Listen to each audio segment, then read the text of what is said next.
Barefoot Media presents The Fatal Frontier by Matt Vancil, narrated by Brian S. Lewis. Chapter 1. Omnes nos Morituri. 40,000 kilometers above the planet, Webb tuned out the red-shirted crewmen buzzing about like panicked hummingbirds. She shimmied into her pressure suit, chanced a glance at the device she'd affixed to her console. Its screen remained blank. "Come on, people!" She slathered her face and head with pitch-black gel only slightly darker than her own skin. "If we're doing this, it has to be now. 7? What's that reading?" Yolanda 7's fingers flitted across her console.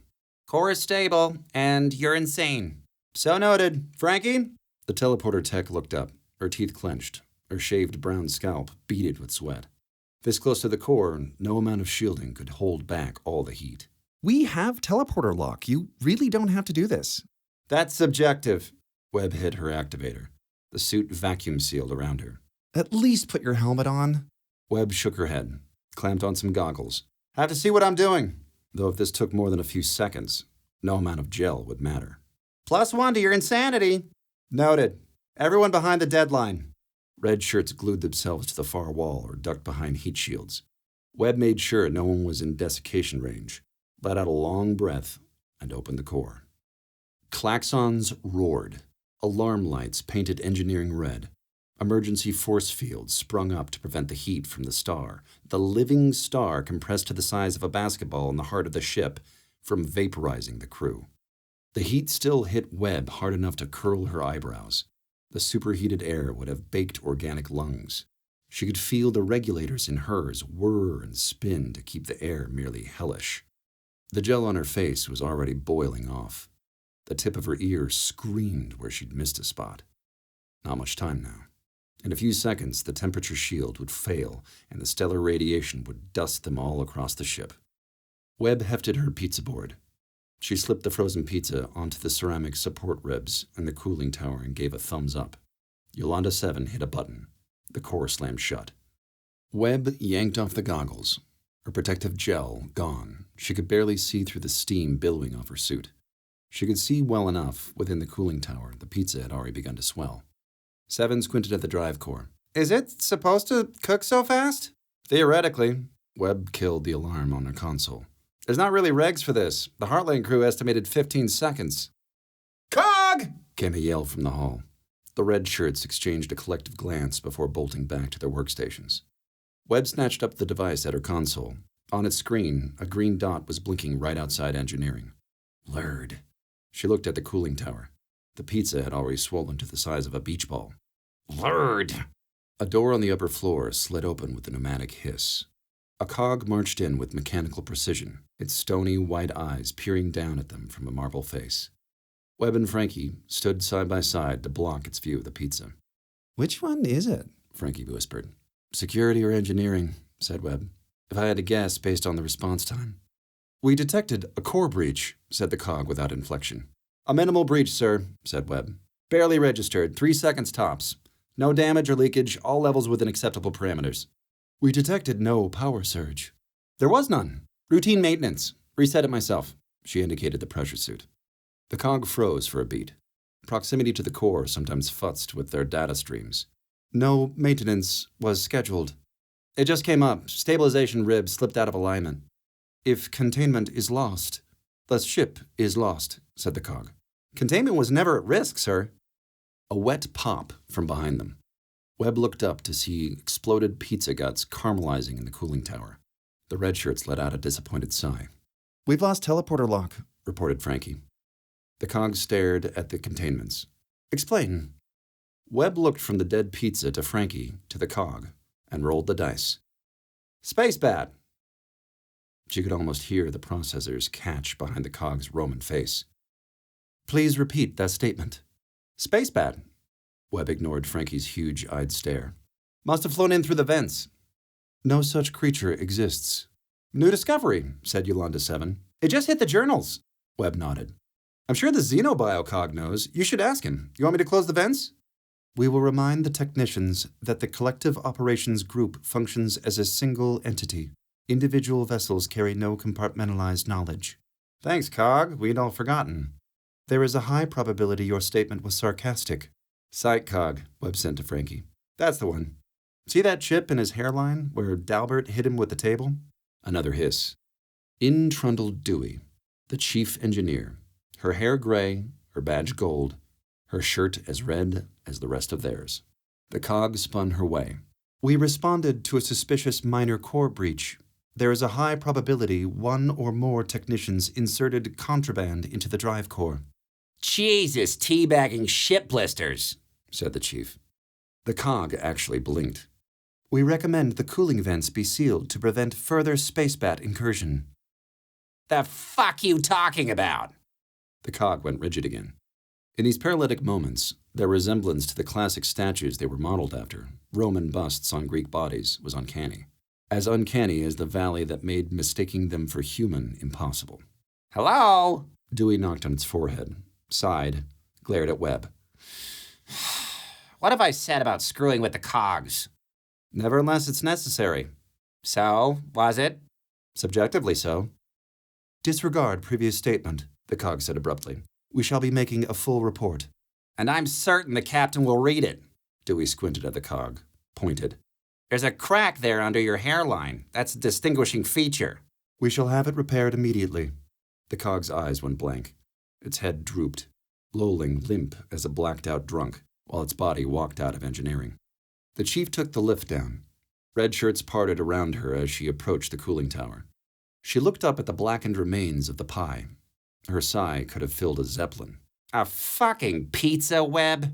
A Mondo Supreme, said Webb. We were saving you a slice.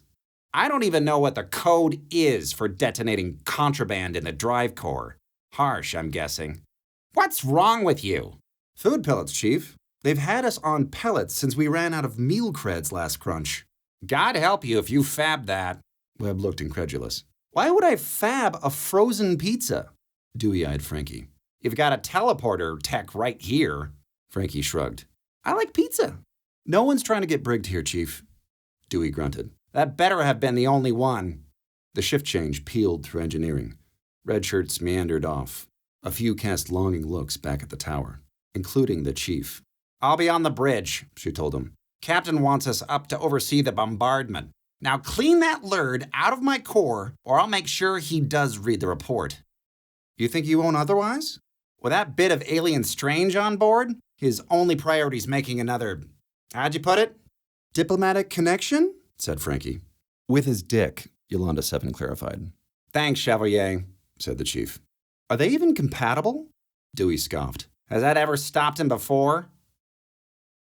From his panoramic cabin atop the starship Independence, Captain William Seagrave watched agrochem torpedoes streak into the atmosphere and detonate with ship-nudging force. Each burst blossomed into a swirling atmospheric storm, a tempest heaving with lightning and torrential rains. Beautiful. His companion regarded him curiously. You find beauty in destruction, Captain? I find beauty in life, Ambassador. He eyed her appreciatively. Among other things.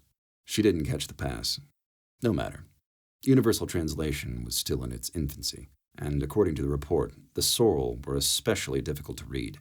They emoted not with their faces, but with their hair-like mane of feathers, like cats with their ears. The ambassador's feathers remained folded behind her back. He wasn't discouraged. If there was one thing he knew, one thing that didn't require computer-assisted translation, it was how to speak woman, even to waifish blue beauties like this one. He put on a smile, gazed up into her two big eyes, and pictured her naked. You didn't answer my question, Captain. It's not destruction. He walked to the window, looked out over the storms unwrapping the planet. It's development. A year from now, that planet, that dead, barren rock, will be supporting life, civilization. And a year after that, you will have stripped it and abandoned it. There's no stopping progress. You take stars to power your ships. He chuckled. The wonders of advancement. You deprive entire systems of light and life. You consider that advancement. Not intelligent life, he corrected her. Just bugs and algae. I got a ripple of feathers. And forests. We harvest the timber before we take the star. We're not monsters. He filled a pair of champagne flutes. To the fruits of our labor. Our stomachs cannot metabolize alcohol. He chuckled again. Touché. Another ripple. I don't believe that translated. Maybe not verbally. It was just a matter of time now. He ran a hand through his luxurious locks. Her eyes went to his hair. There's a substantial amount of ointment in your keratin, Captain. Is it ill? So, he downed both flutes. How can I convince you to include us in your little galactic union? It's as we said in the communique. Was it not clear? It's clear your organization doesn't think we're ready, that you're hostile to our expansion. There is no hostile intent, Captain. We merely wish You don't approve of what we're doing down there, developing our resources. If you decide we don't belong in your union, haven't you effectively chosen to compete with us? She spread her hands, an unpracticed gesture, one no doubt gotten from her own behavioral briefing. There is no hostile intent, nor intent to offend. I am here merely as an amicable observer. I have been instructed to be accommodating in all ways. Interesting. He licked the rim of his glass. Her feathers didn't move. As was said in our communique, a sufficient level of technological advancement is not the sole criterion we consider. Ah, he nodded. I see. You need an assessment of the human spirit. That is not remotely correct. The concept is immeasurable. Damn right it is. He rose, tugged his violet uniform taut. The human spirit is what carried us through wars and across oceans to carve nations out of the wilderness, to raise ourselves from savagery and climb to the heavens to write our names in the stars. You'll find no finer example of humanity than on this ship. Exemplars of the species, every one. He took her hand. All at my command. She blinked both sets of eyelids. The report said that was an indication of a heightened emotional state, clearly arousal. He caressed the back of her hand. We began this discussion on beauty. Surely that's as immeasurable as spirit. Yet you don't challenge me on its existence. I did not. Ambassador, would you care to join me on a trip through the immeasurable? He sat on his chaise before the stars, patted the cushions next to him. She sat. Her feathers stood up, and she looked a question at him when he slipped his arm around her waist. For stability, he told her.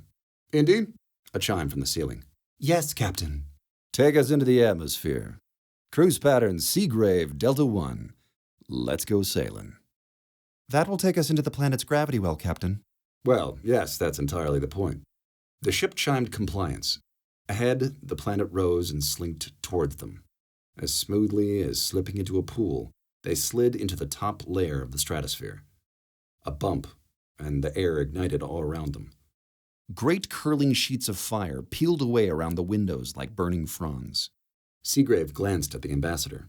Her feathers stood up in an Elizabethan frill. He indulged in an inward scoff.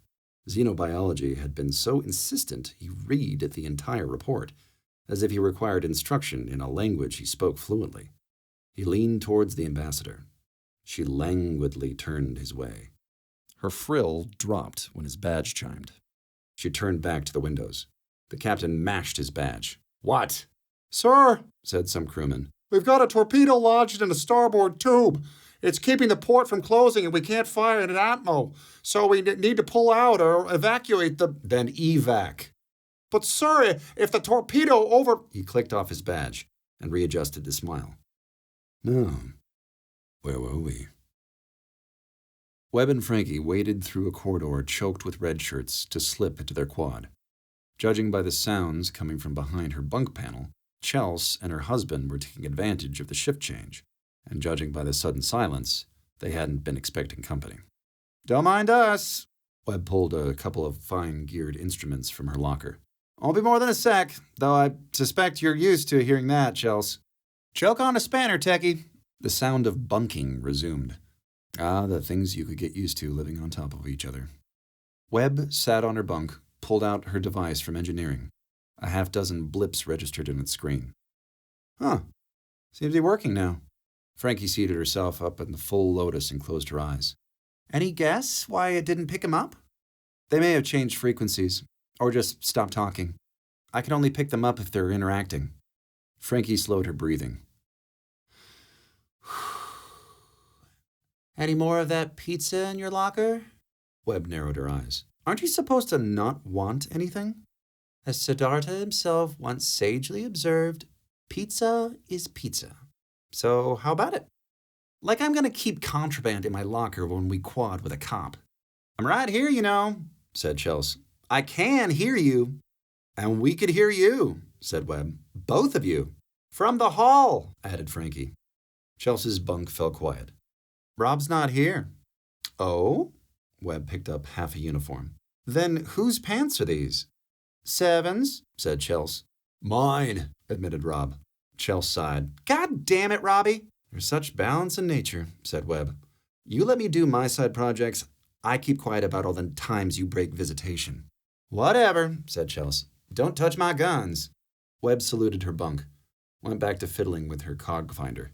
If I could figure out how to track them when they're quiet, then I'd have something. Something worth fabbing? Frankie mused. Are you trying to get me brigged? Webb tossed the device in her bunk, climbed up to flop on the mattress, and rubbed the double shift off her face. The quad fell silent, apart from the bunking. What do you think the chances are the captain's exploring a new frontier right now? Frankie asked. Even odds? It seems like it should be impossible, doesn't it? All the aliens we've met looking pretty much like us, just with slightly different foreheads. You're meditating rather loudly today. I mean, what are the chances that every intelligent, starfaring people we'd encounter would be, how to put it? Webb eyed Chelsea's panel. Bunkable? Right! You'd think the infinite vastness of space would have produced more than one basic body type. Never gave it much thought, really. Ideal form theory, said Rob. Advanced evolutionary convergence, like how seals and sea lions have the same basic body shape but evolved from completely different ancestors. Every environment has a form that's ideal for it, right? And steers evolution in that direction. For space, that form appears to be bipedal humanoid toolmaker. Honey, said Chels. Shut up. Sorry, it's kind of a hobby. The probability of it's like astronomically against, but that's just one theory. Rob, said Webb, shut up.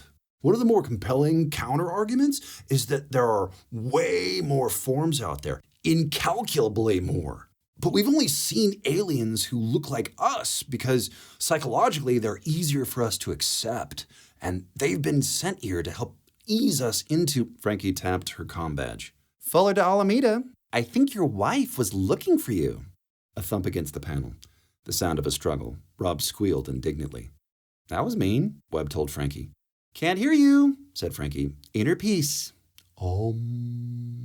Charles! Rob's voice was strained. What are you? Nurse, you're out of uniform. That's a Class 2 violation. I can't move. I'm going to need you to come with me. Oh. Rob lowered his voice, added a dash of syrup. What are you gonna do to me, officer? I think I'm going to have to take you in. Oh my God, Webb glared at Frankie. Look what you've done. A half smile. Webb bounced her cog finder off the panel. Keep your stupid sex games to yourself. Get promoted and you won't have to hear 'em, said Chels. That's a burn, said Frankie. Also, An explosion rocked the ship, sending Rob and Chels tumbling out of her bunk. Klaxon screamed in the sudden red light. Red alert, the Independent said without passion. All crew to crisis stations. Rob held up his wrists. Untie me first. The captain strode onto the bridge. Situation report. Explosion in the starboard torpedo bay, said Security Chief Sivos. Severe structural damage. We're shedding heat tiles left and right. The ambassador's eyes were locked on the ribbons of fire racing over the bridge. Seagrave grimaced. This was killing the mood. Emergency shields. Up, but ineffective. The damage exceeds their dimensions, Dewey called from the engineering station. They're stretched too far. We need to get back to orbit or we lose the whole battery. Reddening, the captain gritted his teeth. Heads would roll for this. He smiled an apology to the ambassador. Take us out of Atmo and find out who's responsible. Aye, sir, said the helm. The ship turned for the cold darkness of space. Then a thump, a shudder like the cracking of a suspension bridge, and the lights went out. Shit, said the helm. Warning, main power offline, said the ship. Space dropped from view. In its place swirled crackling, terraforming storms. The ship dipped towards the atmosphere at a dangerous angle. Uncontrolled descent, reported the ship. Critical failure in 90 seconds. Barbara, get me power! He shouted at the chief. Dewey mashed her comm badge. Talk to me, Webb! To prevent damage to the star drive, all consoles in engineering were rigged to blow away from the drive core, which they tended to do with alarming frequency and little provocation. When the ship was in actual danger, they popped off like fireworks. A pair of red shirts with extinguisher packs hosed down the sparking slag of Webb's console. Drive core is offline, she calmed the chief. We're on emergency power. I can see that. What's with the main? Initial explosion took out a conduit. Main went off like it's supposed to, but the breakers blew on restart. Reboot shouldn't have fried the breakers. Well, no, but the sequence wasn't spec'd for Atmo during an electrical storm. Webb yanked the radiation shield off the backup console. The hell are we doing in the stratosphere? Focus, Webb. Yeah. Webb punched a few buttons. The readings made her flinch. Lord. 7, can you confirm what I'm seeing? Hang on, my console melted. Yolanda 7 peeled a panel off the wall behind her burning station. Behind it buzzed a swarm of angry lights. She whistled. Yeah, that's a lurd. Barbara, where's my power? It's here, Captain, said Webb. We just can't get it to you. Conduits from engineering are burnt out. How many? Asked the chief. How many? Echoed Webb. One of them? 7 picked her way over and through the wreckage, scanning. All of them? Hard to tell with no console. Focus! Options! Get lucky and repair the right conduit, said Webb. Or the ship lurched. Red shirts hit the floor like bowling pins. Bunk this! Webb tapped her badge. Weber to Seagrave. Captain, recommend we abandon ship. Denied with prejudice. Forget the conduits. The chief's voice was tinny. The storms were interfering with the comms. Patch power directly into propulsion from the main vein. Yolanda 7, the senior electrical technician, went pale as chalk. Webb lowered her voice. Chief, whoever does that's getting fried. Only if you send in a body, leadhead. Jesus, fuck! Webb snapped her fingers, checked the cog finder hanging from her belt. Her grin split her face. Captain, there's a cog right outside engineering. Don't ask how I know. Permission to send him in for repairs. Denied. Cogs are too sensitive. He means expensive, said 7. But Captain... Warning, said the ship. Critical failure in 30 seconds. Captain... Webb didn't recognize the voice that cut in, but he sounded young and sure of himself, clearly an officer. A direct patch from the main power vein to propulsion would give us the power to clear Atmo. We could complete the repairs in orbit. Tremendous, said the captain. Proceed. 7's eyes went wide as saucers. They heard the chief's badge engage. Chevalier? She sounded defeated. Grab a cutter and some tri-wire. Oh, God, said 7. Make the patch. 7 whimpered. Webb hit her badge. Weber to Fuller. I'm here, said Frankie. Get me a Pry 1 lock on 7's badge. You may have to teep her out of a conduit. Copy. Some clicking. Lock set. Yolanda 7 numbly looped a length of tri-wire around her torso. Webb took her by the shoulders. You can do this. Her gaze went distant. I was going to call my mom tonight. Look at me. This is routine. You've got this. We had some good times, didn't we? Her eyes swam. I almost made the full 6. Knock that shit off. Frankie's got you. You'll be fine. Webb forced a smile. Now, go save the ship. With a nod and a sigh, Yolanda 7 wriggled into a crawl space. Webb's heart tried to claw its way out of her chest to follow. Terraforming storms bathed the bridge in hot electric light. Not even the advanced stabilizers could keep the section from shaking. Officers exchanged worried glances and looked to their captain for deliverance. Seagrave glanced to the lantern-jawed officer whose suggestion might just save his ship. Better hope you're right, Lieutenant. He'd also better hope this didn't damage his chances with the ambassador. She'd braced herself on his command chair and was blinking every eyelid she had, her frill of feathers at full peacock. Good. The threat of imminent death was a powerful aphrodisiac. I'm there, a technician said over the comms. Patching in now. Critical failure in 15 seconds, said the ship. The ship shuddered. So did the captain's gut. Both glasses of bubbly had been a mistake. You have 10 seconds, technician. More than I need. She didn't sound convinced. A whir and a puncturing clamp. Patch complete! Dewey relaxed her death grip on the rail. Get out of there, girl! Critical failure in 10 seconds. Backing out now. Explosive lightning pulled the captain's eyes to the storm. Those cells were close. Too close. His stomach lurched. 9. Captain. The lieutenant indicated the storms with his eyes. The captain's stomach did a somersault. He clamped a hand on his gut. 8. Screw this. No way he was puking in front of his conquest. The captain nodded at the lieutenant. Dewey saw it. She straightened in alarm. Captain! Almost there, said 7. The captain set his jaw. Energize. The core lit up like a magnesium flare, sending trillions of zettajoules of stellar power coursing through the ship, and a plume of raw plasma sparking out of the crawlspace. Webb's breath deserted her. It took 2 tries to hit her badge hard enough to engage. Frankie! Her mouth had gone dry. Tell me you got her!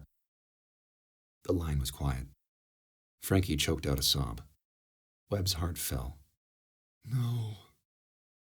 The storm, it broke the lock. Frankie was barely audible. 10 seconds. He gave her 10 seconds. Webb covered her face, sank to the floor, pressed her hands over her ears to drown out the cheering over the comms. On the bridge, officers whooped and hollered as the ship pulled safely back into orbit. Hand raised, the captain acknowledged the praise. He pointed to the young lieutenant, Blackwell. That was his name. He'd remember him. Seagrave motioned for silence. He turned to the ambassador. There. Human spirit, on full display. Crisis leading to innovation, leading to success. You just saw who we are. Indeed, I did. She blinked both sets of eyelids. The captain seized her, dipped her, and kissed her right there on the bridge. The officers cheered anew. Caught off guard by the mating display, and not wishing to appear rude, the ambassador deposited a clutch of eggs in the captain's stomach. Chapter 2. Sic Semper Plebibus. Command spaced an empty casket. They'd have had a better time justifying that to the crew had Seven's remains been truly irretrievable. If the body had caramelized to the conduit and couldn't be removed without damaging the ship, well, sometimes that happened. But Command opted not to retrieve the body because it would have put them behind schedule. They'd have had to shut down the star drive to allow it to cool enough to handle her remains. The captain agonized over the decision. Publicly. It was required viewing on the monitors. Before ultimately declaring that neither time nor tide waited for any man, and ordered them forward towards their next destination, which just so happened to be a Monomax, the pleasure world where half the officer corps were in danger of losing non-refundable reservations. So they draped a flag over an empty box, the cost of both deducted from Seven's final payout to her family, and shot her off into space. Caskets were normally fired out of a torpedo tube with the crew gathered in the lounge to watch it pass. But with the starboard torpedo bay shredded, they'd have had to take their other main battery offline, a risk Sivos, their unsmiling security chief, was not about to approve. So the cargo bay it was. The captain hadn't attended. Neither had any of the officers. The regular no-shows, that is. Winesboro, the science officer, was there, though he never looked up from his datapad, and Sivos was present as always. He had to be anywhere that many red shirts were gathered, and a lot of red shirts were there. Far more than could have been packed into the lounge.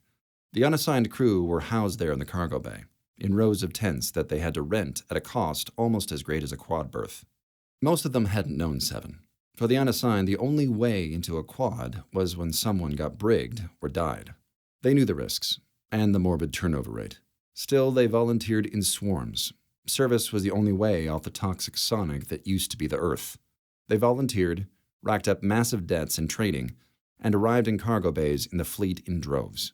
And that's where they stayed. An unassigned, highly trained, highly indebted labor pool, sitting in tents in the cargo bay, subsisting on meal pellets and accruing more debt while waiting for an opportunity to start working, knowing full well that any such opportunity came over the steaming corpse of someone just like them. And yet, fabbing anything to ease the tension or pass the time, especially food, would get you brigged faster than if you'd suggested unionizing. The funeral's first speaker had been an Armstrong. He spent his time praising the captain, marveling over Seagrave's quick thinking and pragmatism that had saved the day yet again. He only brought up 7 to say how happy, nay, how proud, she must have been to give her life for the ship. That's what they'd all sign up for, he reminded them. The captain's hologram appeared at the podium to deliver one of his pre-gen homilies. The red shirts muttered the words of his speech along with his recording. Blah, blah, duty. Blah, blah, character. Now is not the time to politicize this tragedy, but to come together as a ship. And remember, the captain and his disposable crew said together, true heroes are those who give their lives to something greater than themselves. His image turned the wrong way. Had the funeral been the lounge, he'd have been looking out over the torpedo battery and addressed the wall. As we commit the earthly remains of our beloved crewmate, his image froze. Senior Technician Mary Chevalier, said the ship. To the vast depths of space, resumed the captain, grant her inner peace and tranquility until the day when Senior Technician Mary Chevalier and all who believe in you will be raised to the glory of new life promised in the waters of baptism. We ask this through the mercy of Jesus Christ our Lord. Amen. Amen, said the cogs flanking the hologram. The captain flickered and vanished, leaving the crew to meander back to their stations. Webb hadn't spoken to anyone after the ceremony, or back at the Quod. It was quiet there now, and seeing it empty, she was struck by how truly tiny it was, by how uncomfortable its bunks were. They capped the women's beds at 1.6 meters to save space. Webb had to contort herself to fit and still wound up cracking her head a couple of times a night. By how the shower unit at the back timed your water consumption and charged you every minute you went over. If you fell behind in your payments, it would just shut the water off. By how they removed the food ports from the quads when the crew had started hacking them to fab items not on the menu. Now they had to retrieve their food from the mess, where your transactions could be properly monitored. By how this little tin box had been her home for over a decade, and how 100 women in the cargo bay were waiting for her to die. The naked eye observation stations resembled the belly gunner turrets on those ancient warplanes. The ship didn't need them, and the crew didn't staff them, but as much as engineering wanted to shave them off and seal the hole, they were forbidden from touching them. They were a mandated throwback to the earliest days of starfaring, when a moth's fart could knock out the sensors and you had to rely on crew with telescopes floating in zero gravity to see what was out there. The fleet's current sensors could brush the edge of a galaxy and were more reliable than the sun, but the Neos remained, obsolete as the internal combustion engine. The contractors who built them in the gerrymandered districts back home had their reps howl at the brass every time they tried phasing them out. As a result, every vessel leaving the Coalition shipyards looked like it had a bad case of boils. If you needed a quiet place to disappear to, though, you could hardly do better than a Neos. They offered spectacular panoramic views. Whenever the ship settled in orbit, the planet-side stations became popular retreats and makeout spots. They were a bit like parks in that way. But when the ship was off in the vast, as the Independence was now, its Neos network lay empty. It was one thing to look down on a world from the vantage point of a god, quite another to stare off into infinity, dwelling upon your own insignificance and how your friend is dead. Webb sat there in the dark, clutching a frozen pizza, blaring power metal at ear-bleeding volume. She was probably doing irreparable damage to her ears, but what the hell? The Coalition would give her new ones. At a crippling interest rate, sure, but it's not like she was ever getting out of debt anyway. She resisted the urge to slap herself. What the hell was she doing thinking about finances when another quad mate was gone? No, not gone. Baked into the circuitry because the officers couldn't be bothered to delay their boner sessions. Prospective woman. A tap on her shoulder. She turned to see Frankie shouting her name. Webb turned the music down. Sorry, helps me think. Also drowns out the comm badge ads. Those played at regular intervals when you weren't on duty, and sometimes when you were. Frankie settled into the seat beside her. I don't know how you can concentrate with that. It's not so much about concentration as annihilating thought. Does it work? I hardly hear it anymore, but yeah. When I need to not be in my head, I put on the classics. I don't know that I would consider Powerwolf the classics. That's Nightwish. Philistine. Frankie eyed the pizza. Is this where you keep them? In the lining. Webb rapped on the rim of the Neos's tiny airlock. Vacuum of space makes a pretty good freezer. She could hardly feel her hands. Frankie noticed. Gloves, maybe? Thought some real food would help. The crew, 7 was popular. She drummed numbed fingers on frozen cheese. Lost my appetite, though. Indy, that's enough. Cut the music. You'll be charged for the full hour, said the ship. Fine. Silence fell. The quadmates stared out into the universe. Years ago, back when Webb was less desensitized to fatalities, this was about the time Frankie would offer to sit with her, to meditate, discuss, listen if she needed to rant, rave, or whatever. It's how they'd met, in the support group Frankie ran, where Webb had been sentenced after the shuttle incident. The inner peace Frankie promised never materialized. A friendship had, along with a respect for boundaries staked out around old wounds, the caution tape around pain. So Frankie waited. Webb felt tears rise up, briny and sour, to catch in her eyes. That's as far as she could allow them. Any farther and the dam would burst, and there was no safe place for that. Break down in the wrong spot, and a cog would drag you to the infirmary, where they'd pump you full of serum and pills until those unproductive thoughts dissolved along with your personality and libido. The libido going wouldn't be so bad, though. It's not like she was using hers. She chuckled. And it would be nice to see the doctor again. I don't want a ship anymore. Webb waited for a reply, queued up counter-arguments for what she expected Frankie to say. Probably some variation of, "What's changed?" Or a reminder of how she always says that. Frankie just nodded. Okay. I'm serious. It's different this time. Frankie didn't nod. Didn't disagree. She just waited. And watched. The quiet little bitch. I'm not kidding, said Webb. I'm done this time. For real.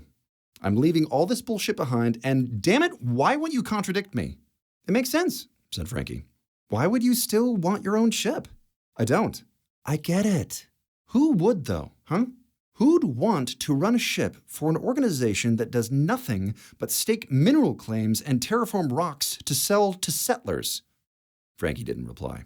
But that's how you pay for space travel, Webb said for her. I know that. Like that's the greatest calling of humankind, finding more shit to sell to each other. It's not bad enough we used up our own planet. We've got to strip bare everything else we find? Uninhabited world, sure, but fuck! She stared out the transparent triluminium dome. We know they're out there. The Sorrel, the Kixelpick, the Ord. We are not alone. The ultimate question, the one that maddened us for centuries, answered, and on a scale no one could have guessed, and somehow joining that great society has not become our main pursuit. What is wrong with us? Frankie looked amused now. Webb considered slapping her. Not hard, just enough to knock some words loose. No time for that. She was on a roll. We trade with them. We host their ambassadors. Hell, people get xenoglyph tattoos that they think are espousing some profound alien truth, but probably just means soup. You know, I've heard you can get work out there. As a contract freighter, shuttle pilot, some xenos are willing to hire humans. They find us novel.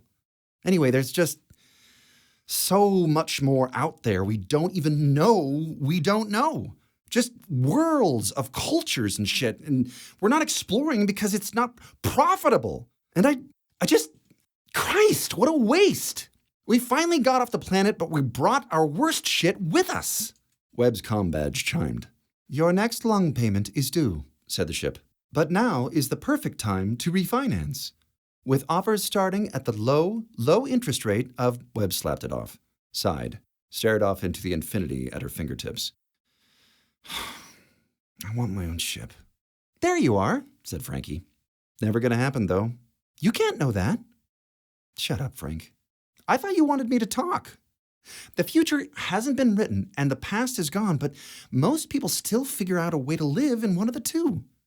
You are who you are now, at this moment, unbound either by the setbacks of your past or your expectations of what's to come. And that person has achievable goals and a performance review tonight. Webb blinked. Lord, totally slipped my mind. Dewey thought it might have. She asked me to remind you. While we're on the subject of reviews, Webb shifted in her seat. I'm not ready for the hearing. Same goddamn result, just you watch.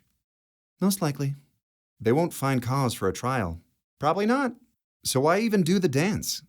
You're asking like I have the answer. Webb reconsidered slapping her. What would you do? And don't say meditate. I won't then. It just never took for me, you know?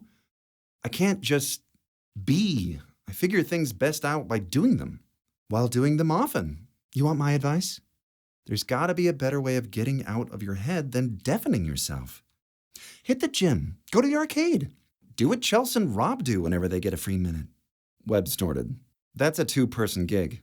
If you haven't noticed, I'm a body short. About that, Frankie dug a data stick out of her pocket. here. Seven used to fire this up when she needed some time out.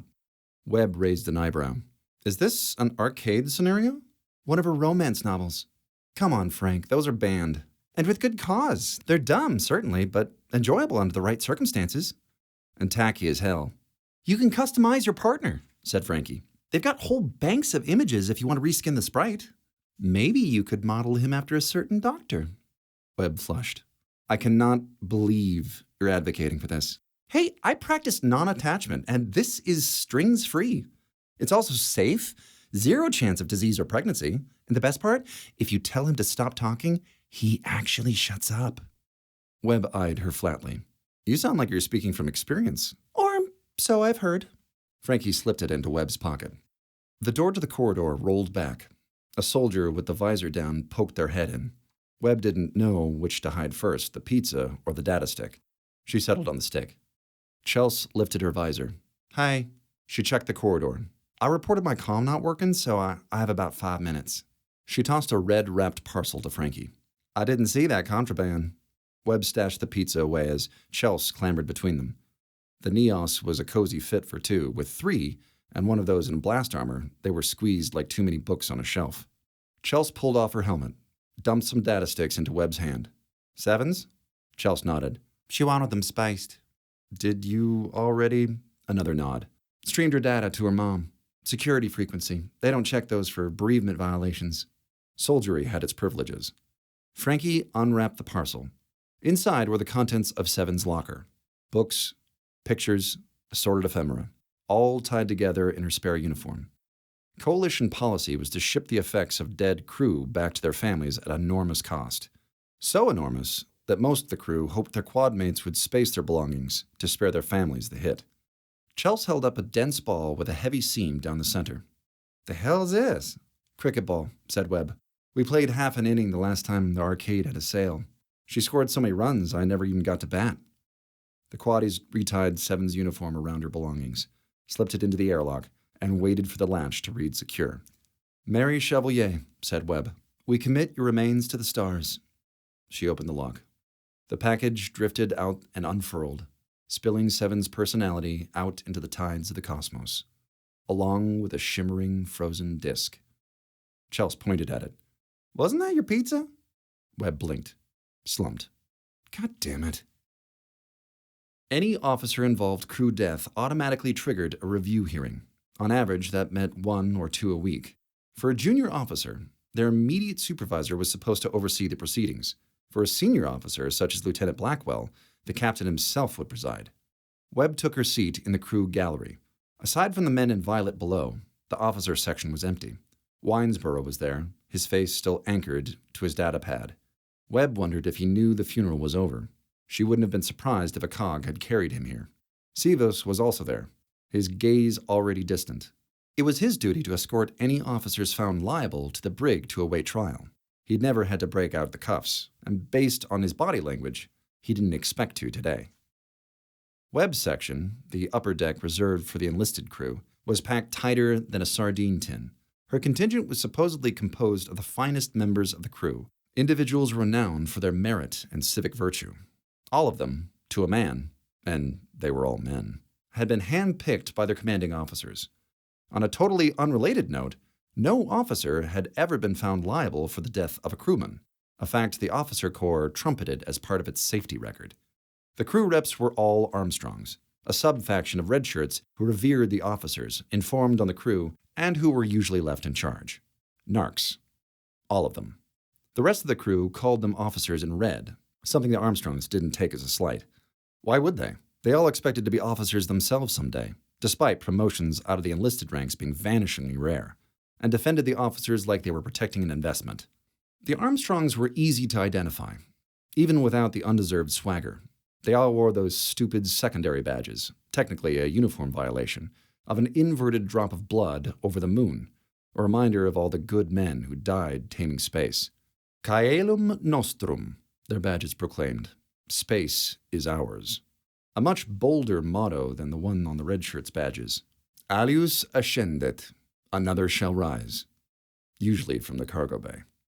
The Armstrongs got the easiest shifts and completed their advancement requirements at duty stations rather than on away missions, which meant they were rarely in harm's way, which meant they never died, which meant there was almost zero turnover rate in crew representation.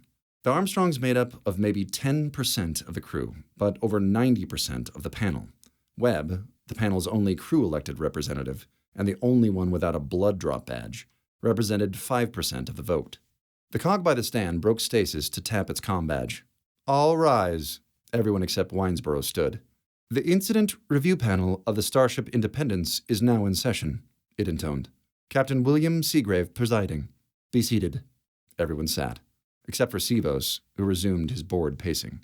The captain's chair was empty, Webb noticed. She tapped her badge. The cog turned towards the balcony. Technician, will the captain be attending? He's not feeling well, Blackwell told the cog. He sends his regards. In light of the captain's absence, said the cog, we shall defer to the highest present authority, the Independence herself. The cog's head shuddered and dropped only to rise again just as quickly. Calling the inquiry into the incident involving crew person 10507, the cog said in the ship's voice. The Justice Chair will initiate the proceedings. An Armstrong at the rail smoothed both his hair and uniform as he stood. Jack Jacobs, if it please the court. Hey, LC, dig the new pips. He made snap-guns at Blackwell. Blackwell nodded back. All right. Jacobs turned to the crew contingent. Let's see if we can't wrap this up early and get out of here. I've got a hot date or three waiting in the arcade. The Armstrongs chuckled. Okay, somber face. Look, as with any crew fatality, we are shocked and saddened by this senseless tragedy. Our hearts and prayers go out to the family of the deceased and her mates at her duty station. It's easy to savor your anger and hunt for someone to blame in these circumstances, but let's not lose sight of the fact that we're all alive right now because of the captain, and because Lieutenant Commander Blackwell's quick thinking gave him the insight he needed to save the ship. Nods and grunts from the Armstrongs. Webb raised her hand. Jacob's smile drooped. Yes? Did I hear that right? Lieutenant Commander? I was promoted, Blackwell sat up straighter, for meritorious conduct. In saving the ship, added Jacobs. Webb sucked her teeth. I love a fair trial. So, Jacobs clapped his hands. Unless there's any compelling reason to keep us here, the crew panel finds no cause to indict. Move to absolve. Officers? Winesboro raised his thumb but not his eyes. Sivos made a face but didn't speak. Officers approve. Crew? A chorus of ayes as the Armstrongs stood. All opposed? Nay. A battalion of two similar faces turned to glare at Webb. Jacobs shook his head. I guess we're doing this. Fun. Are we going to have any testimony? Asked Webb. The committee's spoken, said Jacobs. It's unanimous? Not quite. Sighs and hisses from the Armstrongs. The half that were already out of their seats plopped back down. Jacob's smile was strained. The captain would prefer a unanimous decision. He wouldn't want the lieutenant commander's promotion tarnished because the crew rep is holding a grudge. You know, you and the deceased were close. Quoddies, said an Armstrong. If that's true, you should recuse yourself, said Blackwell. Webb looked around Jacobs to the cog. May I address the defendant? There is no defendant, the ship said through the cog. Lieutenant Commander Blackwell is not on trial. The subject, then. She picked her way to the front of the gallery and stared at Jacobs until he moved. Lieutenant Commander, why were we in the atmosphere? Blackwell regarded her with professional disinterest. That's classified. That may be so, but planned maneuvers typically aren't. The crew needs time to prepare, and according to the logs, skimming Atmo wasn't on our schedule. Unless it's official policy now to make environmental maneuvers without alerting the crew? I've answered the question, said Blackwell. Isn't it true that only the captain could have ordered us onto— I'm sorry, interrupted Jacobs, who clearly wasn't. But where exactly is this going? Please keep your inquiries relevant to the incident involving service member 10507, said the ship. She has a name, said Webb.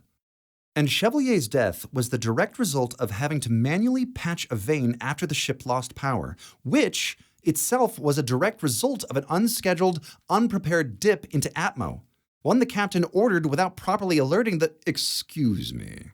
Blackwell's face tightened. Are you blaming the captain? The captain is not on trial, said the ship. No, Blackwell shushed the cog. No, I want to hear this. Clearly you have some evidence, or you'd never level such an accusation. Webb could feel Jacob's stare burning into her back. The loss of power was caused by a catastrophic failure after an explosion in the starboard torpedo bay.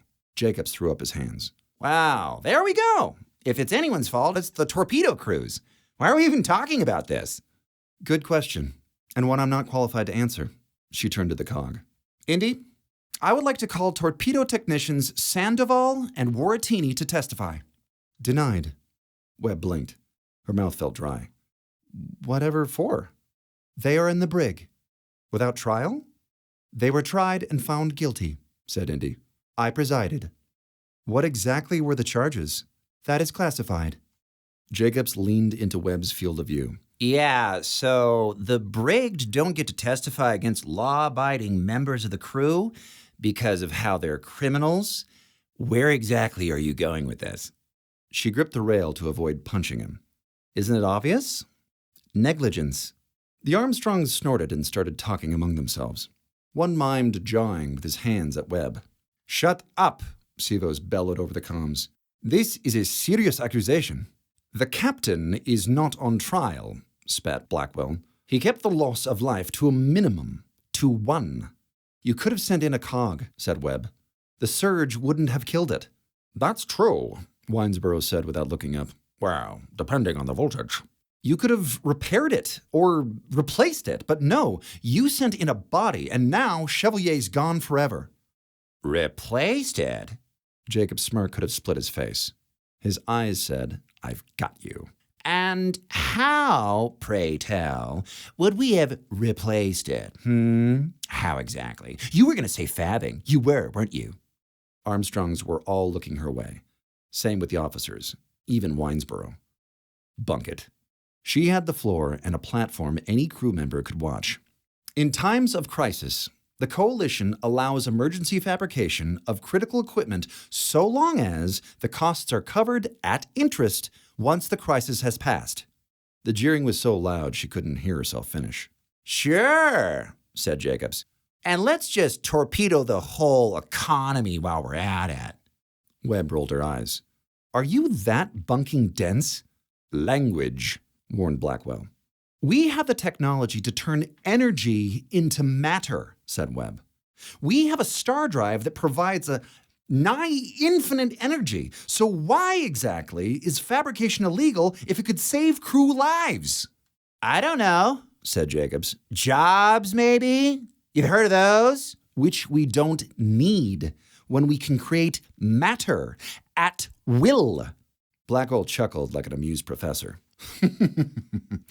As much as I'd enjoy debating basic economic theory with a technician, is this in any way related to your questions about the atmosphere or torpedo bay?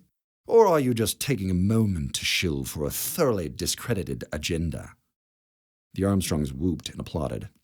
Webb felt the tears rising again, briny and hot. No, not happening here. She narrowed her eyes. Chevalier is dead because the captain damaged the ship and refused to use a replaceable machine to fix the problem. And now my friend is dead. Just vote, said Jacobs. You're going to vote against me, aren't you? A muscle in Blackwell's jaw twitched. For something I had nothing to do with. Damage to the ship and equipment comes out of the officer's lay of profits, said Webb. You'd rather spend our lives than risk your income. I've said what I came to say. I abstain. Wow, what a protest, said Jacobs. Vote carries with 1 abstention. Absolved? Absolved, said the ship. You are free to go, Lieutenant Commander. Not just yet, said Blackwell. I want that technician censured for verbal abuse. Webb couldn't even summon the energy to scoff. Are you even serious? Lifeless white eyes swung her way. Senior Technician Weber, you are hereby under censure. Your sentence is 60 hours extra duty. Lurd. And another 20 for vulgarity, said Blackwell. Webb dropped into a seat. Out of the corner of her eye, she saw Jacobs whispering into his Armstrong pin. Blackwell smiled. I like that. He rose, tugged his uniform taut. Technician, seeing as how your grandstanding cost your peers their reservations at the arcade, I think it's only fair you clean it out when they're done. The advent of nearly limitless power, coupled with the technology to convert energy into matter, had mutated entertainment into an unrecognizable new experience. The ship's various arcades tapped the star drive to create immersive fantasy worlds indistinguishable from reality. The arcade could put you anywhere, at any era, in any situation, with anyone. If you could imagine it, the arcade could bring a nearly perfect approximation of it to life. A dream, any dream, come true. But unlike any dream, you could touch it. Images in a scenario stayed intangible until they came in contact with a guest, at which point angled force fields sprung up to create resistance and texture and weight. And for guests, as long as contact was maintained, the grass running through their fingers was as real as the hands touching them. Customizable reality, indistinguishable from the real thing. It was immediately co-opted for porn. The downside of the arcade was the downside of any fantasy. When it was time to wake up, the dream world faded, but anything organic left behind by the guests remained, sometimes in glazed layers. The arcade had an auto-sanitizer, but it had been permanently disabled, not because anything was wrong with it. The autoscrub got the axe because one of the most disheartening forms of punishment on the ship was cleaning up after someone else's humfest. Webb scrubbed the floor of the arcade with pissed-off determination and a toothbrush. She shouldn't have gone off during the hearing, like she hadn't known what the result would have been. Bastard Armstrongs didn't even consider themselves red shirts, just temporarily embarrassed officers. She hadn't done herself any favors this close to her own performance review. Accusing the captain of negligence would come back to bite her. Cleanup didn't take that long. This wasn't her first trip to the spunk box, but she couldn't leave. They locked her inside until her off-duty hours were over, and with the arcade shut down for punitive measures, she couldn't boot up anything better. When it wasn't spinning a fantasy, the arcade was downright ominous, all harsh angles and deep shadows. Webb needed a shower. She wouldn't have a chance for one until after her performance review. She considered hacking the arcade to run a scenario, any scenario, so long as it had a decent bathroom. She couldn't think of one that did. She dug Seven's data stick out of her pocket. Arcade porn had never been Webb's thing. She'd never even been curious. But Frankie had called it a romance novel, and most third-party scenarios were designed to get around the arcade's restrictions. Maybe there's a shower in the setting. The arcade was locked offline for the duration of Webb's punishment, but you don't get to senior technician without a few workarounds in your pocket. She set the arcade on a phantom diagnostic cycle, made sure the door was locked, loaded the scenario to the main hollow emitter, and double-checked that the door was locked. Impresario, she told the room. Load the program on the data stick. Indy chimed a warning. Unsanctioned scenario detected. Override, said Webb. Authorization code Dewey, Barbara, KSD-9118. The arcade's brutalist contours dissolved into pastoral hills. Hedgerows adorned with roses sprung up, conveniently arranged to keep her in the center of the room. She followed the hedge's vanishing lines toward an old European manor with ivy climbing a castle-like tower. The place looked cozy and inviting. It also looked like it didn't have indoor plumbing. No shower for her. She was about to pull the plug when she heard a whinny, turned, and spotted a manly paragon riding her way. He was gorgeous, market-testedly so, his face carved from a block of solid handsome. He reined his horse to a stop beside her, his open shirt rippling in the wind. He smelled of leather and wood smoke and autumn apples. The arcade's pheromone subroutines must be working overtime. With a sigh, he turned piercing blue eyes her way. Webb felt a flutter. Whoever programmed this had read a few of those novels. Forgive me, he rumbled in a pleasant baritone, but when my game warden reported a trespasser, I never expected to find one so lovely. What business have you here? Hey, Webb gave him a tiny wave. I don't suppose you've got a shower in that pile of rocks back there? He threw his head back and laughed, his perfect hair streaming in the wind. Ha ha ha ha! So forward! I must inquire, what family would raise a daughter to be so bold in the presence of her laird? No, don't tell me. I'm keen to guess. Look, is this part skippable? I'm really only interested in the shower.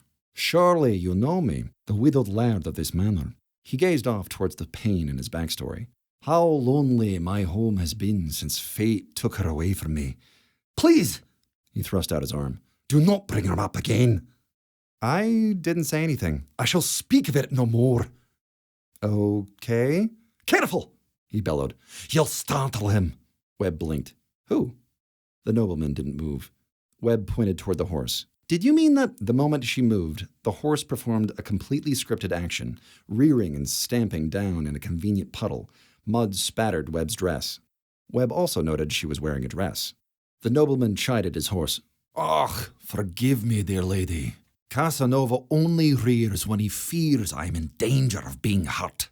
Clearly he is mistaken. For what pain could you inflict upon me greater than what I have already suffered? His gaze went distant again. A single tear welled in his eye. I shall speak of it no more. Jesus, said Webb. Spring for a writer next time. Your dress, said the nobleman. You are sodden. You must accompany me back to the manor. I shall have my handmaidens draw you a hot bath and launder your clothes. You had me at bath, said Webb. Wait, you have handmaidens? Are they naughty? He nodded gravely. Persistently so. The sky turned crimson as the sun dipped below the horizon. Webb was pretty sure it had been noon a minute ago. She regarded the sprite. He was far better looking than she'd expected. Whoever programmed this had put an amazing attention to detail. And it had been quite a while since her last dive between the sheets. But he was way too pallid for her taste. Impresario, what are the customization options for this character? You may choose from the bank of pre-generated skins or customize individual features, said the arcade. Full customization averages 3.6 hours. Ugh, no thanks. I'd probably get caught before that. What are the pre-gens drawn from? Historical figures and celebrities. Well, she glanced at the frozen nobleman, considered who to overlay him with. There was this one guy. What was his name? Her sister had a poster of him in high school. 21st century movie star. Something Elbow. Ignis? Ignis Elbow? That didn't seem right. She snapped her fingers. Idris Elba. Have you got him? The nobleman refreshed with a ripple. Now his locks were leonine and more salt than pepper. He gazed upon her with mahogany eyes and a forest wood face. Webb's heart still skipped a beat. Oh, shit, yeah. Okay, resume program. It is light, my lady, cooed Idris in a voice distilled from honey and sex. Too late to return to your village. I fear the wolves prowl at night. For your own safety, you must accompany me back to the manor. I insist. He extended his hand. Webb's pulse quickened. She scoffed at herself. This was ridiculous, and motioned for him to lower his hand. Okay, so I haven't really decided if I'm into this, or if this is tacky or not, so as tempting as a bath sounds, and anything that might follow it. My lady, he recoiled aghast. Never would I dream of taking advantage. Although the only room large enough for the bathtub is my bedchamber, and my study is nearby. But never would I inadvertently traipse in upon... Shut up. What I'm saying is, I'm not entirely sold. What would convince you of my sincerity? He sounded genuine enough. That's not what concerns me, said Webb. I haven't determined the quality of your programming. Are you high-lit or schlock? Come again? Like, is your story an actual good read, or are you just a bodice ripper? He shook his head. You've lost me. As if he'd been programmed to answer out of character, nothing to break the immersion. Let's start simple. Why don't you tell me your name? He straightened in his saddle, framing himself before the setting sun, which had just sprung back up, and threw back his hair. I am Abelhard Mountworthy, heir to the Duchy of Eversex. And we're done, said Webb. Impresario, end program. My lady! He reached for her and was gone, along with his castle and hedgerows and sunset, along with her dress. Webb sighed, waited until her heart stopped pounding, and sat in the corner. She strained her ears. No thump of approaching cogs. The scenario had been undetected. She smiled, chuckled. Damn Frankie had gotten her out of her head all right. At least long enough to set the grief aside for a while. Long enough to prepare her for the performance review in a few hours. Long enough to catch a nap. The floor of the arcade wasn't particularly comfortable, but at least she could fully stretch out. Chapter 3. Futue Fragrariam. So the review panel didn't go well. I heard. Dewey stubbed out a cigarette. Everyone heard. It was all the talk on the bridge. Below decks as well, I expect. She wrinkled her nose at Webb. You smell like ammonia. Webb shrugged an apology. Had to clean the arcade. Didn't leave time for a shower. She sniffed her armpit and winced. Her dress uniform would have to be laundered, and like every other service on the ship, that wasn't cheap. She didn't dare sit, even though it was just her and the chief. The moment she sat would be the moment they showed. She felt sticky, unbuttoned her collar. Don't know why I bothered getting dressed up. It's one of the hoops, all part of the pageantry. So jump. Webb wanted to sit. Why wasn't she sitting? It's not like it'd make a difference. I'm not getting the job, not after today. No one gets promoted out of the enlisted ranks. Sivos did. And the red shirts hate him for it. The Armstrongs hate him. Dewey lit up again. For the unpardonable crime of getting promoted without kissing purple ass. They don't count. Have some tar. She blew smoke into Webb's face. Webb inhaled. The aroma was acrid and sweet and took her back to her youth. Then her lungs kicked in and filtered out the nicotine. The letdown was similar to having a sneeze dissolve right before climax. God, I miss smoking. Does the second hand help? Not really. I appreciate it, though. I wouldn't mind sanding off the edge a bit. You can sit, you know. The moment I sit is the moment they show. She'd only just stopped pacing. I wish they'd get here. I just want this to be over with. Dewey pulled a couple of shots out of the cabinet. Your lungs can't keep you from drinking. Webb scoffed. Great plan, Chief. Get blitzed at my own review when they're already pissed at me. Though the thought was tempting. She looked towards the door again. Worry curdled her stomach and sent ice through her veins. Do you think word got back to the captain? About how... You basically accused him of negligence? Webb shifted her weight. There wasn't really a basically. He's guilty. He juiced the conduit early so he wouldn't Ralph on the ambassador. I was there. Dewey's face tightened. Xeno-fucking horn dog. I'm so bunked. Don't worry. He's not even coming. He hasn't been feeling too hot. Something with his stomach. Serves him right, the festering throbcock. Would you sit down, please? Your tension's infectious. Webb sat. Set her forehead on the table. Oh, I hate this. I know. Dewey patted her on the back and slid her a shot. Drink. I haven't eaten in 10 hours. Fine. We'll go down to the horizon afterward and you can binge on protein. I just thought you'd want a pregame before we celebrate. Webb slowly lifted her head. She found Dewey wearing a lopsided grin. Celebrate? Oh, yeah. That is the word I used. Chief, Webb's heart wanted to race. She held it back. Do you know something I don't? Another grin. So many things. Like who's getting promoted today? She raised her glass. Congrats, techie. Webb sat upright. No way. I'm serious. You've seen the order? I signed it myself. Her grin slipped. This is my last trip. I've been considering it for a while, but after Chevalier, that cemented it. She popped the top off her shot and threw it back. Anyway, I've hit retirement age. You can't deny me my pension. And as much as I love you kids, I'm not sticking around this shit show any longer than I have to.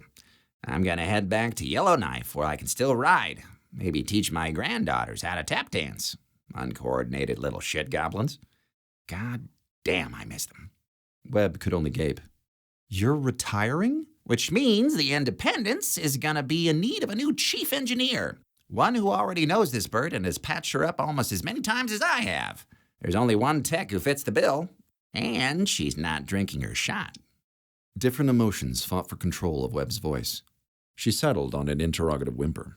It's one of those unwritten rules, said Dewey. Like, don't stick your junk in a teleporter. Chiefs get to pick their own replacements. Technically, it's just a recommendation, but it's a bone the brass is willing to throw. No one in purple wants to work that close with the crew anyway, and the red shirts need an upper-level advocate, and I can think of no one better. Close your mouth. Webb clicked it shut. I'd be an officer? Not an ensign, it's not that track. If I'm being honest, I don't know if you'll ever get to the bridge, and your shirt would still be red, but your badge would be gold, and you get your pips, along with everything else that comes with being an officer. I entered the recommendation this morning, and Young signed off for the captain. Dewey raised her glass again. Congratulations, Joni. Holy bunking lord. Just act surprised. That won't be hard. Good. Now, you gonna drink with me or not? Webb didn't have time to open her shot before the door to the wardroom slid open. She jumped to her feet. In marched a cog, and an officer who made Webb's blood go cold. Dewey hit her surprise better. Lieutenant Commander. She rose, chanced to glance around him towards the corridor. Is Commander Young on his way? He has the bridge, said Blackwell. I'll be presiding. Please, take a seat. He locked eyes on Webb. You're out of uniform. Webb buttoned her collar, looked to Dewey for an explanation. Is something wrong, technician? Webb slipped the shot in her pocket. Just a bit taken aback, sir. I can't say I was expecting you. Neither could I, said Dewey. A performance review with potential for promotion requires the presence of a senior, yes? It does indeed, sir. Webb should probably shut up. It's just, You think I can't be impartial, he said flatly. That I'd let your accusations from earlier affect my judgment. They won't. Officers don't have the luxury of allowing personal feelings to affect their duties. Dewey leaned in to point to his datapad. No judgment is necessary. See? The form right there. Your recommendation has been noted. He tapped some keys on the pad.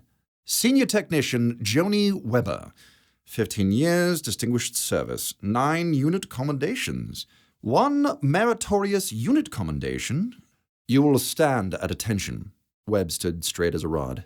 Certified operations specialist, certified shuttle pilot, certified mechanical engineer with specializations in... Well, that's quite the list. Thank you, sir. I see you've kept your sidearm certification up to date. Not that you need combat training in engineering. Crew representative twice elected, and stellar recommendations from your commanding officer. Impressive. Your promotion is denied. It fell quiet but for the creak of Blackwell reclining. Webb could almost hear herself deflate. Dewey stabbed a finger at the datapad. This has already been approved. Submitted for approval, corrected Blackwell. Final say is the captain's. I choose my own replacement. Is that a regulation? He asked innocently. One that I'm not aware of. It's a norm, hissed Dewey. Well known on the bridge. Source? He offered her the datapad. Show me the reg. I'm happy to be corrected. Dewey slammed it on the table. It's tradition, recognized on every ship in the fleet.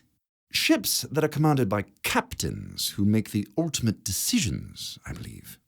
But it was all Webb could manage, with her heart pounding and throat desert dry. Dewey glanced at her. Let me handle this. Blackwell cocked his head. A smile played at his lips. Something to add, technician? Sir, I am the most qualified candidate on the ship. She damn well is, said Dewey. I've logged more hours on duty than anyone but the chief. I'm proficient in every technical department. I trained the replacements, for God's sake. Language. Blackwell steepled his fingers. Your technical qualifications are impressive, there's no denying that. But we are simply not in the habit of promoting individuals who show no initiative. Webb and Dewey gawked in unison. The chief went red as her uniform. In what conceivable way? In the time you've served, you've been on, he tapped at the pad, a grand total of 3 away missions. And the last of these was over a decade ago. His expression said checkmate. Webb hoped she came across confused rather than irritated. Away missions aren't required for promotion, but they are highly encouraged. You're penalizing me for not volunteering? I needed her in engineering, said Dewey. I'm going to risk losing my best hand to grunt work? Blackwell was not moved. Red shirts volunteer all the time. The Armstrongs do, said Webb, but not for away missions. If there are any level of danger involved, crew are assigned. There's no volunteering involved. I certainly see none on your record. Blackwell set the pad aside. You don't believe risking your skin, I get it. But you need to own that and its consequences. Easy for you to say, Webb spat. You're an officer. Blackwell darkened. Meaning? Dewey looked a warning at Webb. Red shirts die on away missions, Webb blurted. Officers always come back. Fuming, Dewey rose and tugged her uniform taut. I'll be taking this up with the captain. How you waste your time is your call, said Blackwell. Sir, said Webb, please. Every year I've served with distinction. The officer corps need people the crew trusts, and I'm the crew representative. Oh, I remember. I have a list of accolades as long as your arm. I've been here longer than half the officers. I know this ship inside out. I've worked in every little nook and rat hole, and I can navigate it with my eyes closed. I did it once on a dare. I've applied for this promotion every year with the same result, he cut in. You need to wake up, Miss Weber. You will never be an officer. Dismissed. Webb was trembling so much she almost didn't feel Dewey's hand on her shoulder. This isn't over, the chief lied. But it was, gone as quickly and completely as an early morning dream. Webb was so crestfallen she almost didn't hear her badge chime. Blackwell waited for the doors to his quarters to slide shut before letting out a sigh. For a precious handful of moments, his time was his own again. His quarters weren't large, but he'd grown accustomed to living under Spartan conditions. There was just enough room for his bed, his couch, the reading chair, his wardrobe, and a few art pieces. He'd converted the utility room into a personal gym. What entertaining was expected of him as an officer, he kept to his kitchen and dining room. Apart from the bathroom and its jacuzzi tub, that was all the personal space he was allotted. And it was all he needed. He was used to going without. The space in his sleeping quarters was a bit reduced due to the private hollow emitters he'd set up in its corners. Those weren't against regulation, but they weren't exactly common. Most officers could get by entertaining themselves in the arcade. Not Blackwell. His tastes ran towards the authentic, the more intimate, the more private, certainly. Unlike the arcades, all officers' quarters were teep-shielded. No one could teleport in unexpectedly. The Coalition had learned the need for that the hard way after the string of mutinies a generation past. Blackwell turned off his badge, peeled off his jacket, and gazed out the window, which offered an unobstructed view of the starboard nacelle and the shredded torpedo bay beneath. He let out another sigh. This one irritated. He'd have to crack the whip down in engineering. If the crew didn't want to work 100-hour weeks, they could get the work done on schedule. His view wasn't the most romantic on the ship, but it was private and it was practical, just the way his lady preferred. He checked to make sure the teep shields were up. He could feel his pulse quicken as he styled his hair and couldn't suppress his smile. Just thinking about her made him giddy. He placed himself at the foot of the bed.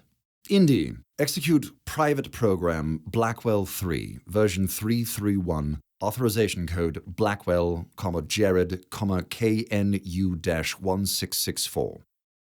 The air shimmered. She appeared before his bed, kneeling in her silken kimono. She blinked as if she'd just awakened, looked into his face, and tightened her robe. Blackwell's heart leapt. Hello, sunshine. Did you miss me? She smiled, looked towards the window. Where are we now? Still at space, on our way to Amolnomax. He couldn't keep the distaste out of his voice. What other officers did with their own time was their own business, but paying for intimacy was simply undignified. What were you learning about yourself or the fairer sex by paying for a performance? It was demeaning, hardly better than betting one of the pixies in the arcade. All fantasy, zero substance. At least here, with Sunshine, he was practicing with a semblance of real femininity. A woman you had to win. A woman you had to woo. She blinked at the broken torpedo bay. What happened? Is the ship in danger? Hardly. The damage is all structural. One torpedo bay offline. It looks worse than that. The section depressurized, but we'll be fine. He sat on the bed and patted the comforter. She sat, folded her hands and legs. Blackwell felt a twinge of annoyance. The teep shields are up for privacy. As always, it's just us. She noticed the wrinkle in his brow. Something's bothering you. He chuckled. She knew him so well. Am I that transparent? She smiled again. He felt himself mirror her. Their relationship had had its fair share of bumps. Every long-term romance did. But they'd really turned a corner when she'd learned to recognize his cues, like when he just needed to vent.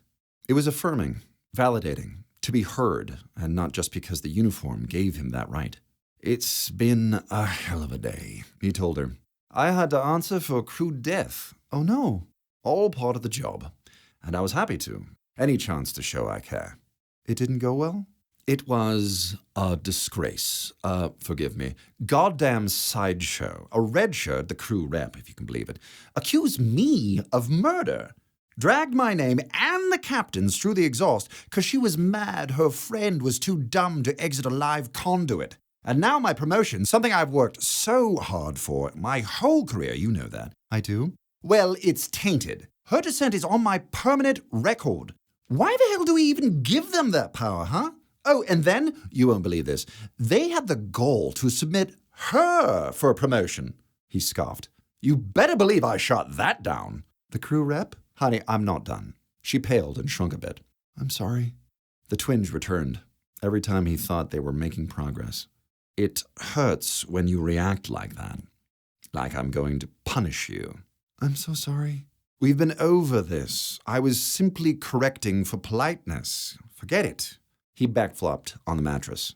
She stiffened, lay down beside him, started stroking his hair. Oh, that's nice. He shook his head. "They hate us, you know. They really do." "They?" "The crew.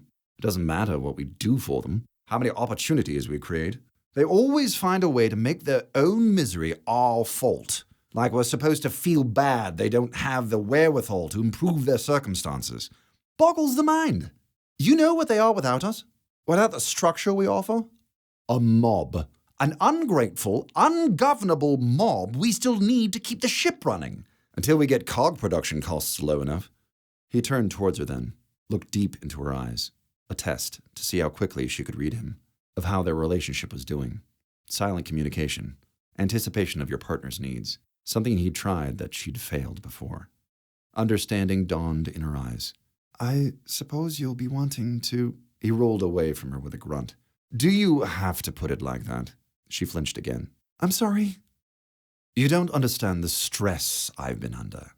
This is not where I need strain. This is where I need understanding and acceptance." "You're right. I'm sorry. Do you want to try again? Now?"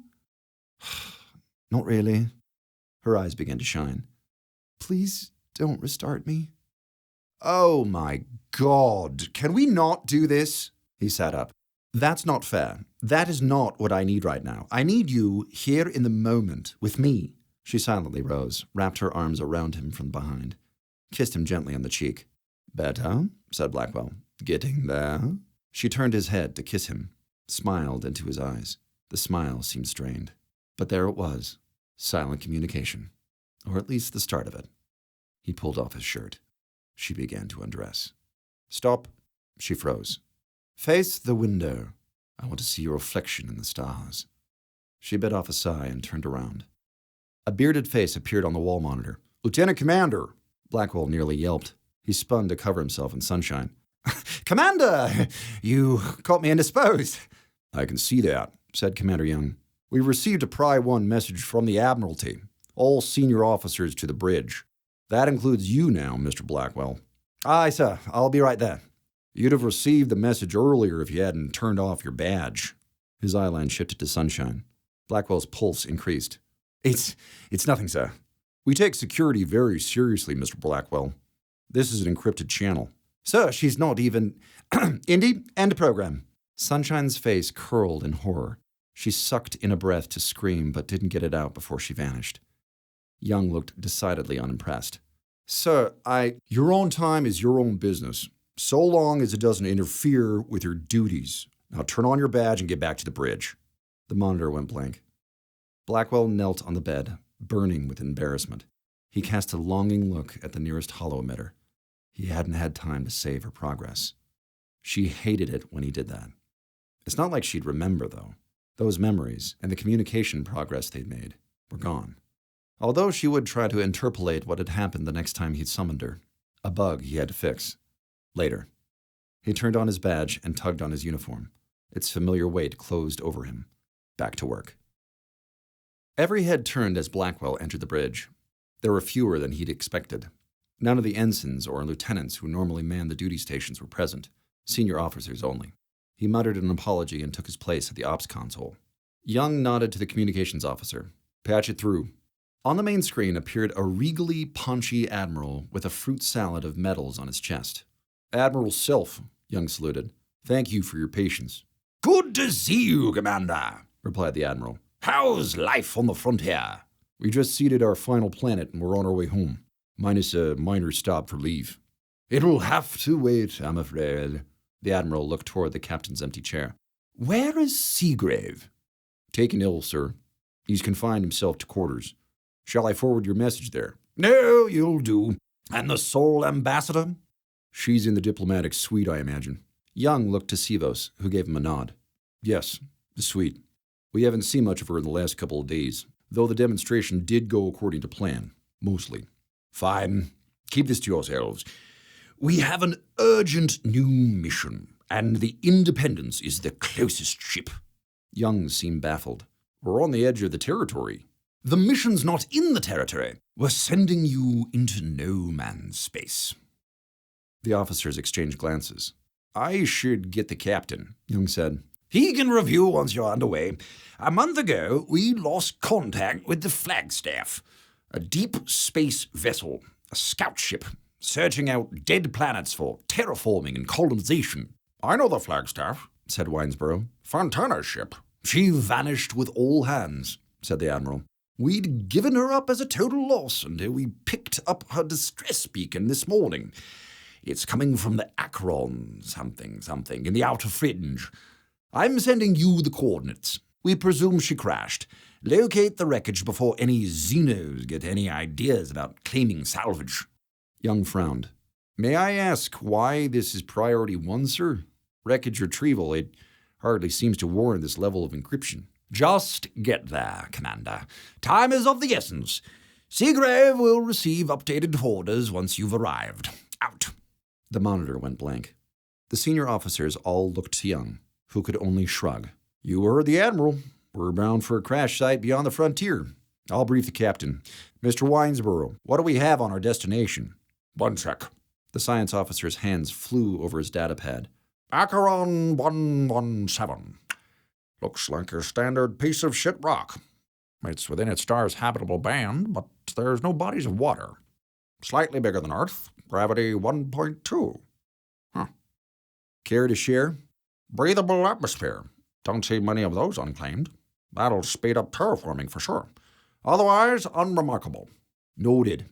Anything that would have caused the Flagstaff to crash? Those ship are bricks, said Winesboro. Whatever knocked it out of the sky, it must have taken a lot of it. Young turned to Blackwell. Lieutenant Commander, gather volunteers for an away mission, standard survey and security detail. Volunteers, sir? Is that a problem? Blackwell bit back a glare. No, sir, but wouldn't it be simpler to assign hands? Not unless you want to spook the crew, said Young. We'll need them calm and functional. There's no hiding the course change, and they'll notice we didn't give them a reason for it, so they'll be on edge. Asking for volunteers communicates we don't expect this to be a dangerous mission. We can always mandate if we're understaffed. Aye, sir. Blackwell turned so his peers wouldn't see him redden. He couldn't stand being talked down to. He tapped his badge. Blackwell to crew. Throughout the event horizon, the ship's central commissary, lounge, and bar, red shirts in various stages of inebriation looked towards the ceiling. We are changing course, Blackwell continued over the comms, for an undisclosed location beyond the frontier. Some of the crew started to sweat, others to tremble. Some put their heads to the tables and moaned. Details will be provided upon our arrival. An away team will be assembled for the mission. You are highly encouraged to volunteer. The rest of the message was lost due to derisive hissing. Someone hurled a beer at the ship's emblem on the wall. That unleashed a torrent of alcoholic missiles against the coalition symbol. Slumped on the bar, Webb watched the cog bartender trace the arcs of the bottles back to their throwers. All vandals have been identified and fined. A new salvo of bottles smashed into the cog. All fines have increased, it said through the beer and glass streaming down its face. Hey, Webb tapped the bar. I need about 6 more of those. The cog swung its gaze her way. You're out of uniform, technician. Webb fumbled her clasps back together. There! Happy? How about now? It set a 6 bottles in front of her. She twisted one open, mock saluted, and undid her clasps. You're out of uniform, technician. Holy shit, you're right. She chugged half a bottle. Further violations will result in a citation and fine. I cannot take you seriously covered in course. Frankie slid onto the stool next to her. She didn't say anything. She didn't really have to. She could glean enough just taking in Webb's wrinkled uniform, slack expression, and the cluster of empty but precisely arranged beer bottles in front of her. Well, I suppose the good news is Chelsea and I won't have to get a new quad mate. Another one, I mean. Webb snorted. Yeah. What do you need right now? Webb wagged the bottle at her and downed it. Is that all? Hardly. Webb twisted open another. I'm doing a full psychological diagnostic. Step 1. Flush system prior to reboot. I've got plenty of solvent. She belched. Frankie waved to the cog. A pitcher of water, please. I don't even particularly like alcohol, Webb slurred. But I can't smoke out anymore because my bunking lungs filter the good stuff before it hits my bloodstream. So this waste of rice and formaldehyde it is. Thanks, Coalition. So glad you saved my life. She drank the bottle dry. Her eyes on the cog, Frankie leaned in. I get the self-medicating, but you don't want to be implying drug use in front of that. Right, said Webb. Might hurt my promotion prospects. Your push for next year starts now, so maybe reel it in a bit? Did they even say why? Apparently, I lack initiative. Frankie was incredulous. You what? Because I don't go get myself killed on an away mission, and I'm too competent to get killed on the job, so they're stuck with me on the review panel, and because they can't just order me to go get killed, they're going to kill my career instead. Did you know Dewey was going to retire? Frankie slid an arm around her shoulder. Let's get you to your bunk. No way, Webb shrugged her off. I paid way too much for these beers, and I'm damn well going to finish them. You'll be hung over your next shift. You could get flagged unfit for duty. Lord, I'd only be at the standard level of crew competence. Okay, yeah, let's get you out of here. Frankie made another grab. Webb deflected it. Look at these people. Webb, you're not yourself. Half are just unplugged. Can't even admit how bad they have it. But do they protest, vote, or complain, or try to better things at all? No. The unassigned do, but these assholes in quads, they just cling to the little bit of security they have and do nothing for their fellow crew. No wonder the officers despise us.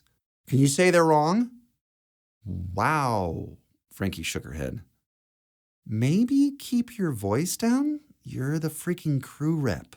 Oh no, I might lose all my power. What has gotten into you? Webb couldn't look at her. I quit, Frank. Frankie grunted. She slid the unopened bottles away. You've been working too hard. We all have. I've got a few days of shore leave saved up. How about we cash some in when we're back home? Go backpacking somewhere. We could go fishing on Enceladus. I hear the cod finally took. I'm serious. Webb undid another clasp. One more day and she could take off that scratchy hell blanket forever. Sign the papers and everything. My last shift is tomorrow. Earliest withdrawal date I could get. Something in Frankie's eyes died. Webb? Don't. She didn't need this right now. Don't you guilt me. I'll just flush it out with beer anyway. She took another drink and winced. Christ, this is awful. Frankie slid back onto the stool, slumped over the bar. Webb had never seen her with bad posture. So, what happens now? First thing, you'll have to reconsider the whole Yolanda naming convention. Like, will whoever gets my bunk be Yolanda 9 or Webb 2? If it's another Yolanda, do you alternate, go odds evens, or I don't find this funny. I'm not joking. Check it out. I need your help. She surreptitiously showed Frankie the unopened shot in her pocket. I want to fab the hell out of this to raise some retirement funds, since I could never get the cog finder working consistently. Frankie looked aghast. Then she looked towards the cog and its all-recording eyes. You can't be serious. Gotta pay for passage home somehow. And for these fucking lungs, I'm a civilian now. Frankie clenched and unclenched her fists. I understand getting blitzed, but to leave? Over this? You weren't even expecting the promotion, so how did not getting it break you? Because the last of them died. Bottle halfway to her lips, the tears ambushed her, hot and sour and too close to the surface. Webb shook her head and grounded her palms into her eyes. When she shook them away, Frankie was staring a question at her. From the shuttle, she said. The last one. He fell into a ravine on some half-terrid world without guardrails in place. Frankie had gone very still.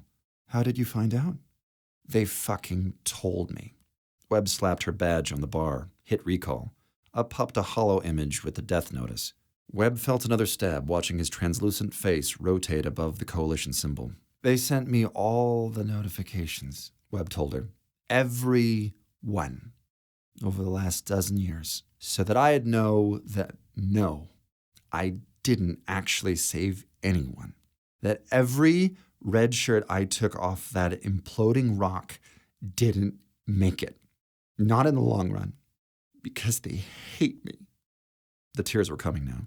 She couldn't have wiped them away fast enough, so she didn't try. They hate us. And they wanted me to know they could undo what I did just by waiting. And so I am just fucking done. They win. I'm out. Frankie put a hand on hers. I don't even know if I can miss this place. Webb scrubbed her eyes, took a deep, steadying breath, looked around the room. All she could see were morose folks in red, all trying to disconnect before taking their next turn in the machine and trying not to get crushed. Her eyes found their way to the corner of the lounge, where a strikingly handsome officer sat in starlight in his medical blues. I was going to introduce myself today, Webb said softly. The words just came to me, just popped into my head when Dewey gave me the news. Hello, Doctor. I'm the new chief appointed, I was going to say. Engineering sends a lot of crew your way, and I'd like to reduce that number. We should meet. Talk about ways our departments could work together more efficiently. Maybe over dinner? Corny, yeah. But all I needed was an in. She turned back to her thicket of empties. I was almost somebody today. I almost got to talk to him. What's stopping you? Frankie asked. He's sitting right over there. See? There. Go on, it's easy. Hi, Dr. Marwazi. I'm Webb. Want to spike each other's endorphins? He's an officer, Webb said flatly. I'm a crew. No, worse, a civilian. A nothing. If you're a nothing, what's that make the rest of us? You're always going to be disappointed when you set unrealistic goals. Easy for you to say. You don't want anything. Frankie sighed. That's not what non-attachment means. I don't care. Webb was tired. So damn tired. Let me have these beers or piss the hell off. Either suits me. Frankie stiffened, studied her, seemed to nod to herself, and leaned in. A man traveling across the countryside encounters a tiger. He runs. The tiger gives chase. Oh, God. Webb covered her head. Is this another parable? The tiger chases him, Frankie continued, all the way to a precipice. The man grabs onto a vine and swings down over the edge, out of reach. Trembling, he looks down, and what does he see? Another tiger. Really? 2 tigers in the same range. And they're not fighting? Shut up. The tiger below looks up with hunger, while the tiger above sniffs down. There's nowhere for the man to go. If he falls, he dies. If he climbs up, he dies. Only the vine is keeping him from a drop into snack time. Then he hears it. Squeaking. He looks up and sees 2 mice. One white, the other black. Yin and yang. I get it. Not even subtle. Shut up. 2 mice gnawing on the vine. They'll chew through it soon. But as he looks at them, he sees a strawberry growing out of the cliff.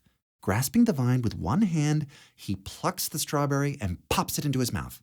How sweet it is! She sat back and set her hands in her lap. So, Webb shrugged. I need to live in the moment? Is that what you're telling me? No! The shout made Webb lean back. She hadn't seen Frankie angry in a long, ever. That's not what it's about at all! Everyone always gets that wrong. It's not about ignoring crises and being in the moment. It's about not getting distracted by pleasure. So, wait, Frankie was losing her. What are you saying? I'm saying, fuck the strawberry. There are tigers. Webb shook her head. You've lost me. And you've lost yourself. Her disappointment was palpable. You're throwing away your career and your power to advocate for the crew that trusts you in a moment of self-pity. That's your strawberry. Webb's anger flared. How about you get lost? 'Cause you're really not helping me. She turned away. Stupid straw Buddhist berry story. Tigers and mice, who gives a shit? When Webb turned around again, Frankie was gone. Her anger melted into sorrow. Had she been sober, the moment might have been one of self-reflection. But as it was, the half-thoughts that careened around in her head couldn't stick to anything, couldn't form into the chain of a plan. So they all just floated around, loose bits of guilt bumping into each other on a tide of depression. She wanted to cry again. No, not here. Never here. She took another beer from the bar. It held absolutely no appeal. She was, quite literally, full. There was no amount of additional liquid she was interested in ingesting. Anything she added now would only be contributing to tomorrow's throbbing regret. She saw Dr. Marwazi rise from his table, bid his companions goodbye. He headed towards the hall. Webb found her feet on the floor. Looks like she decided to follow. To show some initiative, even. Why not? What's the worst that could happen? It's not like they could fire her. She followed Marwazi into the lift. Wherever he was going, she wouldn't have more than a minute before the ride reached its destination. Stupid lifts and their stupid efficiency. Bridge, said Marwazi. The lift whirred and began to rise. He looked at her. Her pulse quickened and the words died in her throat. A nod, and he looked away. Webb eyed the navimeter. Time was burning. So much to cram into a few stolen moments. So I'm leaving the coalition, she blurted. Oh, said Marwazi. Thank you for your service. His accent was so savory smooth she could have sipped it. Have you served long? 15 years. Her heart fell. We've served together for 12. And he didn't recognize her. Have we? He looked embarrassed. He glanced at her badge. Ah, engineering. That would be why we haven't met. You treated me 9 times. His cheeks went from bronze to rose. My apologies. 9 times. I'm terrible with faces. You put my lungs in. His raven eyes widened. God, his lashes were luxurious. Yes, the biomech ferrofibers. How are they? Oh, can't complain. She nodded too quickly. I mean, I could, but they'd filter it out. He blinked at that. Webb flushed. The lungs, I meant. That was a joke. Ah, yes, I can see it now. He chuckled. Very droll. She flushed harder. I was going to take over for Dewey, but not anymore. Oh, is she retiring? I won't get to now, though. I'm leaving the coalition. Yes, you already said. Best of luck. He gave her a polite nod that signaled the end of the conversation. Webb screwed her eyes shut. She swallowed the lump in her throat and went for it. Do you like fishing? He seemed taken aback by the question. As taken aback as Webb was that she'd asked it. Come again? I'm all out of plans, but I was thinking, hey, if you've got some planet leave, maybe we can go ensing on the Fishilatus or something. I hear the cod are really there. He looked confused. Then he looked at the bottle she hadn't realized she carried out of the lounge. I can't, unfortunately. I have to prep for the away mission. I'm leading one of the teams, but thank you. No, it's... Her opportunity was fading. What I meant was... The doors opened with a pneumatic hiss. Marwazi ducked out onto the bridge. The sleek, elegant bridge, with its unobtrusive workstations, luxurious seating, and gorgeous view of the cosmos. Webb leaned against the frame of the lift and gazed out under the stars. She'd never seen such a view, not even in the Neos. One must feel like a god up here. Ms. Webber? Her blood went cold again. A smile she didn't know she was wearing fell from her face and smashed on the floor. Blackwell was staring at her. May I ask what you're doing on the bridge without permission? And out of uniform? Webb saw a knot of senior officers watching her with a range of expressions. The one Marwazi wore was curious. Initiative. Webb slipped the bottle behind her back and flipped her clasps shut in one smooth motion. Sir, I came to volunteer for the away mission. Chapter 4. Vita Incerta. Webb's brain awoke before the rest of her, and as she lay there in the oddly chatter-filled darkness in her head, wincing at her blossoming hangover, she wondered where the whispers were coming from. Distant whispers, but not too far, like a crowd of gossipers gabbing in the next room. There was an urgency to their conversation, an edge of panic that gave way to a rhythmic pounding in her skull. That pounding gave way to the actual pounding coming from behind Chelsea's bunk panel. Webb groaned. Her body was awake now, and it had more than a few complaints to lodge. Her brain had grown spikes that were stabbing out in all directions. How one can drink so much and yet awaken dehydrated was one of the great mysteries of the universe. At least the lights were off. She looked down towards the spot between bunks where Frankie usually meditated. Frankie wasn't there. A twinge of guilt wove through the brain spikes. Frankie must have left for her shift early, which would probably make Webb's last day easier, not starting with another fight and all. Guilt and regret clawed at her. Webb hadn't known yesterday that today would be her final day in uniform. She hadn't even told her station mates yet. They likely knew by now. Doubtless Dewey did. There was a reaming she wasn't looking forward to. Webb looked to the ceiling of her too-short bunk and realized, with a jolt, that she'd just slept her last night in it. Where would she be after today? In the cargo hold, dodging looks from unassigned crew who couldn't believe she'd given up a quad berth. Whatever. Issues for later. Chelsea's bunk panel was down. Rob had gotten his shirt halfway on before he'd noticed her. Oh, hey, He flushed, nudged Chelsea. Webb's up. Hope we didn't wake you. Webb tried to speak. It came out in a dry heave. Her mouth tasted like she'd eaten a cardigan. Come again? I'm good, said Chelsea. Webb swallowed her mouth clear. Rob, hey, I've heard you guys have some magical rehydration spray? The hangover pill? He finished pulling his shirt on. Yeah, that's not part of the crew medical package. Sorry. Webb grunted. She eyed the door to the bath chamber. She still needed that shower. And she could drink the water. She had about a week's worth of hydro rations to cash out. She dropped to her feet, put a hand on her temple to steady herself. Her hair was plastered into a plate on the side of her head. When did Frankie leave? About 30 seconds before I calmed Rob, said Chelsea.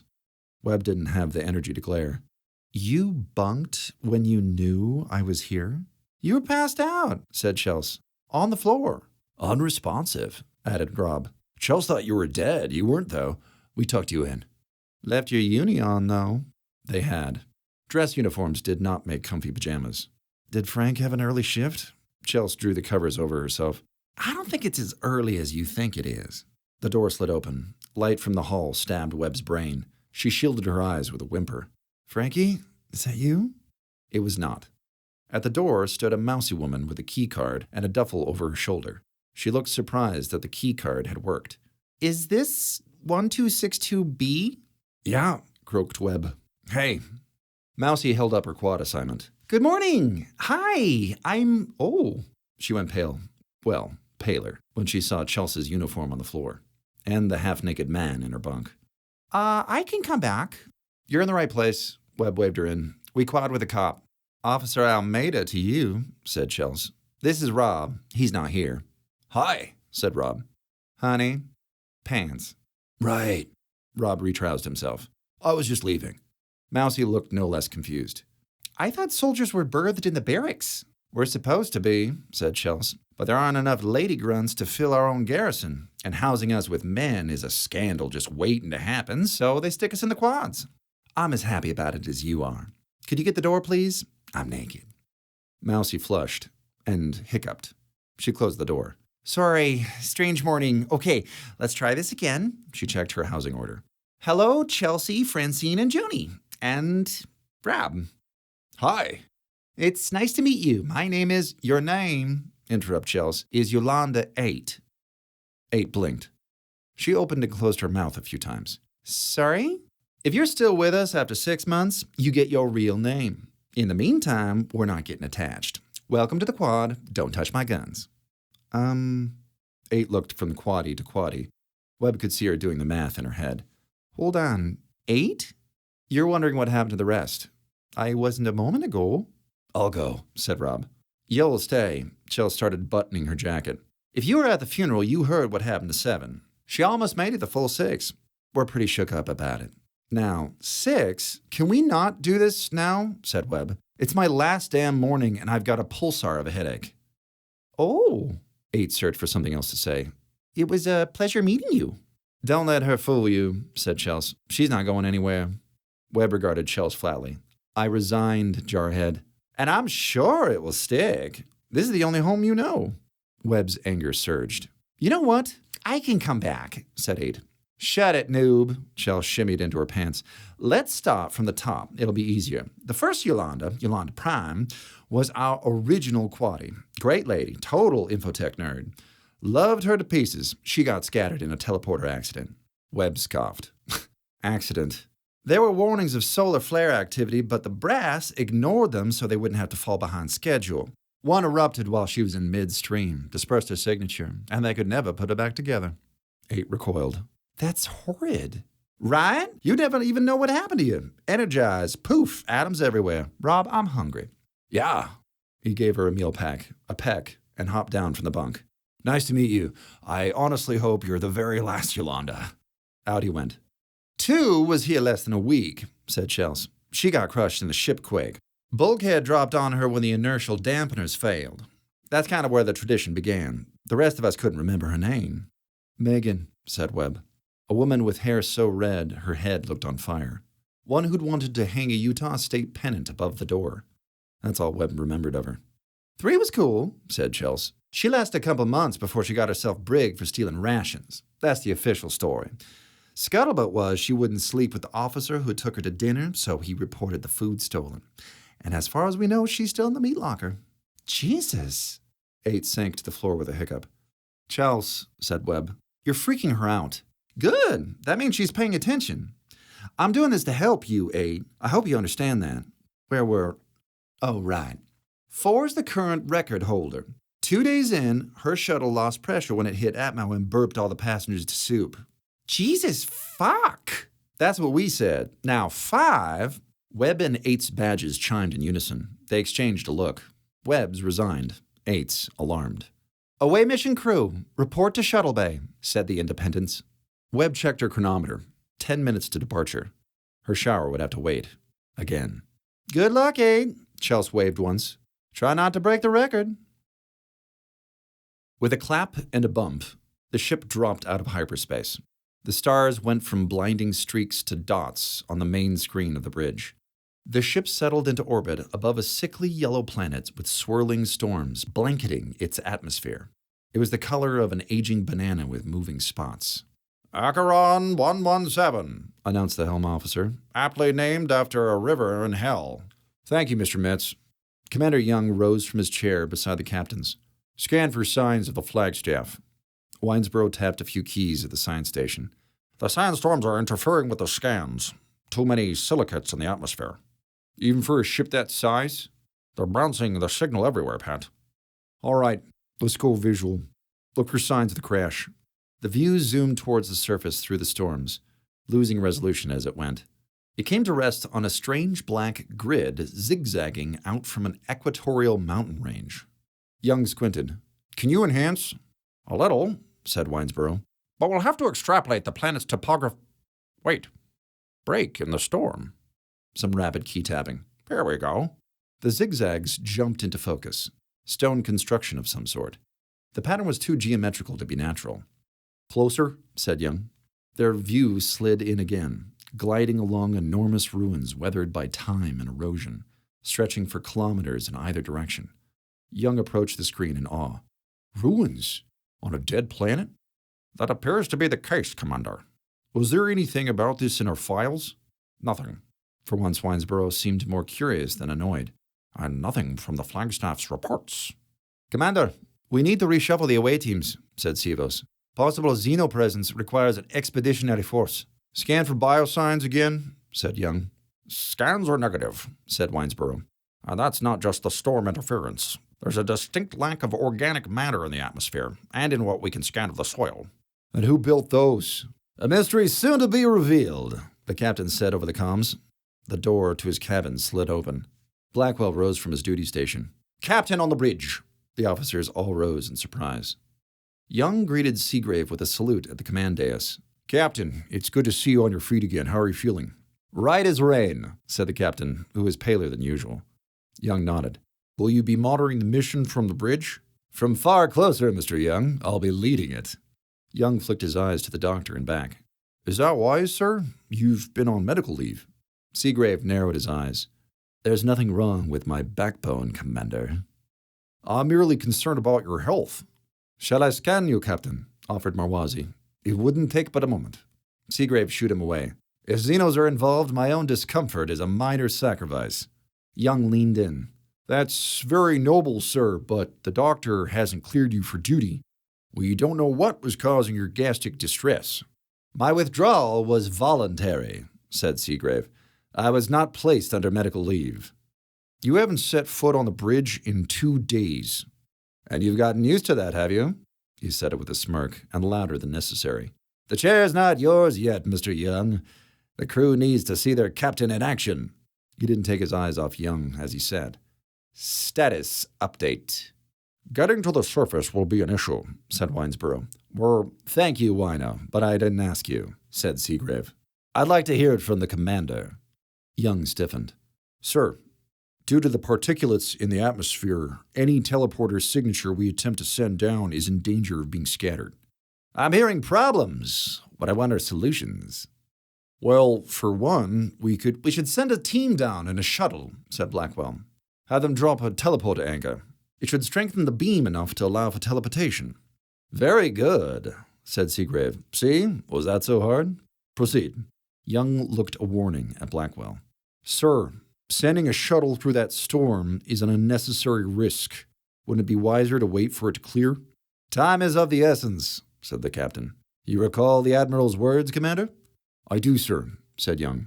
But even if we strengthen the signal enough for teleportation, if the storm's intensity increases, the anchor may not be enough, at which point we may have more crew on the surface than we can fit in the shuttle. Seagrave rolled his eyes. Yes, I'm aware of the passenger capacity of our shuttles, Commander. I've been in those a few times. He rose, tugged his uniform taut. Lieutenant Commander, proceed with the plan and meet me at the teleporter. Commander, the bridge is yours. Young froze. You want me here? The captain regarded him languidly. You had other plans? I was going to lead an away team. Yes, in the vanguard exploring the ruins. Commander, it is unbecoming of a senior officer to put his personal interest above the needs of the ship. Sir, I'm sure there will be plenty of time after the mission for you to collect artifacts. In the meantime, you can stay here next to that chair you haven't earned. Young pressed his mouth into a line. Aye, sir. Webb clutched her head, as if that could steady the shaking. It did nothing to blot out the roar of the thrusters. Riding a shuttle down through a continent-wide dust storm wasn't doing wonders for her hangover. She wasn't going to puke. Not here. Not in this tiny space in front of her peers. Definitely not in front of that lanky Armstrong who hardly looked old enough to shave. I heard there were ruins on the planet. 8 was still trying to make conversation. That's pretty exciting, right? We'll get to see them first. Webb ground her eyes shut and gripped her harness. I'm sure sending us first has nothing to do with making sure they're not booby-trapped. You think the officers will come down?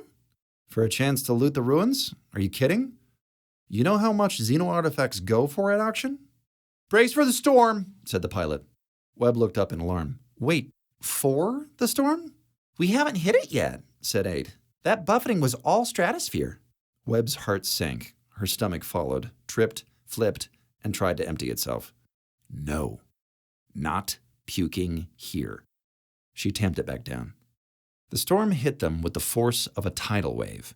Webb held her harness in a death grip as the shuttle bounced around like a ping-pong ball on a shop vac. She wanted to shout at the pilot to pump the stabilizers. She could hear the excuse. They needed to get through the cell first. Couldn't afford to slow momentum and linger in the winds. Not that that would matter if the aileron snapped. Grit soup sprayed against the view screen.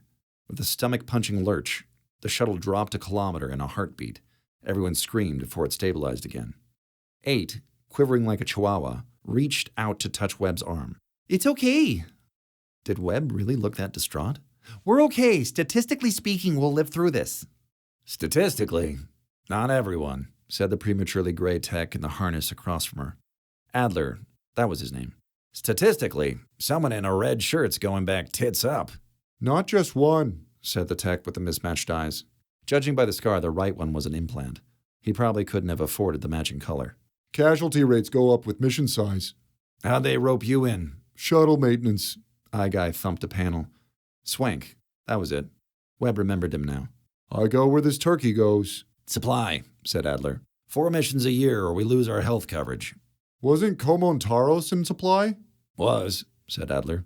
Rack of shelves fell on him. Smashed him flatter than a pancake. That's like what got Foley, said Swank. Right here in the shuttle, going through turbulence. Her harness held, but the one holding the Demetrium didn't, and splat. I'm in agriculture. 8 forced a smile. It's my first mission. Adler and Swank blanched. Our condolences. 8 looked alarmed. What? Nothing, said Adler. I'm sure you'll be fine. Fresh fish always come back, said Swank. The pilot snorted. 8 hiccuped. You'll be fine, said Webb. You're in friggin' agriculture. So was McSherry, said Swank. He popped a pod by mistake and choked out on the chems. He glanced at the pallet of agropods lashed to the floor. Those look secure, though. I don't know, said Adler. That's where the Demetrium was. 8 sank deeper into her seat. What about you, Chatterbox? Adler asked Webb. Webb let out a long breath. Screw it. It hardly mattered now. I volunteered. They looked incredulous. What, were you drunk? Murphy drunk volunteered once, said Swank. He bought it on Premia from a massive skull fracture. Adler nodded somberly. Like a leaky red coconut. Enough, blurted the Armstrong. That's enough chatter. Let's keep it down. Poor guy was even paler than 8. Looks like it wasn't just her first mission. Let me guess, Webb said to him. First away mission? So? He glared at her. They told me not to talk to you. Webb leaned in to 8, nodded at the Armstrong. See that acne farm over there? Armstrongs don't risk their own. If he's here, you know what that means? What? It means we'll be fine. And just like that, the shuttle popped out the bottom of the storm. The pilot set the shuttle down atop the stony outcropping of a gentle slope. Checking atmo. Breathable, she confirmed. Temperature even, 11 degrees. Welcome to Planet Shithole. She lowered the back hatch. At the base of the slope, packed earth stretched out beneath a dirty yellow sky. The Xeno ruins squatted ominously on the desert plain below, looking like a series of entrances to cathedral naves, their pattern repeating over and over as far as the horizon stretched. Webb and the other redshirts waited for the Armstrong, their appointed leader, to realize they were all looking at him. When he finally did, he flushed. Shut up! He flushed harder when he realized how stupid that sounded. Try calming the ship. The pilot hit her badge. Shuttle to Independence. There was no reply. She cast her eyes up at the storm swirling above them. Storm's eating the signal. I can hear that. He unbuckled his harness. Let's get the stuff unpacked and set anchor. Copy. Swank unfolded the grav jack and offloaded the gear. Webb took her first step onto an unsettled planet in years. The last one had also involved a shuttle, one she'd been flying. It struck her that she'd never see this again. The majesty of this moment. Those towering ruins extending off under an alien sky. She regarded their distant arcing curves in sadness and wonder.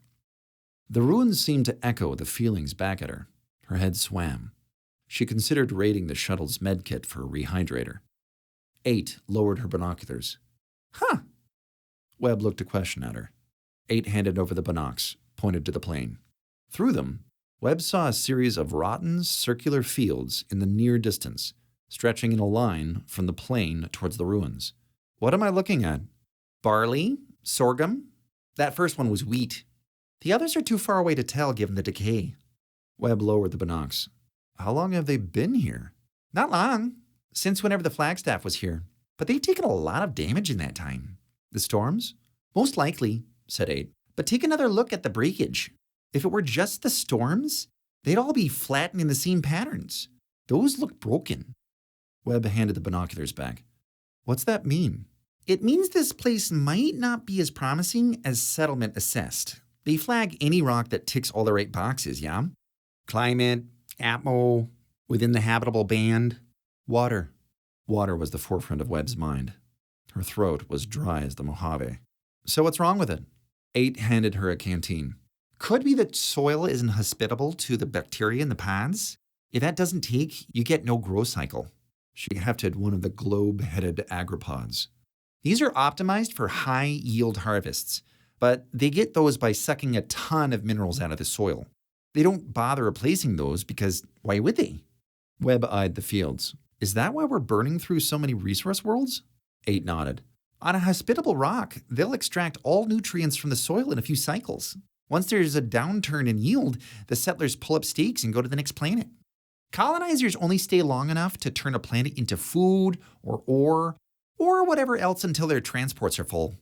She stooped, crumbled a pinch of soil between her fingers. Could be the crops fail because they're all aggressive strains. You can't pull out what isn't in the soil. Does that explain the breakage? Not really. She looked out over the broken fields. Sure seems a long way to go for another load of soybeans. Makes you wonder why we don't just fab everything.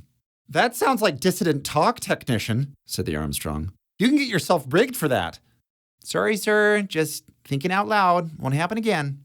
Webb regarded her frankly. I might come to regret not knowing you, 8. That's not my name. 6 months, right? Webb's grin faded. Right. She'll be well and gone by then. Yolanda 8 picked a pair of agropods from the pallet with the care of an artist choosing her brushes. I need to repeat the experiment, see if I can determine why the test fields degraded so quickly. What have you got there? Corn and beans, said 8. I'm going to jerry-rig a mulpa, see if getting them to grow around one another will help. It mixes the crop, but the structures support each other and they're more stable than a monoculture. If it holds, I'll add squashes and tomatoes. Webb's mouth watered. The promise of real, fresh vegetables. That sounds amazing. I'll go with you.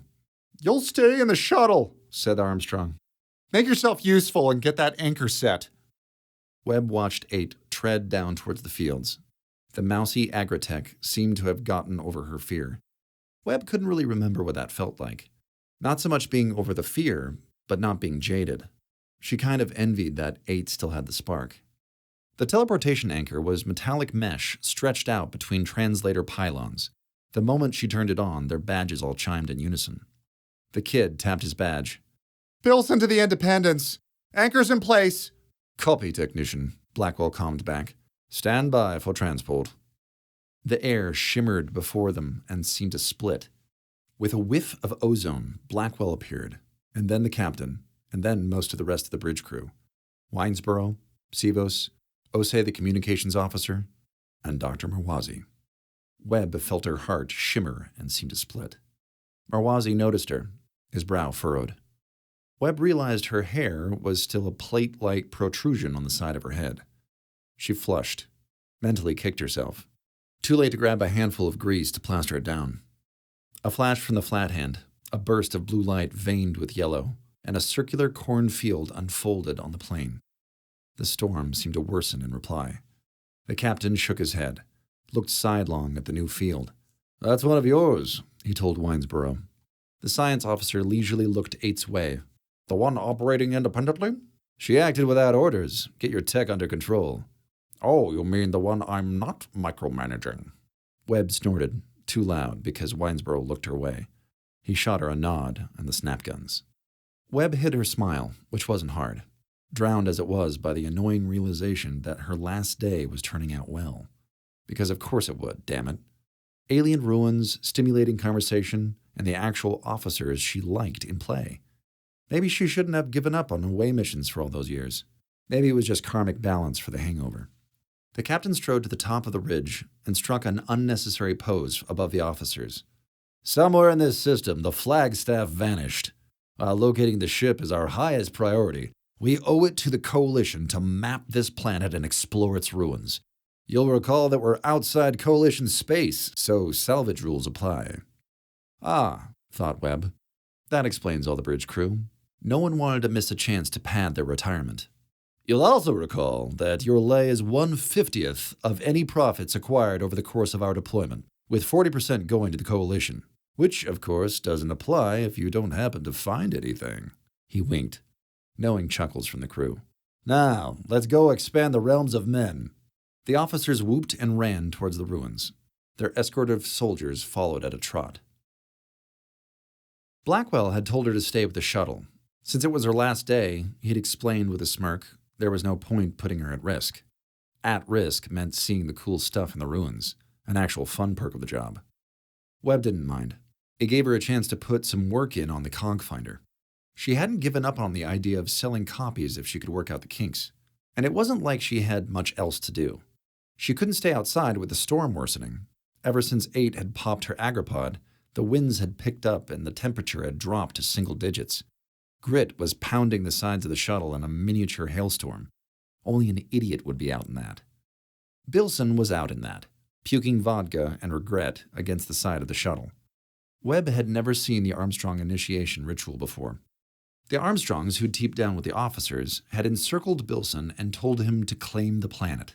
He'd done so, planting the flag, the Armstrong one, not the Coalition's, urinating a circle around it, and bellowing, "Caelum Nostrum!" The Armstrongs pinned their blood drop badge on him and made him drink about a quart of alcohol from a pump. Now her unit commander was hunkered down in the storm, retching out his last few meals and, by the sound of it, several childhood memories. She almost felt sorry for him. She couldn't, though, since he wouldn't even have a hangover. They'd given him the rehydrator. So distracted had she been by Bilson's heaving that she hadn't noticed the cog finder light up. She studied it in surprise. Its monitor couldn't draw an accurate background. The heavy metals in the planet's bones were preventing that. But there was activity on its screen. Blips. Several of them. That was odd. No chance there was a cog out there.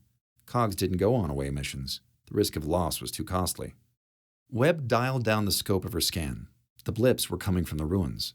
The finder must have caught a signal echo bouncing around in there. That would explain the multiple hits. But not what originated it. Maybe a cog had wandered into a teleporter stream and gotten whisked down? Teeping sometimes futz with their neural circuitry. It was possible one had come down by accident and wandered off. Hell, maybe she could claim it as salvage and sell it back to the Coalition. She chuckled. A runner popped his head into the shuttle. "Unit Commander?" Webb jerked her thumb towards the wall. Bilson puked on cue. "What's up?" "Comms are down," said the runner. "Command wants us to regroup at the fields." "Out in that?" "Affirmative. We're running the message team to team." "Efficient." Comms didn't go from comm to comm. They had to go to the ship first to be logged. The storm must be interfering with things again.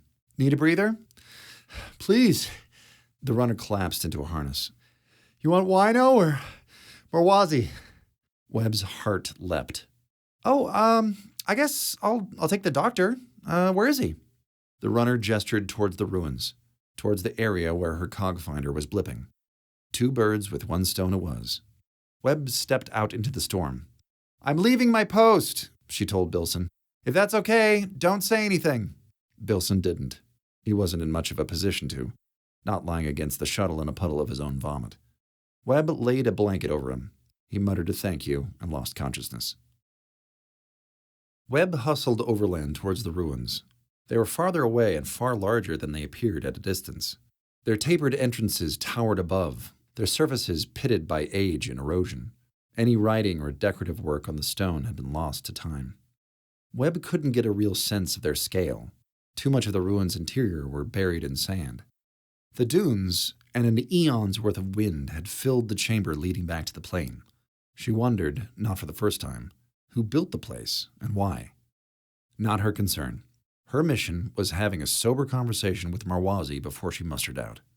She followed the little glowing tags the away team had left to mark their path into the ruins. Those were required by the reg, but few of the teams followed them. It was tedious stopping to log your position every 100 meters. Plus, if you did stop, you were wasting precious tomb-looting time and inviting another team to lap you. Webb was glad to see Marwazi had marked his way. It was one of the things she liked about him, his adherence to regulations. Those kept the crew safe. She left the light behind her and entered the high-ceiling chamber with corridors that went off at angles through the ceiling. It was too dark to tell if that was the intent of the design, or if an upper floor had collapsed and been buried in the sands. Some sort of stony air ducts, perhaps? In the shadows behind her, something skittered across the sand. Webb whirled, heart thrumming. She saw nothing there, could hear nothing but the rumble of the distant storm. The Armstrongs were probably pranking her, stupid assholes. She wished she were armed. Another skitter from the ceiling this time. It startled a yelp out of her. The chamber echoed the yelp back at her from all directions. Screw it. Marwazi wasn't that hot. She turned and ran, tripped over something solid, and found herself sliding down a slope. She couldn't tell how far, until she hit a stony floor.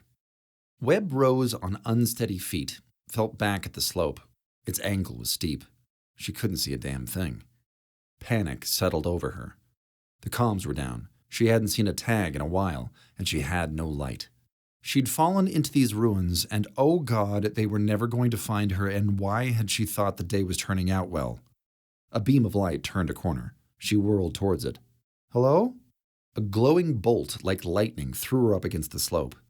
For a moment of blinding pain, she couldn't move, couldn't breathe. Her guts all seized at once. She pitched forward and convulsed. Marwazi, staring in shock, lowered his sidearm.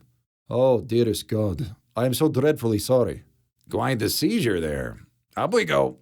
She felt Adler take hold of her arm. He helped her up. Good thing that was on stun, Doc. Morrison took a close-range stun on Imbar 6. Swank lit up the chamber with his headlamp. Internal hemorrhaging did him in. Webb's guts burned. Ugh, you shot me, she managed. Marwazi holstered his sidearm and took out his scanner. Please, tell me what are the painies. Pretty much where you shot me. Isn't that a direct violation of your oath? I'm afraid you don't look so good, technician. That's probably the hangover, said Adler. Webb's head finally stopped spinning. Her stomach didn't, though, and made a motion to adjourn. Her esophagus seconded. No, not here, not in front of her crush.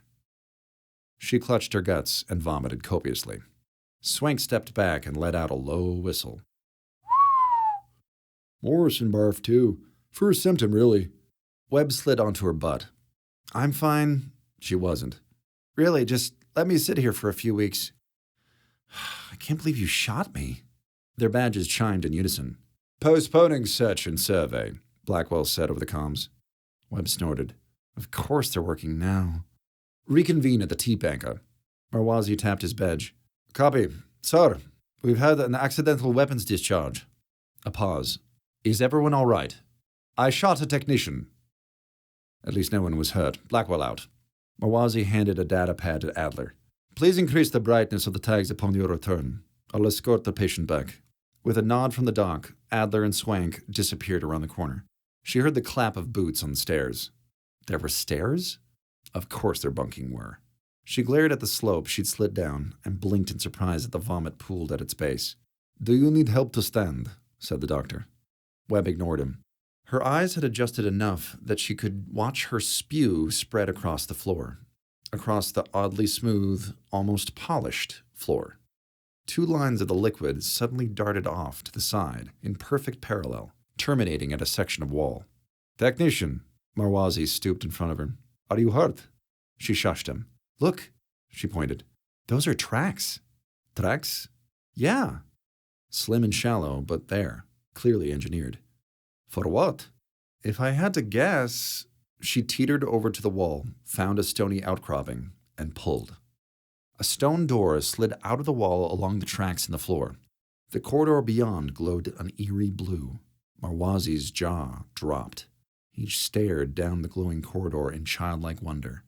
Oh, technician, what have you found? Webb could only shake her head. This could only happen on her last day. Want to find out? Chapter 5.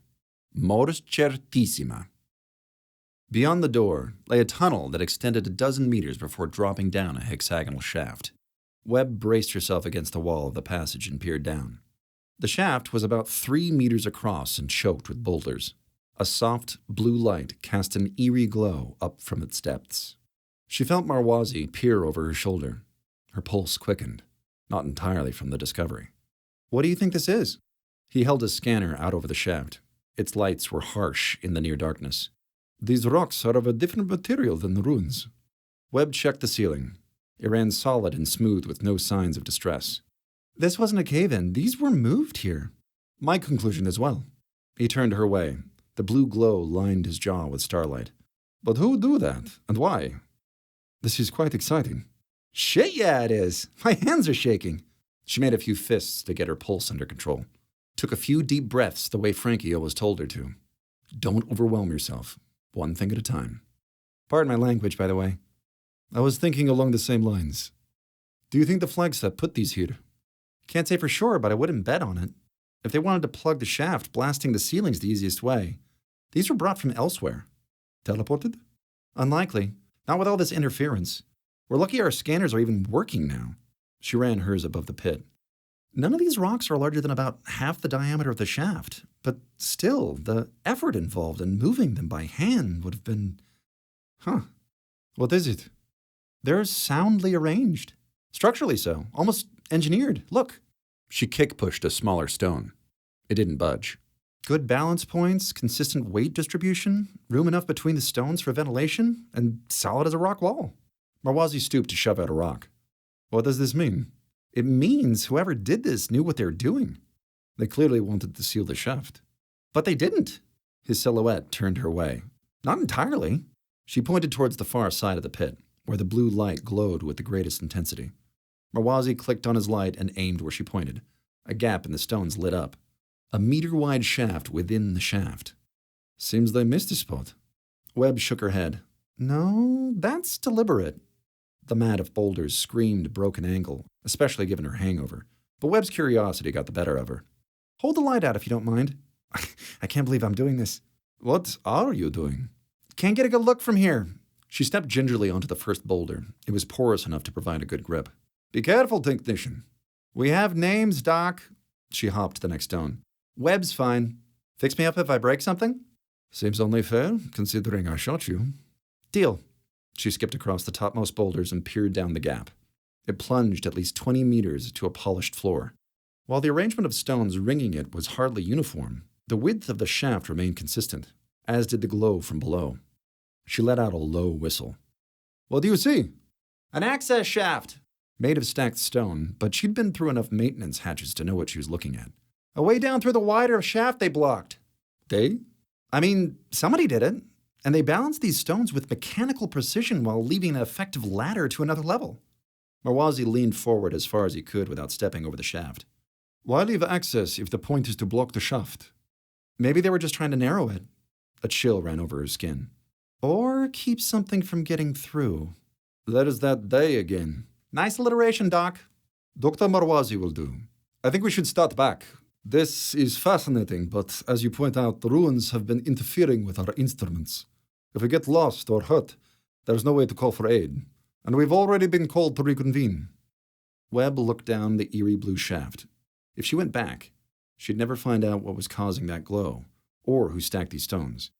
Discoveries, the big ones, ruins and races and the like, were the purview of officers, as were the accolades and book deals and naming rights that flowed from them. Leaving now would be intentionally waking herself mid-dream. There'd be no slipping back into it, and she'd always be left wondering. Don't you want to see what's down there? She heard his weight shift. Of course I do. We're literally right here, Doc. Marwazi, sorry. We're hardly equipped for it. No, but we've got a chance for real discovery here. She'd never had that. She hoped she didn't sound like she was whining. She scanned below. Her device groaned in protest. I'm getting a ton of magnetic interference. More so than from above? He sounded closer. Way more. You know, that might have been what made my personal device wig out. She couldn't call it a cog finder without raising eyebrows. We should at least find out what's causing that glow. We can flag this point for further exploration. If it's electronic, what's its power source? If it's not, well, what is it? She was thinking out loud now. Walk through it.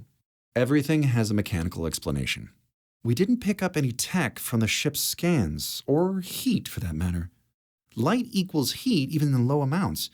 We should have picked up the heat. Why was there no heat? Marwazi shook his head. You're going down, aren't you? She had already descended halfway. There are natural handholds.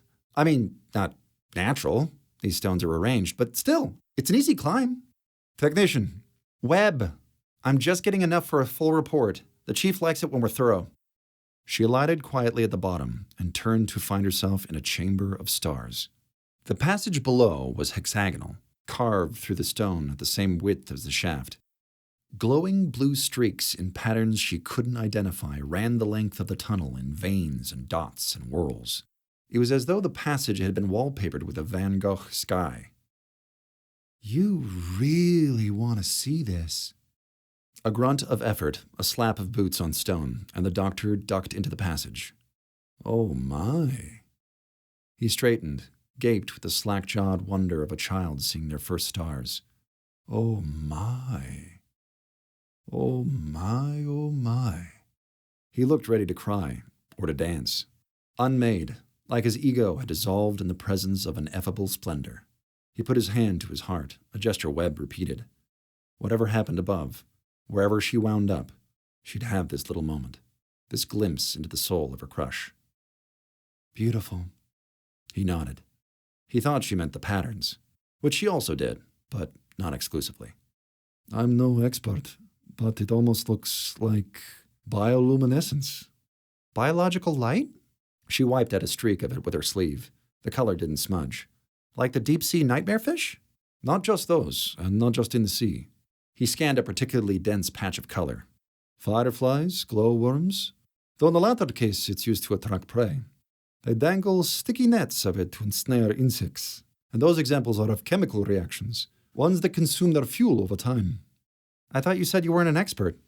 He slapped his scanner. I can't get a reading. Interference is too strong. We should get a sample for Phillips. The ship's head of xenobiology, Baron Freakbaum, to the crew. She had never had cause or desire to learn why. We could try scanning some on the surface. The interference wouldn't be as strong there. I didn't bring my sample case. He sounded apologetic. If I'd known, if I'd suspected. Life signs were negative. They stood there in the near dark, faces lit by softly glowing streaks of mystery. Their eyes found each other. They shared a smile. Thank you for coming down, said Webb. I'm really glad I got to see this. She left out, with you. As am I, said Marwazi. Thanks for taking the initiative. Do you really want to go back? I really don't, he said. But protocol is protocol, and the longer we linger, the more likely a search party comes after us. One not in a pleasant mood. Seriously, I don't want to get court-martialed. She toed the floor. They're just looking for excuse to come down on me with both feet. Marwazi tapped his badge. It spat out static. He tapped it off again. With the comms down, we hardly could have gotten the message to reconvene. Webb shifted her feet. Except I was sent to tell you. And you did. A smile crept up his face. And then I enlisted you for a side mission. Let's at least see where this tunnel goes. Webb returned his grin. Aye, aye, Doctor. While we're here, just the two of us, call me Harun. Her whole body smiled. The passage turned to open up into a much larger chamber, also hexagonal, with cryptic bioluminescence swirling up its vaulted ceiling. Their glow wasn't enough to light a space so large, and the heart of the chamber lay dark. Could you share your light? Webb asked him. Marwazi handed it to her. I don't think it's enough for the chamber. You'd think. She popped the bulb out of its housing. Little engineering trick. She set the light to diffuse, clicked on hover mode, and tossed it into the chamber. The bulb traced a high, gentle arc through the air before plowing into the floor with the grace of a drunken star. Marwazi raised an eyebrow. Was it supposed to do that? It most certainly was not. Webb was glad it was too dark to see her flush. Is this still part of the trick?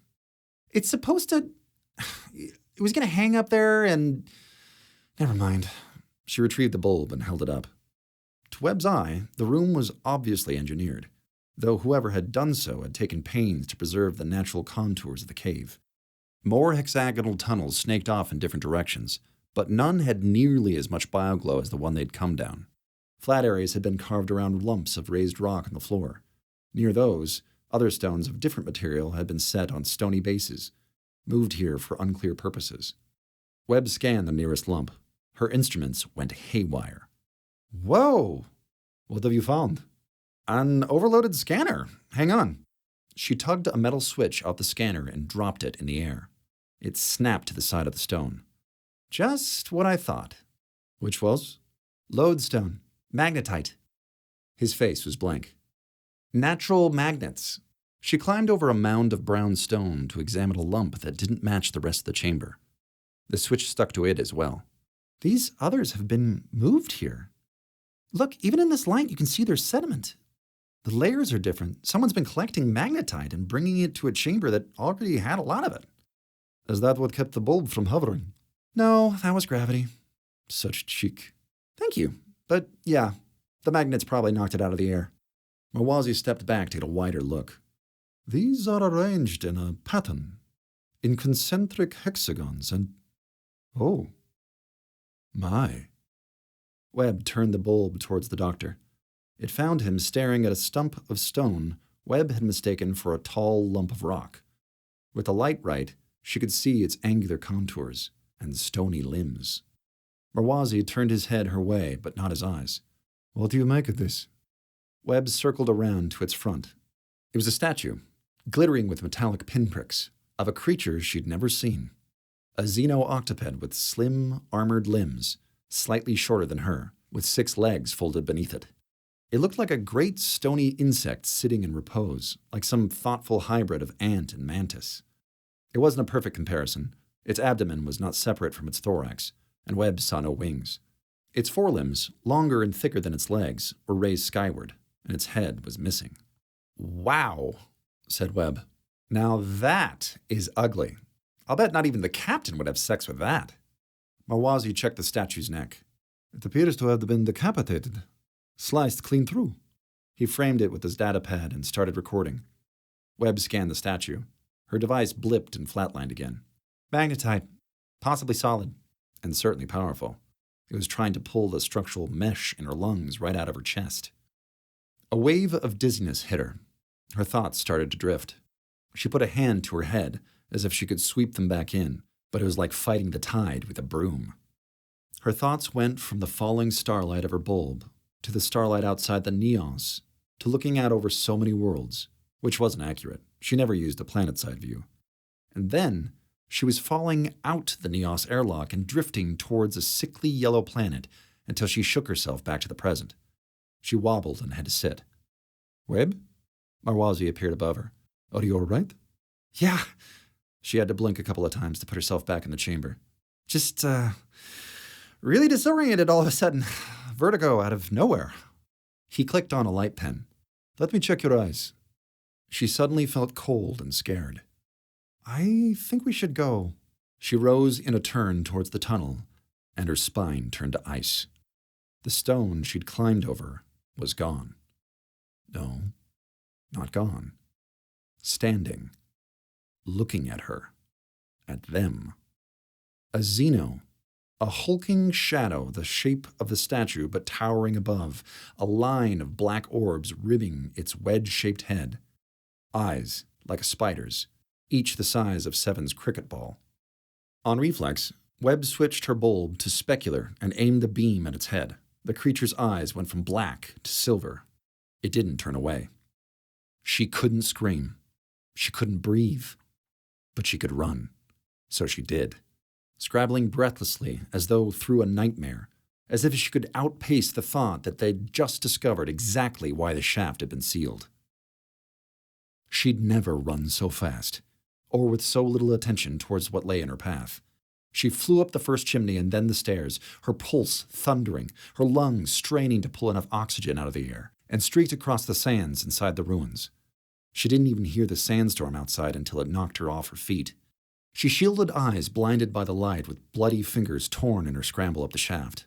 The world swam around her as her senses reoriented, and she nearly vomited again. Running for your life was an inappropriate hangover activity, especially when the lizard part of your brain wouldn't stop screaming. Mawazi dropped to all fours beside her. Webb guessed he didn't do much sprinting in the infirmary. You okay? He nodded, eyes on the sand, and giggled. Did you see that? She looked back towards the ruins. No towering, angular Zeno was following them out.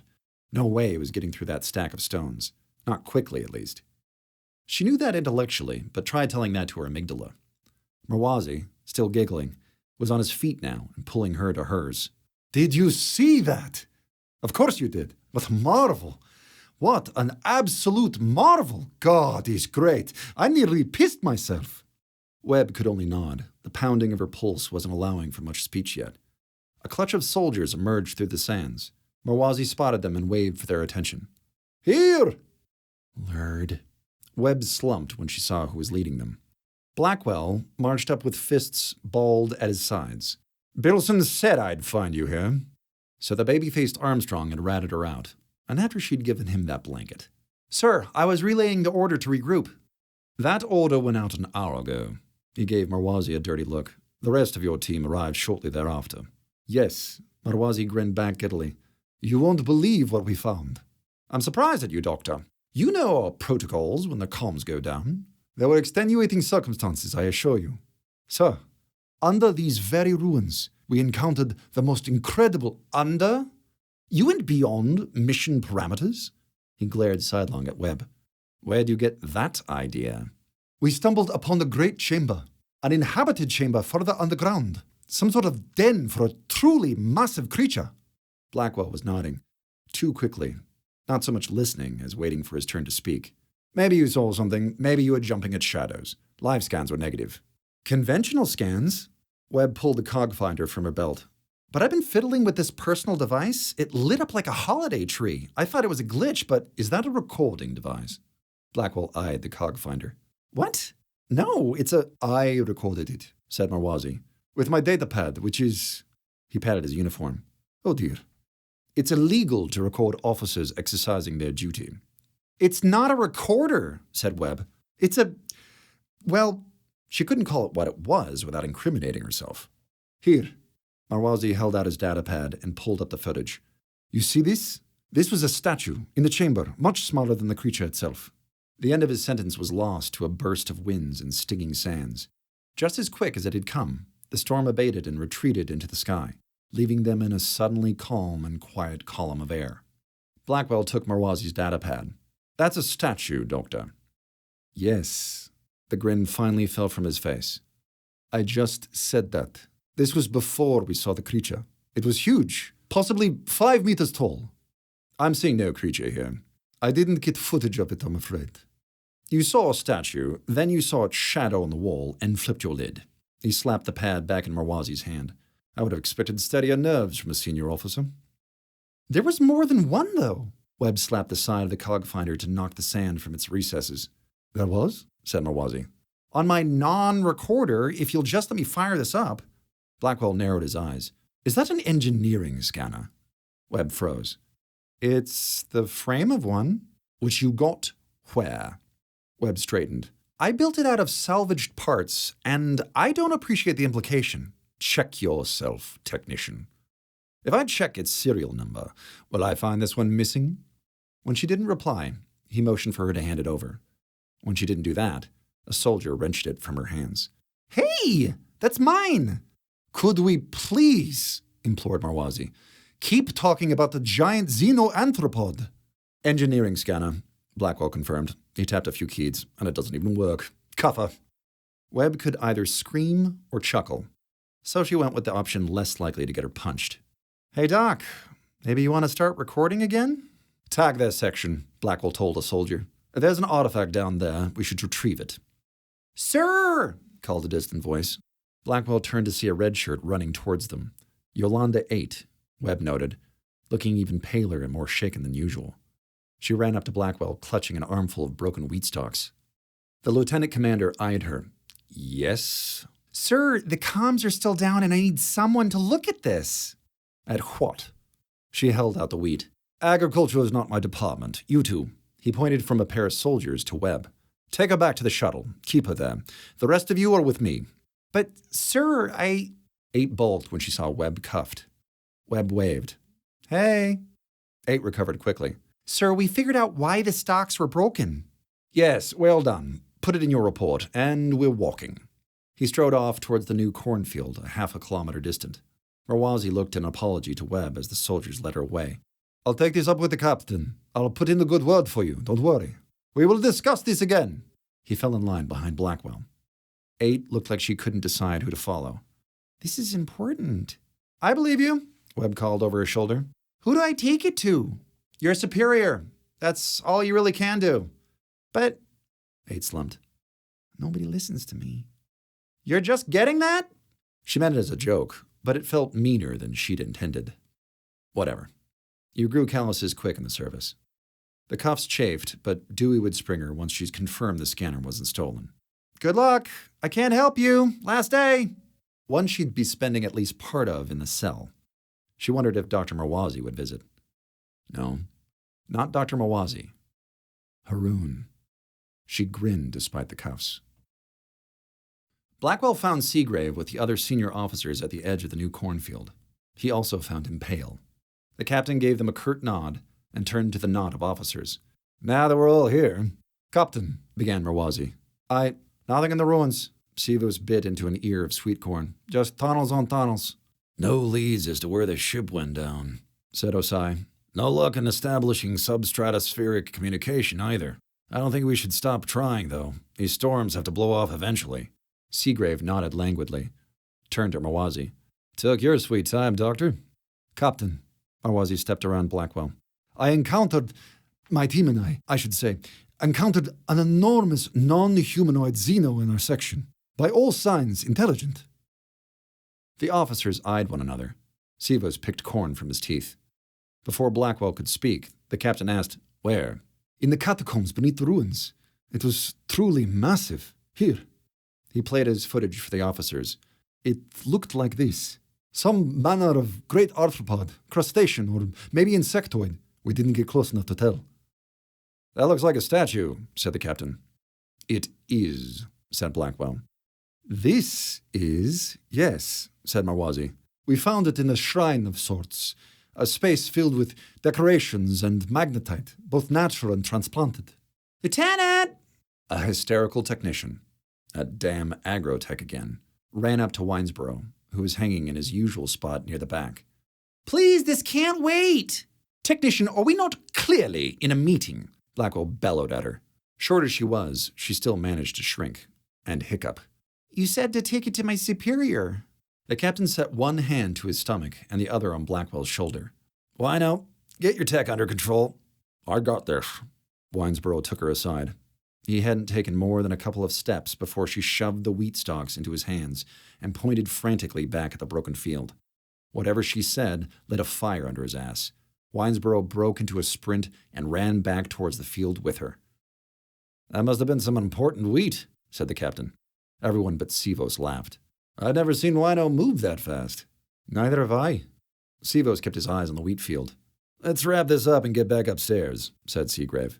Captain, I request permission to return to my section of the ruins with the larger team, said Marwazi, and security. Denied. We'll continue the search for the flagstaff from the bridge.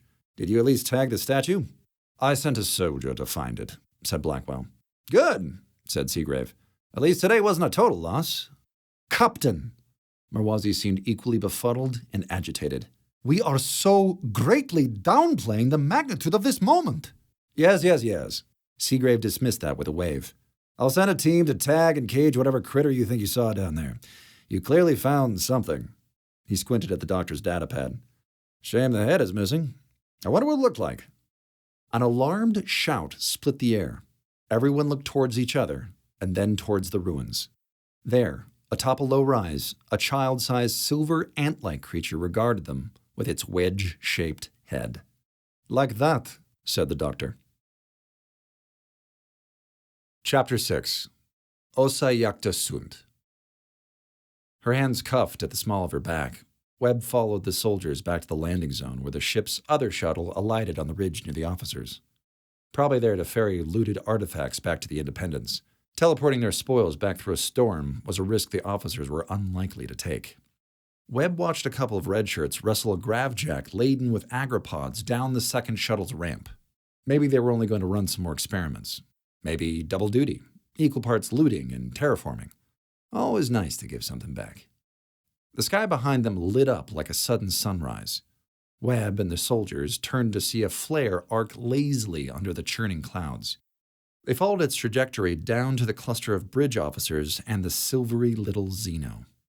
Webb went rigid. The soldiers didn't react. They weren't quite sure what they were looking at, until one peered through his binocs and nearly tripped over his feet. Holy! What? Webb tried to keep her voice steady. The soldier passed the binocs to his partner. What the hell is that? A Zeno, said Webb. Looks like a walking pile of fishhooks. The first soldier eyed Webb. Is that what you saw?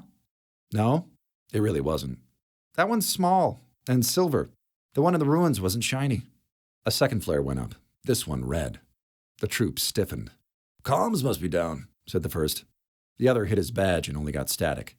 He checked the charge in his rifle. Keep on to the shuttle, he told Webb. You know the way. They were off before she could reply, bounding across tawny sands. Webb looked to the shuttle. Even from here, she caught a whiff of puke. Her eyes went from the Zeno to the dead wheat field where Yolanda 8 appeared to be losing her mind.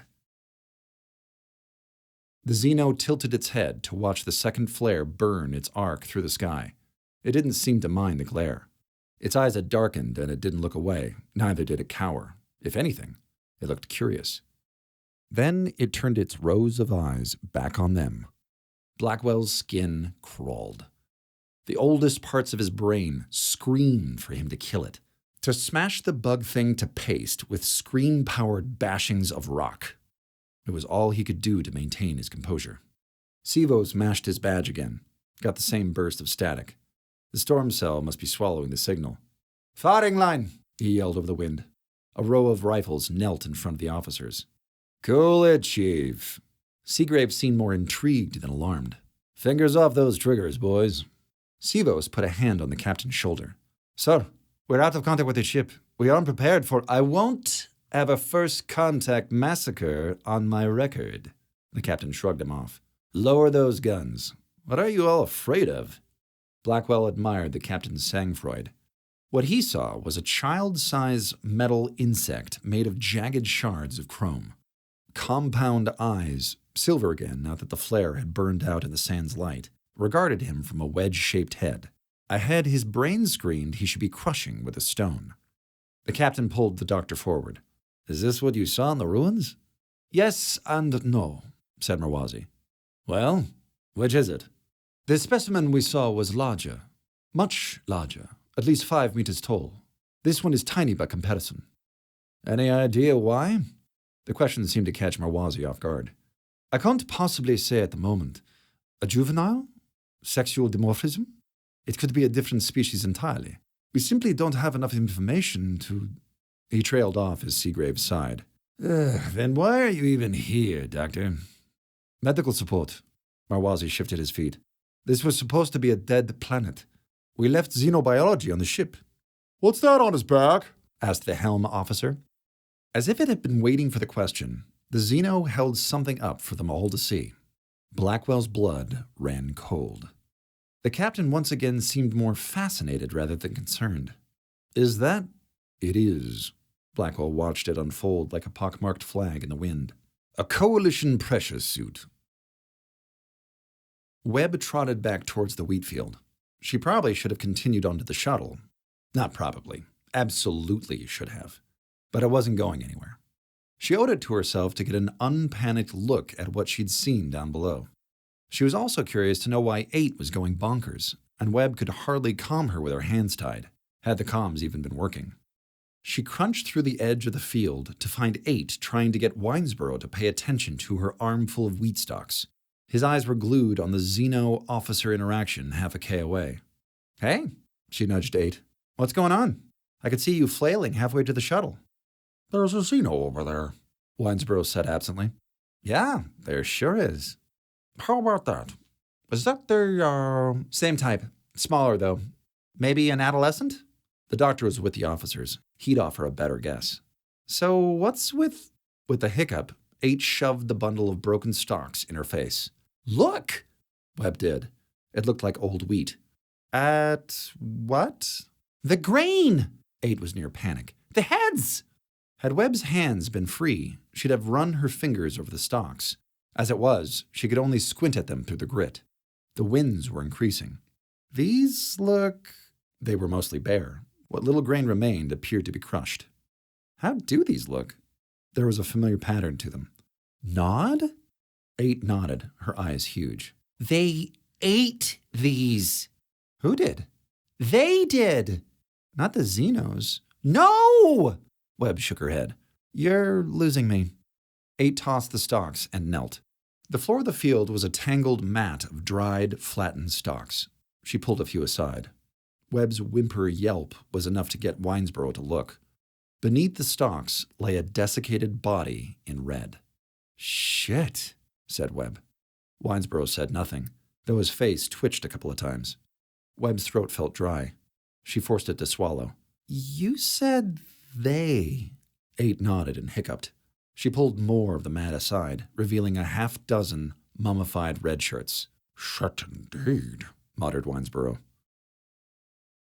The alien waved the suit like a kid with a toy flag. The captain smiled. He even snorted a chuckle. Hey, little guy, where'd you find that? He took a step forward. Sir, warned Sivos, please stay behind the line. Let's maybe not shit our panties, Chief.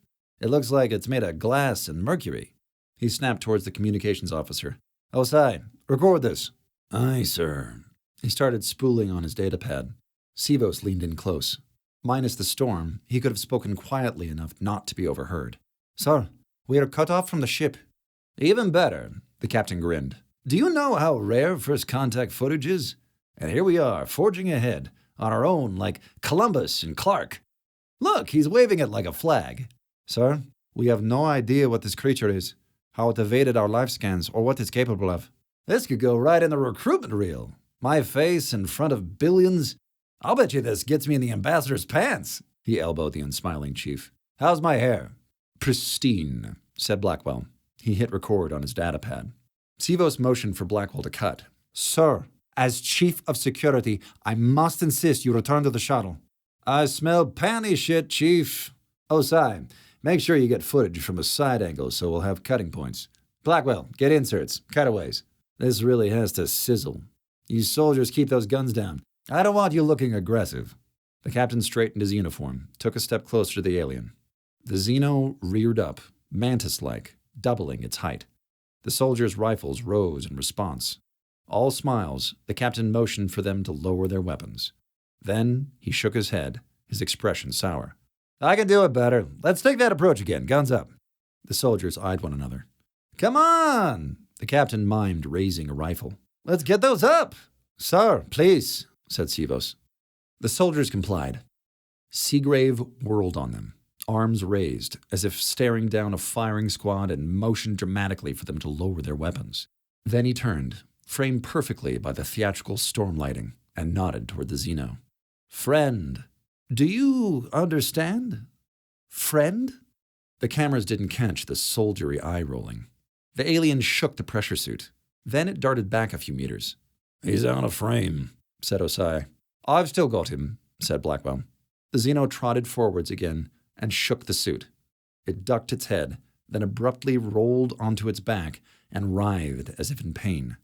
It sprung back upright, skittered back a few meters, and it ducked its head again, a repetitive scoop nod. What do you think he's doing? Blackwell asked the doctor. I can't say, said Marwazi. Phillips might have a guess. Xenobiology's back on the ship. If you could say... Well, if we allowed ourselves to be anthropocentric, which isn't advisable, it's almost as if it's beckoning us to... It's beckoning to us, said Seagrave, sliding to the foreground of Blackwell's frame. It wants us to follow.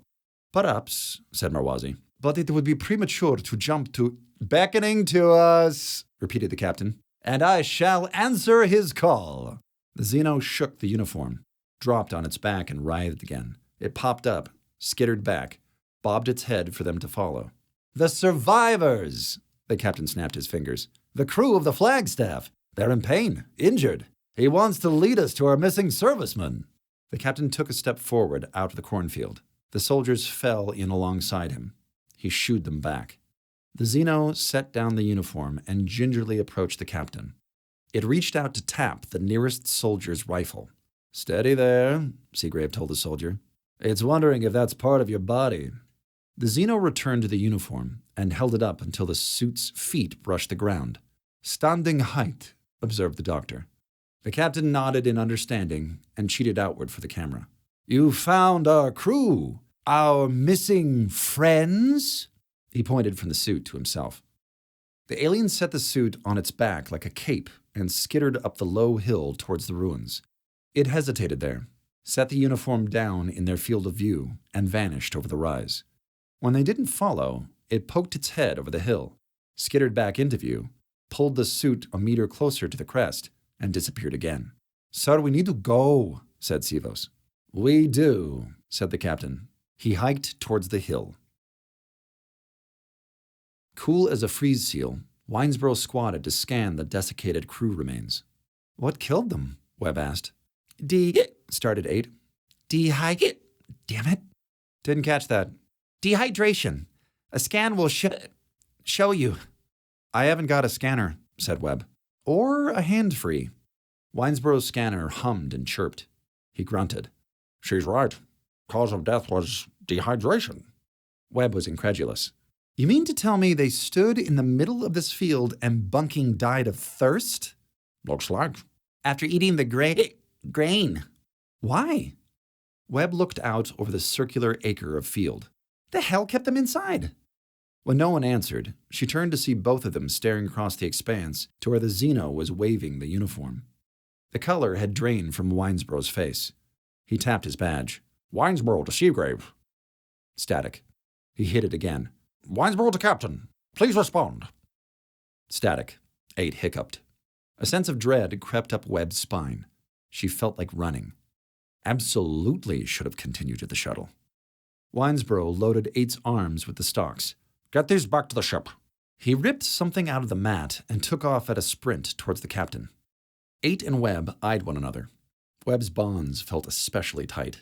She also felt jointly cold and laser alert. Her hangover seemed to melt away. A quick break in the clouds brightened the sky. Not for long, just a single burst of light, but enough to reflect off the horde of shiny carapaces arrayed behind the hill. Webb saw it, and going off the rapid increase in hiccups, so did 8. The wind whipped Seagrave's carefully coiffed hair into his face. He flicked his eyes clear, annoyed. They'd have to fix that in post. He smoothed his hair in place as the soldiers fanned out towards the hill. Sivos stepped in front of him. The storm's picking up and we have no eyes in the sky. He couldn't say what he wanted to with the cameras rolling, so Seagrave put on a smile. You seem determined to impede this moment, Chief. A dead planet. That's what the scanners told us. We are not equipped for this. As if on cue, the sky darkened. Thunder pealed. Perfect drama. Possibly the lead clip in the recruitment reel. Agreed, he said somberly. We need to report this unexpected turn. Lieutenant Commander. Blackwell hustled over. Sir, make plans for a base camp. I'm sending you back on the shuttle. Tell Young to organize an away mission for a biome with neutral alien life. You should accompany him, Captain, said Sivos. Your place is on the bridge. My place is with the brave men of my crew. I'm staying here. He put his hand over Blackwell's datapad camera. First contact with insectoid xenos, I'll sell 1 million copies of my memoir. His grin slid into a grimace as he clutched his gut. He also slid sideways. Sivos steadied him. You're not well. You think, Chief? His stomach roiled. He felt like he needed a burp for an hour. We'll edit that part out. Arwazi scanned him. Seagrave swatted his hands away. Captain? I don't need footage of that. Just give me a Dramamine, Doctor. He blinked. Doctor? Arwazi had frozen. A moment of realization, and based on the brow furrow, not a pleasant one. Sivos saw it too. What is it, Doc?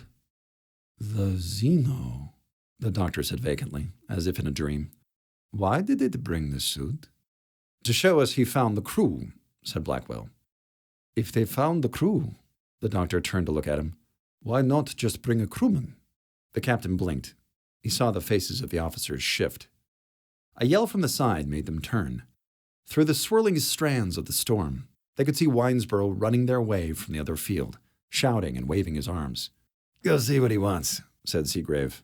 A treadmill, apparently, said Blackwell. Winesboro had stopped, out of breath. He held something up. Sivos pulled on his binocs and grunted. That's a skull, he said matter-of-factly. A shout of alarm. The soldiers who'd reached the top of the rise were sprinting back their way. Behind them, a wave of chrome spilled over the hill. Xenos, a swarm of them, moving much faster than the one in uniform had. Their forelimbs held out like cavalry sabers. They rolled over the soldiers farthest back in line, their limbs stabbing through their blast armor as if it were eggshell. The captain mashed his badge. Emergency teleport, now! More static. The remaining soldiers opened fire. Bolts of colonnaded energy ripped into the alien wave, flinging Xenos back, but others kept coming.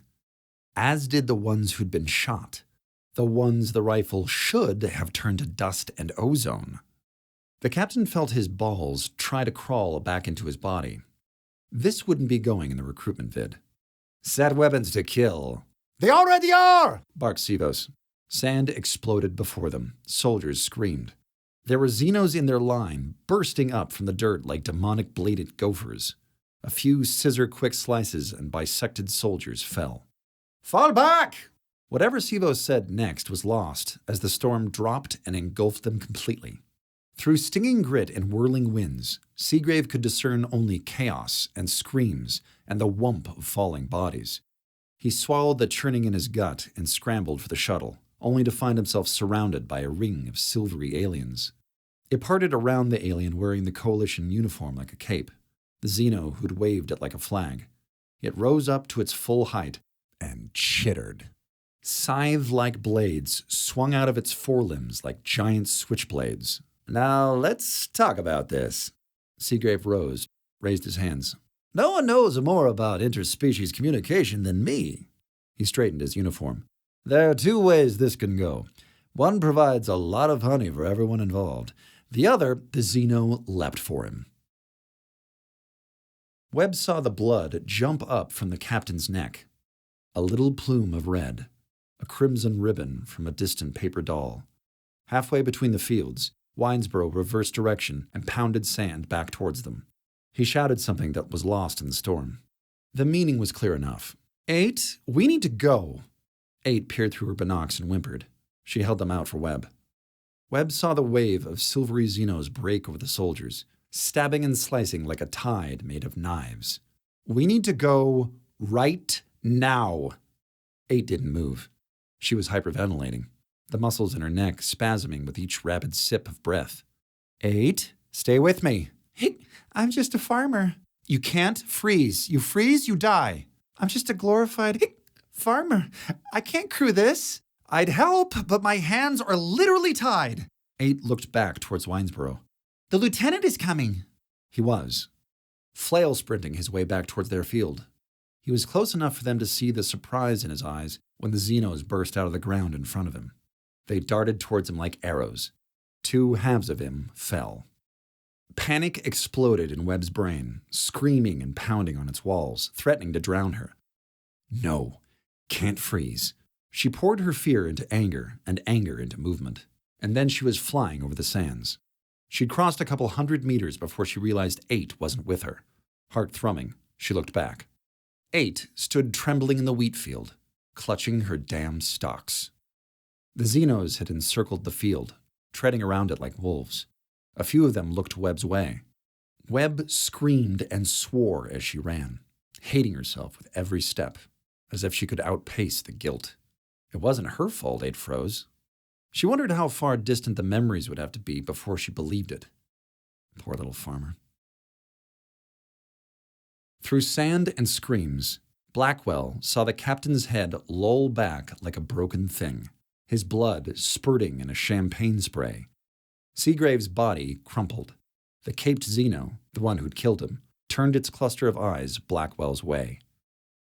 Colonnaded energy split the air beside his head, slamming into the Xeno and cartwheeling it back into the horde.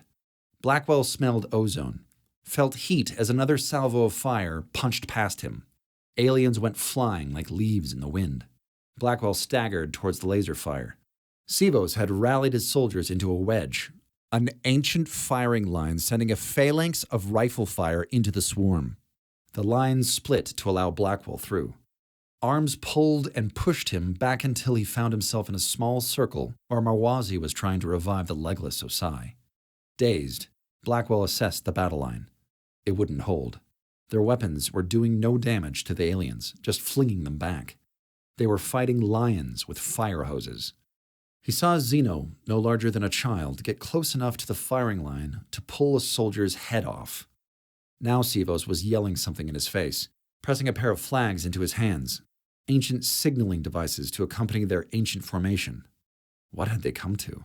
And now, Sivos was turning him towards the shuttles, pointing at the rocky outcropping above the landing zone. Sivos ducked back into the firing line, shouting orders directly into his sergeant's ears.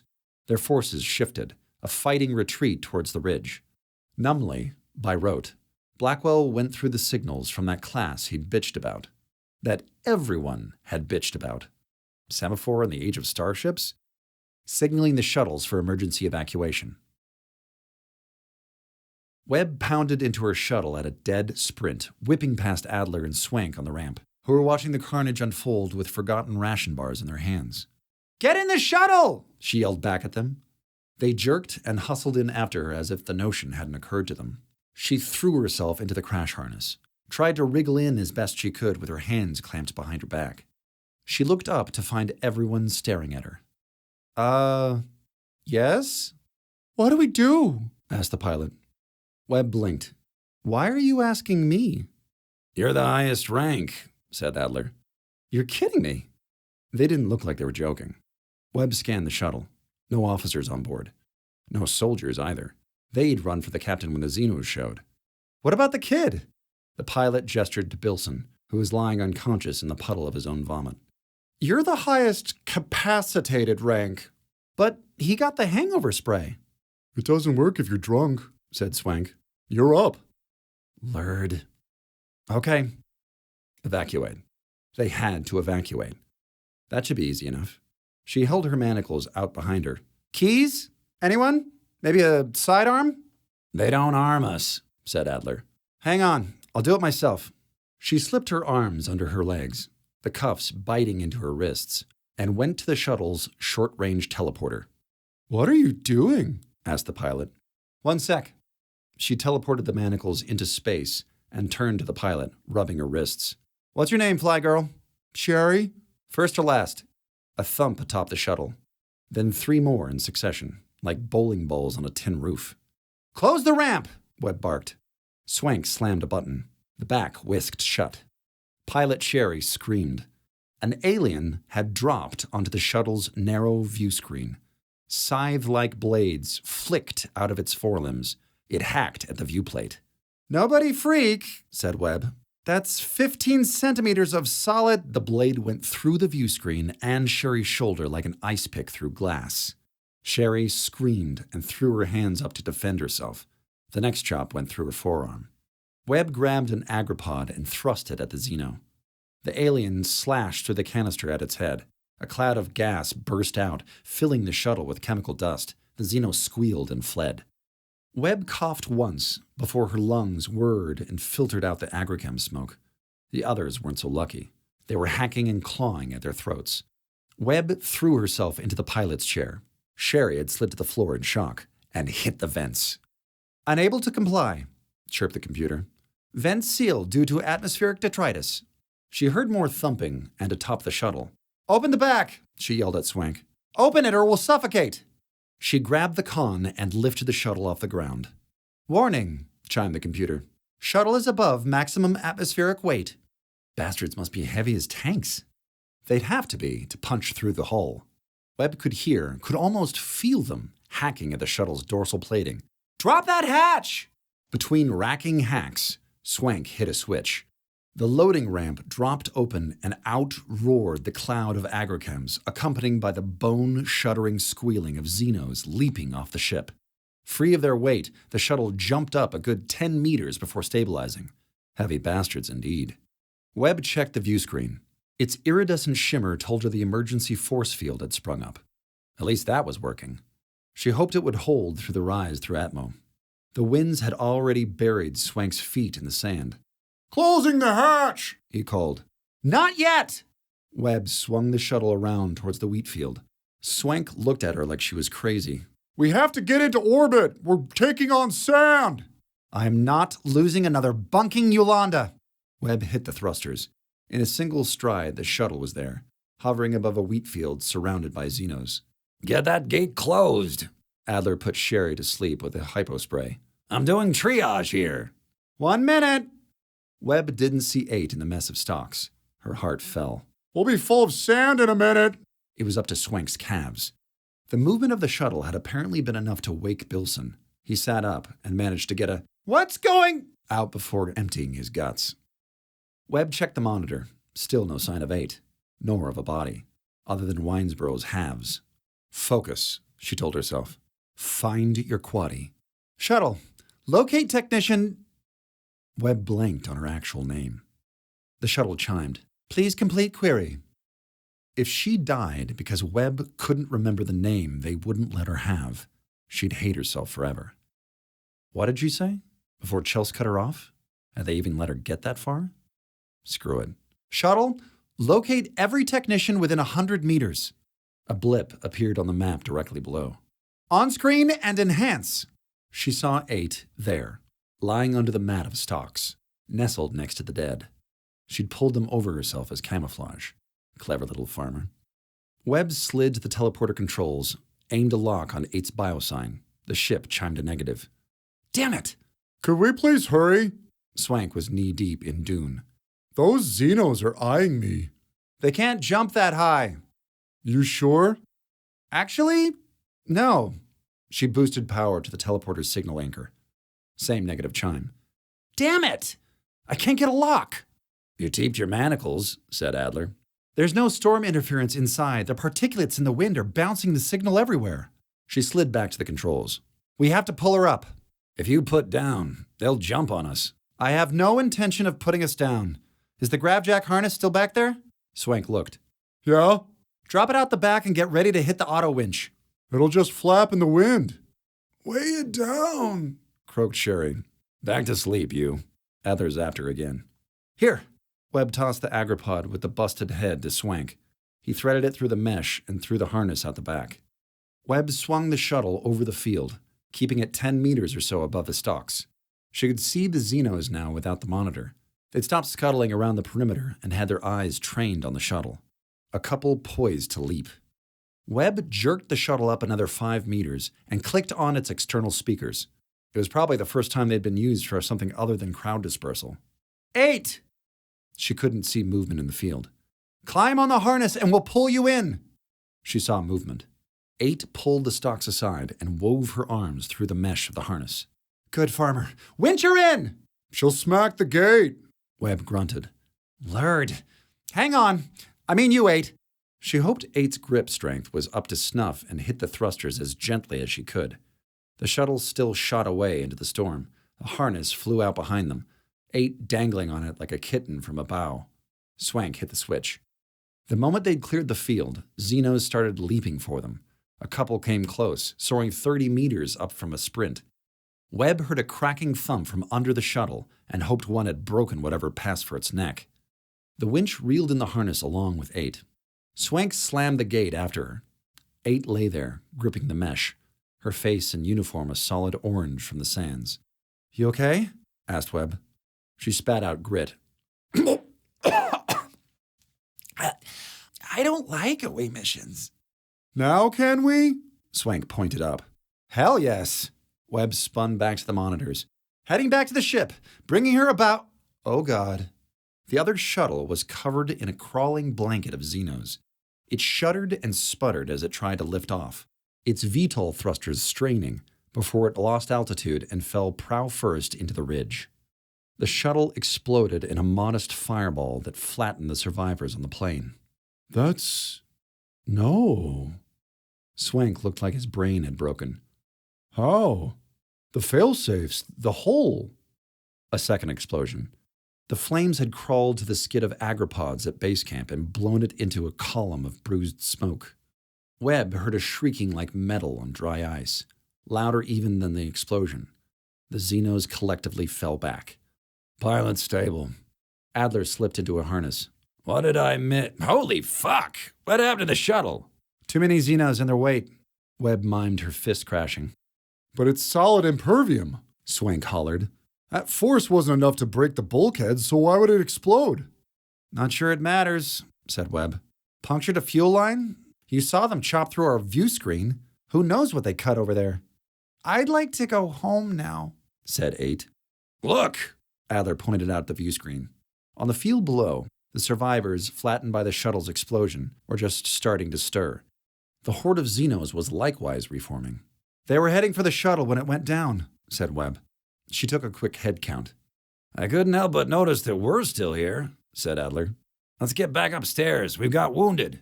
The survivors were regrouping, laying down fire to avoid being outflanked. It was a futile maneuver. Webb could see the trail of Xenos extending all the way back to the ruins. They'd be encircled eventually. We can't just leave them there. Sure we can, said Adler. It's not like they'd come back for us, said Swank. Webb gritted her teeth. Everyone strap in! With a detached sense of dread, Blackwell watched their shuttle explode. A cold grip tightened around the back of his skull. He would leave his bones on this alien world. It was only a matter of when. Sivos apparently hadn't got the message. He was still directing fire as if he hadn't just watched their ride home drop out of the sky. He'd hemmed the survivors against the rocky outcropping where the soldiers could pool their fire against the Xenos. The location also kept them from burrowing up onto the target soldiers. Not that it mattered. He was only delaying the inevitable. Sunshine would never know what happened to him. She'd be stuck forever in the computer of his quarters, wondering why he never came back for her. The soldiers had switched their rifles from burst to beam. Those flowed out like streams of molten sun to lash the Xenos back. And lash them they did. Beams were more effective in keeping them away, but they severely drained the charge. They'd have minutes at most before their cells were empty. Blackwell was so focused on their approaching doom that he didn't notice the other shuttle until the cheer had gone up from the soldiers. His heart leapt when he saw it. Then it froze as he did the math. The soldiers' joy was premature. Not everyone was going home. Sivos didn't make the connection. Just a few more minutes, boys. The boat home is here. Blackwell pulled Sivos close. We'll be over the weight limit. We'll ditch the gear, Sivos said between beams of fire. Toss rifles as we board. That'll buy us a couple extra bodies. It should, but which bodies? Sivos regarded him flatly. That's a command call. The other shuttles shuddered overhead like a kite in a gale. There was no place for it to set down that wouldn't be immediately overrun. Blackwell watched a stream of Xenos peel off to circle around and up the side of the outcropping, moving faster than spiders up a wall. In moments, they'd be within leaping distance of the shuttle. Chief, we need a landing spot. Sivos was already on it, directing soldiers to sweep the rock with their particle beams. Xenos tumbled off and were whisked away by the storm. The Xenos pressing forward from the ground were ducking the particle streams now, clustering together to hold against the beams like boulders in a stream, or ruggers in a scrum. Blackwell could see why. The horde was increasing, more streams of silver flowing from the ruins to reinforce them. All the Xenos had to do was push on their held positions and they'd be overrun. They were coming from every direction now, reinforcing from every angle, except one. He saw it. The gap in the alien horde near the burning remains of the wreck. Blackwell signaled the shuttle with his flags. The shuttle wagged in confirmation. And then the screen of soldiers was moving, firing and sliding in locked formation towards the shuttle, shielding Blackwell and the doctor, and the handful of shocked Armstrongs still standing. Blackwell noted absently that Ossa was no longer with them. The bloodstains on Marwazi's uniform and the blank expression in his eyes confirmed it. Well, one less evacuee to worry about. He could hardly see the burning wreck through the smoke. Where's the damn shuttle? It dropped like a thunderbolt, crushing a cluster of forward-creeping Xenos, and fired its maneuvering thrusters to grind aliens beneath it like a pestle in a mortar. The oldest part of Blackwell's brain approved. He made a note to promote the pilot. The loading ramp dropped to reveal a red shirt with mismatched eyes. He waved them forward. The Xenos had regrouped by the time the officers and Armstrongs had boarded. Sivos signaled the retreat. Soldiers fought their way back towards the ramp. Now for the winnowing, the who got to go home. The burden of leadership could be cruel sometimes. Blackwell pulled himself toward the controls, and balked when he saw who was sitting there. Blackwell gawked at Webb, his eyes huge in a face caked with sand. Sivos and the first of a wedge of soldiers clambered aboard behind him. Blackwell seemed too surprised to be pissed. "Where's the tech I left in charge?" "Pickled." "What?" She nodded toward Bilson. "Pilot's been injured. I was the only one left who could fly." Whatever he was thinking about saying, he bit it off. "Stand by for liftoff." The computer chimed. "Warning. Shuttle is above maximum atmospheric weight." "Jettison the gear," said Blackwell. "Already have," said Webb. Familiar thumps drew Blackwell's gaze up. "That's them," Webb told him. "We don't go soon, they'll drag us down. Hang on." She jerked the shuttle into the air. Crew not strapped in hit the floor. Blackwell braced himself against a bulkhead. "The hell are you doing?" "Buying us time." She slid the shuttle over to the burning wreck, hit the stabilizers, and blew the thrusters on minimum. Smoke from the wreck billowed over the remaining soldiers. The Xenos squealed and fell. Webb landed the shuttle again. She didn't have time to grin before she heard more thumps from above. "I can shake them off, but we've got to get airborne." "Warning," the computer reminded them.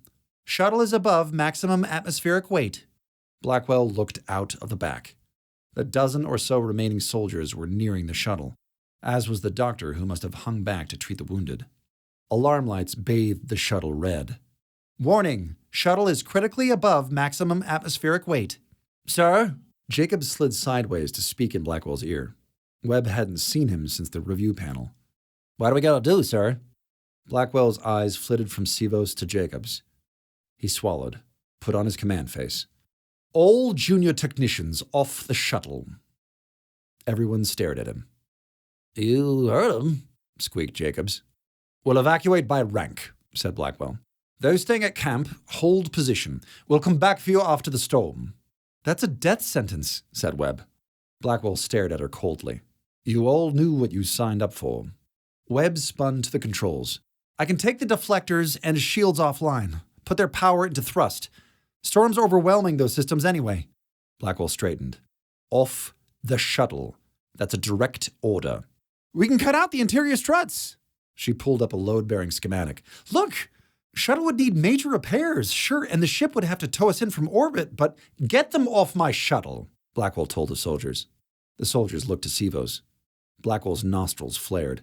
"Damn it! Either some of us die or we all die." "So you admit it's a death sentence," said Webb. "We'd be dead already if they hadn't come back," said Sivos. Blackwell glared at the chief. "You wanted a call? I'm making a call." "We don't leave crew behind," said Sivos. Blackwell jabbed a finger at Webb. "She does." He spun to the teleporter.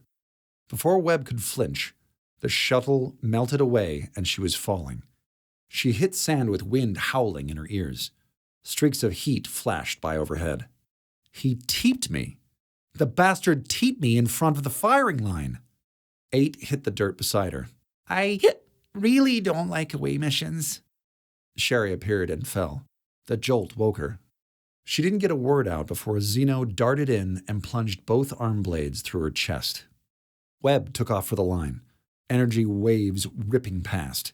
8 needed no prompting to keep up this time. The air shimmered ahead. Adler hit the sand, but apparently he'd had time to prepare because he landed in a crouch and caught up after a few strides. Webb dodged an energy beam and nearly collided with the doctor, who was staunching the flow in a fallen soldier's neck. He seemed shocked to see them. "Webb?" "Gotta go. They're gonna leave us. We've got wounded out here. We've got wounded in there." Or had. They'd thrown Sherry out. The doctor's scanner beeped, pulling his eyes back to his patient. "Oh, no." He started chest compressions. Webb checked his scanner. The biosign was gray. "He's gone, Doc." "I'm losing everyone." The doctor didn't look up. "I'm losing everyone today."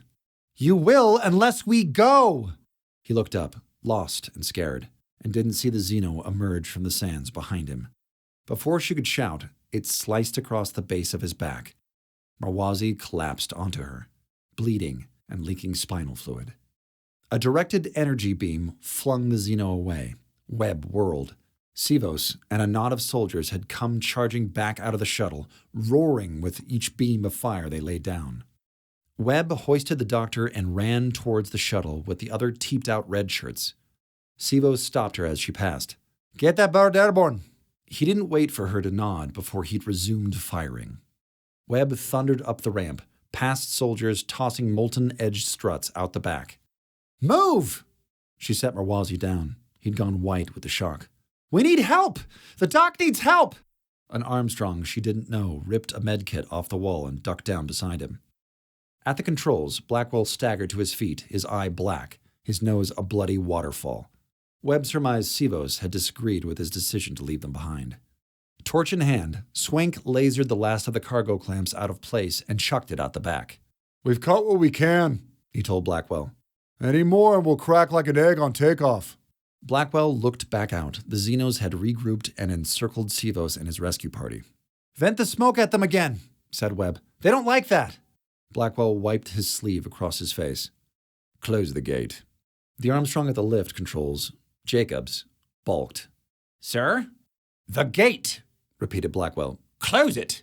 Webb was about to protest when Marwazi groaned. Jacobs had frozen. But the soldiers. Blackwell's jaw clenched. They made their choice. Now, if you can't do what has to be done, get the hell out of the way. Jacobs hit the lift. A cry went up from the soldiers outside as they heard the hydraulics engage. Blackwell turned away from them and threw himself behind the controls. And then the shuttle was rising, climbing drunkenly through the storm. Chapter 7. Per Ignem Caelumque. From the bridge, Commander Young watched the storm swirl across the atmosphere of Acheron 117. It looked a bit like the swirls of milk in his latte. Any luck? No, sir. It took the tech at the comms several seconds to reply.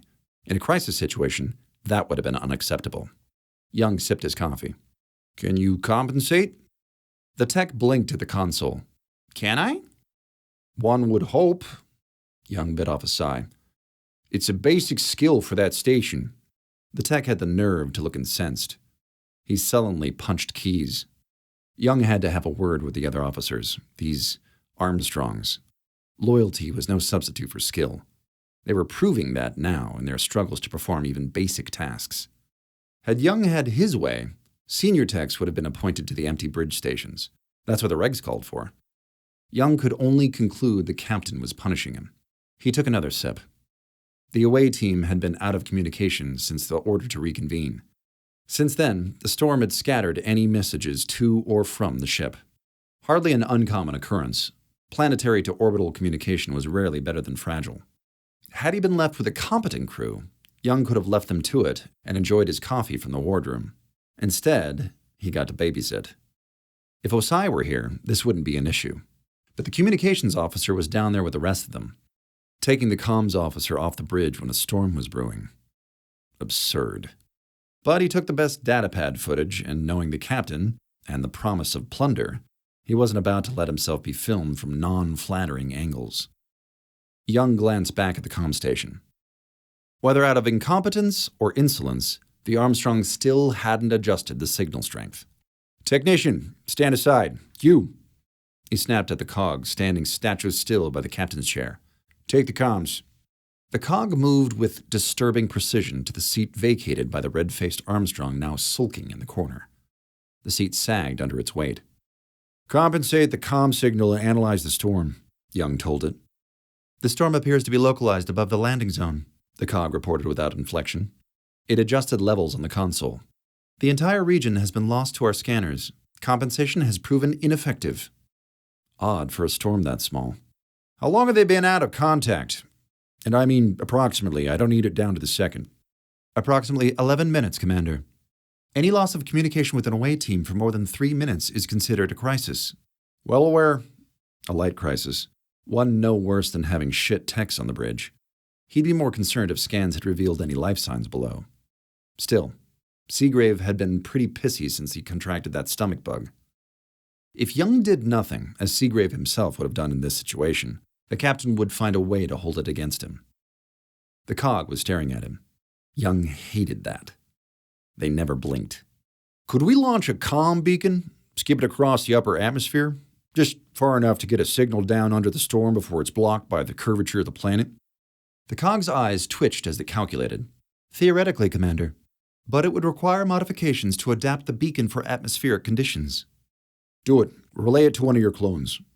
The cog went rigid. Message conveyed.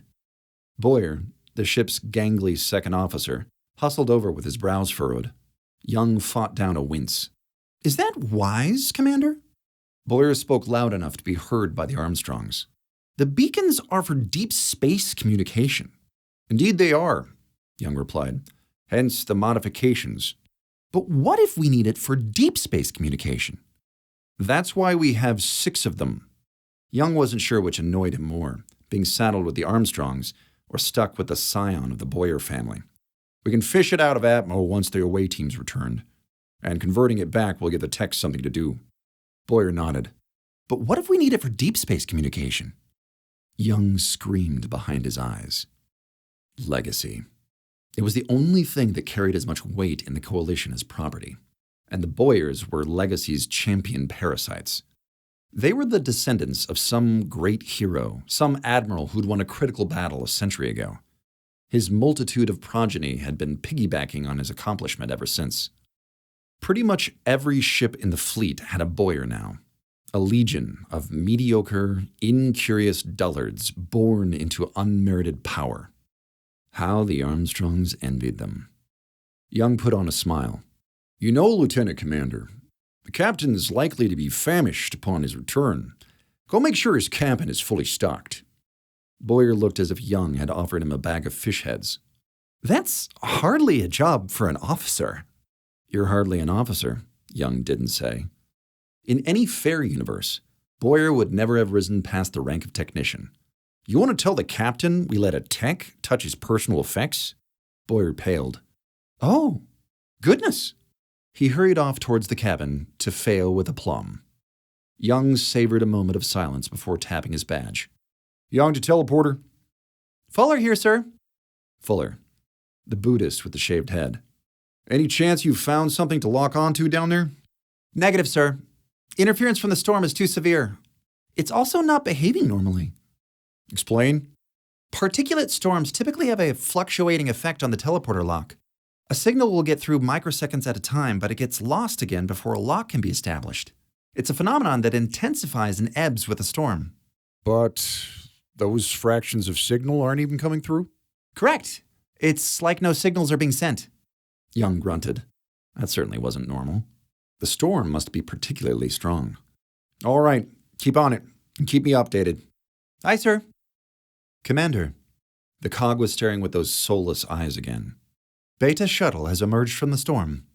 Young turned to the viewer. On screen. When it popped up, Young almost dropped his mug.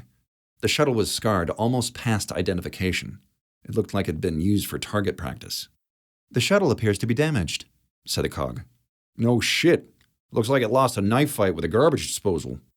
Scans indicate the vessel is missing key structural elements, said the cog.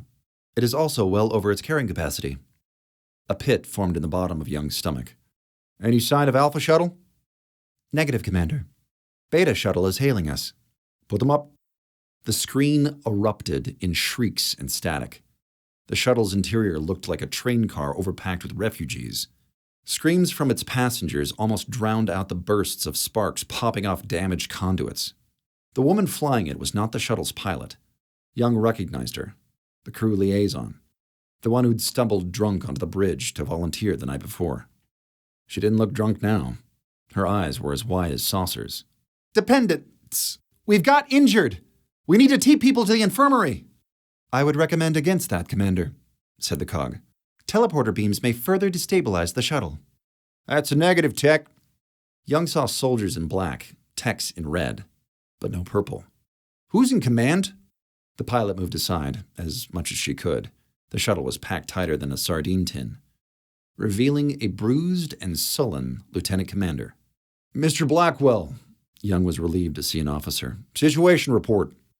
I can deliver that in private, Commander. Where's the rest of the bridge crew? A message best related in private, sir. Young's throat felt dry. He felt the Armstrongs at the consoles eyeing him. Where's the captain? Is he with you? We were attacked, said the pilot. Hostile Xenos, swarms of them, all over the landing site. That's classified, spat Blackwell. Secret's out, I'm afraid. Xenos? Young felt baffled. Life signs were negative. They were still negative when they were overrunning us, said the pilot. We've got wounded. Young hid his badge. Triage units to the shuttle bay. And security, added Blackwell. Full strike team. Are you being followed? Asked Young. They had no tech that we saw, said the pilot. Again, Commander, this is information best relayed in private. Mr. Blackwell, what the hell happened down there? This, the pilot hit a button. The feed switched to footage from the shuttle's exterior. Through the whirling chaos of the storm, a swarm of silvery, mantis-like creatures waded through the fusillade of fire to pull soldiers apart as easily as paper dolls. Young's head swam. He steadied himself on the command chair and tapped his badge. Young to Fuller, keep trying to get a lock on survivors. Survivors? What happened? We're still putting that together. Blackwell slapped off the comms. You will not insert yourself into conversations between officers. Webb didn't look at him. She didn't dare take her eyes off the monitor. The relaying of critical information is the duty of the commanding serviceman, who is me, assigned to the shuttle. The tech you left in charge is too drunk to stand, and the pilot is dead. I was next in line, just following protocol. The shaking dropped away as the shuttle popped out of the atmosphere. Ahead, the great silvery bulk of the Independence loomed into view, traversing ever so slightly to offer the shuttle an angle towards its bay. Webb steered towards the hangar, hit the maneuvering thrusters. The shuttle didn't change its vector. A negative chime. Webb's console flashed red. That's not good. What does that mean? 8's face was a pale mask surrounded by agrichem dust. I'm not sure. Webb flipped some switches. Swank, get up here. Yeah? The shuttle tech clambered forward through the mass. What's wrong? Something with the maneuvering thrusters. She tried turning the shuttle. Her console flashed red again. Swank tapped some keys. We're not reading as compromised in the damage report, which was considerable.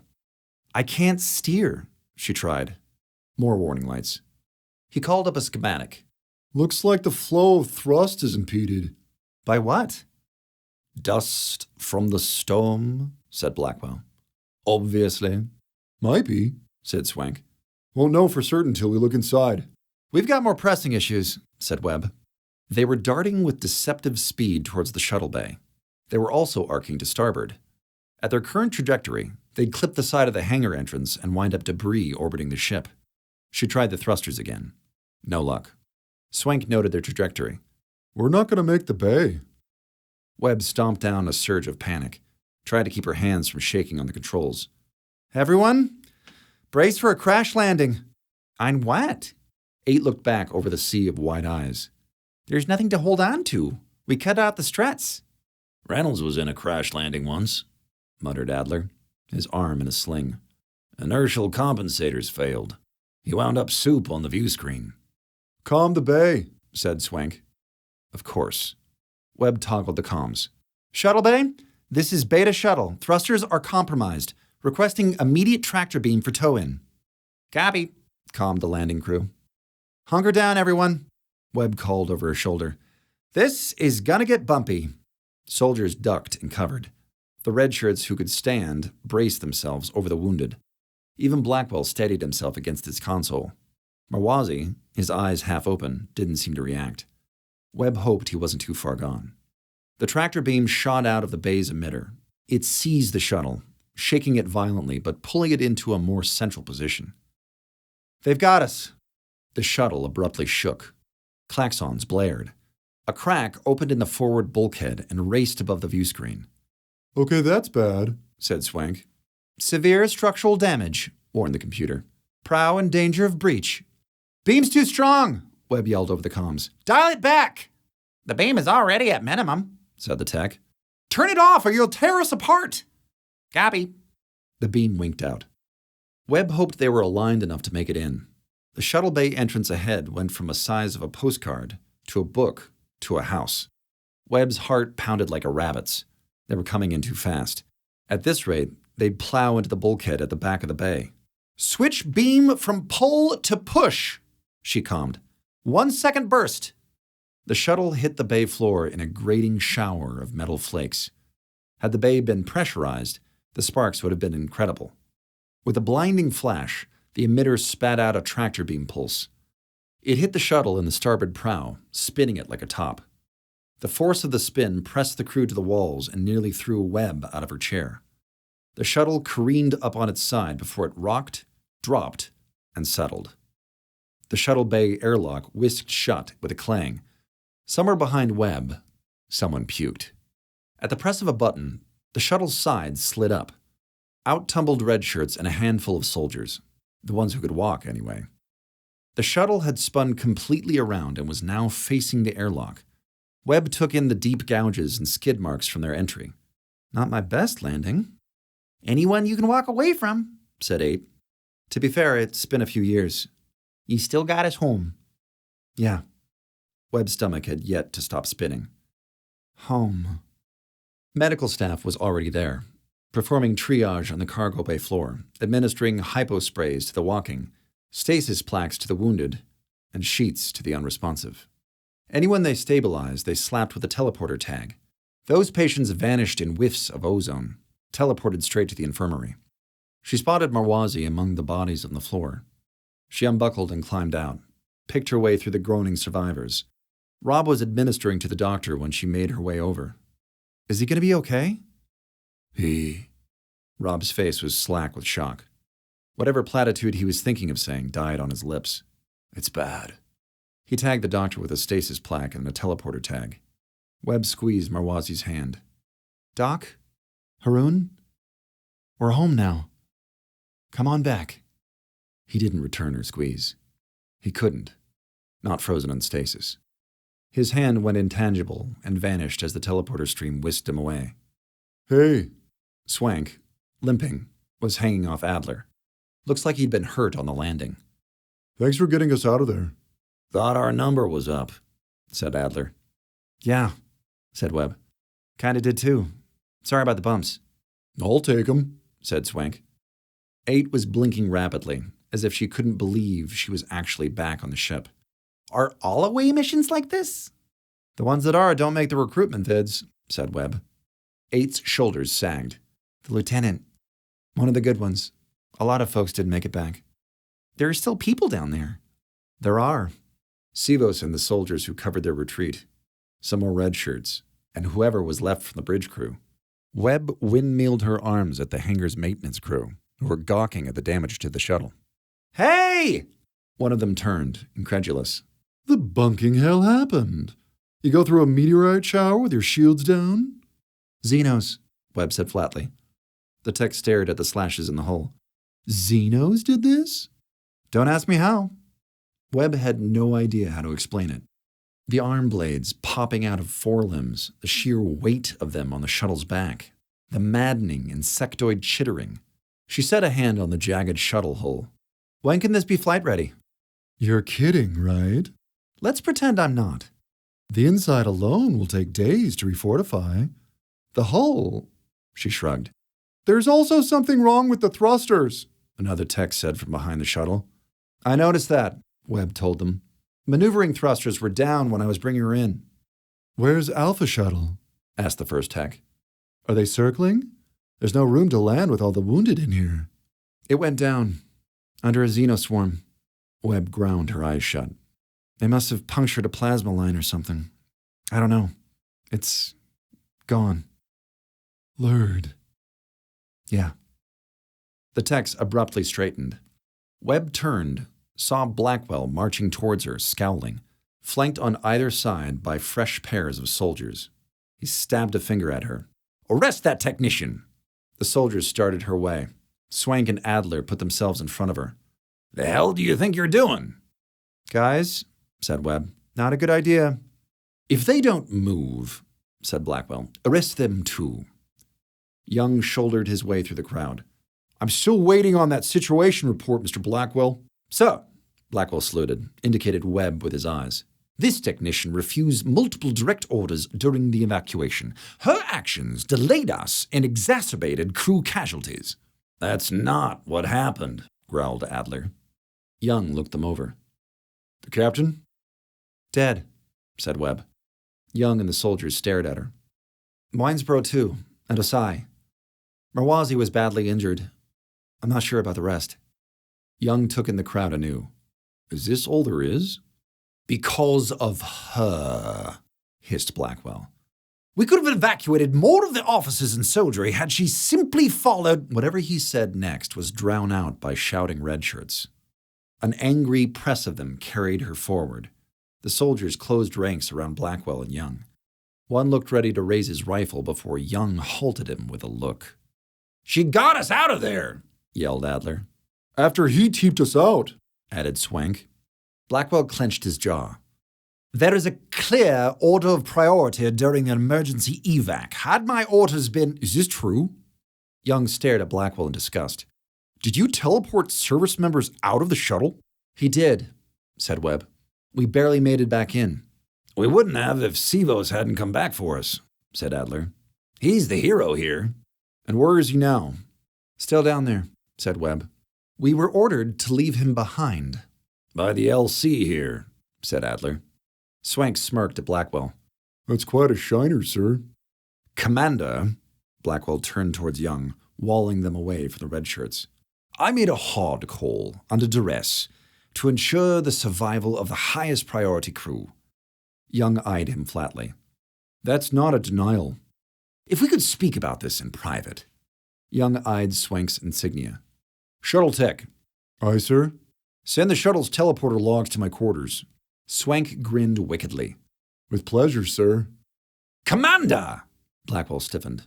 This is highly irregular and completely unnecessary. You're dismissed, Mr. Blackwell. He mashed his comm badge. Young to teleporters. Fortex replied. Webb's heart leapt when she heard Frankie's voice. It sunk again when she recalled how poorly their last parting had gone. Still needed to patch things up there. Initiate emergency evac, said Young. Teleport anyone you can get a lock-on planet side directly to the infirmary. 80% signature threshold is authorized. A chorus of ayes. Young hit his badge again, twisted it a quarter turn to send his words through the ship. Attention crew, this is Commander Young. We've got people stranded down on that planet, including our captain. Priority 1 is getting them back. Engineering, can you modify a tractor beam to scatter some of the particulates in that storm? Maybe, Dewey called back. But without anything solid to push, it'd be like pissing in the wind. Can you reroute teleportation beams to that comm beacon we sent into Atmo? A pause. We'll get right on it. See that you do. Security, full fire team to the shuttle bay. Copy. Beam weapons, said Webb. Young looked her way. Phototherm did nothing, she added. Just knocked them back. Beam weapons didn't hurt them either, but were more effective at moving them around. Young looked incredulous. Then he looked to Blackwell, who nodded curtly. Beam weapons only. Bring extra cells. Copy. Fire team en route. Young swung to the shuttle crew. How soon can that wreck be space-worthy? The tech Webb spoke to ducked out of the interior. A few hours, sir. We have to weld in new struts to keep it from imploding when it hits Atmo. Bunk that, said Young. Fab what you need. I'll handle the paperwork. Blackwell actually gasped. The tech ducked back in as the other propulsion tech poked his head out from the thruster assembly. We've also got an issue with the thrusters. Young sighed. What kind of an issue? Something's blocking them. Insectoid chittering drifted out of the thruster. The tech looked back at it curiously. Something jerked him back in. Webb stiffened. Out of the thruster burst 3 Xenos.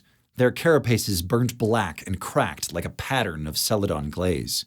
They moved with a skittering, nightmarish ease, apparently no worse for having been bathed in thruster plasma. They skated towards the knot of crewmen like water striders across a pond. Security! Young managed to draw his sidearm before an alien plunged its blades through his chest.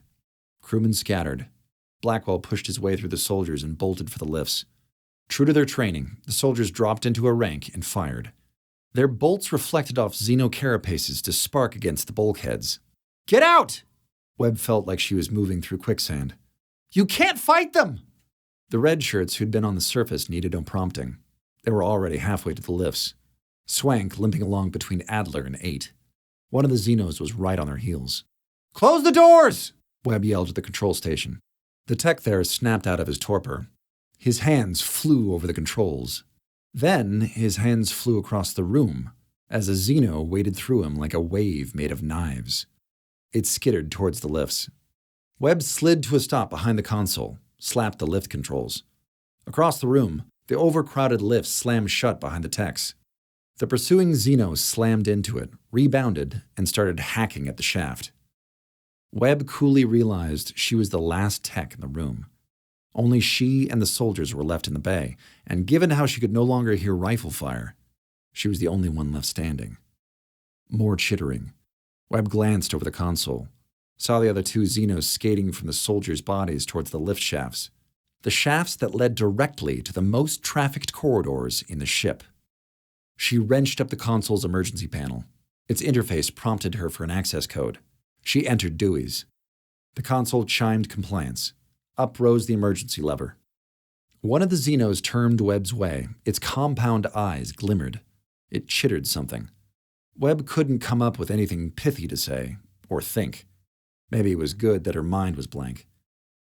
She hoped Marwazi would think of her fondly if she saved the ship. It would be a nice way to be remembered. She wondered which pre-gen homily would be read for her, and pulled the lever. The airlock split open, roaring like a wounded god. Klaxons screamed. The temperature plummeted. Webb gripped the emergency restraints as everything in the bay, the shuttle, the bodies, and the three thrashing aliens, went hurtling out into the stars. A heartbeat later, her numbed hands gave way, and she too was hurling towards the void. Chapter 8. Sic transit Aequitas. Webb sat, lotus-legged, struggling with the breathing techniques Frankie had tried so hard to teach her. Not because she was trying to calm herself down, though that would have been nice, but because she was pretty sure her lungs were broken. She'd hit the emergency bulkheads that closed over the blown airlock back first. That had been a bit of luck. She wasn't sure she'd timed things right. A split second off, and she'd wound up a popsicle orbiting the ship. Or worse, half a popsicle. She tried to steady her breathing. She could feel grinding in her lungs, the fluttering of parts out of place. The impact must have knocked her alveolar intakes out of alignment. She'd been winded since security had peeled her off the shuttle bay floor. She needed a doctor, or an engineer. Hell, even a bioscanner. With that and a decent console, she could realign them herself. She wouldn't be getting either here. The brig had a half-dozen cells, 2 each on 3 sides. The force fields they used in place of bars didn't have to be charged to hurt. They functioned perfectly well without stinging current coursing through them. But that wouldn't have been punitive enough. Webb didn't know how long she'd been there. Long enough to be famished. Once she was convicted, she wondered when her trial would be. They'd drop her in an oubliette with the rest of the red shirts who'd fucked up beyond redemption and freeze her solid. Then they'd pack her in the meat locker with the others, whose crimes ranged from assaulting an officer to fabbing a decent hamburger. Apart from the cog, the brig was empty. It stood there, inanimate, the eyes in its unsmiling white face trained on her, recording everything. The door whisked open. Dewey stepped in and hung her jacket over the cog's head. The cog animated. "Obstruction of surveillance is illegal." "Shut up," said the chief. "I require your assistance." "Acknowledged, Chief Engineer." It must have recognized her voice print. "Please state the nature of the assistance required." "Equipment transpo." "Please state the nature of the equipment to be transported." "My jacket," said the chief. "It is extremely volatile. It cannot be touched by limbs." Some whirring. "Acknowledged. Please state the delivery location." "Cell block C, northwest corner. I shall collect the item at..." She glanced at the wall clock. 0600 hours. "Acknowledged." The cog dutifully marched into the corner and stood there facing the wall. "Location reached. Would you like to collect the equipment early?" "That's a hell no." The chief turned her away. 6 hours to kill. You busy?" Don't make me laugh, said Webb. "It hurts." Her voice sounded disjointed, clipped like audio that hadn't finished buffering. Dewey frowned. "What's wrong with your pipes?" "I damaged my lungs." Worse than she'd thought. She sounded like she was talking through a fan. The chief nodded. "You hit the bulkhead pretty hard. Quick thinking blowing the airlock. Don't expect a commendation." Webb grunted. It sounded like a robotic cat's purr. What's going on? I sound like a broken cog. How are things up top? She almost didn't want to ask. The Xenos, are they... Dead, said the chief. Dead as that planet was supposed to be. We flagged 2 of them in orbit around the ship. Only 2? There were 3, Chief. I'm sure it's still out there. She didn't seem concerned. We still can't scan for them for whatever reason. The 2 we spotted were out of a Neos. First time in a century those have been used for their actual purposes. Mind if I smoke? Wish I could join you. With her lungs damaged, the nicotine might actually hit. Her back throbbed. Those final moments in the shuttle bay clawed back up in her memory. The chittering, the burnt Xenos, a tarnished silver with the crackle pattern of Frankie's teacups, arm blades punching through the commander like spikes through a melon. She shuddered. Oh, young. Dewey exhaled a plume. Yeah. Webb had never seen her so pale. No one knows what to do with the captain and the first gone. That's never happened before. We've lost whole ships. Show me a navy that hasn't, but no one's ever been decapitated quite like this. How's the crew? Scared, said Dewey. Angry, lots of fighting in the mess. What? No. Oh, yeah, she flicked Ash. Armstrong's mainly. Big surprise. We're not on lockdown? We're supposed to be. Officially, we are. That bloodbath in the shuttle bay certainly constitutes an incursion. She glanced at the cog. Screw it. It's not like it's a secret. The Armstrongs decided they shouldn't have to be confined to quarters like the rest of the crew, so... They what? Oh, yeah. They're doing their own security sweep, going room to room themselves, sometimes with the soldiers, sometime on their own, spoiling for a fight. Bunch of idiots. What are they going to do when they find more Xenos? Punch them? It's not the Xenos they want to punch. It's just free-floating hostility, and they want an outlet. And you went alone through that? Dewey blew a smoke ring. I got security clearance. It has its perks. Lets me bypass the checkpoints. There are checkpoints now? Mm-hmm. Security went full war zone, so I get to dodge them and the roving gangs of pent-up Armstrongs. Fun. Webb clicked her mouth shut. And security's just allowing this? Sivos wouldn't. Too bad he's dead. She stubbed out her cig on the cog's ass. And what exactly do you expect security to do? Shoot the Armstrongs? Their most vocal supporters? She lit up again. If Webb wasn't already sitting, she'd have sunk to the floor. How'd it get this bad? Young's comm was on. Dewey got a far-off look. The whole ship heard him die. I don't know. Something about hearing that on the ship. Having the Xenos hit us here. It's one thing when it happens to the crew you don't know 50 kilometers down. But here, it broke something. Something structural. The Armstrongs are demanding revenge, ignoring higher-ranking techs, those dumb enough to try to corral them anyway. And the soldiers are patrolling like they expect us to be boarded. What are the officers doing? What officers? The bridge crew followed the captain planet-size with a raging loot boner. Aside from Young, the ones they left behind were juniors and incompetents. What's left of the command structure has sealed itself in the captain's cabin. God knows why. Then... Webb was at a loss. Who's in charge? The planet looked angry. It was ridiculous to anthropomorphize a celestial body, Blackwell knew that. But if he'd ever had to describe a planet as pissed off, he'd have pictured what he was seeing from the captain's cabin. The storms roiling the atmosphere had broken up, leaving wounded whirls like jagged bruises across the skies. If the storms were indeed dissipating, teleportation to the surface might be possible again. The lockdown was costing them time to mount a rescue. It was the inefficiency Blackwell couldn't stand. Sometimes, in a crisis, regulations just got in the way. He took pride in how well he was concealing his annoyance. He was doing a far better job of it than the ship's chaplain, who had clearly been pulled out of bed for the swearing in. Commander Boyer stood ramrod straight, his hand on the Bible, a smile tugging at the corners of his mouth. Blackwell strangled a grimace. The man actually believed he deserved this, that he'd somehow earned this promotion by merit rather than massacre. The twerp had actually taken the time to put on his dress uniform. Blackwell had barely heard him repeat the oath of captaincy. The affair was more than ceremonial.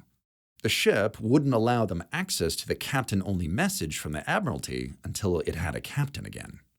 When it was done, the musked chaplain lowered the Bible. "Congratulations, Captain." He crossed himself. Boyer, Captain Boyer now, Blackwell couldn't think of it without wincing, fished a wad of paper out of his pocket.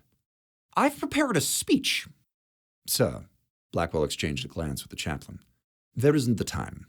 This won't take long. It's only a few pages." "The Admiral is waiting, sir." "Oh, yes, of course." The new captain pocketed his speech. "Independence. Open encrypted channel authorization Boyer ACN-889. That unearned smile again. "By order of the captain." The chaplain actually snorted. Admiral Self's glower displaced the planet on the view screen. He betrayed a moment of surprise when he saw them. "Where's Seagrave?" "He's dead, sir," said Blackwell. The Admiral seemed more irritated than shocked. "Commander Young?"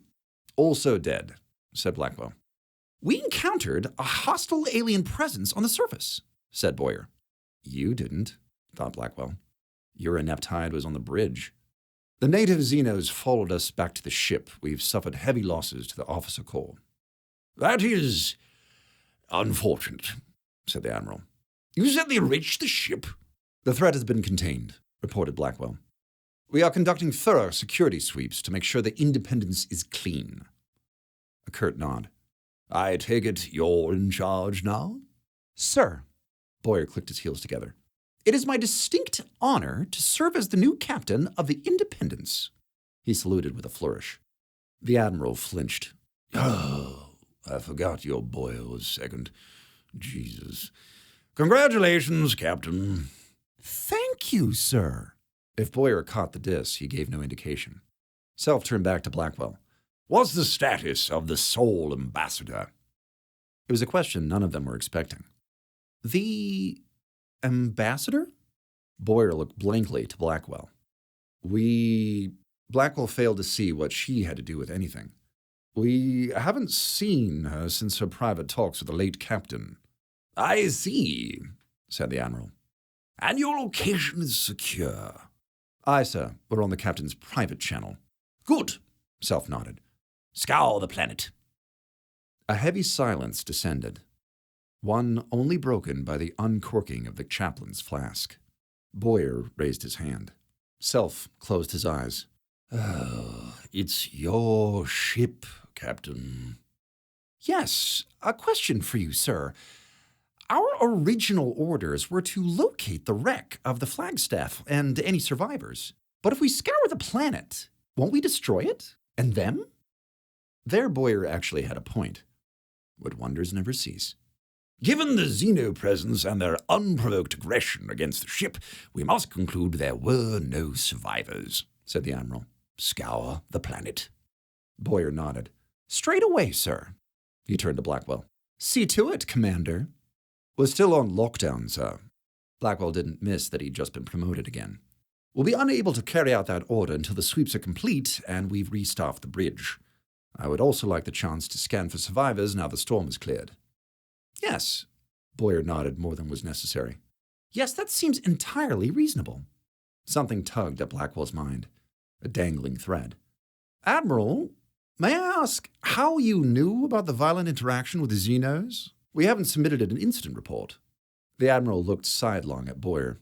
"Captain, you do understand the captain's eyes only means you are to respond in private?" "Yes, sir." Boyer flushed. "Of course." He glared at Blackwell. "You are dismissed, Commander." He looked at the chaplain. "You as well." The chaplain saluted with his flask. "Religious exemption." Blackwell saluted, spun on his heel, and exited the cabin. But for the pairs of soldiers doing the sweeps, the bridge lay empty. Blackwell hadn't been out of the captain's cabin 10 seconds before his badge chimed. He slapped it. "Blackwell." "Lieutenant!" The voice on the comm made him cringe. I've been trying to reach you for some time. What is it, Mr. Phillips? He'd almost said freakbomb out loud. I've been in a meeting with the captain. Very good. I'll keep this quick. Allow me to thank you for procuring the specimen during lockdown. Don't mention it. Blackwell wanted off the call. He needed a break, a moment to recenter and process. Jesus, he was a commander now. He had to tell Sunshine. She'd want to congratulate him. Anything else? Oh, so much. I've made some amazing discoveries about our alien assailants. If you would be so good as to join me in xenobiology? Blackwell sighed. Duty first, as always. The crew tended to avoid the xenobiology lab. They avoided the crew who worked there just as diligently. Xenobiotechs were weirdos, they joked. Creepy shut-ins obsessed with the bizarre and grotesque. Recluses and geeks, all of them. Bunch of weirdos. This was the accepted reason for shunning the xenobs and their work. It gave power and a sense of control to the easily disturbed. The real reason, the one only mentioned in counseling sessions or when the drinks were flowing, was dread. For xenobiology was not the lab where the Coalition studied the other bipedal humanoid toolmakers mankind had met in the cosmos. The folks who looked human but for a few exotic characteristics. The ones you could fetishize. The ones you could bunk. That department was xenoanthropology, located near the bridge with transparent walls the crew could peer through and see examples of themselves mirrored back by creation. The xenobiology lab was for species that broke the mold. The distinctly inhuman, the sort the brain couldn't categorize. Creatures that shook the crew on a core level. It caused the screams and psychotic breaks and knee-jerk suicides. The stuff of nightmares. Xenobiology was nowhere near the bridge. It lay tucked away in the sternum of the ship, its walls thick and opaque, its entrance well away from the main corridors. It didn't announce its presence. If you didn't know it was there, you'd walk right past it, as most crew did. Blackwell hated it. He hated its enthusiastic director even more. The man could at least have the decency to be disgusted by what he studied. Every cell of Blackwell's being screamed at him to turn around, to head back to Sunshine's waiting arms. He'd rather scrub the arcade than take a closer look at the thing that had made a Boyer captain of his ship. The vault door rolled back, revealing the grinning Baron Freakbomb. Oh, thank you for coming, Lieutenant Commander. It's Commander now. Oh, Freakbomb stood aside. Congratulations, Commander. I should be on the bridge. What's so important it couldn't wait? Or be calm to the view screen so he wouldn't have to look at it. The captain has a standing order that all xenobiological discoveries are to be reviewed in person, so as not to disturb the crew, you see? How is the captain, by the way? Still dead. Ah, Phillips nodded without emotion. That's right, yes. A shame. Come! Blackwell followed him into an operating room past an array of contraptions he couldn't identify. On the central examination table lay the body of a Xeno. Blackwell had to fight down the urge to flee, or shoot it. Freakbomb grinned. Magnificent, isn't it? That thing killed a lot of my colleagues today, said Blackwell. Magnificent isn't how I'd put it. In all honesty, Commander, and congratulations again, it is miraculous casualties were not worse.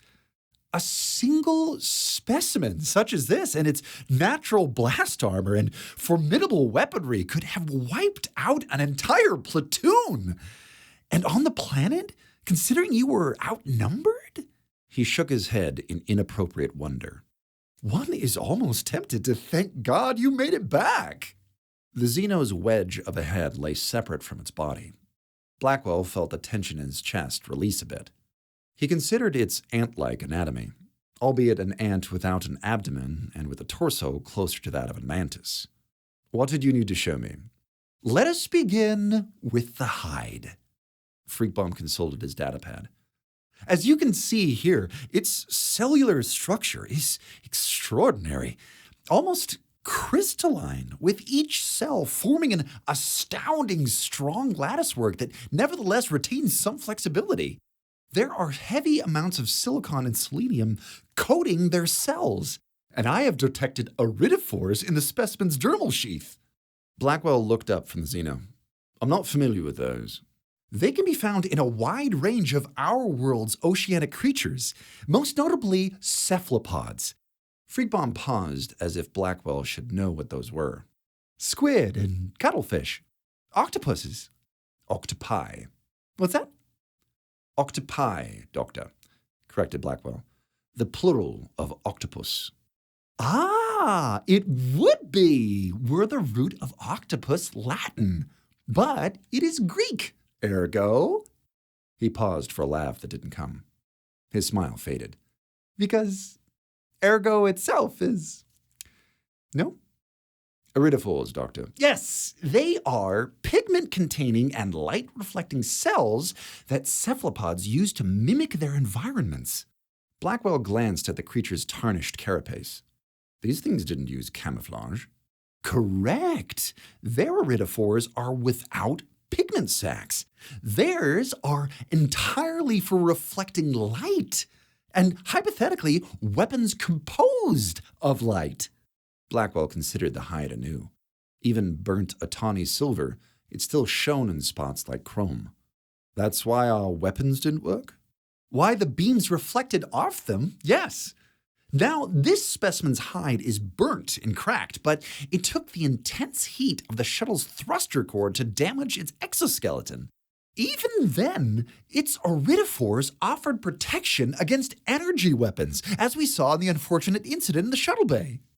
Unfortunate. A rather disconnected way of putting it. Anything else? Let us move on to its weaponry. The Baron indicated one of its forelimbs. The retracting arm blades are a truly remarkable adaptation. I've never seen their like. Observe. Phillips withdrew the creature's arm blade from its forelimb with a pair of pincers. It took some effort. He had to set down the datapad and pull with both hands. It is housed in the exoskeleton, the doctor huffed. And the interior of the blade chamber is lined with what I would like to describe as organic diamond, except it contains not a single atom of carbon. Diamond? Blackwell wondered at the commercial potential of farming these creatures. Phillips finished withdrawing the weapon, a silvery, delicate arc resembling the blade of a scythe. The blades are metal and remarkably sharp. I believe the diamonds are to maintain a cutting edge, sharpening them within the sheath. The composition of the blades, and this is truly remarkable, is a magnesium-based alloy, light as aluminum, yet stronger than steel. It didn't look light when you were tugging it. The doctor had actually broken out into sweat. These creatures are shockingly heavy, he wiped his brow, which I attribute to the metallic compounds in their cellular structure. Their weight and the composition of the arm blades explain how they were able to damage the impervium of the shuttle. He marveled at the Xeno. I have not yet determined how they were able to cut with such strength, however. I've not yet been able to examine their tendons, as I have found no easy means of cracking the exoskeleton. Good God. No wonder they'd made such short work of the hull, not to mention the soldiers. If we can't punch through their hides, how are we supposed to fight them? I am only in the initial stages of my analysis, said Phillips. With time, I'm confident their vulnerabilities will become apparent. He indicated the creature's wedge-shaped head. I have yet to outline my most remarkable discovery. There's more? Oh, yes. That grin again. How are you able to detach its head? No spoilers, said Freakbaum. As you can see, the creature has eye clusters on either side of its head. Blackwell nodded. He'd seen as much on the surface. The creature's silver eyes had gone black when the flare had gone up. They were a dull pearl now. Why do their eyes change color? I haven't examined them yet. He pointed to the top of the creature's head. Take a look. Blackwell spotted a tiny incision in the bulb atop its wedge-shaped head. A slim cable ran from the incision into the table past another pair of cables attached to the back of the Xeno's skull. You put these in? Oh, yes. What kind of cable are these? An optical one, so we can see what was inside. The others are to carry current to a sensory cortex I have yet to identify. This was precisely the sort of shit that made the Xenob so creepy. What madness is this, Doctor? The doctor grinned again. Within the bulb of the creature's head is some sort of resonance chamber filled with metallic dust. At first, I thought it was something akin to the melon of a whale. Blackwell blinked. You've lost me again. An organ used by aquatic creatures that hunt and navigate with biosonar.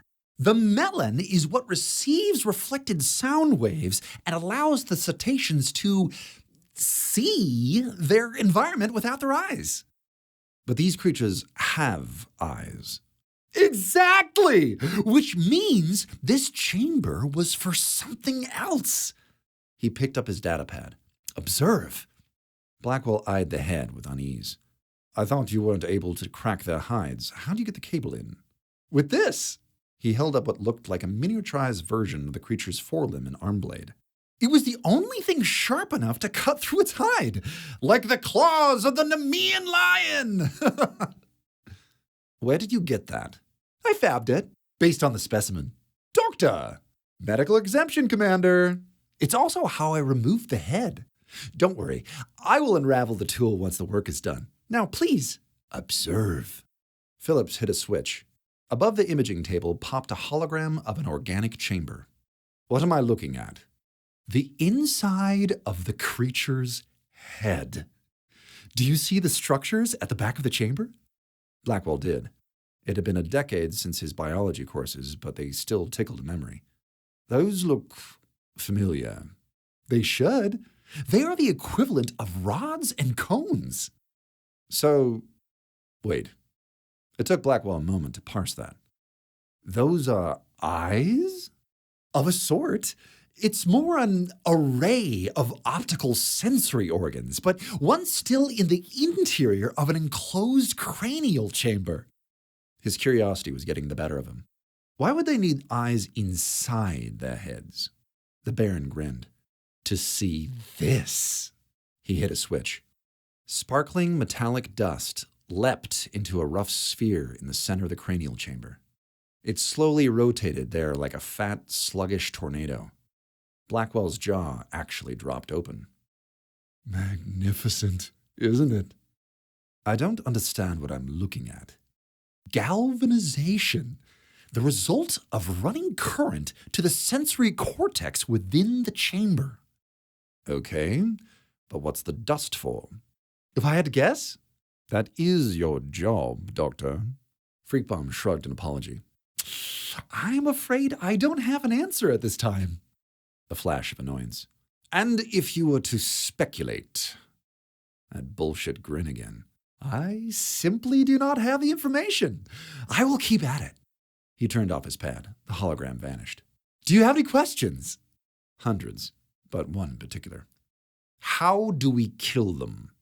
Ah, now that, said Phillips, is an excellent question. We know spacing them works, and with enough pressure and weight, I presume they can be crushed. But our handheld weapons are useless against them. Quite useless. Blackwell folded his arms. What about orbital bombardment? Freakbomb scratched his temple. The ship's gigalasers are the most powerful energy weapons known to man. It's possible that even they might not penetrate their shells. However, the heat and pressure of such a bombardment would be so intense that I cannot see how anything could survive. Good to know. And impact weapons? Phillips shifted his weight. Concussion torpedoes would generate enough of a pressure wave to crush anything, even these creatures. Blackwell nodded. Keep at it, Baron. Phillips frowned as he left. It didn't strike Blackwell until he'd reached the lift that he'd called Phillips by his nickname. Dewey flopped a card beside the board. 9. Webb pointed to the 6 propped up against her cell's force field. 15 for 2. Dewey slapped another 6 onto hers. 21 for 2. Webb raised an eyebrow. Betting I don't have a 10. Risky. She pointed to another card. Dewey set it on the stack. A third 6. God damn it! 27 for 6. The chief checked her cards. And that's a go. Webb pointed to her 3. 30. And her final card, an ace. 31 for 2. Dewey threw her hand. You're cheating. How am I cheating? I can't even touch the cards. That's what makes it so insidious. If I had tech to bypass the barrier, you think I'd waste it on cribbage? Cheating a poor old woman. The chief shook her head. And one in emotional distress. Prison's changed you. She spread Webb's cards out, set the 9 from the cut next to them. All right, count 'em, you cheating robot-voiced hollow fucker. Hey now, I told you about Abelhart in confidence. Webb grinned. It felt good to grin again. Let's see, 15, 2, 4, 6, and a pair is 8. The door slid open. Dewey heaved herself up with a grunt. About goddamn time. I've never heard of a security sweep taking so long. The men who stepped in weren't soldiers. They were far too jittery, and their uniforms weren't black, but red. Red with Armstrong pins at their collars, and skull masks pulled up over the bottom of their faces. One leveled a sidearm at Dewey. Get in the corner. Dewey didn't move. The fuck is this? One of the 3, Webb recognized him from the eyes up, pointed at Webb. You're under arrest. That's right. She tried to keep the panic out of her voice. The distortion from her lungs hit it well. Kinda why I'm here. The skittish Armstrong balked. What's wrong with her voice? She's scared, said the big one. Her voice is fluttering. The chief snorted. Those are damaged bronchial servos, you fucking goon. The leader pointed towards an empty cell. Get in there. Dewey fixed him with a death stare. I will have your badge for this, whoever you are. We are justice, said the lead Armstrong. We are legion. We are anonymous, said the big one. You're Jacobs and a couple of fucks from navigation, said Dewey. You didn't take off your comm badges, you imbecilic proto-fucks. The skittish one looked ready to bolt. Jacobs, who hadn't lowered his sidearm, put his hand on his shoulder to steady him. Chief? Dewey looked Webb's way. Just do what he says. Don't spook them. People do stupid shit when they're scared. I'm not scared, croaked the skittish one. Right, said Webb. Because mask. Into the cell, Chief, said Jacobs. I'm not going to ask you again. Dewey stood her ground. That pin isn't the protection you think it is. You can't prove we were here, said the big one. Dewey yanked her jacket off the cog's head, its eyes fixed on the newcomers. Mission complete 4.6 hours early. The Armstrongs stiffened. The skittish one even whimpered. Cog, said the chief. Identify the occupants of this brig. Chief Engineer Barbara Dewey and Senior Technician Joni Weber. The cog fell silent. Dewey's smirk slipped. And who else? No other crew members are present. Webb could see Jacobs smile through the mask. Like he said, anonymous. He gestured towards the cell. Chief. Webb felt tired rather than scared. Tired and resigned. Don't make this harder than it is. Fuck that! And fuck them! No way in hell I'm letting them take you! There was pain in her eyes when she looked at Webb. There are rules! This isn't how it's done! Oh, Chief. Webb swallowed a lump. Do you really believe that all those mutineers on the Adam Smith decided to space themselves? Only the leaders made it to trial. The chief didn't move. Jacobs fired a blast at her feet. Without breaking eye contact, she took a step backwards into the cell. This isn't over. Is the record going to show I somehow sealed myself in here? It'll show we tell it to. The big one activated her barrier. Jacobs kicked the cribbage board away from Webb's cell. You have been found guilty of crimes against the officer corps. I don't remember a trial, said Webb. You abandoned them. The sidearm was actually shaking in his fist. Left them there to die. He actually believed it. Jacobs, Might as well try reason. At least the cog was still theoretically recording. Listen to me. There is nothing I or anyone else could have done to save them. Okay? They were already dead when the shuttle got there. And you're gonna join them. Dewey was yelling something now. Yelling and pounding at her barrier despite the current burning her hands. They must have muted her. We have the package, the big one said into his pin. Come on. Jacobs deactivated Webb's force field. Justice is waiting. Chapter 9. Inimicus ad Portas. Webb was keenly aware that her hands were free. That couldn't be an oversight. The Armstrongs must not know how to operate the cuffs. Pretty embarrassing for a group that idolized law enforcement. She wasn't about to try anything, however, not with the sidearm in her back. It took no training at all to blow a hole in her spine. She was also still unsure about her lung capacity. She hadn't been able to get a full sense of the damage in the brig. A few minutes of jumping jacks hadn't winded her, and so far, as they'd marched her through the darkened corridors of the ship, she hadn't found herself wanting for breath. Maybe the damage wasn't as severe as she thought. The corridors lay empty. Not a surprise during a security sweep, but Webb still hoped they'd run into an officer, maybe a patrol, anyone who might see what the skull-faced Armstrongs were doing and put a stop to it. Of course, if they were coordinating their actions with security, no bystanders would be any help. Sivos never would have allowed it, but he was dead on the surface. The Armstrongs led her through a juncture, away from the airlocks, and turned her towards the heart of the ship.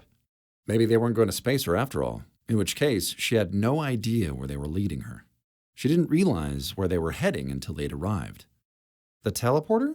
And not just any teleporter. Frankie's. Not that she'd be here. You left them to those alien freaks, said Jacobs. Only fitting you should join them. He hit the controls by the door.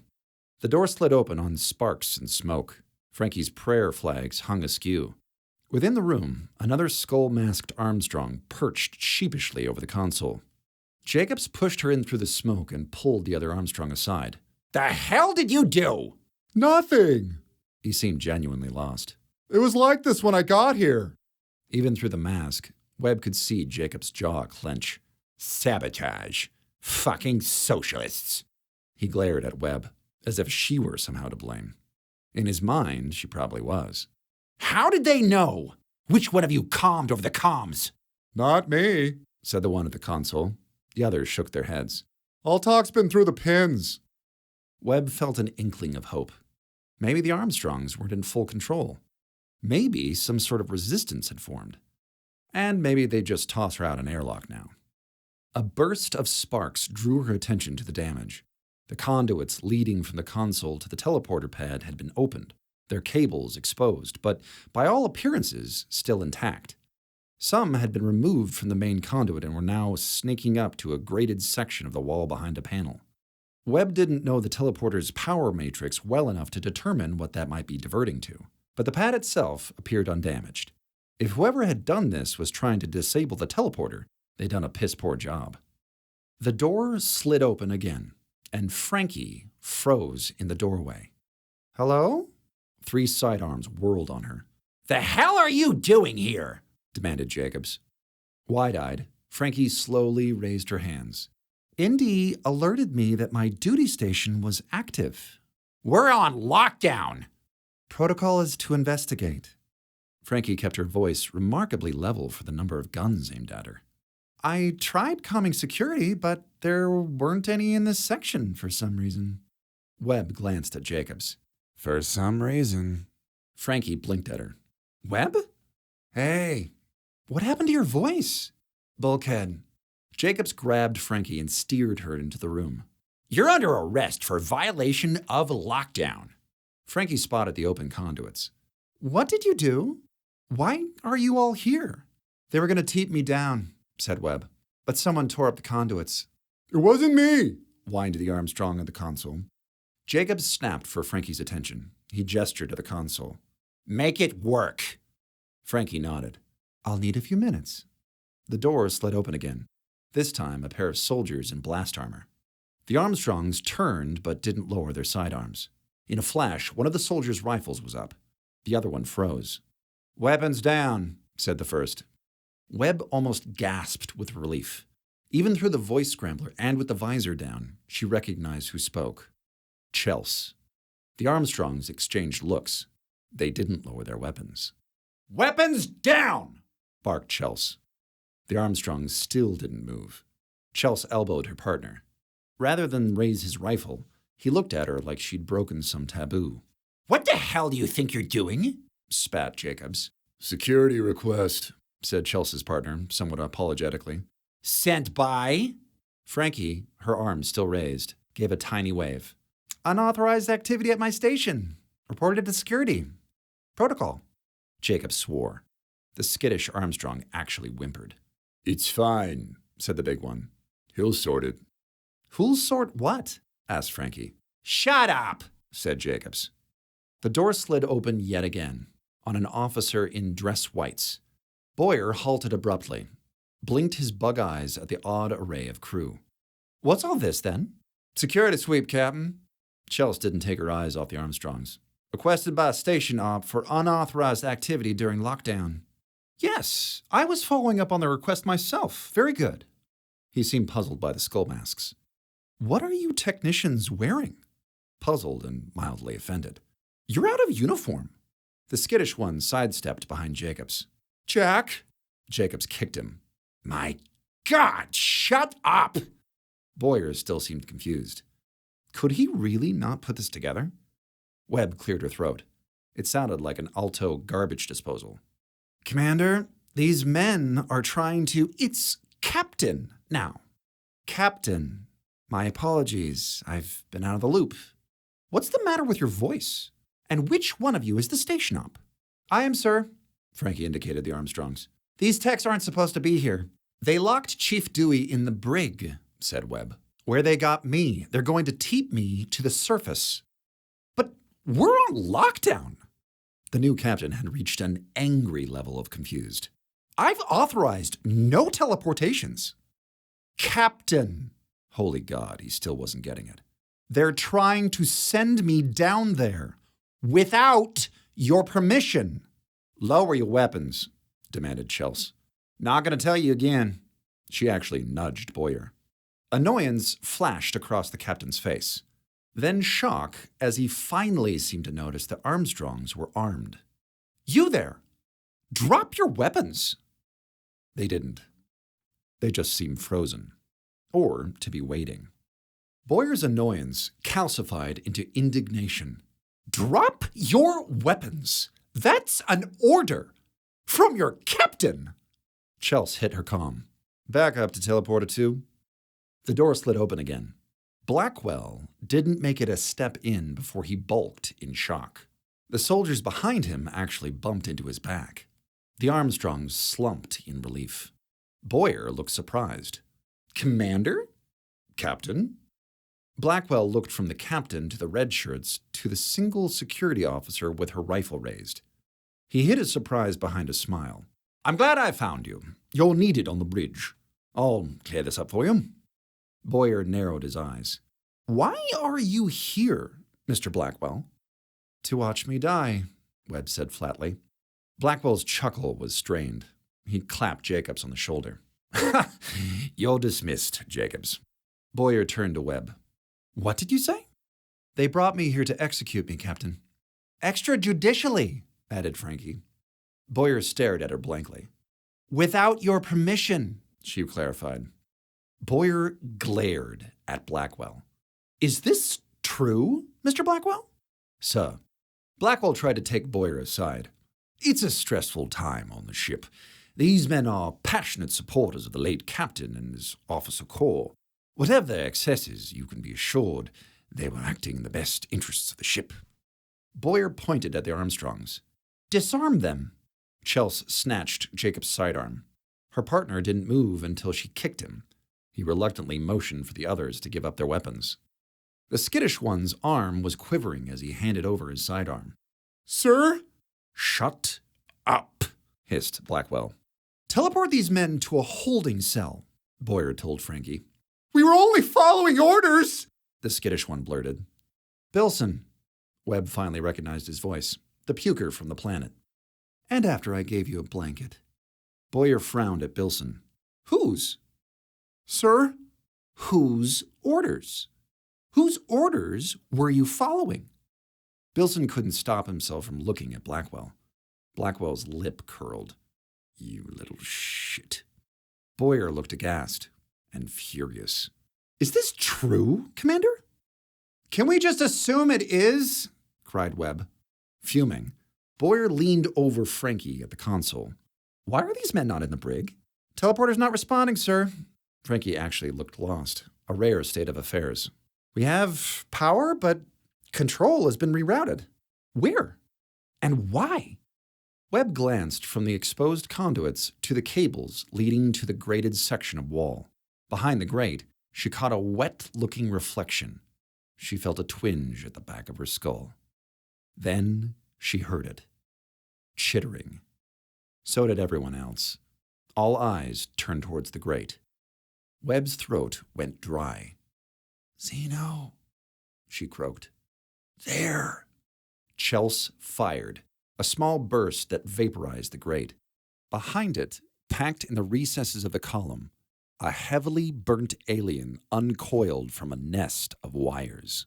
It was still wearing the burnt tatters of the pressure suit as a cape. It activated a device sprouting with cables. The air above the teleporter pad shimmered. That's not me, said Frankie. A knot of Xenos materialized on the teleporter pad.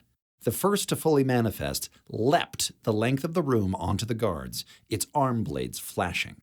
Chels, the only one with her weapon up, fired as she screamed. Her burst sent the Xeno bound for her, caroming off the back wall. The others weren't so lucky. Alien arm blades punched through Chelsea's partner, through the soldiers who'd come with Blackwell, and through the newly minted captain, who died in befuddled surprise. Webb hit the floor in a mad scramble of feet. The air above the pad shimmered again. She scooped up a fallen rifle as something tugged her towards the door. She almost blew Frankie's head off before she saw it was her quad mate pulling her into the hall. The door to the teleporter whisked shut behind them. Webb blasted the access controls, and the door fused shut in a fart of sparks. A dent appeared in the door with a massive clang. Then another. Then a third before the first blade punctured through. Frankie gawked at the damage. That door is solid mag steel. They cut through the shuttle's hull. Webb scrambled to her feet. Internal doors are nothing. She took aim. I thought the beams didn't hurt them. They don't. She trained her aim on the coin-sized opening the Xenos had cut in the door. Then what good will shooting them do? I'm not aiming at them. An arm blade hacked the gap open to the size of a dinner plate. Webb adjusted and fired through it at the teleporter console. Her shot glanced off its casing. Lurd. Webb took aim again. A blast roared over her shoulder, so close that it singed her hair, and hit the console dead center. The console exploded with shocking force. The door dented outward from the shrapnel and flung Xenos. Behind Webb, Chels adjusted her rifle from blast to beam. Nice shot, Jarhead. A nod from Chels. We're withdrawn to the Nexus shield. Get behind the E-gates. Move! The quad mates fled.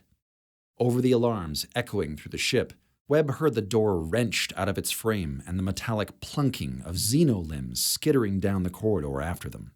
Around a corner, soldiers had formed a firing line at a juncture in the hallway, the frame of the first emergency gate, a reinforced set of impervium blast doors. Panicking crew streamed by the soldiers. Frankie and Chels were a few steps past the gate before they noticed Webb was no longer with them. Webb? Frankie called after her. 1 minute! Webb didn't know if she'd been heard over the din. She darted down a side corridor, away from the gate, past a cluster of soldiers heading back the other way. A couple quick turns, darting around evacuating techs, and she was back at the brig. Dewey was up against the force field when Webb entered. The chief seemed more shocked to see Webb, and to see her armed, than she was by the blaring klaxons. Those are boarding alarms! Xeno incursion! Webb deactivated the security field. Ship's lost to the E-gates. Fuck! Opined Dewey. Yep. Webb tossed the chief her jacket. Webb led Dewey back the way she'd come. The soldiers she'd passed on the way to the brig were already down, gaping gashes in their blast armor. They could hear the cascade of fire before they turned the corner. Baking beams ripped into a mass of Xenos, slingshotting an alien here or there, but doing nothing to stem the tide. It was like trying to stop an avalanche with a broom. Is there another route to the gate? Webb yelled over the fire. Dewey shook her head. It's a choke point by design. Chittering behind them, Webb spun and spotted a silvery Xeno skating towards their way. It slashed as she fired. Webb's beam flung it down the corridor like a corgi hit by a fire hose. Webb heard a gurgle from the floor. The chief was down. Blood streamed from her mouth and the gash across her back. Webb went numb. "Chief?" Dewey didn't say anything. She couldn't. Her breath was shallow, ragged. She was going into shock. Webb slung the rifle over her shoulder, scooped up her chief, and pounded her way back towards the junction. Her lungs strained. She felt tiny, misaligned mechanisms in her chest catch and clunk. Her breath went shallow. She gasped as she ran, gulping down as much air as possible with each breath. It didn't help. Her lungs weren't absorbing enough oxygen. By the time she rounded the corner into the Nexus, the ship's central junction, spots were swimming at the edge of her vision. The soldiers had fallen back past the first of the E-gates. The Xenos had already hacked through it. Her vision tunneling, Webb stepped through the rent, shuffled for the firing line that had formed behind the next gate. The loss of the first E-gate had activated the ship's interior gigalasers. They spattered Xenos back in cascades of blinding fire as the crew rushed through the closing blast doors. Webb scuttled for the gate on aching legs. She felt like she was running underwater, like she was drowning. The oxygen flow to her brain had slowed to a trickle. She forced herself forward to hand Dewey through the closing gap to a pair of soldiers. It was like breaking through the surface. With the chief's weight gone, Webb's breathing eased. The surge of oxygen that hit her brain restored enough of her senses that she could hear the deafening combination of chittering and internal laser fire surrounding her. The doors of the Nexus shield had almost ground shut. Webb took a couple of deep breaths, pulled herself into the gap. The spots reappeared in her vision. Beyond the blast doors, behind the soldiers, huddled shocked and wounded crew, many of them armed, including the skull-faced Armstrong aiming a rifle at her. Webb pushed herself back out and dropped. The blast clipped her ribs, ripping a scream out of her. She heard the bulkheads close behind her and the thrum of its force field springing into place. Her side burning, Webb scrambled to her feet. The gigalasers had stopped firing. Ahead, at the end of the hall, Xenos skittered into view. They chittered at her. Webb grabbed a second rifle and darted down a side corridor, a narrow access tunnel. There was an emergency teleporter in engineering, one meant for evacuation if the section were sealed or the lifts went down. If she could reach it, she could teep to the safe section of ship, assuming her lungs let her get that far. A dozen meters distant, the end of the tunnel came into view. So too did the cluster of Xenos there. Webb skidded to a halt, glanced behind her. Xenos skidded towards her from that direction as well. The Xenos at the end of the tunnel parted. From their ranks emerged the heavily burnt Xeno from the teleporter, which appeared no worse for its wounds. It tore off its cape, looked at her, directly at her, and chittered. Webb yelled back defiantly. She raised her ineffectual rifles and fired beams of destruction into the ceiling. Through the bulk of debris raining down, she couldn't see the Xenos. Something heavy crashed onto her back. Maybe detritus, maybe a Xeno. And then she saw nothing. Chapter 10. Quod nocet, Saepe docet. Wounded crew lined the floor behind the Nexus shield. The handful of medical personnel flitted between the fallen, administering triage, assisted by the few surviving soldiers. Blackwell realized coldly that there would be no medical reinforcements. The infirmary lay several decks down, buried in the infested section of the ship. His half of the Independence had limited medical supplies and even less personnel. A trio of soldiers was standing over him. He realized he had no idea how much time had passed or why he was laying down. He shot to his feet. "What?" "Orders, sir," said the nearest soldier. He stared at her blankly. Orders? You're the highest-ranking officer. I am? You are, said Dewey, slumped against a bulkhead.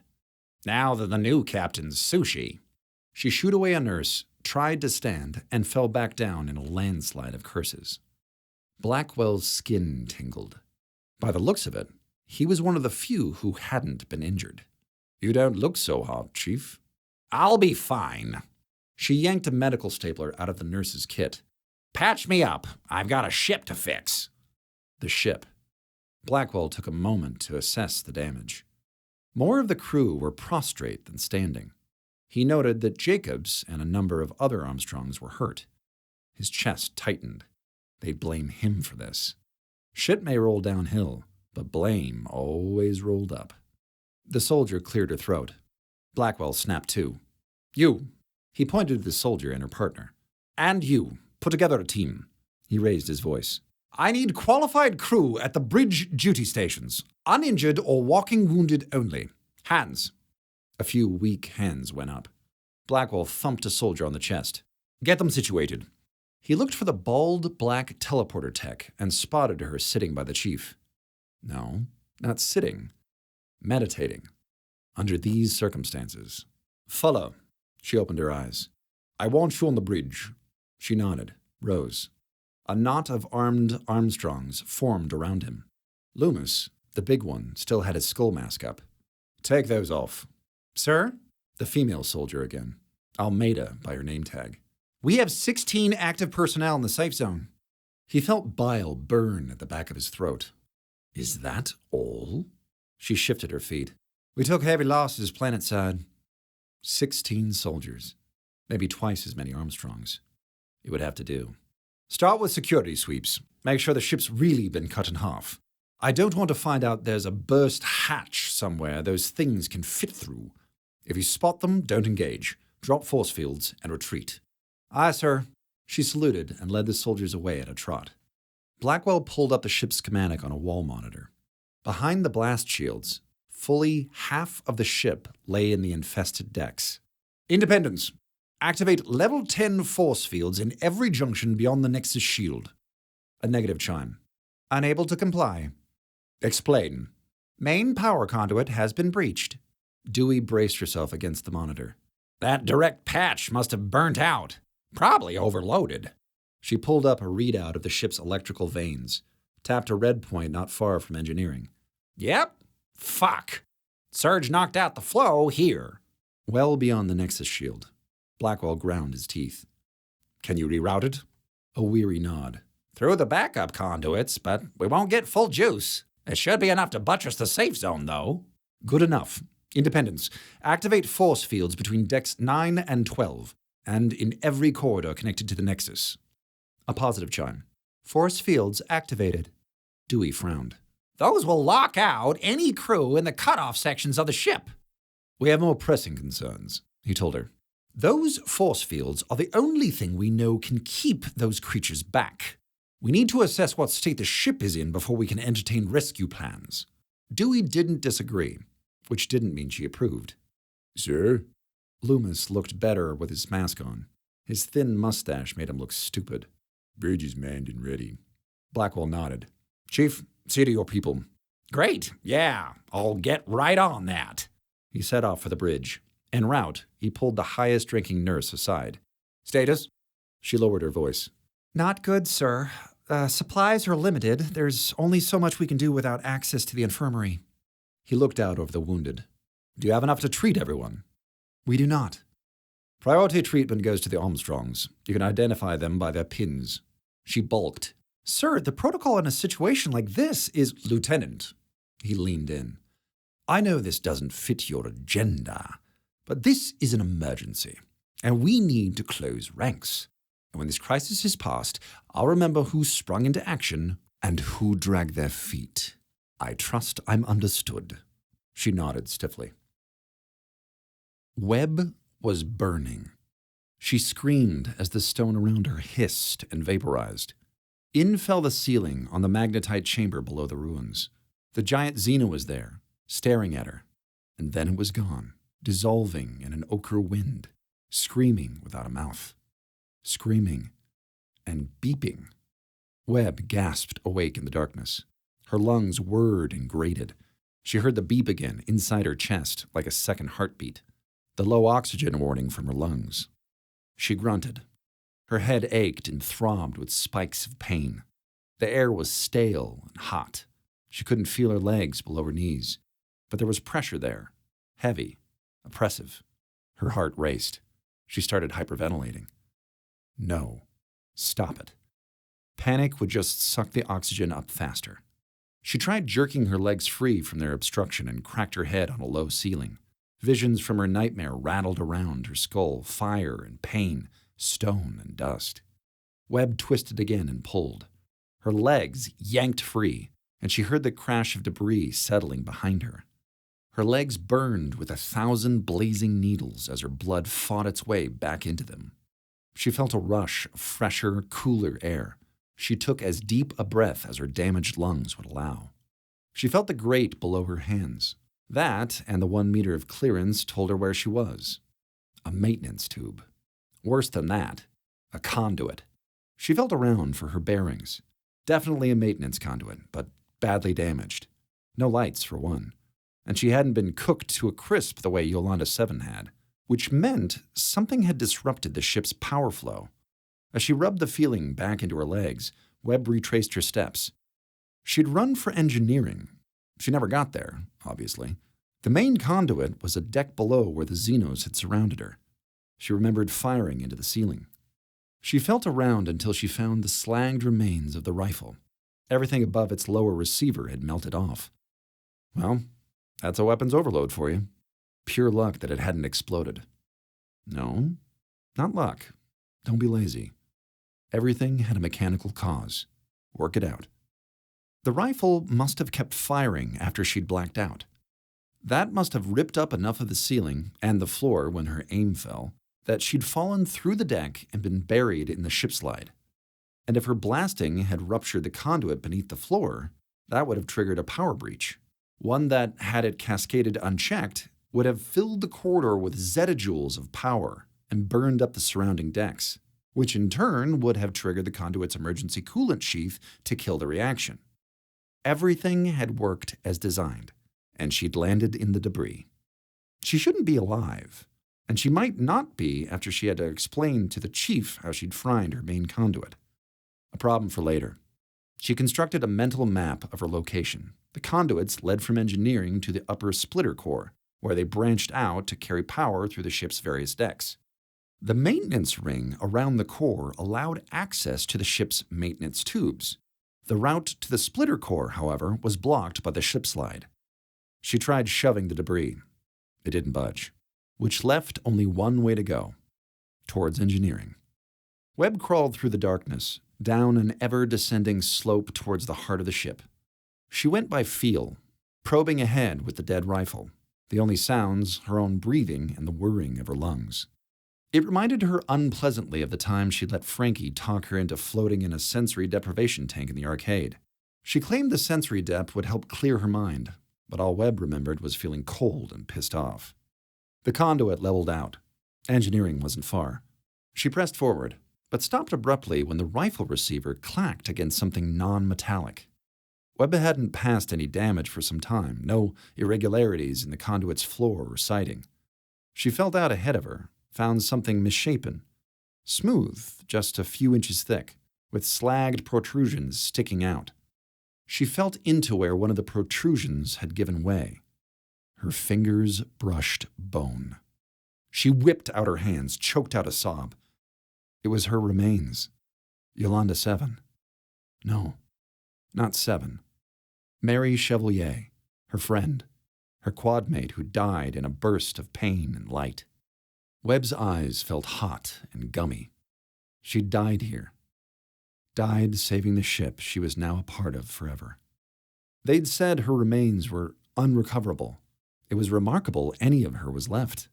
She'd been baked into the side of the conduit, centimeters away from the main flow of power. Webb felt around for anything she could send to Chevalier's family. A scrap of uniform, a bit of the tri-wire she'd carried to her doom. Her fingers closed around something in the groove at the bottom of the conduit. It was slumped and dulled from the heat, but she could still tell what it was. She ran her thumb over its Coalition logo, Seven's comm badge. She gave it an experimental tap.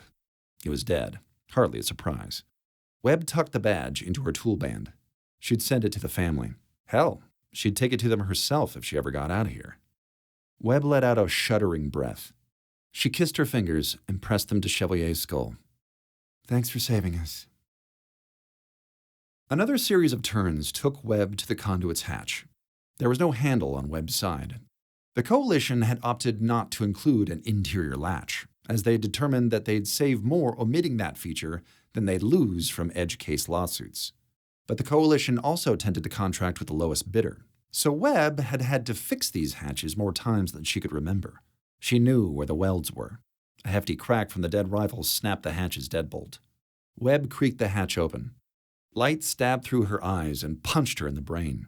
She shut it with a curse and waited until her eyes had adjusted. Lights were good, meant the core still had power. If it didn't, she'd have been halfway to a popsicle as the ship cooled. Webb put her ear to the crack in the hatch. Aside from the thrum of the star drive, engineering was quiet. No chatter of crewmates monitoring consoles, no Xeno chittering, no plunk of metallic limbs on deck plating, just the heart of the ship and the whirring of her lungs. She eased the hatch open, crawled out of the conduit. The drive core still pulsed with power. She saw the caramelized remains of her pizza inside it. Engineering appeared abandoned. She slid behind a console and pulled up engineering's emergency teleporter. It was offline. Offline and with command protocols rerouted to the bridge. Lurd. Plan. She needed a plan. If the Nexus shield was still down, the ship could be cut in half. She pulled up a power dispersal display on the console. It confirmed her suspicions. Power had been rerouted through the maintenance tubes. Unwittingly frying the conduit had saved her life. The power was going to a lattice of force fields below Deck 8. Every junction and corridor 3 decks down from the Nexus was locked with a security field. The ship was indeed cut in half, and she was on the wrong side. She had to gasp to keep her breathing regular. Calm. Have to keep calm. She couldn't stay here. The safest way out was teleportation. If she could get in touch with someone in the safe zone, she could request a teleporter evac. She checked the comms. They were down, ship-wide. Webb took out Seven's comm badge. In the light, it wasn't as badly damaged as she'd thought. She might even be able to repair it if she could get the casing open. But that would take tools and time, and the tools were in her Go kit back in the Quod, 4 decks away. Bunk that. There are lifeboats near all the critical systems. Most were clustered around the bridge, but there was some scattered throughout the lower decks. She'd hop one and wait out the crisis in orbit. She turned for the exit and nearly screamed. A cog was standing behind her. Jesus, fuck! I thought I was alone. Nothing that heavy should be able to move so silently. Where's the nearest lifeboat? The cog fixed her with its marble gaze. Identify yourself. I don't have my badge. They clued off of those rather than faces. Senior Tech Joni Weber, service number XF4456H. It seized her wrist. You will come with us to the brig. She tried to jerk away. Its grip was a vice. What are you doing? Do not resist. It tightened its grip. You escaped from the brig at 1347 hours. I didn't escape.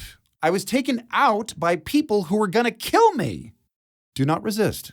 Use of force is authorized. A clang like an axe on a church bell. Time seemed to slow to a trickle. A massive dent had appeared in the door. Xeno chittering drifted in behind it. Webb's stomach turned to ice. We have to go. The cog swiveled towards the door. Cease vandalizing Coalition property. We have to go now. Another dent punched into the door.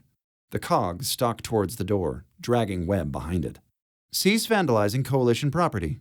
Use of force is authorized. Webb smashed her rifle against the cog's head. Indy! Drop a force field around the exit to engineering! A negative chime. Your privileges have been revoked, said the ship. What? You terminated your service as of 0000 hours and are no longer a member of this crew. Your permissions and privileges have been revoked. Are you bunking kidding me? A gash appeared in the door. Compound eyes milled in the corridor beyond. "Engineering is off limits to civilians," said the ship. "Disperse at once." The cog had almost reached the door. Webb pounded it harder, chipping off bits of enamel. "The Xenos are gonna kill us, you stupid marble fuck!" "Our scans indicate no alien presence," said the cog. "Cease vandalizing Coalition property." An arm blade cut through the door and into the cog's shoulder. Its arm fell limp, dangling by a nest of spitting cables. The cog actually looked shocked. More blades punched through and sliced through the cog like a garden claw through tinfoil. Webb jammed her rifle receiver through the wires in the cog's hanging arm and wrenched with all her might. Cables popped and snapped. The cog's arm hit the deck, the weight of it nearly pulling Webb to the floor. She chucked the receiver and ran for the hatch, dragging the cog's arm like an anchor behind her. The door gave way as she dove back into the conduit. She caught a glimpse of the cog going down under a wave of Xenos as she shut the hatch. Webb strained to peel the cog's thumb off her wrist. Servos in the arm complained, but she got its grip loose enough to slide her wrist out. She looped the arm through a couple of brackets and bent it around to grasp itself. The hatch sealed, and the conduit went dark as a tomb. Webb hoped it wouldn't be hers. Loomis snapped off a crisp salute. "Captain on the bridge." Blackwell returned the salute and looked out over the motley group manning the duty stations at the bridge. His bridge. His first command.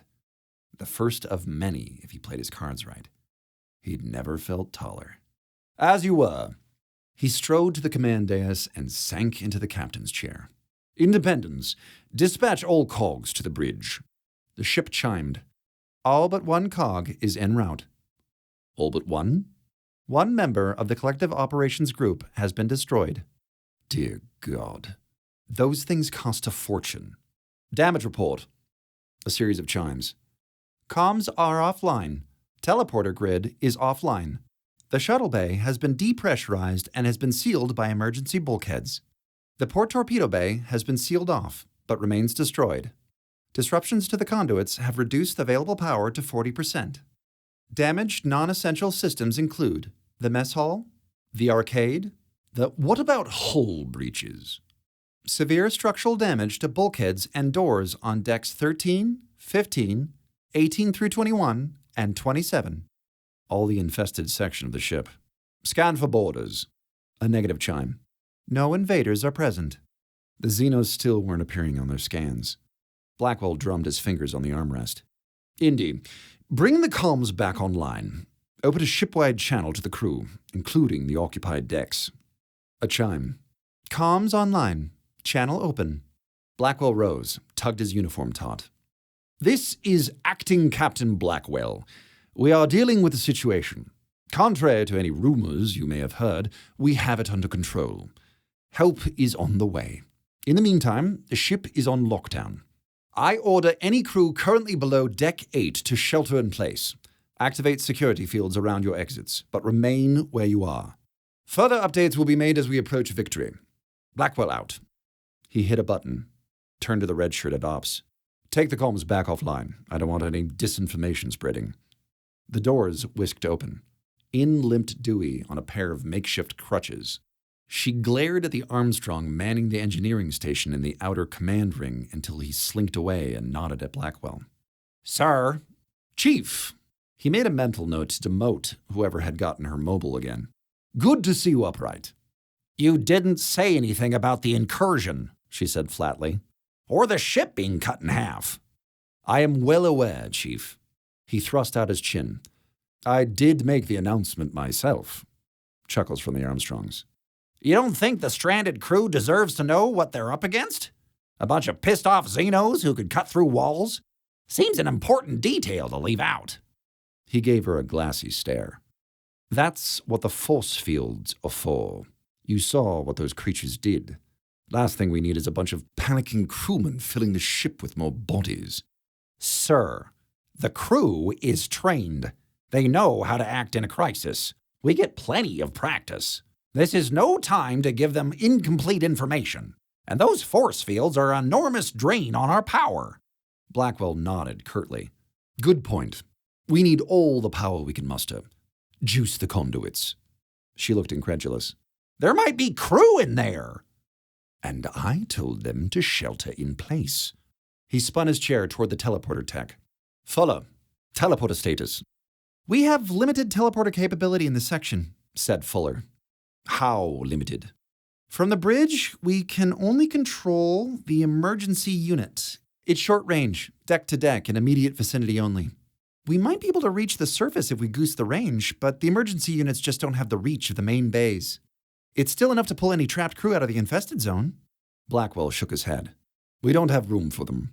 We would if we opened up the officers' quarters, said Dewey. Hard no, said Blackwell. They're safe where they are. If we start changing our way of life, the Xenos have already won. Sir, the teleporter tech was talking again. We have people in the Nexus in dire need of medical assistance. At the very least, we could teep in some doctors and equipment from the infirmary. Solid plan, sir, said Dewey. Blackwell bit off a sigh. Apparently, I have to remind you all that the ship is infested because the Xenos hijacked our teleporters. As far as we know, they've occupied the main bays and they could teep to the bridge if they figure out how. It's a risk I'm not willing to take. Keep all teleporters offline and lock them down. Fuller's shoulders drooped. Aye, sir. The doors slid open again. In marched the cogs in perfect unison. Blackwell rose. Indy, assign the cogs to the bridge's duty stations. Those of you currently at those stations, thank you for your service. Go assist the medical personnel. Armstrongs, you're with me. Sir, said the cog at communications. We have an incoming message. Blackwell glared at the red shirts filing out. I thought I had the comms taken offline. It is from the Admiralty, sir, said the cog. On a private channel, addressed to the captain. Blackwell nodded. I'll take it in my cabin. Sir, said the cog, the message is for the captain's eyes only, and while you are the ship's acting captain, you must officially be sworn in and have the ship's command codes transferred to— Yes, let's get this over with. Send the chaplain to my cabin if he's still alive. He tried to keep his expression somber, but it was hard to keep the smile from his face. He could see the thrill on the Armstrongs as well. Not so on the faces of the retreating redshirts. Ah, well, they learned to love him, in time, just like sunshine. Webb took a branching route away from engineering through a warren of maintenance tubes. She followed a map in her head towards a service entrance accessible from a lift shaft. There, she popped out of the conduit, peered down the yawning, unlit shaft. High above hummed the force fields, barring passage to the supposedly safe decks. That was all she heard, though. No chittering. She felt for the service ladder. Below, several decks down, were the quads on the habitation decks. There were lifeboats there. Not enough for everyone. Lifeboat capacity had been calculated to include acceptable losses. But with the Xenos and force fields cutting Indy in half, those were her only way off the ship. So down she went. 3 decks down, she slid a blast shutter away from the viewport in the door. A rack of lifeboats lay at the end of the hall beyond. Most of its pods were gone, which was good. Some of the crew had escaped, but not all of them. Of the lifeboats left, one had been carved open like a grisly gourd. A thick red streak led around a corner away from it. Webb steeled herself. 50 meters between the shaft and the rack. 2 lifeboats left. But the lifeboats were only accessible to crew. Indy wouldn't let her aboard, not by voice command, not with her privileges revoked, which meant she'd have to blast the lock off the door and manually release the docking clamps from inside the lifeboat. So she needed a weapon. For the first time, Webb was grateful she shared a quad with a soldier. She climbed 2 floors further down to the deck of her quad. Hallway lights flickered there beyond the viewport. The corridor looked empty. The only sound the flickering of lights and the occasional fart of sparks. Webb gingerly opened the lift hatch and padded her way down the hallway towards her quad. Its door slid open. She may not have been a member of the crew anymore, but at least Indy still recognized she lived here. Webb's legs buckled. She locked the door and collapsed on 8's bunk. Not that the lock would keep the Xenos from tearing through the door, but it gave her a bit of mental comfort. Chelsea's weapons locker was, as always, locked. Triple locked. The thing required a voice print, retinal scan, and handprint to open. Or, as Webb and Frankie had discovered after Chelsea's family had sent her a bottle of scotch for her anniversary, you could just pop the hinges off. She smiled at the memory. Chelsea thought her family had skimped and sent her the cheap stuff. No, dear, not cheap, just watered down. The smile faded. Webb drew her limbs to herself. She'd rarely ever been alone in the quad.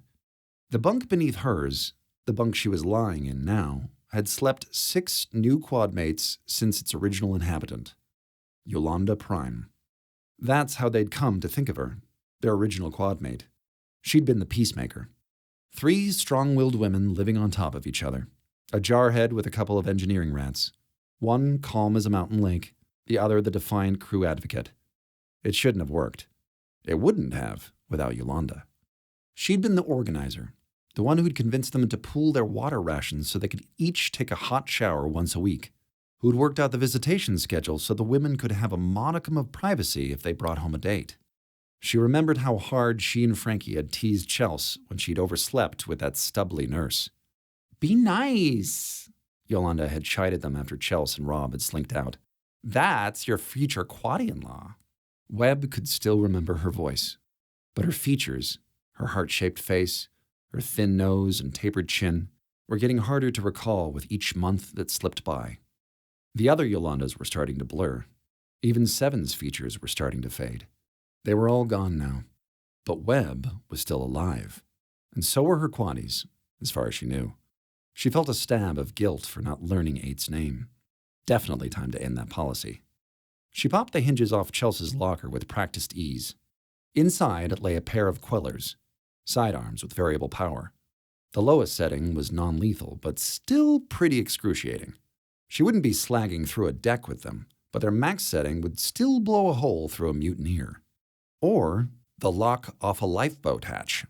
They'd be useless against the Xenos, but if she found herself cornered again, a maxed shot to her temple would be a quick and far less gruesome way to go.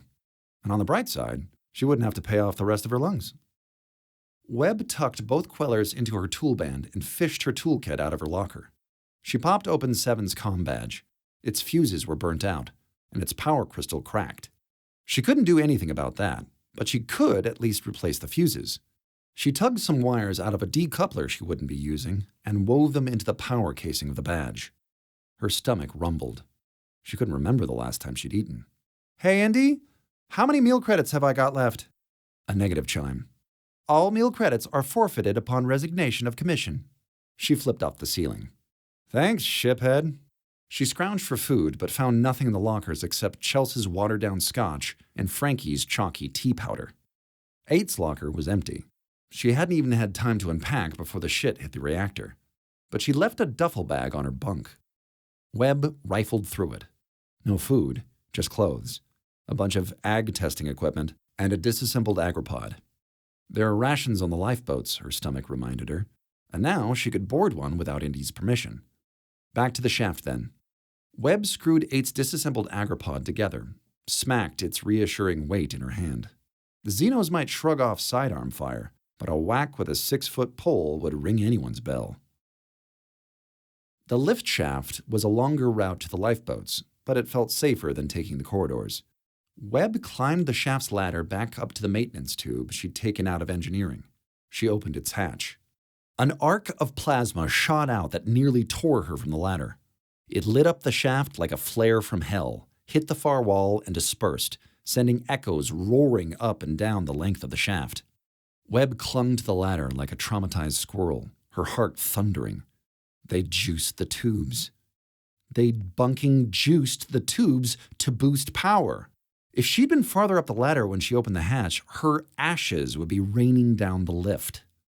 Chittering drifted down from higher above. Webb's heart froze. Screw it. She'd have to risk the corridor. She slid down the ladder to the deck with the lifeboats, Eight's agropod slapping against her back and her tool sheath. The corridor beyond the viewport looked empty. She opened the hatch and sprinted down the hall.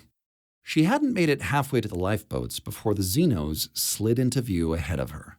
3 of them. 2 silver, 1 burnt with a crackle pattern. The burnt one hissed. Webb's breath deserted her. She ran back and dove through the lift hatch. She hadn't slid more than a deck down the ladder before she heard the hatch torn open above. More chittering drifted up from below. She looked down, saw Xenos skittering up the shaft like spiders made of fishhooks. Webb yanked open the shaft controls on her current level and activated the emergency bulkheads. Blast doors slammed shut above and below. She dropped to the new floor, unlocked the hatch to whatever deck she was on with trembling fingers. The Xenos were already beating dents into the ceiling by the time she slipped out of the hatch. She darted down an empty corridor. There were no lifeboats here, just hallways leading towards the ship's interior. What was on this level? The mess, some labs, the arcade? Nothing they couldn't chomp through. But the labs had access to the tubes, hopefully unjuiced ones. She could hide there. She skidded to a stop at the nearest lab, slapped at its door controls. The door didn't open. She hit the controls again. "Indy, let me in!" "Your privileges have been revoked." Webb drew a queller and shot the control panel. It died in a shower of sparks, but the door remained shut. Chitters echoed down the corridor towards her. Her stomach went hard as a rock. They'd trapped her. No. Think. You know the ship. She couldn't access the labs, and the mess was too open. But the arcade was third party. It wasn't run by the Coalition. She might still have access. She dashed for the arcade, her lungs whirring. The arcade's curtain-painted doors opened before her onto its empty grid and slid shut behind her. "Impresario," she gasped. "Private mode." Locking mechanisms latched. The doors shuddered with impact. She could hear the Xenos tearing at the controls, hear the bursting of circuits and conduits. The lights flickered. Now would certainly be a good time to hide behind a hedgerow, and possibly a castle. "Impresario, load my last program." The grid melted away onto a manicured green field. To her horror, Webb found herself standing in the infield of Lord's Cricket Ground, right where she and Seven had left their match months ago. An annoyed Australian wicketkeeper glared at her. "Oh, shit!" Her throat clenched. Shit! This was her last official program. That stupid romance novel was unauthorized. The two silvers and the burnt Xeno burst onto the field from the stadium's media center and immediately froze. The wicket-keeper cleared his throat. Do you mind?" "Sorry." Webb backed towards the stands, hoping the Xenos were too disoriented to single her out. The Xenos bobbed their heads at one another. They chittered. Then they streaked towards the infield and beheaded the bowler. "Bad form," called the batsman, whom they disemboweled. Webb climbed into the stands and backed through the crowd of booing spectators. On the field, the umpire blew a whistle and gave the Xenos a red card. They decapitated him. The boos intensified. Webb sank into an empty seat, shrunk down in the crowd. The holographic fans kept booing as the Xenos carved up more cricketers. The sprites must have been programmed with a limited range of responses. Probably for the best. If they had panic in their subroutines, she could have been trampled in a stampede of horrified cricket fans. The burnt Xeno had stopped killing sprites. It traversed its head across the stands and came to a stop, looking right at her. Webb's blood ran cold. If anyone had taken Seven's novel out of the disc port, she was dead. "Impresario, load last program from the data stick." The sky darkened, and the moon shot up as the cricket ground melted away. Hedgerows popped up in its place, obscuring the Xenos, as did the manor house in the distance. The far distance, she noted sourly. The Xenos made a sound she hadn't heard before. Par for the course when reality warps around you. Another sound, one far more welcome. Hoofbeats. She turned to see the novel's romantic interest, Abelhard, riding towards her from the castle, his leonine locks trailing in the breeze, his shirt open, his manly pecs glistening with rose-scented oil. She shouldn't have been able to tell the oil was rose-scented from this distance, but the program was really selling it. She snorted. Friggin' porn programs. The sprite reined to a stop, gave her a curt nod. "My lady, I see you've returned." He wasn't smiling. Yeah, hi, is that horse a two-seater? He blinked. Are you ill?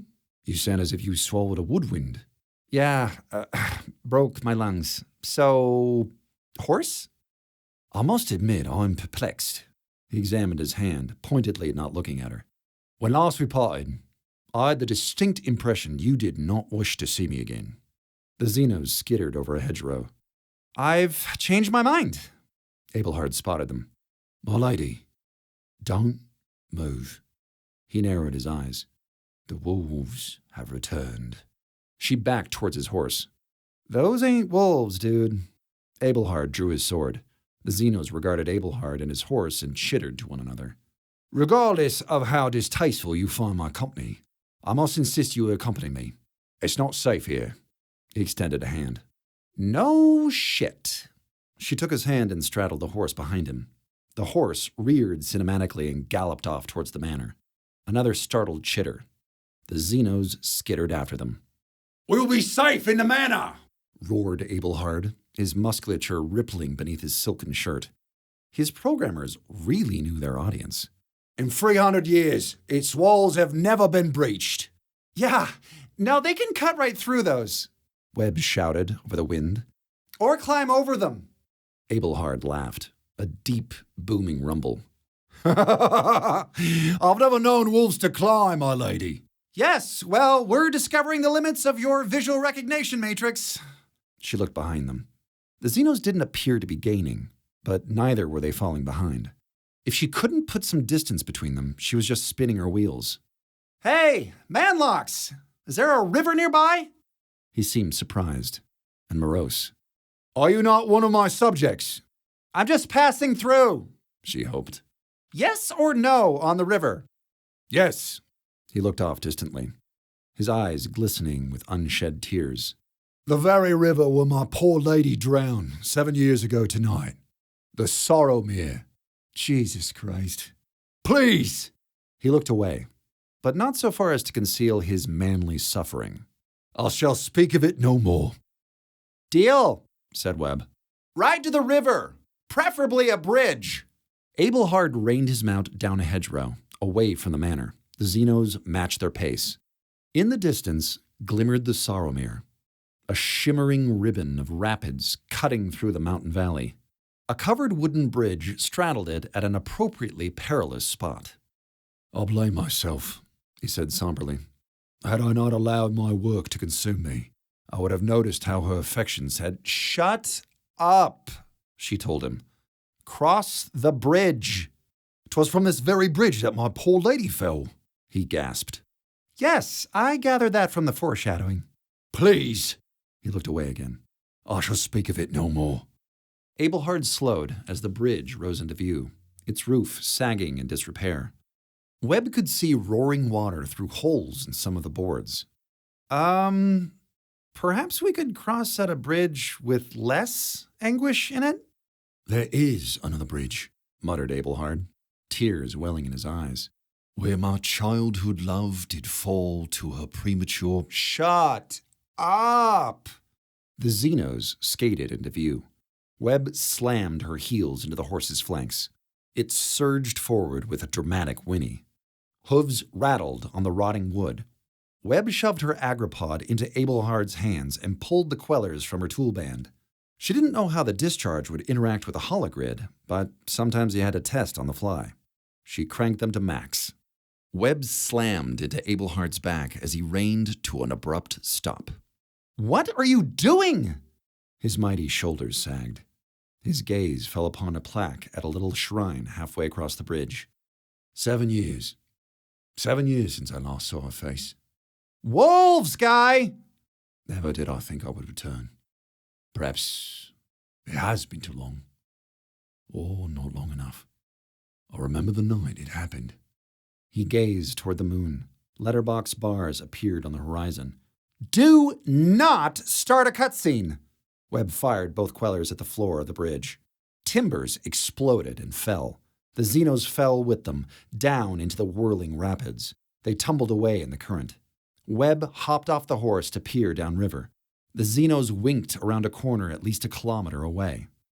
Except they weren't that far away. The arcade wasn't more than 30 meters wide, but as long as she kept the program running, the arcade would maintain its convincing fiction of distance. Perhaps, Rumbled Abelhard. perhaps it is time I moved on, he concluded. Webb had missed the rest of his monologue. No real loss there. The writing had been lackluster for a while. Hey, so I hope you find some peace or whatever, but I've got to go. Chittering. Webb froze. With nightmare slowness, she looked up into the bridge's rafters. The Xeno dove for her, blades extended. For love! Abelhard smashed it into the wall with the agripod, shattering the globe of agrichems at its tip. The Xeno squealed like the wrenching of rusty gears and literally fell apart. Blue and yellow agrichems eating through its metallic plating. Hidden gases burst from its carapace and vented out. It died a broken slurry on the timbers. Abelhard was aghast. What manner of wolf is this? Webb squatted down beside the remains, looked from them to the agripod's broken housing. Holy Lord! Abelhard dismounted. What have we done, my lady? I'll tell you what we've done. A fierce grin split her face. We've found out what hurts them. Chapter 11. Bonum Consilium Quod Mutari Potest. When it followed the death of a captain, the swearing-in ceremony was meant to be a private affair, a somber occasion held in the new captain's cabin with only the most senior officers and chaplain in attendance. But after the events that had shaken the ship, the crew needed hope. They needed leadership, and to see it in action. And so, Blackwell stood on the bridge in his dress uniform, surrounded by his crew, his hand on the Bible. And that I will well and faithfully discharge the duties of the office on which I am about to enter, he intoned. So help me God. The chaplain teetered, his eyes unfocused. Eternal Lord God, you have summarized ethical behavior in a single sentence. Do for others what you would like them to do for you. Blackwell nodded, smiled humbly. Thank you, Father. Remind our officers, the chaplain continued, his breath a hot wind of schnapps, that they are ultimately accountable to you for their conduct. Lord, help them to remember that they cannot ignore you and get away with it, for we always reap what we sow. The Armstrongs shifted their feet. Red shirts exchanged glances. Blackwell felt his smile tighten. The chaplain raised his hands and flask to the heavens. Have your way, mighty God. You are the potter, our officers, and we are the clay. Mold us and make us after your will. A lovely homily, said Blackwell. We are, all of us, in your debt. The chaplain clamped his hand atop Blackwell's, pinning it to the Bible. He had a remarkably strong grip for a booze hound. Stand up, omnipotent God. Stretch yourself and let this crew and coalition know that you alone are sovereign. Amen. Blackwell made a mental note to move the chaplain's quarters next to the firing range. I pray in the name of Jesus. Amen. Amen! Shouted the Armstrongs. The chaplain wobbled a salute. Congratulations, Captain. Thunderous applause from the Armstrongs. Polite claps from everyone else. Blackwell seated himself in the captain's chair. His chair now, officially, and winked at the Armstrongs. Status report, Chief. The corridors have been juiced, Dewey replied as a pair of Armstrongs forcefully chucked the chaplain off the bridge. Force fields are holding at decks 9 through 12. Blackwell grunted. That should prevent further incursion. It does nothing for the crew in the infested decks, said Dewey. They need to know what's going on. Without an update, they might conclude no one's in charge. The ceremony was broadcast ship-wide, Chief. He studied a datapad. Anyone who missed the broadcast can review it once they're safely back in their quads. Anything else? Yes, she said flatly. I'm hearing complaints from the crew. Oh? He spun his chair to face her. About what? The Armstrongs. They're issuing orders and beatings. Yes, I've put them in charge. We're lucky to have a unit so dedicated to maintaining order. Out of the corner of his eye, he saw some of the soldiers stiffen. Dewey clenched her jaw. Sir, they're ordering crew of equal rank around, and they're sending the injured back to work. As you just pointed out, Chief, the ship is overrun. If they can stand, they can work. Many of them can't, she snapped. You can't walk down the hall without tripping over a stretcher. But the Armstrongs can. Work. But they're not. Blackwell snorted. You know, it's funny. The other divisions never see command as real work. Sir, she gripped the command rail so hard her knuckles turned white. This crew needs stability. The Armstrongs, who I must remind you are a group not recognized by the Coalition, have armed themselves and are forcing crew of equal rank to carry out their duties. Fine. He spun his chair to the main screen. Independence, bring the comms back up. Broadcast the following message throughout the ship. The comms chimed on. This is your captain. He let that sink in. It's come to my attention that some rumors have been spreading. Divisive rumors about a loss of command structure, about how we've been boarded and overrun. I'll put it plainly. Our command structure remains intact. The external threat is absolutely contained, and we are, even now, at this very moment, retaking the ship. He stood, turned his gaze over those assembled. Now, I've heard a few of you have been complaining about the Armstrongs, mainly about how they're taking too much initiative during a crisis. He paused for their chuckles. I'll be frank. Most of you aren't used to working as hard as is necessary during a crisis. I'd like to thank the Armstrongs for rising to the occasion and working above and beyond the call of duty. You should look to their example. No whining, no pointless debate, just action. They're keeping our ship functional. I'm sorry if that rubs some of you the wrong way. That said, I understand some of you don't like the idea of taking orders from equals. Makes sense to me. Hierarchy is good. Keeps things nice and clear. So, as of this moment, every Armstrong is considered to hold the rank of Master Technician. Dewey bristled. The red shirt's eyes went wide. You don't want to take orders from anyone but a superior? Fine. The Armstrongs are now your superiors. Keep that in mind the next time you feel like complaining. He watched the Armstrongs swell with pride. Oh, and one final reminder. Remain where you are. You have nothing to fear. We are in complete control.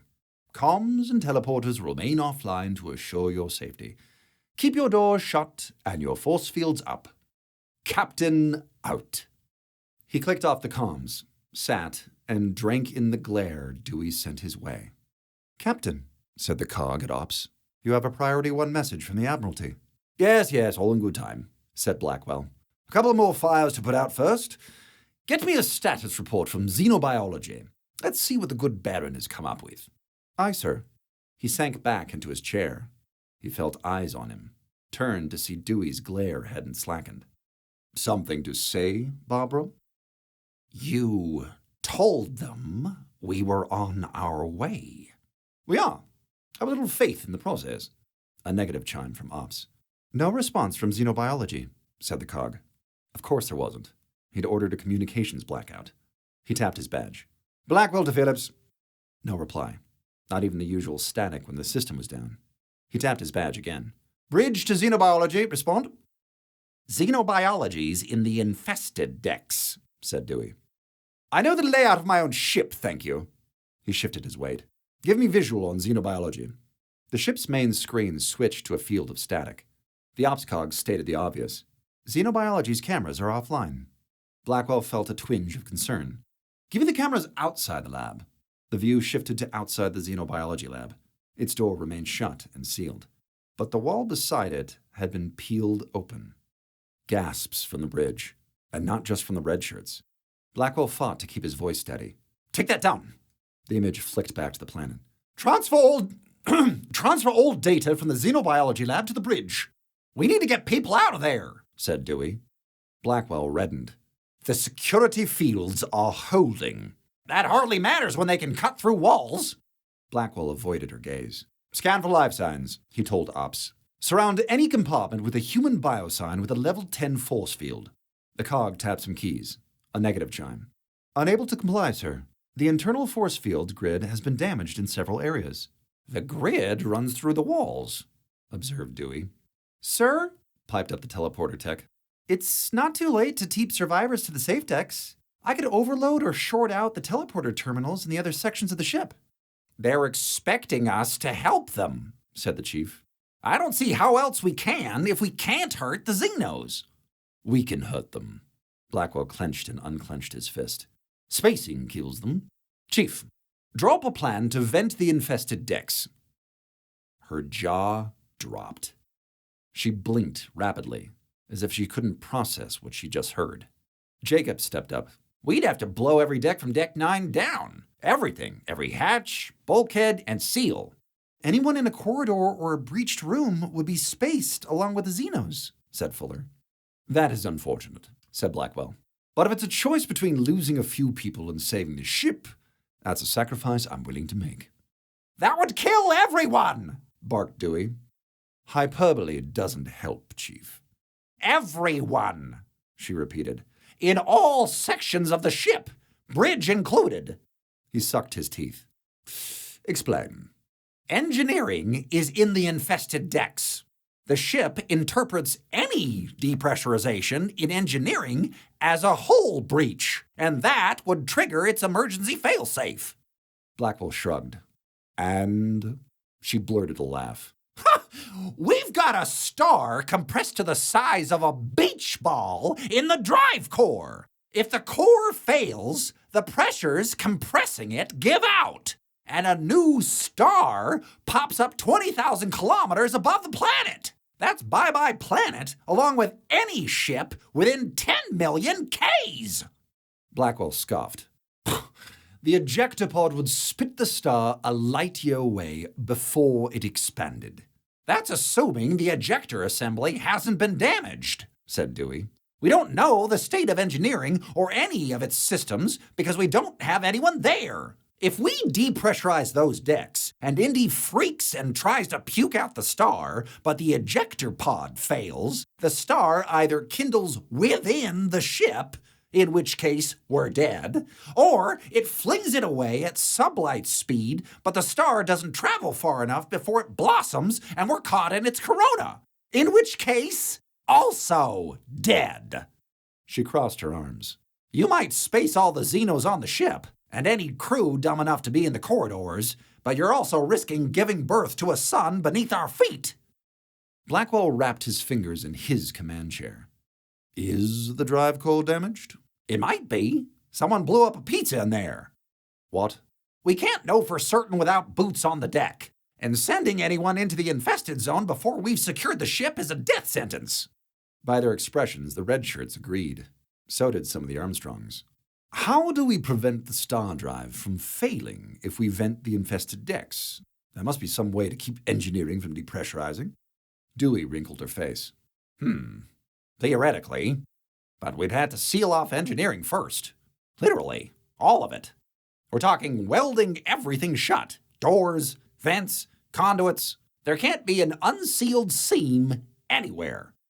But it's doable. Yes, but only from engineering, which is in the infested decks. And we can't teep anyone down without bringing the teleporters online, which you've already shot down. And we can't bulldoze our way down there because our fucking guns don't hurt them. Blackwell fumed.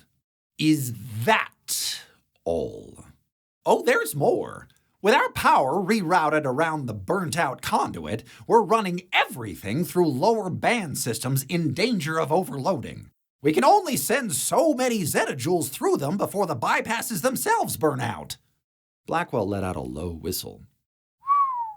All right, Chief. Figure out how to assess the drive core's viability remotely. If its failsafes are undamaged, we can proceed with the plan as is. There's also the moral implications of spacing several hundred people you just told to shelter in place. They knew what they were signing up for. Blackwell turned it back to the view screen. Captain, The ops cog was looking his way again. you have a Priority 1 message from the Admiralty. My God, fine. I'll take it to my cabin. He stood, straightened his medals. Master Tech Jacobs, you have the bridge. Protocol called for the highest-ranking officer to be given the con, but he wasn't about to reward Dewey for that bit of grandstanding. Webb watched the last of the Xeno's slagged remains dissolve into the puddle of agricultural chemicals. Her mind raced. Agrochems hurt them. That's why they ran from the shuttle explosion on the surface. It had been carrying racks of those things. It also explained why those crewmen from the Flagstaff had stayed in the Chemborn wheat field until they died of thirst. Abelhard held a perfumed hanky over his nose. I am shocked by the boldness of this pack. No wolves have ever pressed so far into my domain. I think we're to blame for that. Webb felt disoriented. We dropped a bunch of toxic fields on their planet. What manner of sickness makes them rot so, with not even a skin to display? Its body looks like a pool of melted grappling hooks. Webb shook her head. I think we've been destroying their habitat. He nodded knowingly. If the wolves are sick, the land itself may be ill. I'll confess, I've been lax in my stewardship, and I've not been giving the land the attention it deserves. Not since... He looked towards the shrine. Let me guess, you shall speak of it no more. A gentle smile. Thank you for understanding. This one was dead, but the other Xenos were still alive somewhere in the arcade. Its safety protocols wouldn't let them drown. It would create a sandbar for them to catch, maybe push them into a riverbank. Then again, if the Xenos didn't scan as life forms, those protocols might not activate. No point sticking around to find out. Too bad she'd only had the one acropod. She rose, looked up into Abelhard's chiseled face. Well, this has been... I'm not going to say fun, but... Anyway, I'm leaving. He set a hand to his heart. My lady, it is near midnight, and there may be more wolves. For your own safety, I must insist you spend the night in my bed. Alone? He blanched with horror. I meant alone, obviously. I would stay elsewhere, obviously. It's just the nicest one in the manor, and I thought, I assure you, my entendres are entirely single. Mortified, he mounted up. I'm good. She patted his horse's neck. Thanks for slaying that wolf. He reined his steed around to block her path. I must insist. As my subject, your safety falls to me. Dude! She didn't have time for this. I'm leaving. I'd just end the program, but there's a good chance those other wolves are just a few real-world meters away. He narrowed his eyes. I could order you to stay. She rolled hers and strolled on by. He bellowed a laugh. You remind me of her. She heard him dismount. Your truculence, your fierce independence, the surety of your convictions. Not playing your poor narrative right now. She had to get word out, let Command know how to fight the Xenos. She tapped Seven's dead comm badge. Without a power crystal, it was just a bulky pin. She was also common folk. Abelhard smiled fondly. Like yourself, a fierce lass, with fire in eyes and venom in her tongue. She sounds awesome. Indy, are the comms up? Your privileges have been revoked. Thanks. I'd almost forgotten. Privileges? His face was a mask of bittersweet memory. She challenged me to reflect upon mine, to see that they were due but to the randomness of birth. Pure chance, not merit, that had put me in my station. A dark chuckle. That's how I fell out of favour with my own class. I regret it not in the least. Predictable plotline, all things considered. She picked her way across the rickety bridge and jumped out onto the gravel. It shames me now, he was still following her, but I was quite indolent in my youth. Foolish, hedonistic, given to the pursuit of pleasure rather than attempting to the duties of statecraft. The joys of the flesh. I was quite versed in them. Do tell, Porn Sprite. She surveyed the grounds. Which way's the exit? I could not stand her at first. His grin was impish. I found her impudent, insulting, fiendishly daring to challenge me so. Yet so shockingly beautiful. He chanced another glance her way. So like her. Your backstory sucks. Impresario, exit. The shredded archway to the ship's corridor materialized in front of her. For some reason, it appeared composed of masonry, not the sleek but brutalist triluminium of the ship's interior. Huh. She tapped the stonework. It flitted back to metal. Never seen it do that before. The door ground halfway open. Clutching the haft of the broken agropod as a spear, Webb stepped out into the corridor. Heavily pixelated torches flickered along the walls of the hallway. Patches of cobblestones phased in and out of existence along the floor. Abelhard paused at the threshold, perplexed. I've never seen this arch before. Something's wrong with the emitters. She checked the sparking remains of the arcade's controls. They're throwing textures down the corridor. Abelhard set a hand on the arch. Where does this lead? To the storage bays, she muttered, where she could find more agropods. Are there wolves there? Quite possibly. Well then, Abelhard hitched his horse to a convenient post. Lead on, dear lady. She raised an eyebrow. I'm curious. What exactly do you think you're about to do? Since you insist on hurling yourself into danger, another rather troublesome habit you share with my late wife, it falls to me to protect you. He grinned. She would have wanted me to see you safely home. Webb chuckled. Actually, wouldn't mind the company. Too bad you're useless. He recoiled, stung. I may not have been able to protect her from her demons, but I swear to you, on the house of Mountworthy and every Abelhard who's risen since, I shall keep you safe. I don't doubt your intent, she said. You're, how do I put this, a projection. You are an entertainment program with a scripted narrative, an AI consisting of preset behavioral subroutines, a simulacrum composed entirely of pixels and light. If you leave the arcade, my dude, you will cease to exist. You're not real. He set his jaw. My love makes me real, and stepped out into the hallway. Webb nearly dropped the agropod. Holy fucking shit! He frowned down at her. You've a sailor's tongue, my lady. 8 had been hiccuping for a solid 5 minutes. Frankie couldn't blame her. As far as she knew, it was her first trip to the bridge. That they were in the middle of an incursion didn't help. Neither did the gun-toting Armstrongs strutting around the bridge. Still, 8's body language concerned her. She'd pressed her hands to her mouth, but the sounds were still coming through. The Armstrongs stiffened with each hiccup, which only made poor 8 more anxious. Would you like some water? 8 shook her head. Won't help. Breathe with me, like this. In through the nose, out through the mouth. 8 hiccuped so loud the nearest Armstrong put a hand on his sidearm. Quiet! Chels stepped in to block 8 from his sight. Hey, Green, you need to get it together. I'm trying. Yep. Like this. Frankie inhaled through her nose. Long and slow. 4 count in. Hold. 8 count out. 8 got a full 2 breaths in before the next hiccup shook her. I wish I had your calm. It helps if you don't want anything, said Chels. Detachment isn't about not wanting things, said Frankie. It's accepting that they go away. 8 eyed the duty stations. Like the bridge crew? And Sivos, muttered Chels. They're not all gone, said Frankie. We still have Dewey. And Blackwell. Chels kept her voice low. And a bunch of thugs who think they're soldiers. 8 darted her eyes towards the Armstrongs.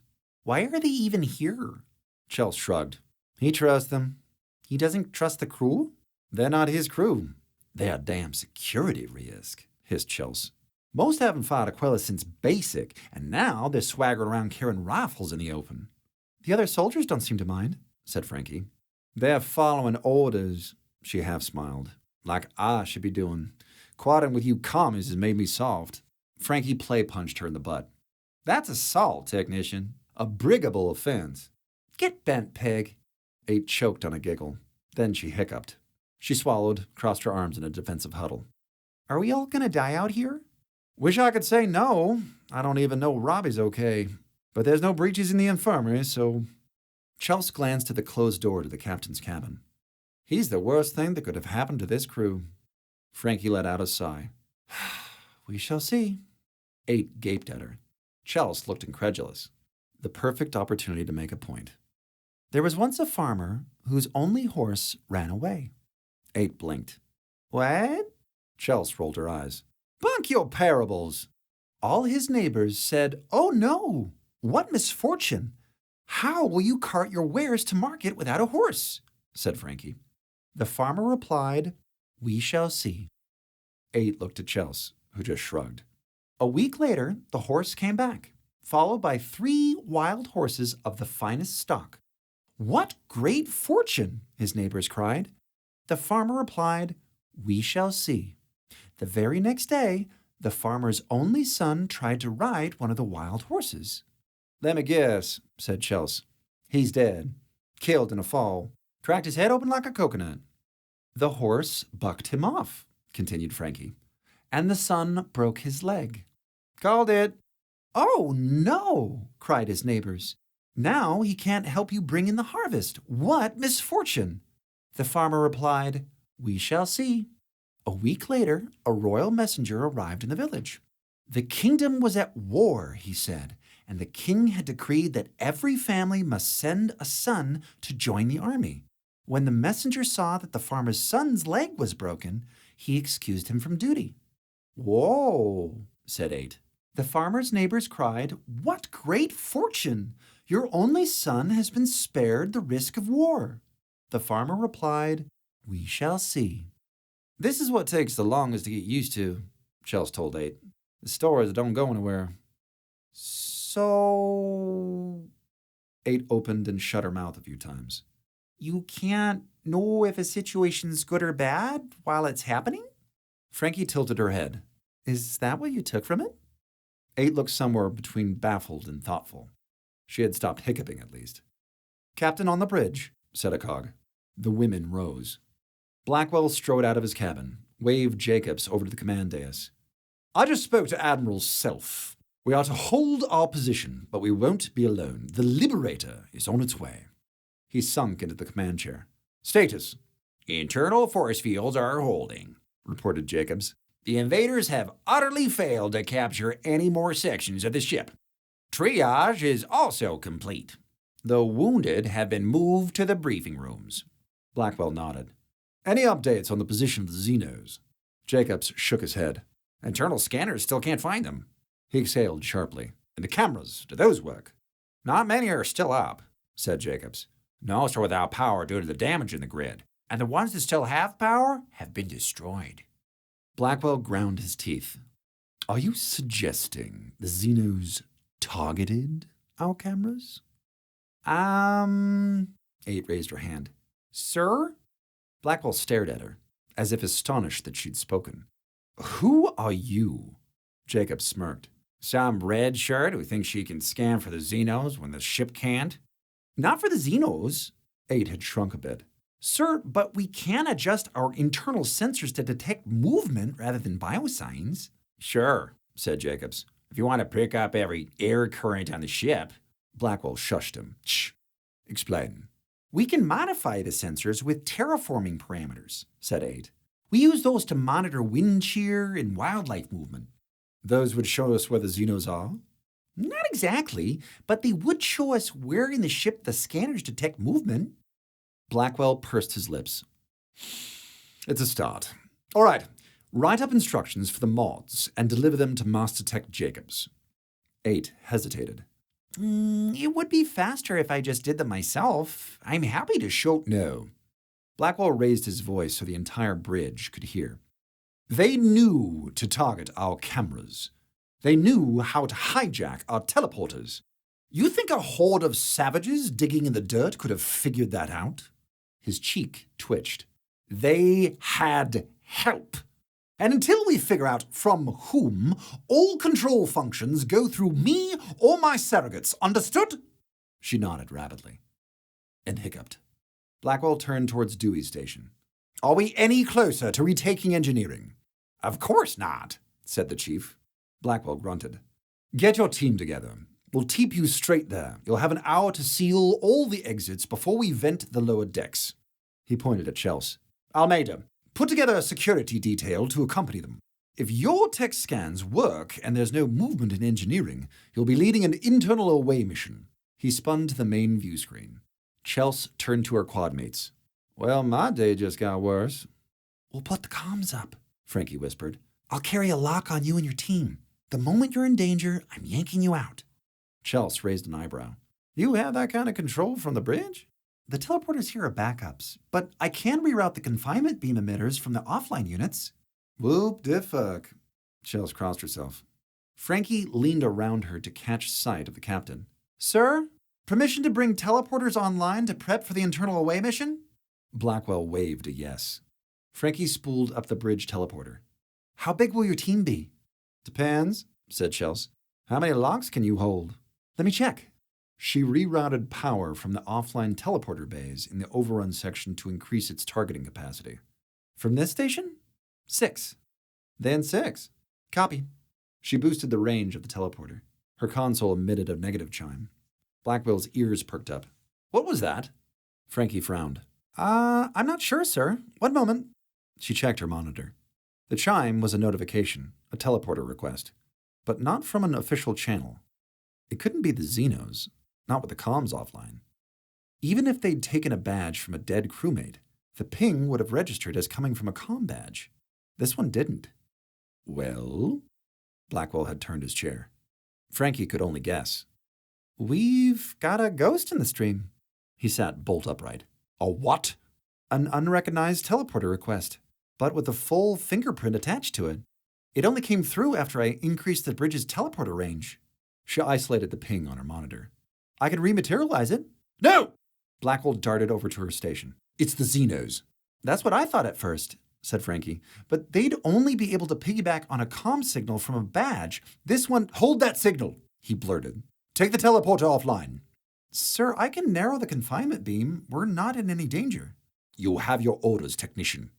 She checked her monitor. It has a humanoid biosign. Take them offline now! His face had gone red. There was an edge of panic in his voice. Of course, sir. Frankie shut them down. Teleporters offline. Keep them that way. He yanked his uniform taut and stalked towards the exit. Jacobs, the bridge is yours. The doors slid shut behind him. Frankie exchanged glances with her quadmates. What was that about? Asked 8. Chell shrugged. We shall see. His heart racing, Blackwell burst into his quarters, locked the door behind him, and spooled up Sunshine. He scrutinized his hollow emitters while her program loaded. They appeared fine, but the ones in the arcade had been damaged. He didn't know what kind of spillover effect that might have on his private units. The program chimed ready. He paced a bit to calm himself before booting her up.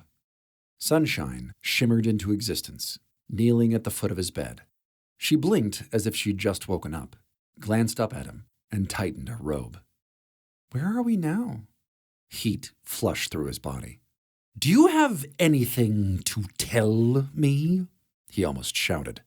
She looked confused and scared. About what? Just answer the question. She shrunk into herself. Why are you mad? I don't understand. I'm sorry. She paled. I don't know what I did. I thought you were trying to leave me, he blurted. She looked baffled. How would I do that? His nostrils flared.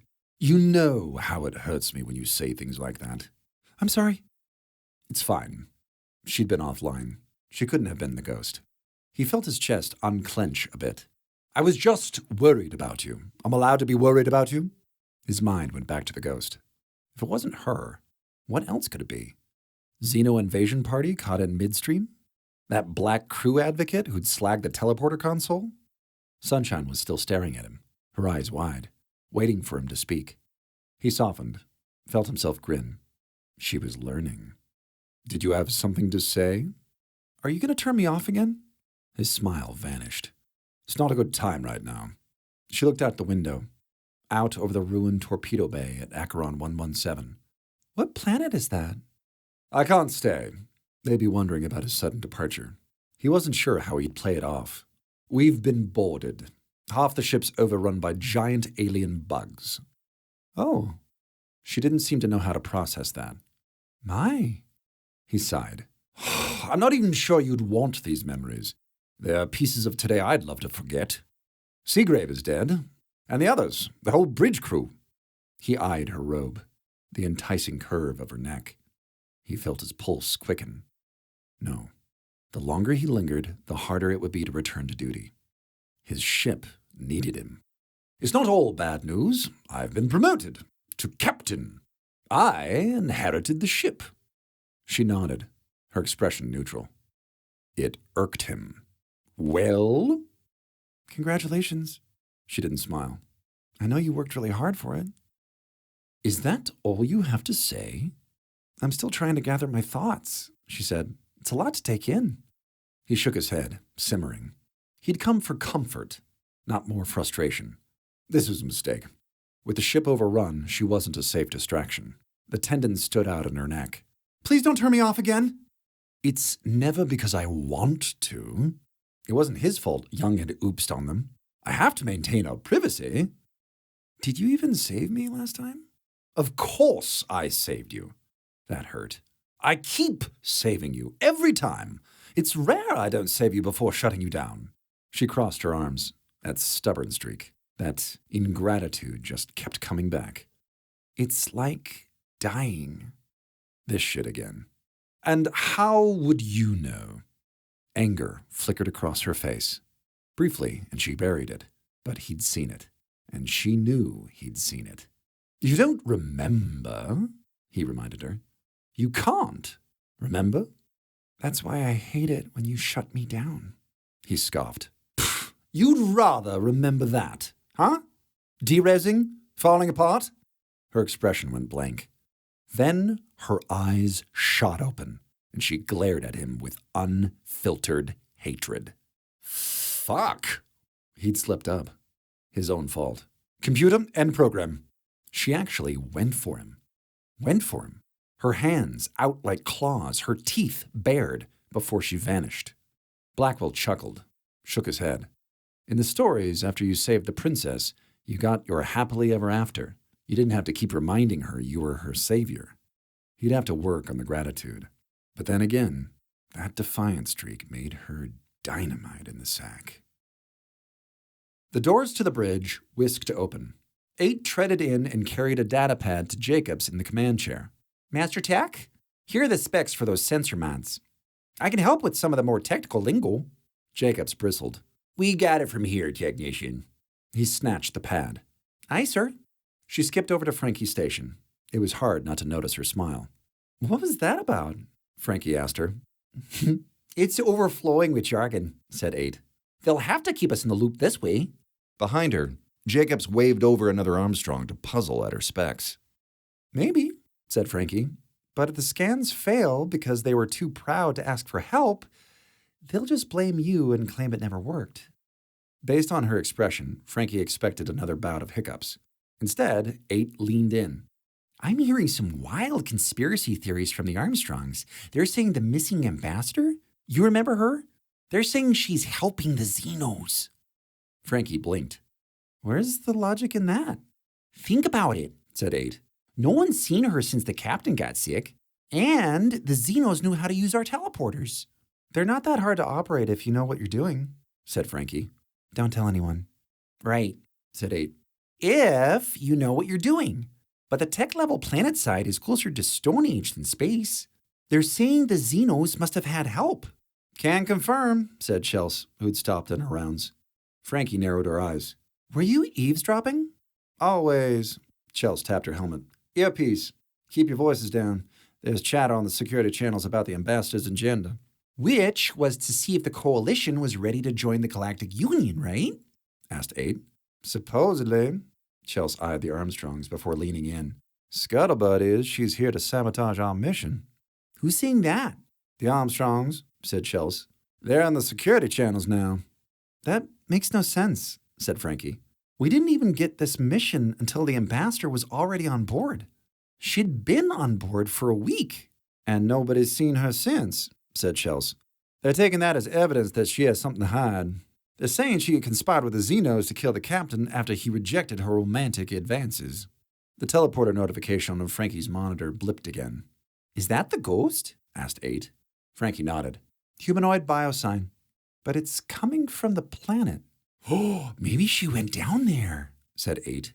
If she was working with the Xenos, I suppose she'd have to be. But that was ridiculous. We'd have picked up comm chatter otherwise, and I didn't detect any unauthorized teleportations. Lurd. Chels looked like she was considering it. You don't really think... I do not. Then what's your explanation? Frankie glanced over at Jacobs. There were now 3 Armstrongs puzzling over 8's notes. All right, Frankie lowered her voice. Let's unpack this. You're the ambassador from a galactic union assigned to observe a potential new member species with a population in the tens of billions. You would have to be an expert, or at least very well informed about their psychology. Chell shrugged. Makes sense. Which means you'd be aware of the human knee-jerk ego defense. Scapegoating. Bad news is always due to betrayal, never the fault of those in charge. As evidence, I cite all of Western history. Chels chuckled. 8 shushed her. Shh. Go on. So, a disaster happens on the ship you're observing. The command structure is decimated. Now, who are these tribalistic humans going to blame? Themselves? Their protocols? Or the only alien on the ship? Ah, said 8. Right. So, if you're on a ship with no allies, worried that a bunch of scared, vengeful humans are going to storm your quarters with metaphorical pitchforks, where are you safe? The teleporter notification blinked on her monitor. Shit, said Chels. You think she put herself in a loop? I would have, said Frankie. But the very act of hiding could be interpreted as guilt. The Armstrongs want blood. If they rematerialize her, I don't know that she makes it to trial. Is there anything we can do? Said 8. Frankie stared at the blip on her monitor. Chels, are there holding cells in this section of the ship? There are, Chels nodded. Let's go. Frankie scooped up a data pad and transferred the carrier signal to it. Wait, are we doing something? What are we doing? Asked 8. Chels shushed her and led them off the bridge. Had the Armstrongs not all been clustered around Jacob's data pad, they might have noticed the Quadi's departure. The cells nearest the bridge were more holding suites than prisons, meant to detain officers who had been temporarily relieved of duty. Compared to the meat locker, they were a palace. Chels locked the door behind them and entered her code into the security console. Impervium bars snapped shut before the nearest cell. Those stay up until she rematerializes. Chels checked the power cell on her rifle. If it isn't her, it would give Frankie a few seconds to reverse the beam if a Xeno materialized. Hopefully enough time to teep it into space before it cut through the bars. She transferred the teleporter fingerprint from her data pad to the prison console. Ready? No, said Chels. Also no, said 8. How do we explain this away? We're not exactly following orders. Frankie paused. If it is the ambassador, we broadcast her picture all through the ship. And make it clear she's locked in a cell, said Chels. Exactly.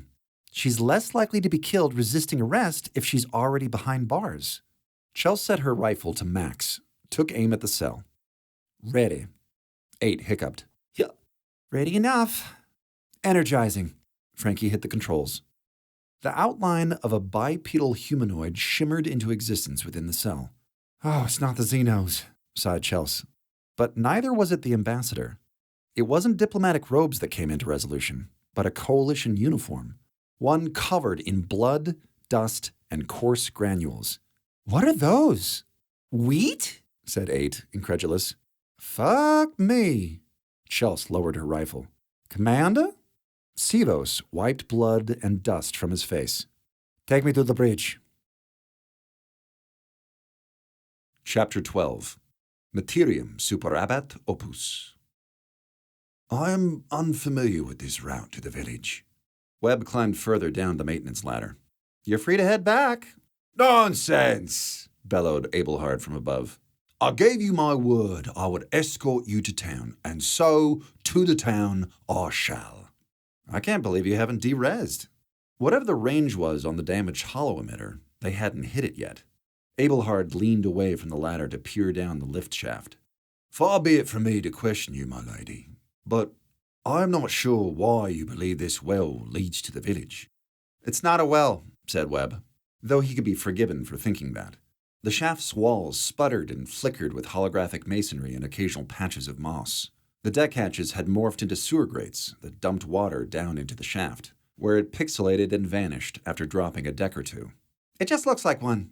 The emitters must have been mapping what they interpreted as appropriate textures over the ship's architecture.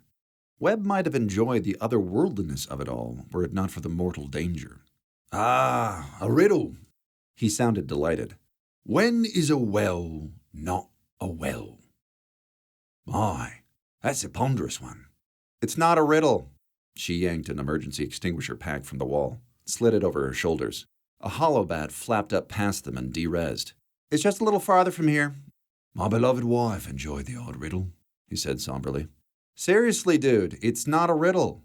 When is a well not a well? Perhaps in the spring? That doesn't even make sense. Or here. Or so she thought. There was supposed to be a vent at this level. She touched a rusty sewer grate where it was supposed to be. The grate de-resed, revealing the vent. Great. Now the emitters were camouflaging things. Webb blasted the vent open, caught its grate before it could tumble down the shaft. Is a well not a well when it's good enough? Please stop trying to answer the non-riddle. She slid the extinguisher pack ahead of her into the duct.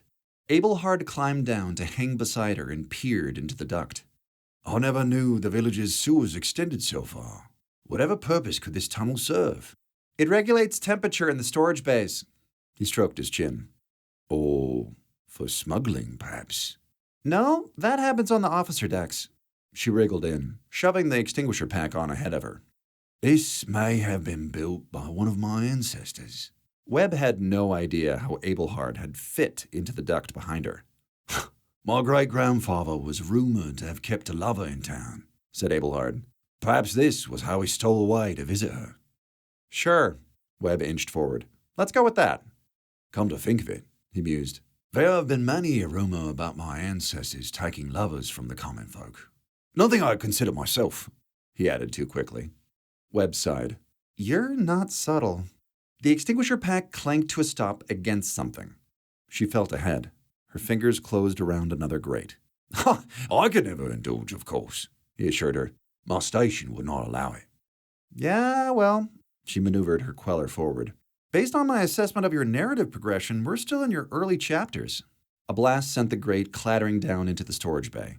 Webb cursed. Might as well ring the dinner bell. At least the grate's movement had triggered the lights. She peered into the bay, a good 5 meters down from the duct. Crates of agrochems lay stacked against the walls, but none of them close enough to set foot on. There was also no ladder. She wasn't exactly using the duct for its intended purpose, and a drop would be risking a twisted ankle, or worse. Here, help me down. My lady? It's a bit of a drop. Abelhard braced himself in an appropriately hunky pose, his chest rippling and glistening with hollow sweat to help her down. She dropped, landed with a hard roll, and came up grimacing. He landed gracefully beside her with the extinguisher pack. Are you hurt, my lady? Could have been worse. She straightened with a grunt. Perhaps a massage? I'm good. Though I might have you restack those crates so we can climb out once I get the device working. If she got it working. Webb leaned the extinguisher pack against a crate. She pulled out its foam dispensing canisters and opened one of the crates not holographically disguised as a wine cask. Inside, agropods lay stacked like spears. She dug deeper for one of the larger ones. Here we go. Abelhard peered over her shoulder. What is that, my lady? Farming equipment. Ah. He fell silent. When she looked up, she saw him leaning against a wine rack, his chin on his chest. Webb narrowed her eyes. More backstory? My wife came from a farming family. Of course she did. Webb plugged the agrochem canisters into the extinguisher pack. How she would tease me. about not knowing where my own food came from, my own wealth, the source of my station. His smile was strained. There was always a bit of a sting in our jabs. You're hardly the first plute not to know how much he was shitting on the lower classes. She tightened the pack's housing clamps. I can't say I've ever seen farming equipment of this sort. It's new. She fed the hoses from the canisters to the spray wand. The whole contraption looked a bit like one of those ancient flamethrowers. Is it some manner of atomizer? Perhaps a pumping device? If it works, yeah. Abelhard stepped forward to examine it. The wine rack he'd been leaning on shimmered, morphed, and revealed a gravjack. Webb's adrenaline spiked. Oh, hell yes! Come to mama! She popped the gravjack's control panel open and yanked out its power crystal. The jack clattered down with a thump. Abelhard shook his head. I find your farming techniques baffling. Webb flicked the broken crystal out of Seven's badge and inserted the new one into her nest of fuses. She snapped the badge shut. It chimed on. Hell yes! She tapped the badge. Weber to Dewey.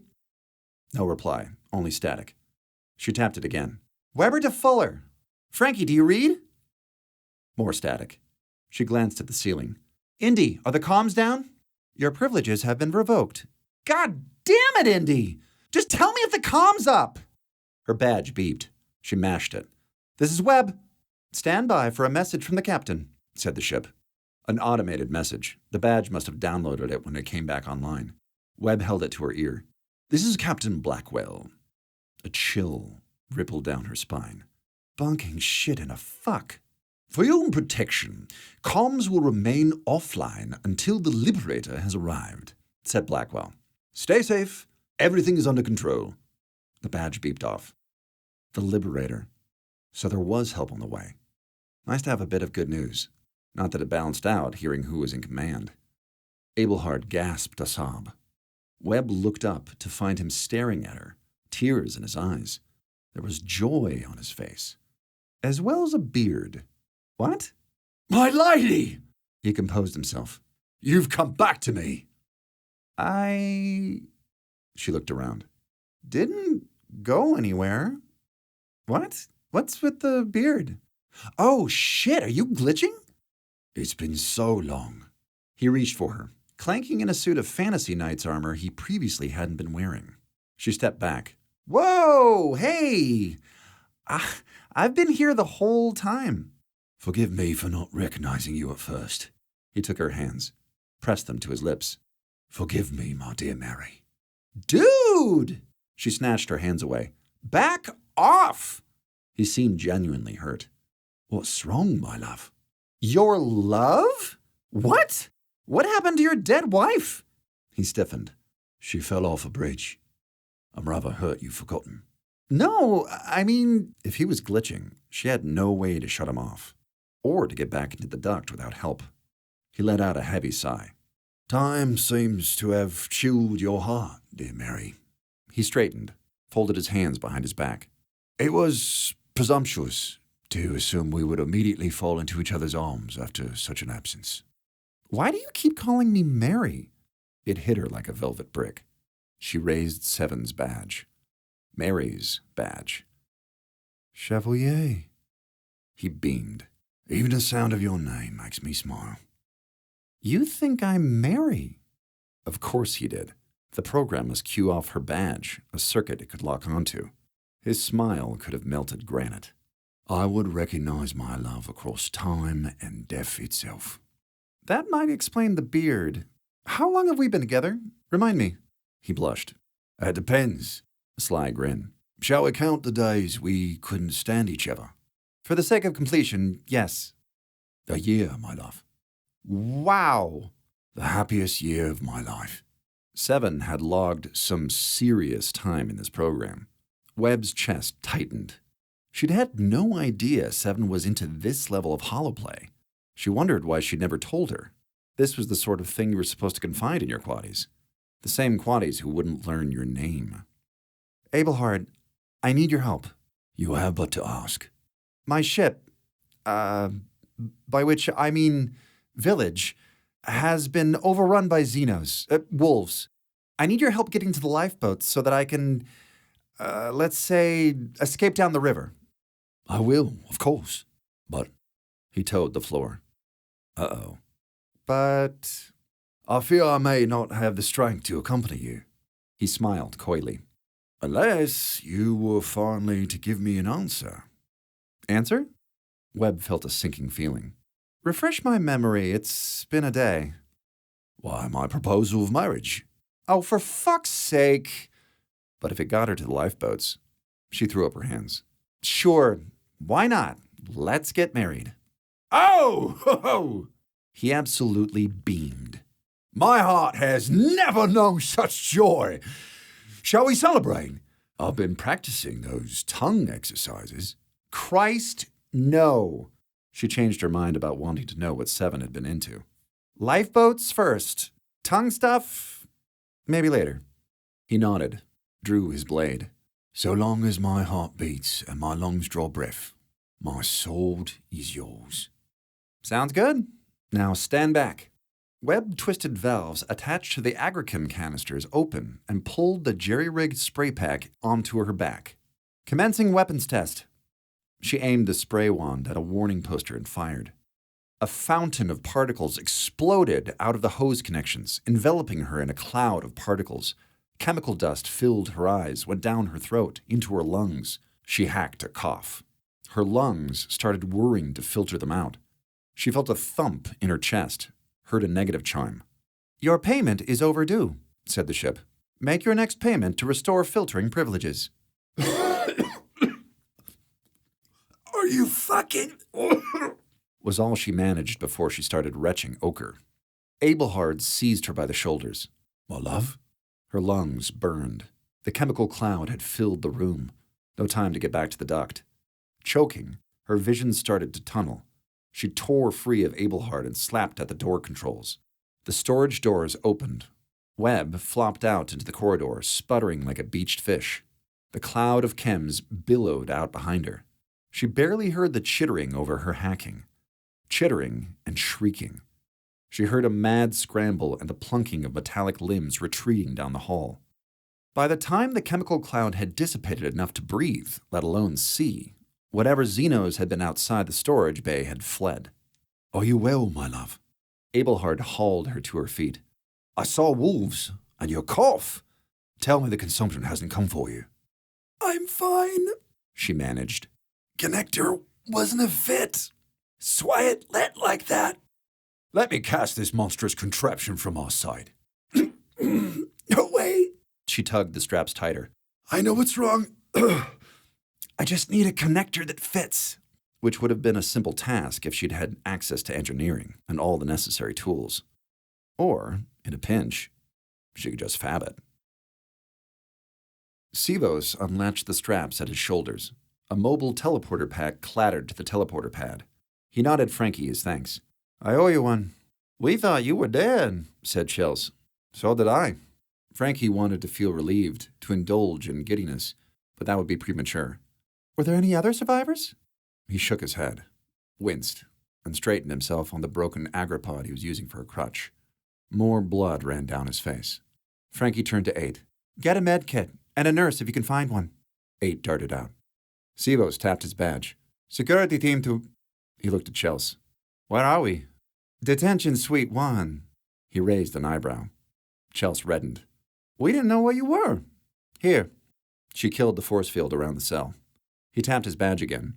Security team to Detention Suite 1. His badge hissed static. Comms are down, said Frankie. I see.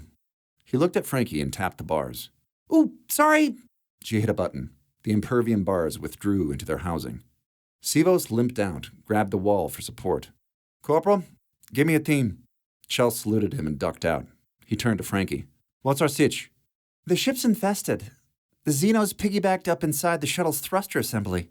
He gawked. They survived that? That heat? It burned them pretty badly, but yes. Then they hacked a teleporter and teeped up more of them. The ship's cut in half. They have most of it, everything below Deck 9. He straightened with a grunt. I need to talk to Commander Young. He's dead, sir, Frankie said flatly. Sivos blinked. Then who's in charge then? Not Boyer. He was, for about an hour. Technician. He narrowed his eyes. Who's in command? Lieutenant Commander Blackwell has assumed the captaincy. Sivos grimaced, staggered towards the door. Frankie steadied him. Get me through the bridge. Sir, you are in no condition. We've lost the decks with our weapon system, power, and means of propulsion. Bridge! She helped him to the corridor, right as 8 rounded the corner with a medkit. He plucked it from her and stalked towards the bridge, pausing only to jab a hypo into his thigh. Wounded red shirts looked up from their stretchers as he passed. The soldiers straightened and saluted. Sivos returned the gesture, his gait almost normal. The stims must be working. The hell are they all doing in the halls? That's where they were posted, said 8. The armed Armstrongs guarding the bridge froze when they spotted Sivos. They did not, however, move. Sivos pulled himself up to his full height and fixed them with a withering gaze. One Armstrong shrunk into himself and stepped aside. The other one, Loomis, met his gaze with a smirk. Why are you armed? Demanded Sivos. The bridge is off limits to non-essential personnel. Captain's orders. Loomis rested his hand on his rifle. Sir? Sivos seemed preternaturally calm. Stand aside, technician. Master, technician, said Loomis, and I answer to a higher authority. The doors slid open and out stepped Blackwell, flanked by armed Armstrongs. He greeted Sivos with a nod. Chief, you're back. Sivos seemed amused by the Armstrongs. Lieutenant, I see you brought your backup dancers. Blackwell put on a smile. To what do we owe your miraculous return? How did you survive? You mean after you left us? Sivos brushed grain from his uniform. The wheat field. The Xenos wouldn't enter it. I camped out there. How lucky you figured that out. I'm lucky you didn't vaporize me along with the ruins. The orbital bombardment pounded them to gravel. Blackwell tilted his head. You're saying wheat kept you safe? From creatures that could cut through solid impervium? Check your scans. And they just left you alone? No, they pinned me in the field. I see. Blackwell tapped his chin. And you only decided to return now, after the command structure had been reduced to tatters. Why, exactly? Sivos briefly clenched his hands. How could I have known about the command structure? The comms are down. I couldn't even call for help. That does beg the question. How did you get through? Sivos held up an Armstrong pin. Unofficial private comm. Took it off one of your boys. Used it and a telepack from one of mine to teep back. He bared his teeth. But the teleporters were also offline, so I've been buffering the stream for... He looked at Frankie. 6 hours, said Frankie. Not long enough to suffer teleporter decay, but certainly pushing the limits. Blackwell shook his head. Risky move, Chief. If the field was so safe, why didn't you just stay there? Because the fucking Xenos threw burning shuttle wreckage in until they set the field on fire, he barked. Are you done implying shit? Blackwell seemed to notice that every eye in the corridor was on him. He abruptly smiled, clapped Sivos on the shoulder. You're pretty chewed up. Let's get you some medical attention. I've got everything under control here. Bullshit you do. He was almost shouting. Look at this hallway. This triage is a disgrace. Why are there wounded lying in the open while we've got officers' quarters empty? Blackwell's smile twitched. It'll all make sense once you've been debriefed. There's a lot you missed. He took Sivos by the arm. Sivos shrugged him off. You've lost over half the ship and most of its critical systems, and you've armed unqualified technicians to guard the bridge. The enemy isn't just at the gates, Lieutenant. It's in the city. Blackwell darkened. It's Captain, Chief. You keep calling me Chief. Sivos stuck his chin out. But that's an honorific. He tapped the pips on his bloody collar. The rank of the ship's chief of security is commander, which means I was the highest ranking officer when you assumed command. Blackwell's face tightened. The Armstrongs eyed one another. All protocols were correctly followed. You were declared dead. Well, he spread his hands. I'm not, even if you left me for it. And since we're following protocol, I know you'll have no issues handing over command until this crisis is past and the Coalition can assign us a new captain. Blackwell choked out a high-pitched chuckle. You know, it's funny. We still haven't figured out how the Xenos knew how to use our teleporters, or why the ambassador disappeared. That's how they made their incursion, you know. The teleporters. I've been informed. Which I assumed you knew. He smiled, all teeth. Since you used a personal unit to get back here. The trot of boots. Chels rounded the corner at the head of a knot of soldiers. I'll take it from here, said Sivos. He stared at the Armstrongs. Thanks for stepping up, but your service as auxiliary security forces are no longer required. He held out his hand. Now stand down. The corridor nearly crackled. The Armstrongs looked to Blackwell. He gave him a curt nod. The Armstrongs took their hands off their weapons. Sivos tucked an Armstrong sidearm into his holster while the soldiers collected their rifles. Who's ever at Ops, get the comms back online, he called into the bridge. And someone get the chaplain. And Mr. Blackwell? Blackwell turned his way. Thanks for holding down the fort. I'll make a commendation in your record, but I need you to turn over those command codes. Blackwell flushed, nodded, and departed down the corridor. Frankie let out a breath she didn't know she'd been holding. It might be premature to indulge in relief with the ship still overrun, but she allowed herself a sip. It took an unfathomable amount of power to break matter into energy and shoot it off elsewhere. Webb hoped enough was still flowing to the teleporters to keep the system running. The hallway there didn't look promising. The only illumination came from the sparks fountaining out of ruptured wall monitors. The corridor looked like a drunken tunnel borer had been through. But the engineering scanner she'd taken from her quad indicated an uninterrupted power flow to the teleporter. It also said the room was empty, for what that was worth.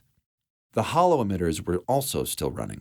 The hallway around them kept blinking into mossy walls and brick homes and back. Brick homes spitting electrical sparks. Abelhard assessed these with some concern. What has happened to your village, my love? The wolves. And stop calling me that. The wolves set your town ablaze? Yeah. We never should have given the matches. He accepted that with a knowing nod. And this artisanal piece you need, where is it? She pointed towards the door to the teleporter. In there. The apothecary? Sure. Why not? She'd worked out the specs for the part on her engineering scanner. A basic connector that would provide an airtight seal between the agrichem canisters and the extinguisher pack's spray hose. The design was simple. Calling it into existence via energy manipulation was not.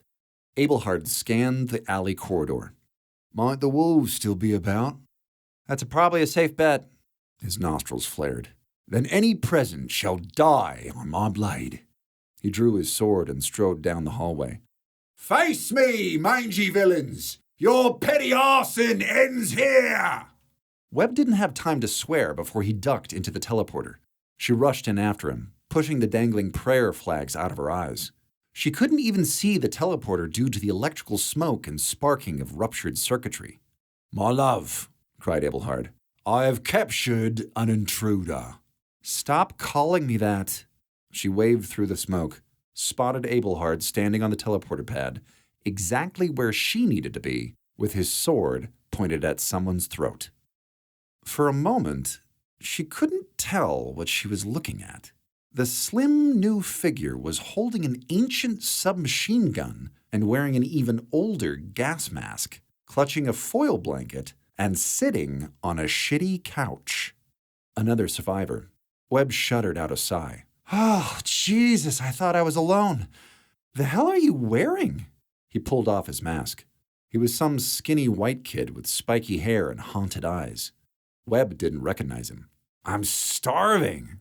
He looked absolutely shell-shocked. Hi! Webb felt his blanket. It was an old-style heat shield, way obsolete, not even 5 millimeters thick. She looked at him like he was an idiot. They'll cut right through this. His alarm increased. I didn't know. You're lucky I found you. She hadn't realized how much she'd missed actual human company, no matter how oddly dressed.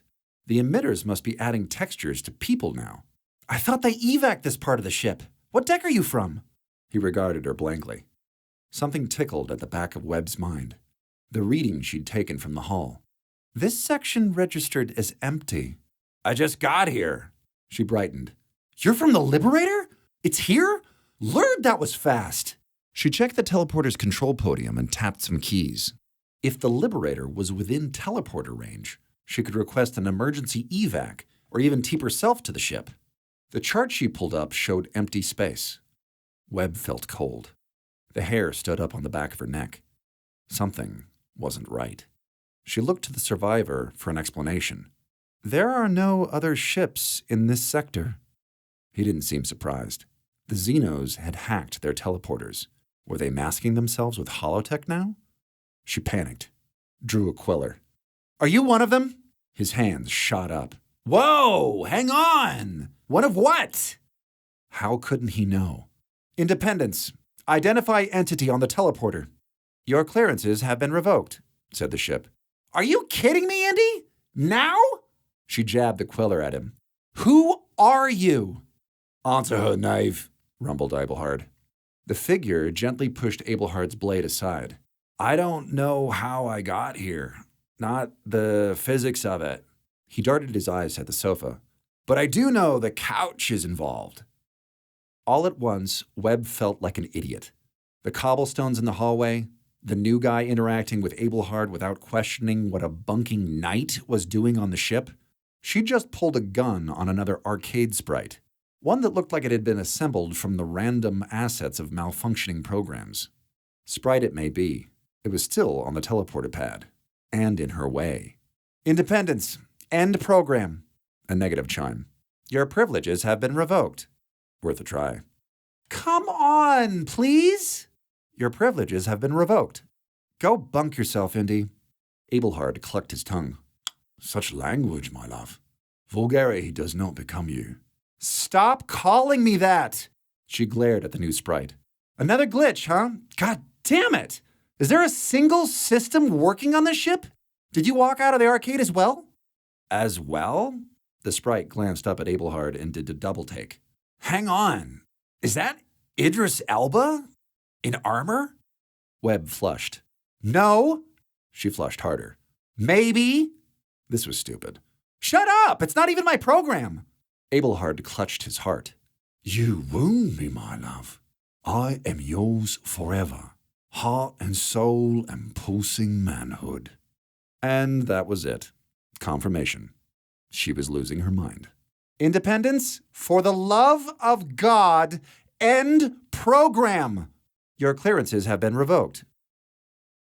Indy? She cooed toward the ceiling. I swear to God, when this is over, I'm going to reroute recyc and fill your core with sewage. She was burning way too much energy on this. She took a couple deep breaths to center herself.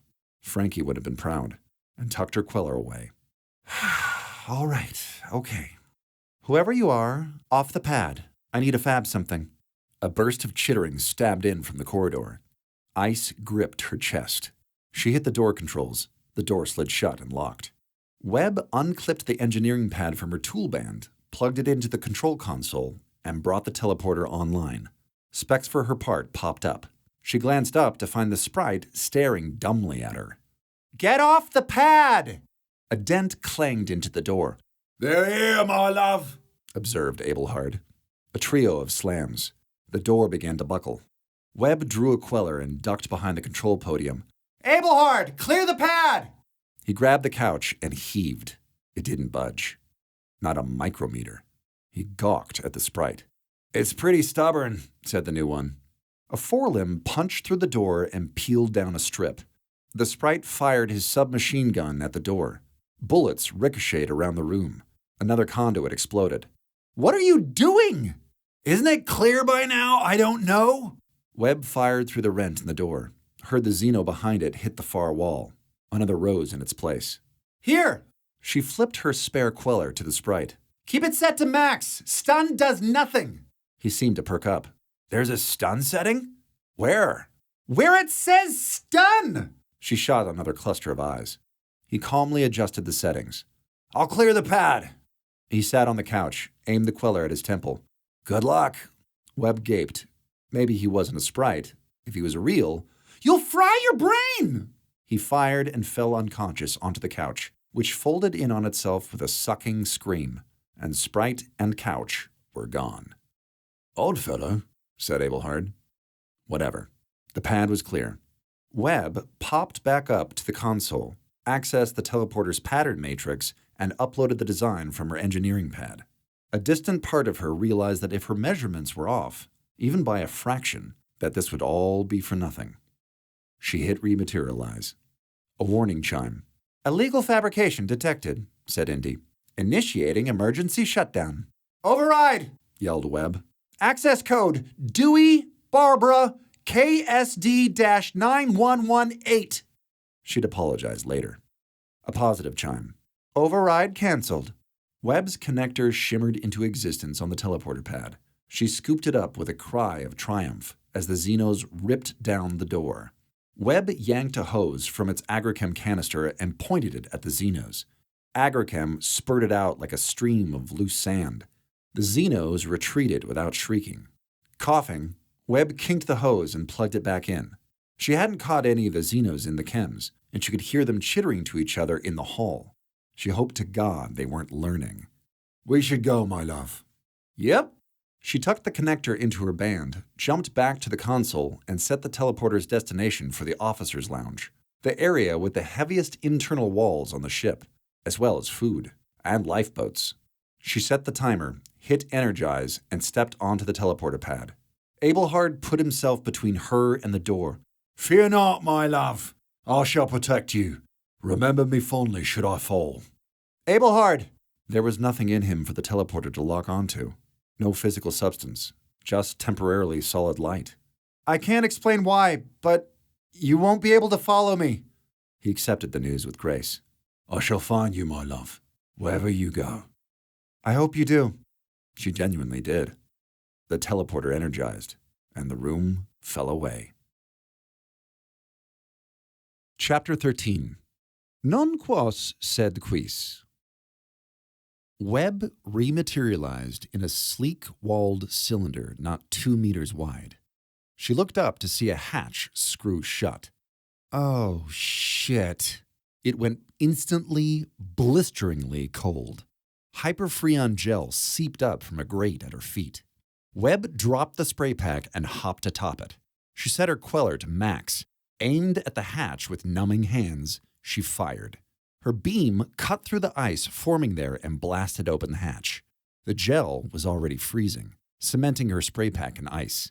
She leapt for the opening, caught its ledge with fingers she couldn't feel. She pulled herself up as the gel swallowed her pack. She rolled to the side and slammed the hatch shut. An alarm was blaring, painting the dark domed room and its series of hatches the color of blood. "Alert!" warned Indy. "Cryostasis breach. Alert!" A puff of hyperfreon escaped the hatch as the last of the gel hardened, entombing her spray pack below. A new alarm, higher pitched. "Alert! Fugitive and oubliette is armed." She shot the alarm. It gurgled and died. Its lights died with it. Webb kicked herself. Of course the officer's lounge was teep-shielded. They couldn't have crew teleporting in. The room was designed to withstand a mutiny. So they'd set the ship to redirect any teleportation signals here. The meat locker, the cryostasis vault at the lowest deck of the ship, where crew deemed irreformable were housed. Webb rubbed the feeling back into her limbs. She'd never seen the meat locker before. Few crew had. Most folks who visited never left. And judging by the readouts on the sealed hatches on the floor, most of the oubliettes were occupied. The meat locker lay beneath the terminus of the ship's central lift shaft. Webb checked the locker's security console, called up the camera feeds for the shaft above the dome. Only a single camera was still functioning, and it was knocked off its axis, but it could still see the ripples of light shimmering off reflective carapaces several decks up. So the lift shaft was out. She couldn't teep out either. The room didn't have its own teleporter, and any signatures originating within the meat locker room would be bounced down into an oubliette. She didn't have a spray pack to use as a step stool this time. She sank to the floor. Her chest felt heavy and hollow. She had no food, no exit, no way of defending herself if the Xenos came down. It was hard to tell herself not to just stay put. The room had life support, and if things turned alert, she could crawl into an oubliette and let herself be frozen. Might as well. She sighed, glanced up at the dome. There were no maintenance tunnels that reached this low, no conduits she could crawl through. She was stuck at the very bottom of the ship, armed with only a queller with a fading charge. Her own abyssal purgatory. with no way out. Except, no, that wasn't entirely true. The ship's schematics rose in her mind. In case command needed to dump its cargo of frozen prisoners, the meat locker shared an ejection shaft with the Star Drive's emergency failsafe system. Worth checking out. She slipped through the room's single-service hatch, climbed down a rickety ladder into its ejection chute. She used the last of the queller's charge to cut through the partition separating the chutes. After its edges cooled, she crawled through the gap. Webb looked up the Star Drive's emergency ejection shaft. Its walls were sheer and ladderless. This was a system that required no maintenance and offered no handholds. More than a dozen decks up lay engineering. The only things to grip were the tracks of the failsafe's ejection pod, safety rails that ran the length of the shaft to keep the Star Drive from hitting the walls on its way out. Rails only slightly wider than a pipe. 15 decks up lay engineering. Webb took hold of the nearest track. She hoped it would hold. From the panoramic views of the captain's cabin, his cabin, though he would never have the chance to enjoy it, Blackwell gazed down upon Acheron 117. His jaw ached at the unfairness of it all, as if he'd meant to gain his command by attrition. Battlefield commissions always carried an air of inauthenticity, a lingering question of merit. And as for those commissions that had been reversed, captains who'd been replaced after a crisis by men with the proper pedigree, Blackwell couldn't think of a single one who'd earned a captaincy again. He sighed. No feeling sorry for himself. Leave that for the crew who'd never put in the effort to improve their station. As for him, he would suffer in silence, as was expected of an officer, of a captain. And while he still held that rank, he had duties to perform. Independence, open a channel to Fleet Admiral Self. The computer chimed. The Admiral's face replaced the planet on his view screen. Admiral, his salute was crisp. I have an update for you. It can wait. Have you located the ambassador? I have every confidence she will be apprehended. The Admiral frowned. So, no. Not yet. Have you at least finished scouring the planet? That has been delayed. He exhaled sharply. I gave you explicit directions, Captain. Hearing the rank stung. It wasn't on my orders, sir. On whose, if not yours? Commander Sivos, head of security. He rode out to the massacre on the planet and jumped an emergency teepsig back to the ship. The Admiral consulted something out of view. Sivos? Is the Mustang? Yes. Blackwell couldn't keep his lip from curling. The crew practically worships him. The Admiral crossed his arms with a grunt. He'll be assuming the captaincy shortly, said Blackwell. I would like it noted in the record that I handed over command without complaint. One moment. The Admiral vanished. Blackwell let out a sigh, paced a small circle. On the planet, clouds of dust from the orbital bombardment obscured the surface. He thought about rerouting weapons controls to the cabin and blasting the planet a few more times, but that would just be petulant. The Admiral reappeared in a new location, one so dark Blackwell couldn't tell where he was. Is this line secure? Blackwell nodded. It is? Where? Have you transferred the command codes yet? I have not. Good. Don't. Blackwell's stomach fluttered. Sir? Do not transfer the command codes. It is the judgment of the Admiralty that Sivos exhibits attitudes and behavior unsuited for deep space command. I understand he was absent when the Xenos attacked the ship. For a security chief, that's a severe dereliction of duty. Blackwell shifted his feet. He wasn't even on the ship at the time. The Admiral looked at him like he was an idiot. Do you want a command or not? Blackwell flushed. It's all I've ever wanted. And you do realize, considering the mortality rate of your bridge, that this is the last command you'll ever get. That's not my fault. The Admiralty won't see it that way.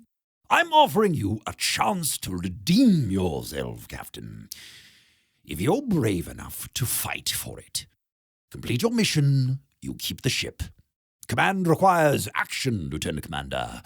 Now. He leaned forward. Are you going to step up when your party needs you? Or are you going to hide behind the chain of command? Blackwell threw a salute. I will carry out my duty or die in the attempt. Good. Then we're done here. The Admiral reached for his console. But, sir, what shall I tell the crew? He rolled his eyes. You're the captain, Blackwell. You tell them what to believe. Is that so hard?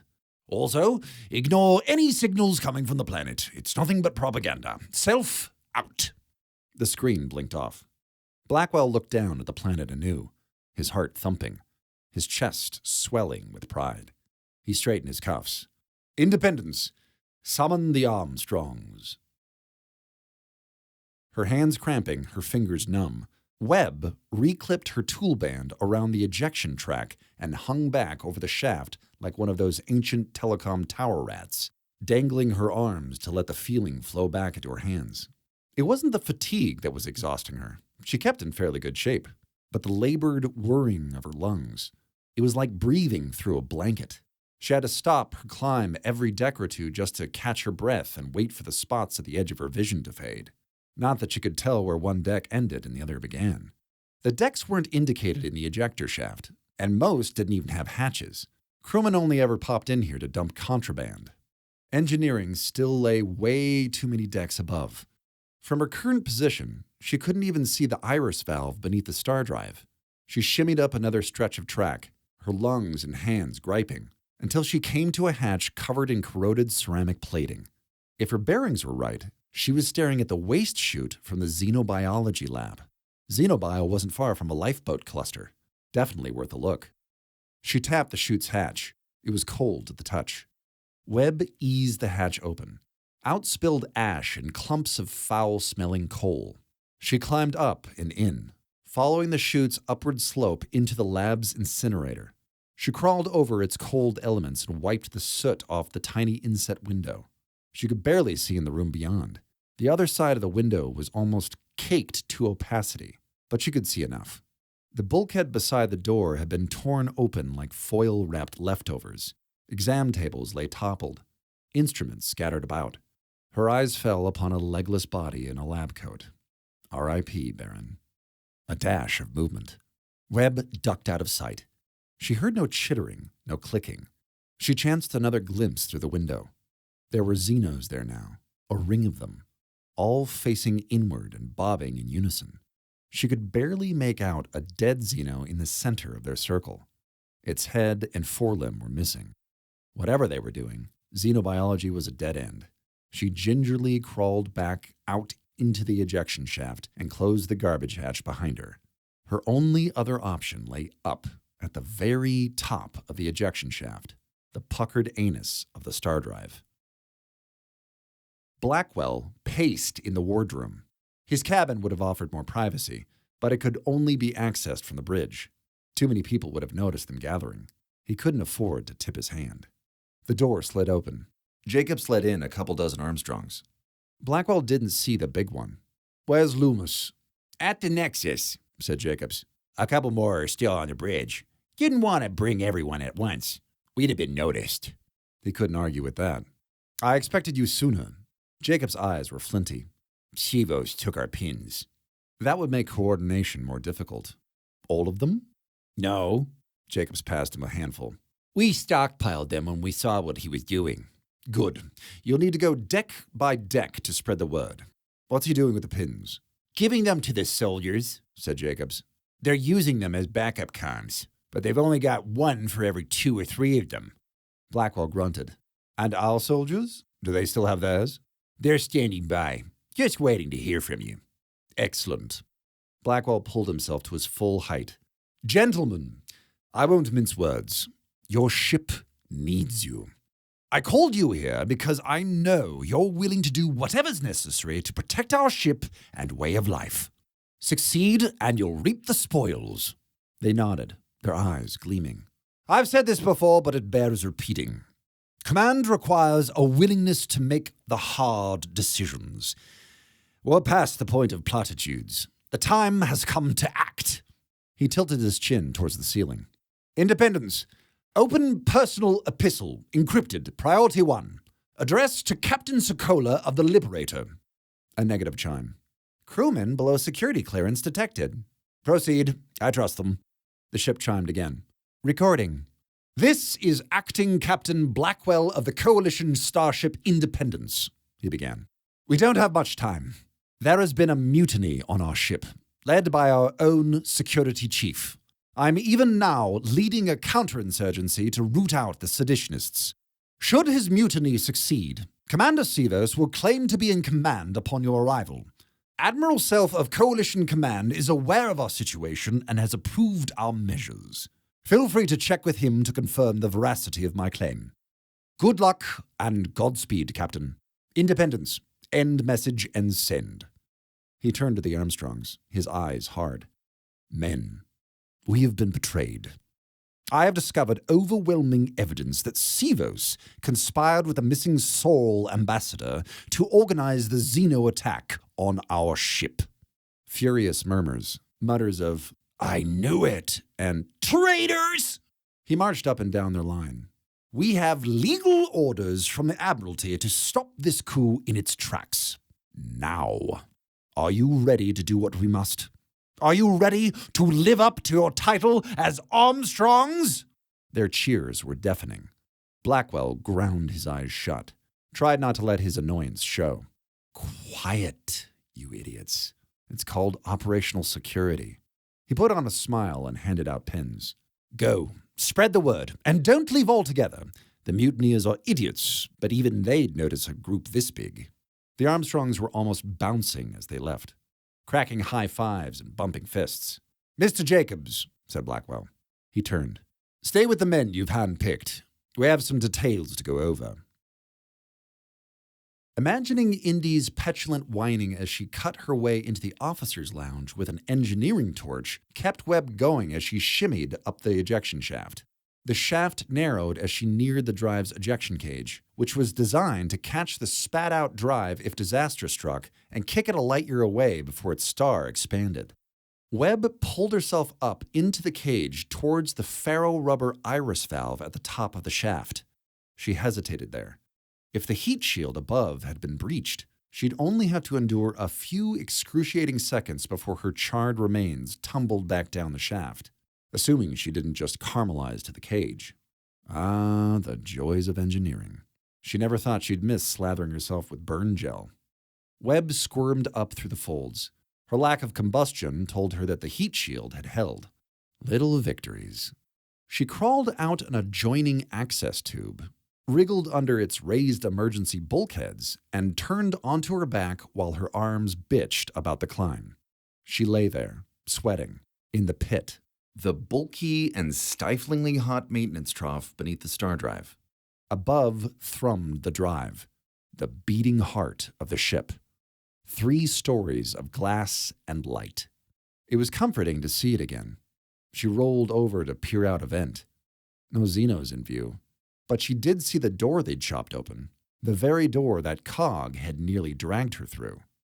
She strained her ears, but couldn't hear anything over the rhythmic pulsing of the drive and the soft whirring of her lungs. Maybe the Xenos were still doing whatever the hell down in Xenobio. She climbed up the ladder to the lowest level, hugging the rim of the pit. Engineering was quiet. Quiet and still. She lifted an extinguisher harness out of its cradle by the core, eased out its canisters, and slipped it on. She also grabbed some welding goggles and a torch hanging from the rail. Technician! She bit down a scream and whirled, her legs nearly jellying. Nothing there. Nothing but the dismembered cog near the punched-in door. Its marble head, sliced off right above the clavicle, traversed its eyes to her. I have been damaged, technician, said the head. She felt her chest unclench. Yeah, no shit. Please transport me to the repair bay. Quiet, she hissed. We've been boarded. Technician, it had called her. Must have cued off Seven's badge. Good thing she'd repaired it. Last thing she needed was it trying to detain her again. The bruises on her wrist still ached. Please transport me to the repair bay. Something tickled at her awareness. Say that again? Please transport me to the repair bay. There it was. You said me. And I? First person. Affirmative, said the head. I have been severed from the collective operations group. Please transport me to the repair bay. Webb scanned the upper gantries. No movement there. She still felt dangerously exposed. Can't help you. Sorry. You are beyond too heavy. Please transport me to the repair bay. Shut up. She couldn't possibly move its body on her own. But if it kept talking... She briefly considered destroying the head with the engineering torch. As satisfying as that would be, Indy would lose her shit. Technician, please escort me to the repair bay. Dude, I can't even get the doors open. It froze, blinked. Explain. Okay, sure. She pointed at engineering's cargo lift. Indy, open the cargo lift doors. Your permissions have been revoked. The ship almost sounded smug. Webb shrugged. See? Independence, said the head. Open cargo lift doors. The lift's doors whisked open. Webb's jaw dropped. Shit the bunk! Unable to comply. She stared at the severed white head. You've still got permissions. You've still got access. Affirmative. Please transport me to the repair bay. Her mind raced. With the cargo lift, she could bypass engineering's upper levels and shoot straight outside the officer's lounge. Hell, she could take it all the way down to the storage bays. She could restock on agrochems and stop having a heart attack at every shadow. Cog. She wasn't sure how to address it. Can you give me a damage report on the ship? Or tell if the comms are still down? Its eyes twitched. Unable to comply. Why? What's wrong? I have been severed from the collective operations group. She nodded slowly. Right. So you're not talking to the other cogs. You don't have access to the ship's computers. Affirmative. Please transport me to the repair bay. One thing first. She crouched down beside it. Do you recognize me? Who am I? Its eyes spun like a slot machine and locked onto her badge. You are First Technician Mary Chevalier. Are there any warrants out for my arrest? Negative. That'll do. She rose. Thank you, Seven. Please repeat the request. Forget it. She hung the torch from her toolband. The ship has been damaged. I can get you to the repair bay, but we'll need to take a circuitous route. And you'll have to open the doors for me. Copy. Please transport me to the repair bay. I haven't quite figured out how to do that. He was far too heavy to move without a grav jack, and with her lungs damaged, she doubted she could even load him up. His legs were beyond repair, as was his torso. The head, though, other than being decapitated, seemed to be doing fine.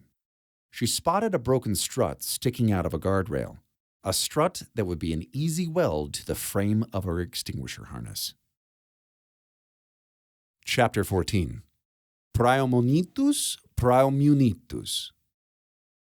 A deck above the ship's storage bays, Webb hit the emergency stop.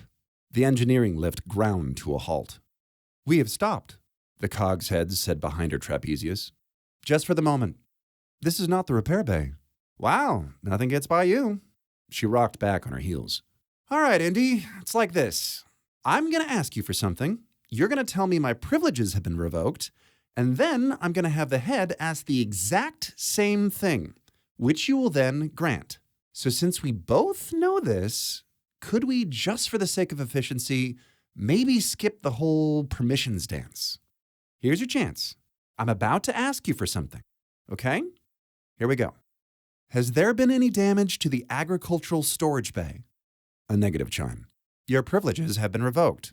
She sighed. Head? Independence.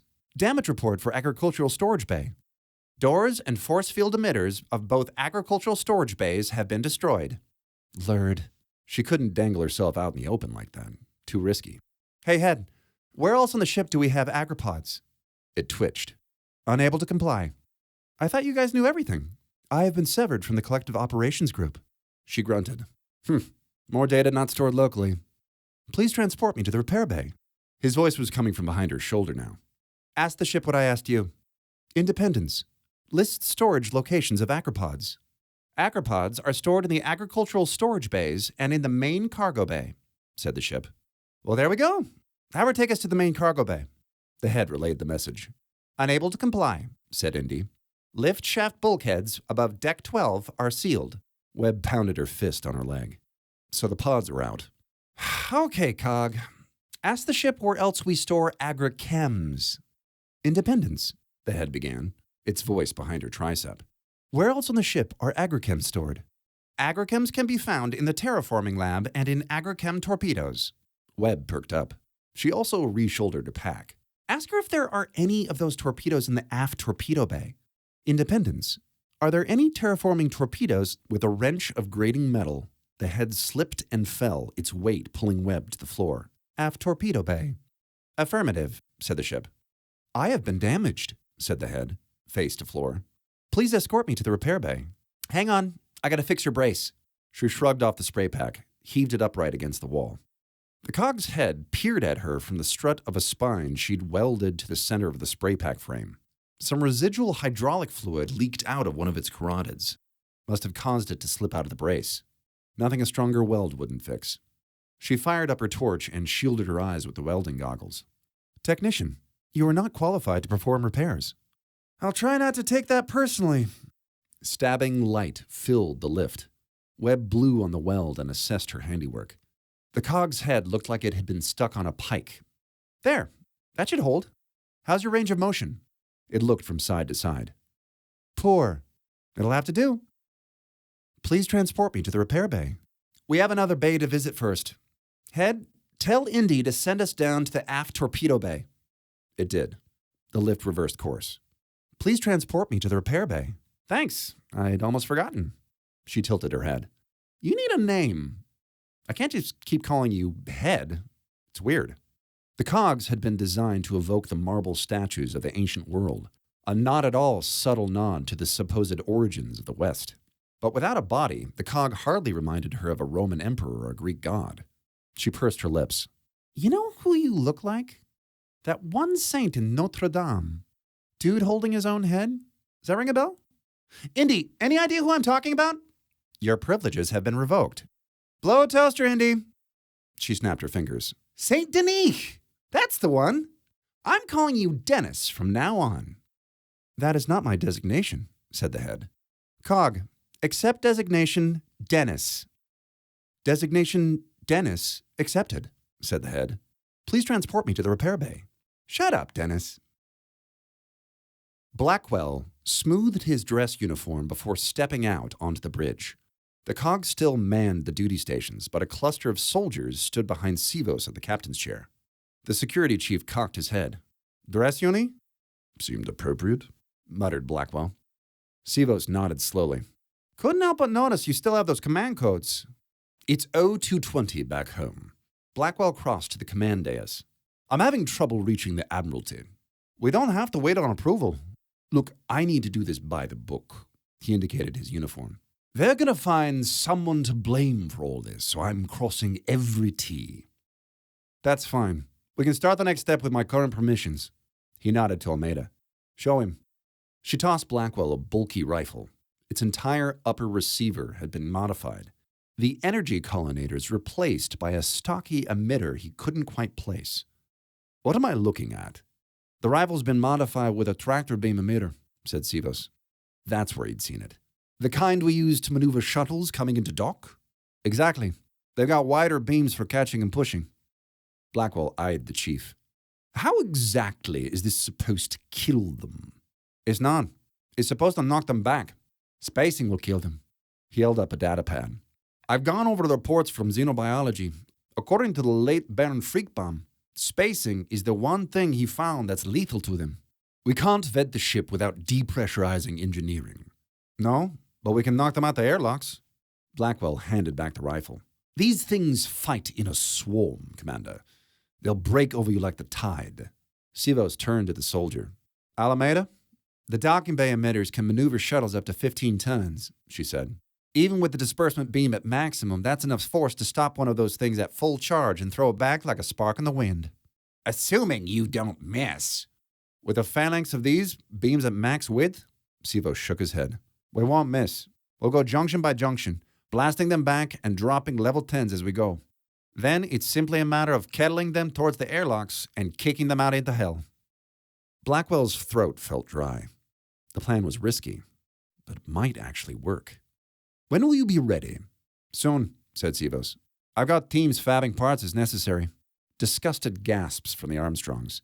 Fabbing is illegal, Chief. You can write me up after we retake the ship, he snapped. We're stripping our damn rifles to make these. Now wake up those admirals and give me those goddamn command codes. Chels, you're with me. He spun on his heel and strode out, the soldiers filing after him. After he'd gone, the Armstrongs looked to Blackwell. What's our play? Asked Jacobs. You heard the chief, said Blackwell. They're stripping their rifles. Webb ignored the klaxons as she wheeled an agrichem torpedo back into the lift on the gravjack. Dennis, you have no idea how many regs I'm breaking right now. Indy certainly did. She was blaring her alarms at max volume. Alert! Security breach in aft torpedo bay. Alert! Security breach in aft torpedo bay. Dennis, shut her up. Independence. Cancel alert. The klaxons fell sullenly silent. And have her seal the shaft behind us. Force fields, too. Independence. Seal lift bay doors. Level 10 force field. The hum of a security field followed the clang of the door slamming shut. Good, said Webb. Now make her say the thing. Independence. Recite text of correspondence Why I Suck 01. I am a whiny fascist bitch, said Indy. A soulless, bougie pawn of the oppressor who sounds like a Midwestern Sunday school teacher, only more racist and less sexy. Webb angled her head towards the ceiling. And I enjoy filleting telescopes, Indy monotoned. The wider the aperture, the better. Yes, choke my visual field with that monster lens. Stream your data all over my bulkheads. I could get used to this. Webb set her cog-headed harness in the corner where Dennis could see. Time for some torpedo surgery. She gingerly opened the torpedo's casing. Inside the nose lay 6 agrichem canisters, each wired to its own guidance system. The canisters were larger than the ones on agripods. Their contents were denser, designed for atmospheric diffusion. You are not authorized to disassemble this torpedo, said Dennis. I am well aware. It was more complex than she'd anticipated. It would be no problem to widen her harness to accommodate the larger canisters, but each canister was wired to its own warhead, and she'd never worked in munitions. Please transport me to the repair bay. Dennis, off! She decoupled the guidance systems from each canister's power cell. The lights on the warheads blinked off. With a relieved sigh, she detached the warheads from their canisters. Those also proved to be heavier than the ones in the agripods. Her lungs straining, she loosened her harness's straps, slid the canisters in, and clipped them into place. She fed their hoses into the fabbed connector. They seemed to fit. She slid the torpedo onto the floor of the lift and loaded its other canisters onto the gravjack. She eyed her canister-laden contraption with the bone-white head eyeing her back from it. All right, moment of truth. She loaded it onto her back, swearing at the weight. It was like carrying another person. Her lungs whined. She doubted she could move faster than a walk without winding herself, and she didn't even know if it worked. She couldn't fire a test shot in the lift unless she wanted to asphyxiate herself. She adjusted the settings on the spray wand and hoped her mechanical engineering was as sharp as she thought.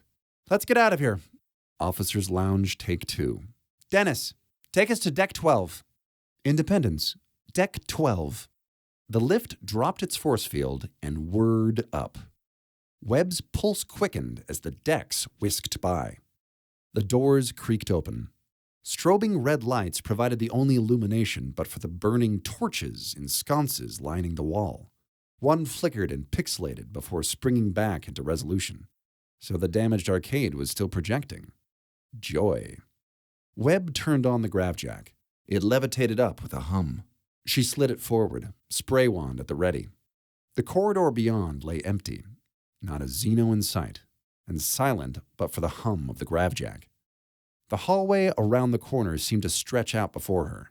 Blood streaked its walls, leading to a mound of bodies clustered outside the door to the officer's lounge. The door bore more streaks and scratches where the dead redshirts had clawed at it. Not redshirts, she saw as she got closer. The bodies were wearing skull masks.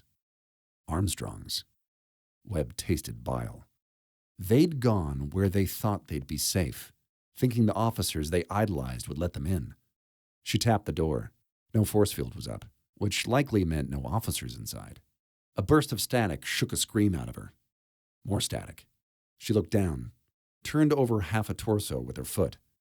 The sound had come from the Armstrong's pin, one of those secondary comms. She picked it off the body's collar. Might be worth keeping. Dennis, She set the spray wand against her shoulder, took aim. open this door. Independence. Open door to the officers' lounge. A negative chime. Alarm klaxons blared. Alert. Attempted ingress. Alert. The door stayed shut. Webb heard skittering. A Xeno rounded the corner, its arm blades extended.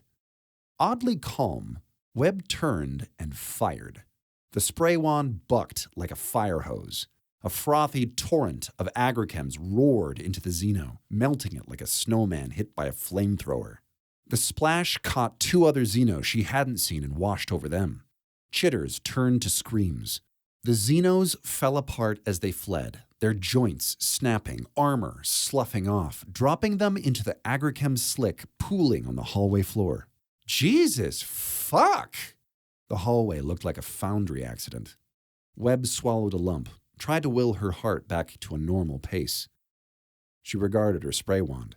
Guess it works. The door to the lounge remained shut, but Indy was still blaring her alarms. Dennis, shut her up. Independence. Cancel alarms.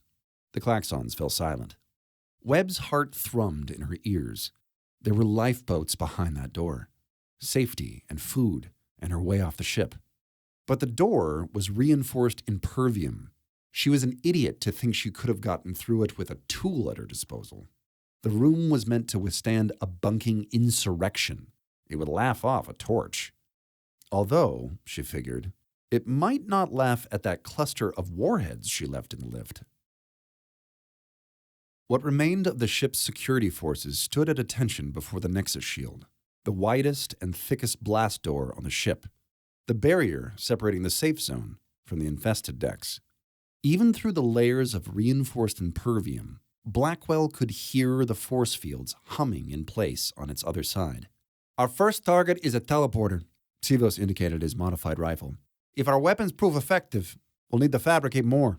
We'll also teep out anyone trapped in the infested decks. The Hail will arm up and join us. Next target is engineering. That'll be a harder nut to crack, but once it's secure, we can restore full power to the ship and drop force fields in every junction and corridor. After that, it's just mopping up. Tonight, we drink to the cloud of dead Xenos orbiting the ship. Dark chuckles from the soldiers. Anything to take their minds off the fact that they were going into battle with barely tested equipment. Blackwell had to marvel at their courage. I'm not going to lie to you, said Sivos. This won't be easy. We're going to lose people, and that's a big ask, considering all we've already lost. But we've all got friends trapped in the infested decks. He glanced at Alameda. Some of us family. His voice swelled. Their way home lies before us, and through our enemy. You are the finest crew of soldiers I've had the honor to serve with. Sivos primed his rifle's emitter, turned to the Nexus shield. Let's take back our ship. Activate emitters. The soldiers clicked on their tractor rifles. Independence. Close off all exits in the Nexus with level 10 force fields. A chime. Force fields in place. She won't be able to hold those for long without full power, said Sivos. We'll branch towards whichever teleporter looks most promising and close fields behind us at every junction. Sivos set his jaw. Good luck, everyone. He looked to Blackwell, who was standing at the back with Armstrongs. Lieutenant Commander, I could use you on the bridge. Blackwell raised his chin. The cogs have the bridge, sir. My place is here, with our men. I appreciate the company. Sivos half saluted. Indy, open the blast doors. The Nexus shield ground open onto a charnel house. Bodies and limbs lay strewn about like broken dolls. A shredded gigalaser dangled dead in its gears. The red shirts gasped. Many turned away. A few puked. Even the soldiers looked unsettled. There were no Xenos in the Nexus, however. At least none they could see. Indy, Sivos said coolly. Are the force fields in place around the Nexus exits? Affirmative, said the ship. Drop the main Nexus field. The field in front of them winked out. The smell hit them so hard, Blackwell threw an arm over his face. The soldiers flowed out into the nexus, into a firing square, each of its faces aiming a block of tractor rifles down a corridor sealed by a force field. No motion, reported a soldier. No motion, reported another. Debris, but no motion, said Alameda. Sivos peered down the corridor leading towards Teleporter 2. Fuller's teleporter, the very place the Xenos had teeped up their invasion wave. Way looks clear, but the teleporter's been slagged? Copy, said Alameda. Teleporter 1 it is, then. He glanced back towards Blackwell and blinked. A handful of soldiers and the block of Armstrongs had stayed behind with Blackwell. Fall in, said Sivos. They didn't move. Fall in, he snapped. That's an order. Now, said Blackwell. The Armstrongs raised weapons, real ones, not tractor rifles, and took aim at the block of soldiers. The soldiers eyed one another. Hold position, barked Sivos. Jacobs jogged forward and grabbed Sivos' arm. The chief shrugged him off. Blackwell, what in Apollo's burning asshole do you think you're doing? Commander Sivos. Blackwell felt a euphoric surge, saying it out loud. You are under arrest for conspiring with the Sol Ambassador and alien savages to illegally seize control of the ship. Take him away. A blur and a crack. Jacobs went down with a squeal. Sivos came up with his sidearm. You are soldiers of the United Coalition of Worlds, Sivos barked at them as Jacobs slinked back to the Armstrongs. You took an oath to our Constitution. This is sedition. This is treason. His soldiers' eyes burned behind him. The ones who'd stayed with Blackwell couldn't meet the chief's gaze. The Armstrongs, on the other hand, were nearly vibrating with anticipation. It's over, Chief, said Blackwell. Tell your men to stand down. Hold position, Sivos told his soldiers. This is your last warning, stubborn asshole. You are outgunned, stand down, and no one gets hurt. Hold position! Stand down, Blackwell addressed the firing square. Your chief is disobeying a legal order. You all heard it. Stand with me now, or you'll be considered collaborators. Sivos narrowed his eyes. What the admirals promise you? The ship? You idiot. You think I didn't reject that same offer? Chief? Alameda's voice spiked in alarm. We've got movement. Chittering from her corridor, the soldiers whipped their rifles between the Armstrongs and the corridors, unsure of where to aim. We don't have time for this, yelled Sivos. We have to retake the ship. From you, spat Blackwell. Your conspiracy ends here. Chittering from the opposite corridor, the block split its aim between the two. What conspiracy? Yelled Sivos. I was planetside when you lost the ship. No more lies! Screamed Blackwell. If anyone moves, shoot them. Hold position. Sivos stared daggers at him. Stand down, Lieutenant. Blackwell saw red. It's Captain! A shot hit Sivos in the throat, vaporizing his neck. His head bounced once on the deck plating, a second before his body landed behind it. Blackwell turned to see Jacobs, his face twisted in anger, a rifle raised to his shoulder. The Armstrongs opened fire. Blast of colonnaded energy ripped into the block of soldiers. Some fell. Most scattered and returned fire with tractor rifles, hurling Armstrongs against bulkheads with bone-crushing force. Others dropped their rifles, drew their sidearms, and fired. The front line of Blackwell's men went down. He heard Alameda yelling, waving the soldiers forward towards the threshold. Stand down! Blackwell roared over the rifle fire. You are disobeying a legal... A shot burned across his cheek. Blackwell squealed with rage. Indy! Close the blast doors! The Nexus shield ground shut again. He heard the force field pop back into place behind it. He also heard the shouts of the soldiers penned on the other side. Traitors.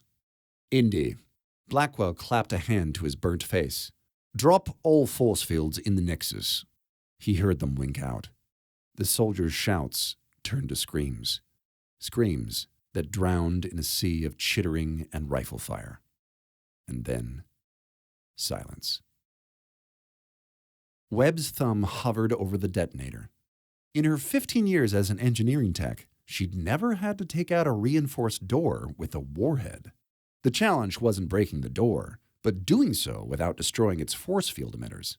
No point blasting the door down if she couldn't drop a field to keep the Xenos off her ass. A full warhead charge would have taken out the door, yes, but also the force field emitters, the walls, the deck plating, and the decks above and below as well. So that was out. Instead, she'd rigged the igniter charge from the warhead up on the door before retreating to the cargo lift. If her calculations were on, it would blast the door into the lounge while leaving its emitters functional. If they were off, well, she was already in the lift several decks down. Knock, knock, motherfucker. She hit the button. The explosion rocked the lift. The light spasmed on and off before settling back on at half power. Dennis, take us back up. The lift grated upward and opened onto smoke and static. She couldn't hear anything over the grinding of angry gears. She fired a shot of chems down the hall just to be safe, waved away the smoke, and checked out her work. The impervium door was gone, blown inward off the pins she'd softened with her torch.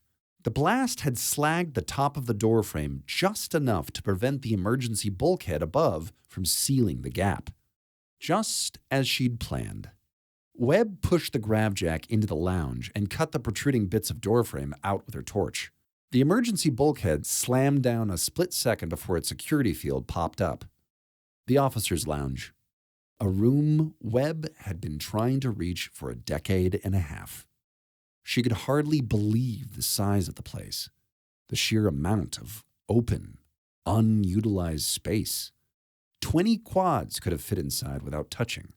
The blown-in door had smashed the wet bar on the opposite wall and settled into a pool of broken glass and spilled whiskey.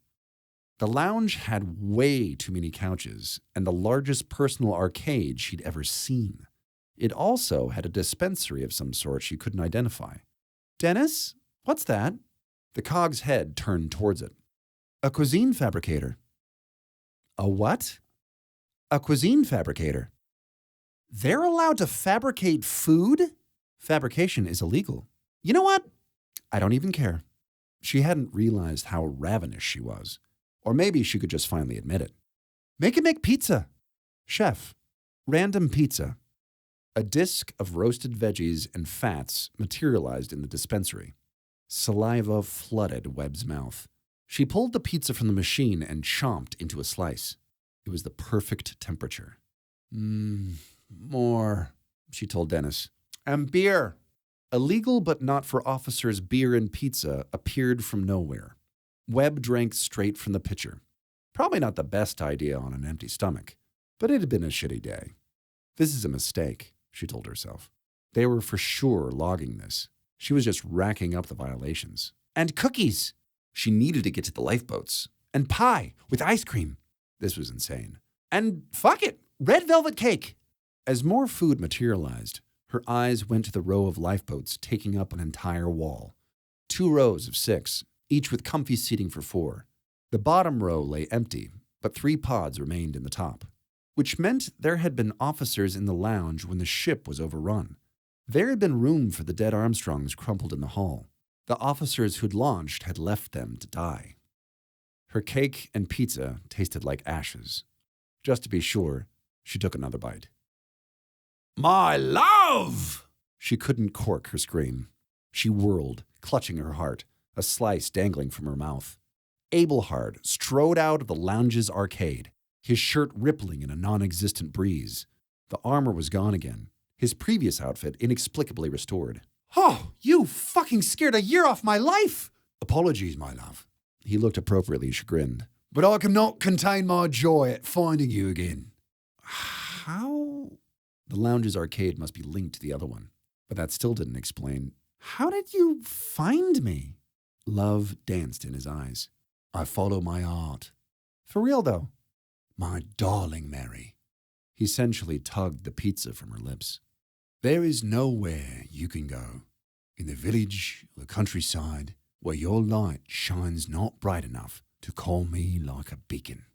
Your heart will always lead me to you. My heart? Her badge. She glared at him. You installed malware on my badge. You've been tracking my movements. I know not of this malware, said Abelhard. Is he some knave giving you trouble? Please transport me to the repair bay. Abelhard regarded Dennis with distaste. I don't believe we've met. You haven't, said Webb. That's Dennis. I have been severed from the collective operations group, said Dennis. Disowned by your family. Abelhard looked down his nose at him. The fate of all rogues and miscreants. I do not recognize you, said Dennis. Please state your designation. Abelhard's nostrils flared. Who is this cur who pretends not to know his lord? Please transport me to the repair bay. Abelhard tugged off his gloves with a snarl. You would make demands of your sovereign? This is dumb, said Webb, and I'm leaving. Abelhard looked hurt. Nay, betrayed. Marry, why would you consort with a scoundrel such as this? Have you fallen on such hard times since we were forced to part? I just need him for his permissions. He helps me get places. Abelhard stiffened. His chin quivered. You told me you would never marry for position. Was everything we shared a lie? Leaving now. Webb shrugged her spray pack into a lifeboat and climbed in beside Dennis. You're welcome to come, but you just de-res once we leave the ship. I swore to protect you. I have not abandoned my oath. He cast a glance at Dennis. Even if you've abandoned yours. Webb shrugged. Suit yourself. And closed the lifeboat hatch. She felt a pang of guilt. It didn't feel right to have legroom. This boat was meant to sit 4, and there were 2 more just like it. She owed it to anyone else stuck in these decks to let them know there were still lifeboats in the officers' lounge. They just need to find a way in first. She clicked on the Armstrong pin. A cacophony of horrors erupted from the pin. Chittering, screams, weapons fire, sickening thuds. The line went abruptly dead. The silence mortified her. She numbly hit send. This is Joni Weber. I'm on an Armstrong frequency in the officer's lounge. There are lifeboats here. Her mouth felt dry. What just happened? Is anyone there? A burst of static. Webb? Her heart leapt into her throat. Frankie? A sob. Chelsea's dead. Webb knew, individually, what those words were supposed to mean. But together, they didn't make sense. What? No. Is that Webb? Another voice, high-pitched and mousy. 8? She's dead. 8 hiccuped. Sivos too. He left them behind the glass doors. A ruckus in the background. I have to go. The line went silent. A cheery jingle announced the hard comms coming online. This is Captain Blackwell. His voice echoed through the lounge. I and several crewmen loyal to our ship have just put down a mutiny led by Security Chief Sivos, who is colluding with the Xenos and the Sorrel Ambassador to seize control of the Independence. Patriots moved decisively against him and have secured the safe zones of the ship. I repeat my earlier order. Stay where you are. The Liberator is on the way. Together, we will rid the ship of the Xeno infestation. For your own protection, I am invoking martial law. May God bless you, and may God bless the United Coalition of Worlds. The comms clicked off. Webb sat alone in the eerily spacious lifeboat. She reached for the ejection lever with numb fingers. A burst of static from the pin. Webb? She tapped it. 8? It's a coup. Are you all right? No. No, I am not. But I'm not hurt. Where are you? I'm safe. In a lifeboat. Just about to launch. Are you okay? And Frankie? You said Chelsea. She's gone, said 8. The soldiers are gone. You need to get off the ship. He's going to vent it. He's what? Blackwell's going to vent the ship to space the Xenos. She had just been in the ejection shaft. That will depressurize engineering. He knows. She hiccuped. He's sending Dewey there to seal it. Webb felt a surge of impotent rage. Son of a bitch. He can't, though, said 8. Not yet. The blast shield between the Nexus and the bridge is damaged. He can't vent without risking depressurizing the bridge. It's going to take some time to repair. How long? 2 hours. A pause. More if I can sabotage it worse. Damn, 8. Get off the ship. Their quad was down to 3 again. Webb paused, then asked, 8? What's your name? Just call me 8. When we see each other again, you can consider my 6 months paid. Chels. Can't be helped. No sense losing anyone else. Her husband, Rob. He's in the infirmary. Silence. So's Dr. Mawazi. Call me Haroon. And who knows how many red shirts. They're sitting ducks if the Xenos go for them. They can't teep out or evacuate without getting chopped up. He's going to space them. I'm calming the infirmary next, said 8. Get off the ship. The pin went dead. Webb sat in silence. She realized her hand was wrapped around the ejection lever. She peeled it off, set it down atop the spray pack harness. Chapter 15. Dum spiro spero. With a hiss, Blackwell jerked away from the Armstrong, clapped his hand over the scar on his cheek. Careful, you idiot! The Armstrong with the dermal regenerator flushed. Sorry, sir, I'm not a medic. That's for damn sure. Keep your hands steady or it won't set straight. Blackwell turned back to the ship's schematic on the main view screen while the Armstrong stitched up his cheek. With the insurrection quashed, he could turn his focus to the ship. Cogs, show me where internal force fields are up. A number of junctions lit up on the schematic. Now show me where there's been new damage to internal bulkheads. A pockmarked network of holes appeared in the ship's internal infrastructure. Holy shit. Muttered the not-a-medic. Looks like a goddamn anthill. Blackwell sat upright. Magnify engineering. The view zoomed in on the heart of the ship. No new damage there. Fuller, what's the status of our emergency teleporter? No reply. He turned toward the teleporter station, where she was staring blankly into space. Fuller. She looked his way. The emergency teleporter. Status. It's still working. Captain? The pause was longer than it should have been. Just needs to be brought online. He nodded, spun towards Dewey. Get your away team together. Your mission is to ensure engineering is sealed so that venting the ship won't trigger cataclysmic depressurization. Dewey pressed her mouth into a flat line. What kind of protection will they have? The force fields will have to do. I can't spare any soldiers. We don't know if that section is empty, said Dewey. You could be sending them into a death trap.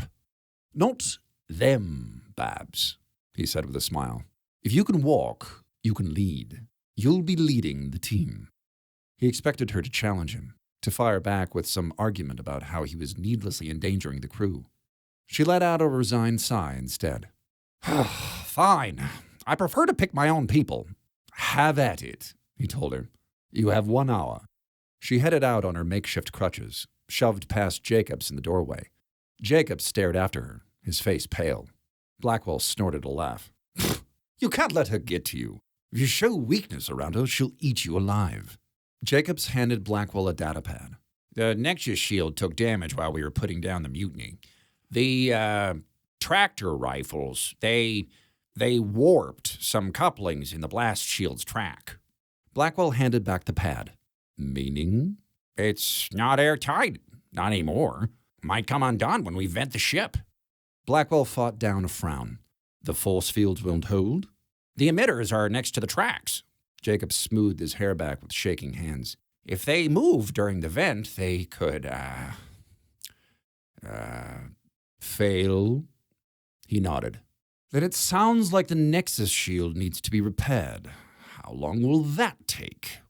Couple hours, said Jacobs. I think. See to it. No sense taking on additional risk. Jacobs wasn't looking at him. He was eyeing the red shirts on the bridge. Master technician? Blackwell leaned in. Don't look at them. Look at me. Jacobs looked up at him. Listen to me. He left you no choice. You did the right thing. The red shirts on the bridge had the good sense to keep their heads down. People are talking, Jacobs muttered. People who saw. If there's a court-martial, the Admiral will pardon you. You think so? It's us against the mob, Jacobs. We're the law and order people, and we take care of our own. Now, go tell the chief she's got an extra hour of prep. You'll make her damn day. Aye, Captain. He fired off a salute and departed. Blackwell turned to the big Armstrong waiting patiently with a pair of soldiers. "Security Chief Loomis, the pips look good on you. Report." Loomis handed him his pad. "The traitor Sivos rematerialized in Detention Suite 1. Rematerialization was completed remotely via data pad linked to the bridge's short-range teleporter." "Rematerialized by whom?" "Who do you think?" Loomis jerked a thumb at Fuller. Blackwell turned her away. "Is this true?" Fuller looked up. "He was no traitor, sir." Blackwell sighed. "Take her to the brig, and don't be gentle. Anything else?" "Yes, sir." Loomis waited until the soldiers had dragged Fuller off the bridge. "During the firefight, we logged a conversation on our private comms that we couldn't account for. Turns out someone from the safe zone was comming with a person of interest in the infested decks." Blackwell steepled his fingers. "One of ours?" "Negative. The pin in the safe zone had been confiscated by the traitor. We don't know who used it on this end." "How can't you know?" "She used a code name." He checked his pad. 8. So the rot went deeper than Sivos. "Do we know who this 8 commed in the infested zone?" "You're not going to believe it. The crew advocate." "Weber?" Blackwell barked a laugh. "Ha! How's that even possible? She was on the other side of the shield when it dropped." "She was. We don't know how she survived," said Loomis. "Scans say she's currently near the officers' lounge. We also picked up an illegal fabrication in Teleporter 1. Blackwell scoffed. "That's 5 decks below the Nexus. How the hell is she even navigating the ship? I thought she quit." He hit a switch on his chair. "Indy, enlistment status of crewman Weber." A chime. "First technician Joni Weber mustered out as of 0000 hours this morning. Since then, she has attempted to access revoked privileges 17 times. Blackwell balled his fist. "She should have been stopped by the first security door. How the hell is she bypassing permissions?" Loomis shrugged. "Find out." Blackwell threw the pad back at him. "I don't need a rogue entity running wild on my ship. What do you know?" "She stole a crewmate's identity. That's why we couldn't find her at first. We had her comm signal, but she used the badge of that redshirt who went and got herself fried in the conduits." Blackwell called up the incident report. "Chevalier, Mary, late quadmate of..." Holy shit. Crew advocate Joni Weber? Teleporter tech Francine Fuller? And that quota hire soldier? White Christ. That quad's a fucking den of snakes! He tapped his fingers on his chin. Sivos wasn't back yet. "Sir?" She was surrounded by those things when the shield dropped. And somehow, she not only survived, she crawled through 5 infested decks without incident? I don't think so. She also insisted on going down to the planet, do you remember? This was after she hadn't volunteered for a single away mission in years. And she was the first to report the Xenos. His lip curled. She's also working with them. It's the only thing that makes sense. The Armstrongs seethed. Fucking traitor. Oh, she'll get hers. Indy, what is Weber's current location? A chime. Former technician Weber is no longer a member of the crew. Don't search for her. She's using Chevalier's badge. Search for that. Another chime. Deceased technician Chevalier is currently in the engineering lift.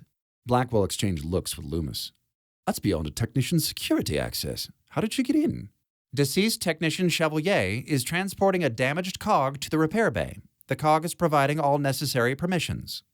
A calm washed over Blackwell. The clear kind that only comes with the purest, most finely distilled anger. She's damaged and stolen coalition property, and now she's trespassing. Indy, stop and seal the engineering lift. A chime. Engineering lift has been stopped and sealed. A warning chime. Engineering lift doors have opened. Deceased technician Chevalier has departed the engineering lift. "The cogs have the same security level as Indy," said Loomis. "She must have reprogrammed it." "I'm aware," snapped Blackwell. If she could match the ship's permissions, she could bypass anything, including his standing orders. Independence, what kind of leverage do we have on Weber? A query chime. Contextualize. What can we nail her with? The chime repeated. Contextualize. He threw his arms up. A rule she's broken, a citation or something. Doesn't matter. Just find me something she's done wrong. The ship chimed. Private Citizen Weber's latest cybernetic lung payment is overdue. That sounded promising. Explain. Former First Technician Weber's lungs were irreparably damaged and replaced in May 2261.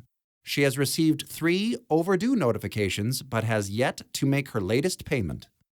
Oh, that'll do. Independence. Shut down Weber's lungs. I'm insane. Webb aimed her spray wand down every junction she passed as she stalked away from the lift. That explains it.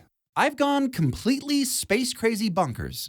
Abelhard leaned on the push bars of the gravjack, which she'd had him load with the other agrichem canisters. Why would you doubt your sanity, my love? I should be in orbit, she moaned. In orbit, in a lifeboat, eating shitty emergency rations. It wasn't too late. They weren't that far from the lounge, and the chair she'd welded into the frame to keep its other door open should still be holding. But I'm not, because I'm insane. Abelhard stifled a chuckle. Webb rolled her eyes. Please do not say anything about how well you know me. This is just like you, my love. Yup, here it comes. To question your motives, even when you know them to be noble. The duty you feel to your people, your town, that magnificent burden of responsibility. You would not have been able to live with yourself had you taken the coward's way out. The sane way, you mean? He shook his head. Not everyone would have the temerity to venture back into a village overrun by wolves. Yeah, well, most wolves can't chomp through walls.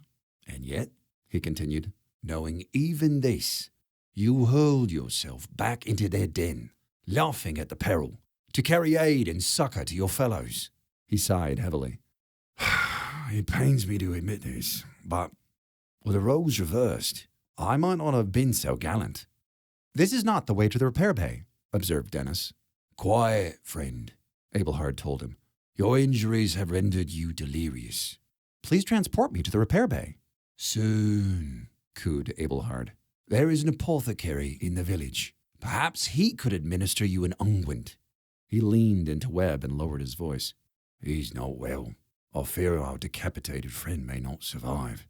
Webb shushed him. The corridor ahead danced with brickwork and wooden beams. We're lucky the emitters are reaching this far. I don't want you winking out on me.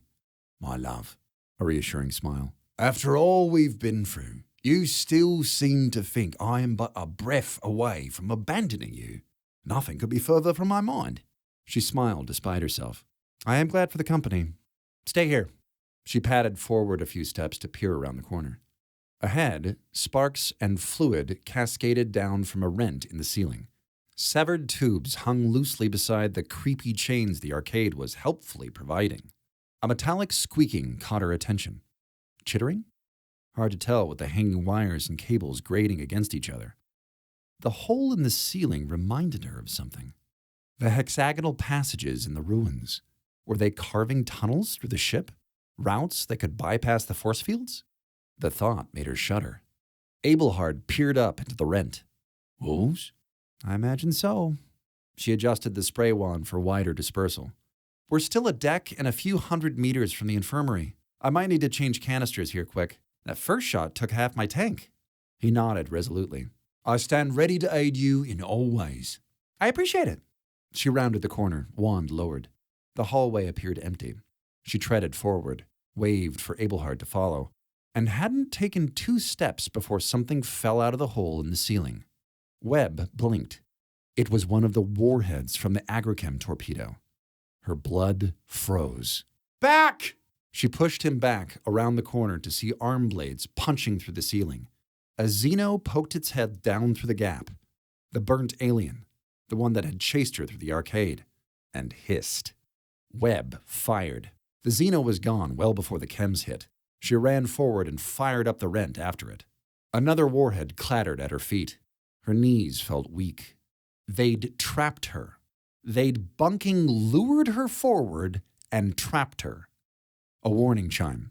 You are in illegal possession of coalition property, said Indy. Commencing repossession.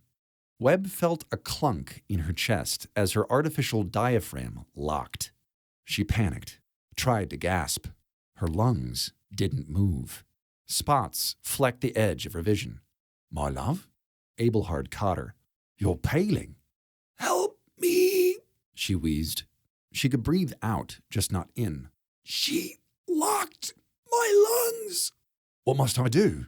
Her vision tunneling. She grabbed his face and pressed her lips over his mouth. He made a startled but delighted sound. She punched him in the gut. He exhaled a rush into her lungs. The spots in her vision cleared, but she could already feel the air leaking out. She let the spray pack clatter to the floor. Infirmary! Take me! My lady, what is happening? She punched him again for another sip of air. Sprawl climbed onto the gravjack and was fumbling for the medkit she'd taken from the lounge when the first warhead exploded. The ship rocked so hard that Blackwell hit the floor. He pulled himself off the floor of his cabin to find the image of the Admiral flickering. He mashed his badge. What the hell just happened? Explosion on deck 16, said a cog. Internal force fields have contained the blast. No significant damage to ship systems. I thought you'd put your mutiny down, said the Admiral. Blackwell calmed off the transmission. The explosion was in the infested section. The Admiral pursed his lips.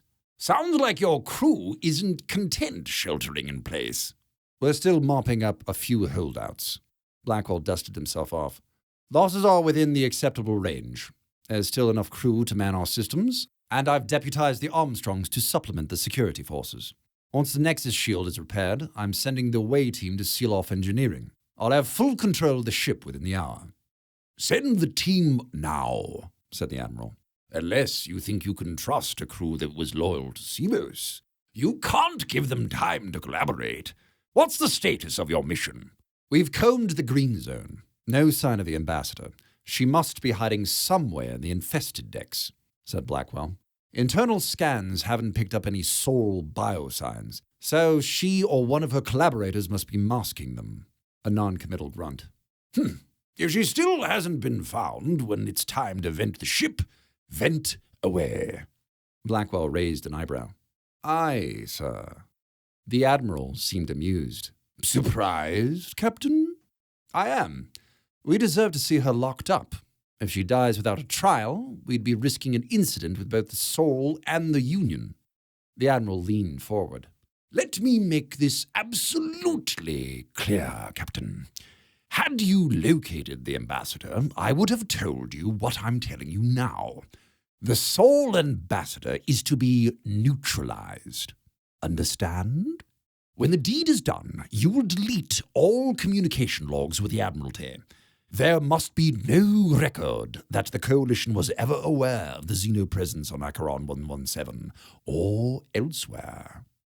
That's why we're to destroy the flagstaff? It is. And if its star drive fails to eject, and the star expands and consumes the planet? Well, that would be unfortunate, said the Admiral. But it would also erase any evidence of our activity. So make sure you're a safe distance away if it happens. Blackwell tilted his head. It would also erase the message from the surface. The Admiral crossed his arms. You listened to it. I did. If the Admiralty thought he was going to carry out their dirty work without any leverage on them, they were a bunch of old fools. I also discovered that Captain Seagrave had both intercepted and scrambled the message the moment we entered the system. On your orders. A slow nod from the Admiral. So, then, you're aware of our situation. I can extrapolate. Then extrapolate how you're protecting our interests by erasing all record of our presence, said the Admiral. The flagstaff included. Aye, sir. He should leave it there. Is it true, though? The Admiral folded his hands on his belly. It doesn't matter if it's true. It's a truth to some people, and if it reaches the wrong ears, it will spread. This sort of disinformation could cripple our bid to join the Galactic Union.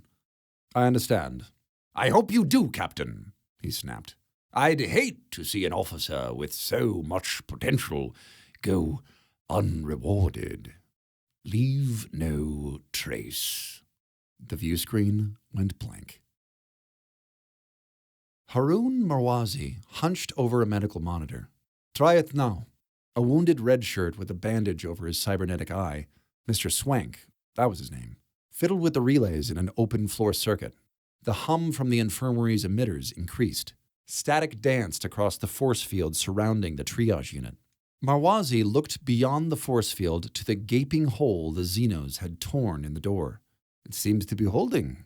How strong is it? It's up to 55%, said Swank. Marwazi's heart fell. Is that all? That's all I can give you without burning out the relays. The infirmary's emergency power is already maxed. The containment field was never meant to be this wide.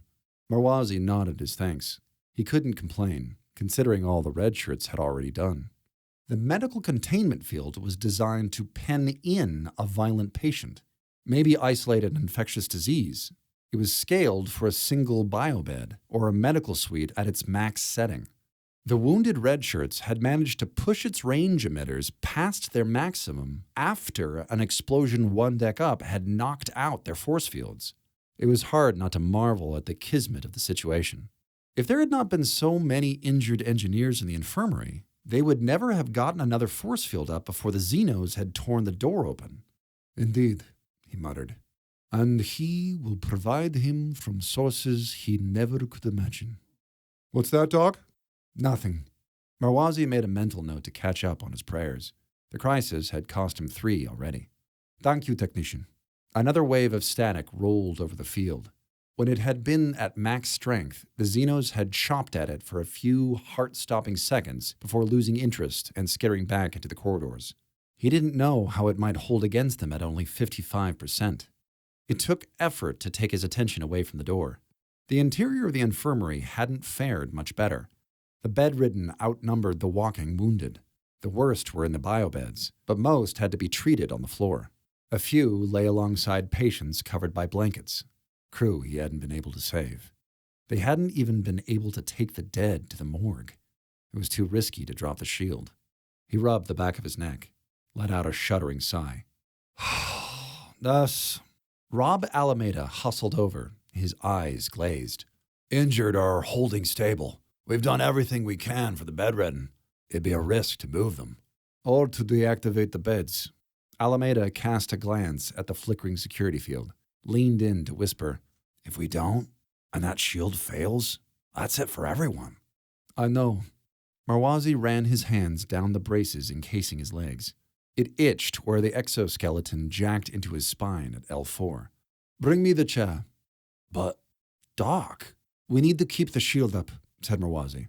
We need you at full strength. I don't need my legs to treat people. He squeezed Alameda's shoulder. That's why I have you. Swank had already brought over the hover chair. Marwazi tapped the power crystal of his caudal exoskeleton. It's here, in the back. I see it, said Swank.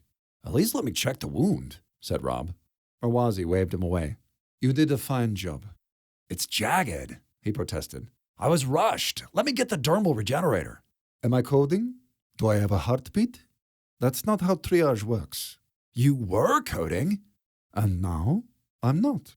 For which I can never thank you enough. Now, let me... I'll use the neural stimulator. The longer we wait to reconnect those nerves... Roberto. It came out harsher than Marwazi intended. The nerves are gone. It's only by the grace of God that the creature didn't cut me in half. I'm lucky it only took my spine. He draped himself over Alameda's shoulders. If you would, Mr. Swank. With a click, his body went numb from the waist down. He couldn't hold back the sob, but he managed to turn it into a whimper as Alameda slid him into the hover chair. Let them think it was merely discomfort, not that he was wondering if he'd never keep goal again, or stroll through the Jangal-i-Aber, or take a woman to bed. Swank patched the exoskeleton's power cell into a cord from the open conduit. The static in the containment field lessened a bit. Well? 58%, said Swank. That's fucking all? Blurted Alameda. Every bit helps, said Marwazi. Mr. Swank, there's another power cell levitating this chair. Swank went white as chalk. We've got bogeys. Metallic tapping from the corridor. With nightmarish slowness, Marwazi twisted around in his chair. A pair of Xenos crawled in across the ceiling like demonic spiders. Nobody move, he told the crew. The Xenos chittered to each other. They peered in through the barrier of the conduit Swank had opened and chittered anew. A third Xeno skittered in. The field's holding, said Swank. They're not looking at the field, Marwazi murmured. They weren't. They were looking at the floor, at the electrical glyphs etched into the deck plating. All three started hacking at the floor. They're going for the conduit? Alameda sounded numb. The field won't protect it? It doesn't run through the floor, said Swank. The Xenos ripped the conduit open in a shower of sparks. With a hiss of compressed air, a gust of saffron smoke shot in through the door. It blasted the Xenos against the barrier, where they shrieked like grating metal as their joints dissolved and their limbs sloughed off. Their gummied remains slid down the force field.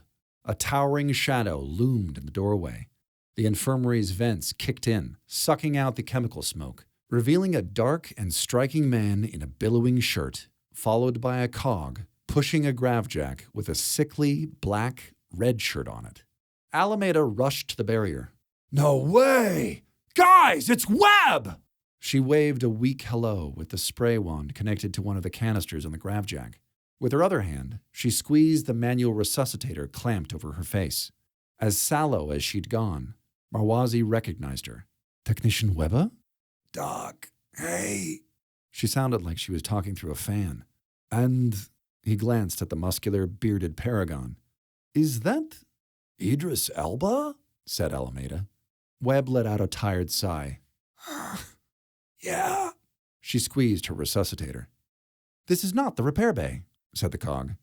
No, the cog's head.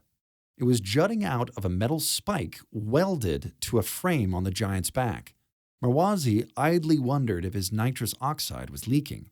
He also realized Swank was staring at him. Let them in. The tech suspended the field, and the giant pushed the gravjack into the safe zone. Marwazi caught a whiff of dead Xeno before Swank raised the field again. It smelled like a soldering accident. Weber was dangerously ashen, with a bluish tint around her face. Spots around her eyes indicated petechial hemorrhaging. Alameda scanned her. Doc, she's suffering from asphyxiation, said Marwazi. Oxygen, now. Ship locked my lungs, she wheezed. Marwazi took over with a resuscitator. Whatever for? Overdue payment, Rob read off his metapad. Overdue by 1 day. Are you fucking kidding me? The nurses gasped. They had never heard him swear before. He mentally upped the prayers he owed. During a crisis? Nice gams, Doc. She weakly slapped his ass. Bet you could crack a walnut with those. Her eyes rolled back in her head. She's delirious, he told Alameda. Oxygen. You, sir. He put the resuscitator in the giant's hands. Pump this. Alameda dosed her with an oxygen hypo, while Marwazi checked her vitals. She's hypoxic. Independence. Unlock this patient's lungs. A negative chime. Unable to comply. Medical exemption. Authorization. Marwazi. Harun. 3-5 Delta Viking 1561. The chime repeated. Unable to comply. Why? This patient is dying. Repossession orders are captain's prerogative. Marwazi fumed. Barbaric, usurious, laser scalpel, the literal definition of blasphemous. He snatched the scalpel from Alameda. I am not losing anyone else today. He tugged down his medical visor and peered through her torso, down into the ferrofiber mesh of her lungs. Her cybernetic alveoli were out of alignment, but were still metabolizing the oxygen being manually pumped in. But her diaphragm was locked. He zoomed in till he found its governor, took careful aim. One concentrated blast from the laser scalpel destroyed it. She still wasn't breathing. Sit up, he told her. When she didn't, he pulled her up and slapped her on the back. Weber's whole body shuddered as she gasped in air. Fuck! Rob dosed her again. Blood oxygen levels rising. He gave her an adrenaline boost as well. "Returning to normal." She croaked something unintelligible and rubbed her throat. Thanks. She flushed, not from the oxygen. Did I say something about walnuts? You may have. Sorry about that. Honestly, it's something I've never tried. He reset her airways with a pair of magseps. And don't thank me just yet. I have some broken metal to fish out of your lungs. You just destroyed coalition property. Yes, well, he glanced at the cog's head. You're one to talk. Please escort me to the repair bay. Shut up, Dennis. Oh, wow. You fixed my voice. And I can breathe again. Thank you. Hey, do you have any of that rehydrator spray? Of course. He dosed her. There was an explosion, said Swank. Was that you? Indeed, bellowed Idris. 'Twas I who hurled the cowardly scoundrel's bomb back up their mineshaft ere it erupted. Those mangy miscreants will think twice before attempting another assassination. Anarchist wolves. He shook his leonine locks. What is the world coming to? The giant finally seemed to notice Marwazi gawking at him, along with everyone else. He put on a self-effacing smile. Where are my manners? Yes, good people, it is I, Abelhard Mountworthy, your lord and sovereign. No need to bow. The infirmary walls flickered, populating momentarily with torches, ivy, and the odd rain barrel. Marwazi blinked at the astrolabe his medical monitor had become. Nurse, please check the nitrous oxide. Arcade's malfunctioning, said Webb. It's emitting textures throughout the ship. Ah! That didn't even begin to explain it. We should shut down the program. You know, let's leave him on, she said. He's been useful a couple of times. I saved your life, my love, said Abelhard. Marwazi blinked. Your what? Weber flushed. No need to get into that. We are to be married. Shut up. Yes, of course. Abelhard winked at her. Your parochial companions may not be ready to accept the reality of our relationship, provincial simpletons. I'm reconsidering shutting down the arcade, Webb told Marwazi. Did you hear from 8? From whom? Never mind. We have to evacuate. He gestured to the row of biobeds. We can't. We have wounded. What you have, said Weber, is maybe 2 hours until Blackwell vents the ship and sucks you and everyone in here out into space. The room fell silent but for the humming of the barrier. He wouldn't do that. Marwazi wished he could believe it. Mr. Blackwell may be an asshole, but he wouldn't kill his own crew. He already has. Marwazi's throat felt dry. The mutiny? We heard his broadcast. The mutiny wasn't put down, said Webb. It succeeded. Sivos is dead. I don't know how many others, just that... Webb? Almeida's face had gone tight. Is Chelsea okay? Did you see her? She looked at Almeida. Rob? Something in her cracked. She seized him in a hard embrace, tears tumbling down her cheeks. Chapter 16. Mus uni non fidit antro. Rob slid out of Webb's arms, wiped the grief from his face. Later. I can't do this now. Her heart ached for him. Rob. Later. I'll feel it later.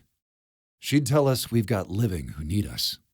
Marwazi gently took Webb's hand to scan her wrist. Her heart fluttered at his touch. Your oxygen levels are almost back to normal. He frowned at his scanner.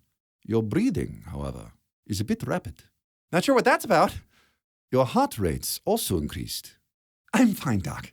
She pulled her hand free. She had less luck pulling her attention away from the pleasing symmetry of his face, or from his scent. That soothing mix of cedar and apple she picked up even through the medicinal tang. She fought down an urge to play with his hair. Just glad to see you alive. All of you, she added. Her eyes went to his hover chair. Please tell me that's temporary. I can walk with a caudal exoskeleton, said Marwazi. Just don't ask me to dance or play midfielder. All right? Webb centered herself as her hangover melted away. That stuff was magic. Here's what's up. We've got maybe 2 hours before Lurd goes down. I don't know what you've heard, but the Xenos have cut the ship in half. Swank eyed the puddle of molten alien. Kind of aware, yeah. They've also been burrowing around the force fields put up to contain them. They can dig through metal. Don't ask me how. But you found a way to fight them, said Marwazi. We have. Abelhard? He set down the spray pack. The hail gathered around to examine it. Those look like agrichem canisters, said a red shirt. That's exactly what they are, Webb told her. They melt Xeno like a blowtorch melts candy, and those critters hate it. After I blasted a couple, they stopped coming right at me and they tried ambushing us with bombs. Abelhard smirked. Tried. They're smart. Webb left out how she'd left the warheads out in the open. Command doesn't know how to fight them, and I can't tell them because their bunking comms are still down. Not that they'd answer if I could. Marwazi's expression tightened. The mutiny. There was a firefight. She swallowed to loosen her throat. People died. I don't know much more than that. Other than Blackwell and the Armstrongs are in control of the safe zone. That, and their plans to vent the ship. Mutters from the crew. Are there lifeboats? One of them asked. In the officer's lounge, said Webb.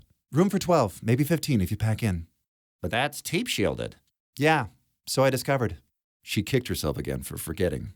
Wound up taking an unscheduled detour through the meat locker. You, a red shirt gaped. escaped the meat locker? I mean, No sense denying it. yeah, I did. Nobody escapes the meat locker. It was only because I had a queller and my first one of these to stand on. Marwazi raised an eyebrow. Your first one? Yeah, She was getting off topic. it didn't quite work, and I had to leave it in the oubliette, but it made a pretty good step stool. So here's the plan. How did you get out? Asked another.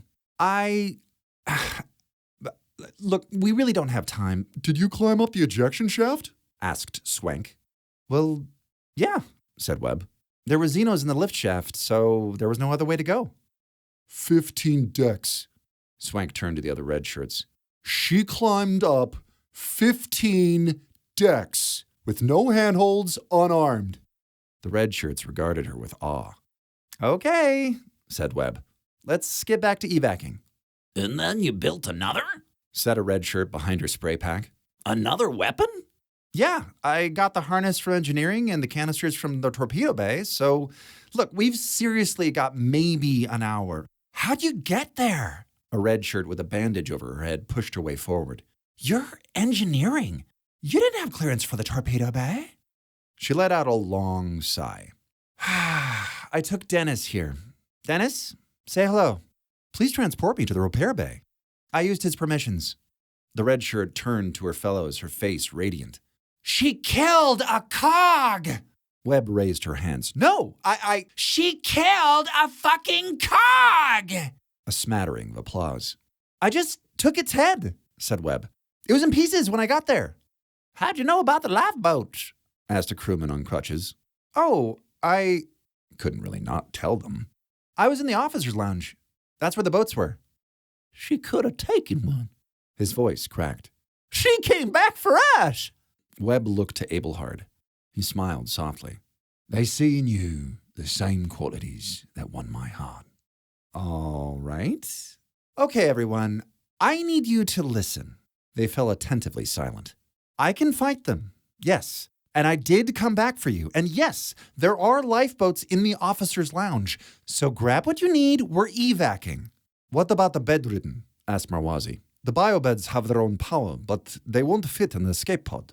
We're not going to the lounge. Webb was thinking on her feet now. They might expect that.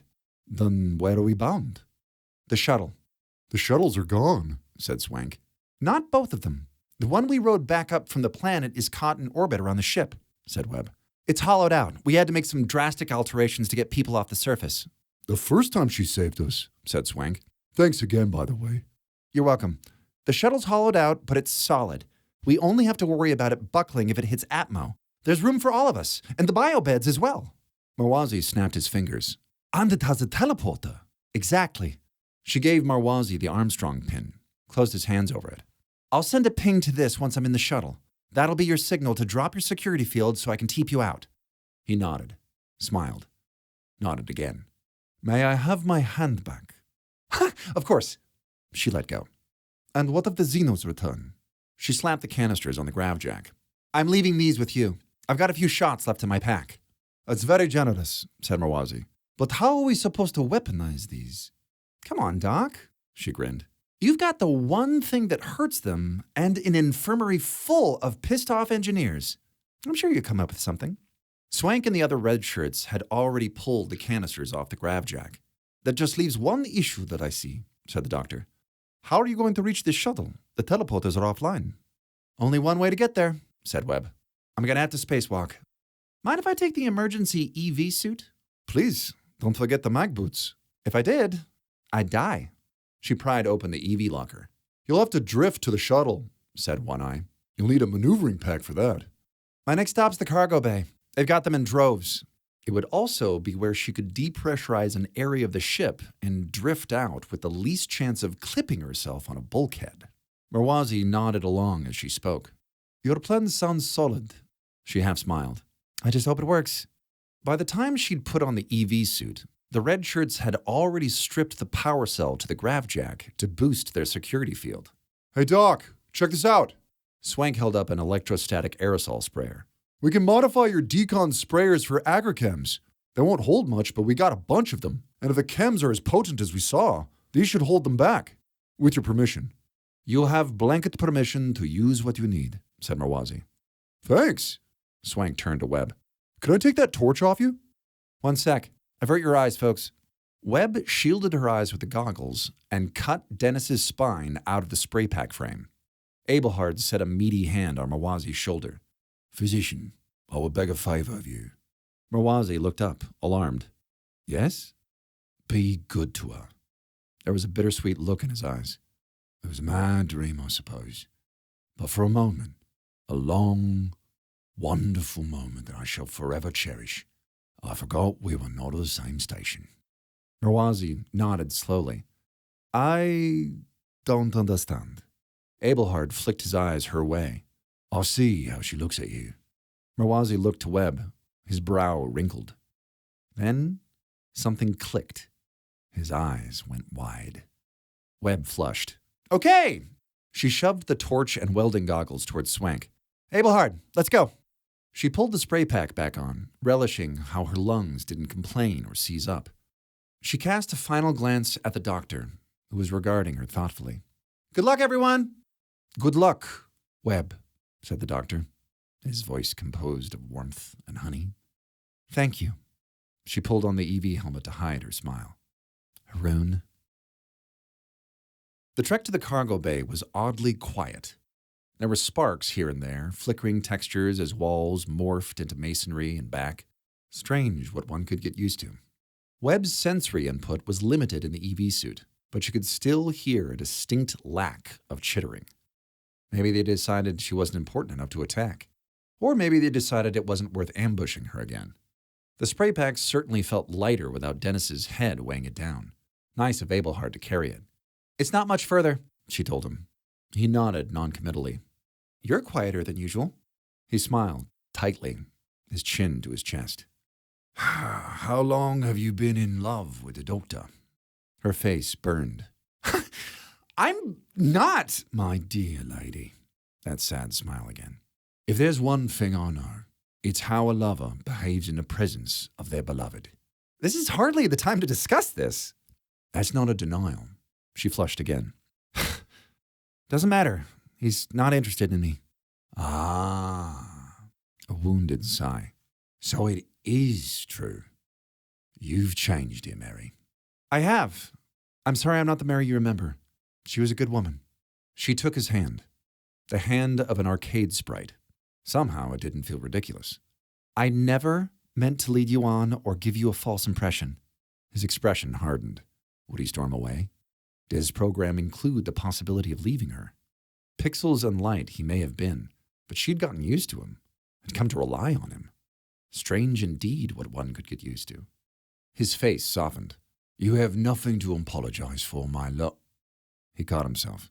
My lady.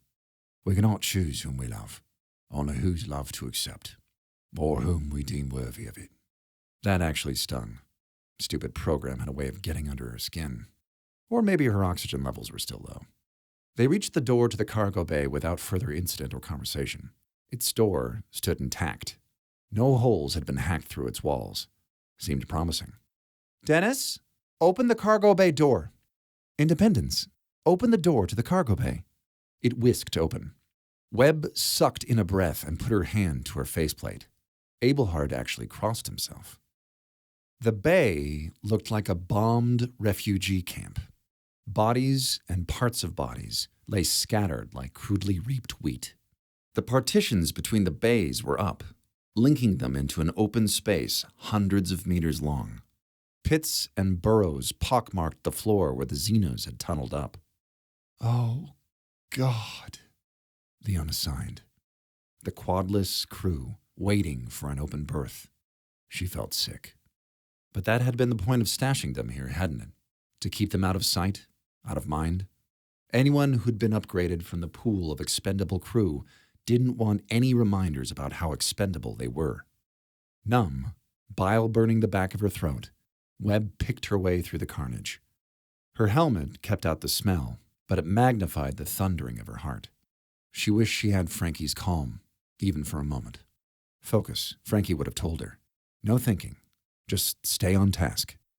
With the partitions raised, Webb would need to open all 6 bay doors at once to avoid getting slammed by whirling debris, which would space the remains of all the poor unassigned. Can't be helped, Frankie would have said.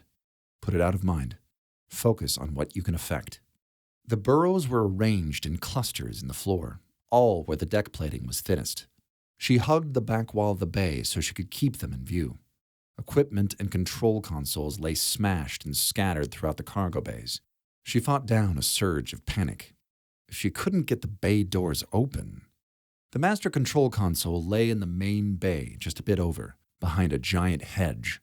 She had to remind herself there was no hedge, just the arcade being stupid. She tightened her grip on the spray wand. Abelhard, keep an eye out for wolves. She touched the hedge. It flickered and vanished, revealing a mass of unassigned huddled within a force field pin. They gaped at her. A few dozen of them, red shirts all, hunkered down within a shimmering force field box around the main control console. From the other side of the pen rose a knot of Xenos. Wolves, warned Abelhard. They leapt for her. Webb fired, blasting the closest to sputtering pieces. The others squealed and fled towards the nearest pit. Webb adjusted the spray nozzle for distance and fired, knifing them in half before they reached the burrow. have at thee! Abelhard's sword clanged on a carapace, swatting a Xeno she hadn't seen out of the air. He seized the Xeno in a bear hug. Webb waved the wand like a fire hose, bathing Abelhard. The Xeno melted, shrieking in his arms. Barely seconds had passed. Webb wiped the chems off her faceplate, her heart beating like a rabbit's. The red shirts in the pen were staring in slack-jawed shock. You killed them, said one, her face streaked with blood and grease. Yeah, a cascade of thoughts raced through her mind. They must have created the force field pen to protect themselves. No, not force fields. Their spectrum was wrong. Are those tractor beams? The one who'd spoken nodded. We fed them through the emitters here. They were destroying the consoles. Ingenious. Does it go through the floor? She nodded rapidly. Good thinking. She hadn't counted on the unassigned, or their inventive defense, but now she couldn't depressurize the bay without sucking them out into space. Webb did some quick mental math. There wouldn't be room for the unassigned and the folks in the infirmary in the shuttle, not with the biobeds. The remaining unassigned didn't appear to be injured, which was its own miracle all on its own. Okay, Webb turned to the red shirt who's spoken. What's your name? Sedlak. Sedlak. Hi, I'm Webb. It's not safe for... The crew advocate? Yeah. Hi. Now... And who? She glanced up at Abelhard. He's a figment of our imagination. She adjusted her spray wand back to wide dispersal. Where are the nav packs? Sedlak pointed to a rack of them. The nav packs were intact. Webb sighed with relief. I have to go. Just stay safe. Is anyone coming for us? Webb felt helpless. She couldn't just leave them. The solution hit her. Engineering. What? You need to get to engineering. Blackwell will be sending a team there. Sedlak brightened. They'll protect us? Actually, you'll have to protect them. You'll all teep out when their work is done. That's the only way you get out before he vents the ship. The unassigned looked lost and frightened. Webb chanced to look towards the adjacent agricultural bay, where she spotted a few agrochem canisters stacked next to a rack of agropods. Okay, look at this. She turned so they could see her spray pack. See the pack? The housing and tanks? It's just an extinguisher rig with agrochem canisters and a fabbed connector. If we drop the beams, they'll slaughter us, said Sedlak. Webb brushed the edge of the force field pen. It threw her hand back like a gale-forced wind. The cage is smart. Really smart. I never would have thought of this. We can't leave it. No, but you can move it. Reroute the tractor emitter controls to a pad. You've got one, yeah? We do. Good. Here's what you're going to do. You're going to walk your cage, plane by plane, over to where you need to go. Or grab what you need with another beam and tractor it over. The penned-in red shirts perked up. It's not an exact fit, Webb told them. You'll have to fab a connector. The cargo teleporter should work, to get the canisters to work with the spray wand. But it's not hard. All the tools you need are in the mechanical bay. Please transport me to the repair bay. Shut up, Dennis. Just keep that pen over you and turtle your way where you need to go. Can you do that? Sedlak's face hardened. Absolutely. Damn right, Webb flashed a toothy grin. You guys ready to start playing offense? Resolute nods. Frankie was alone in the brig. They hadn't even left a guard.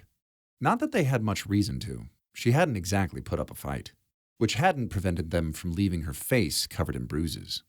She tried ignoring the pain, but that sent her thoughts towards the darker reasons she might have been left alone.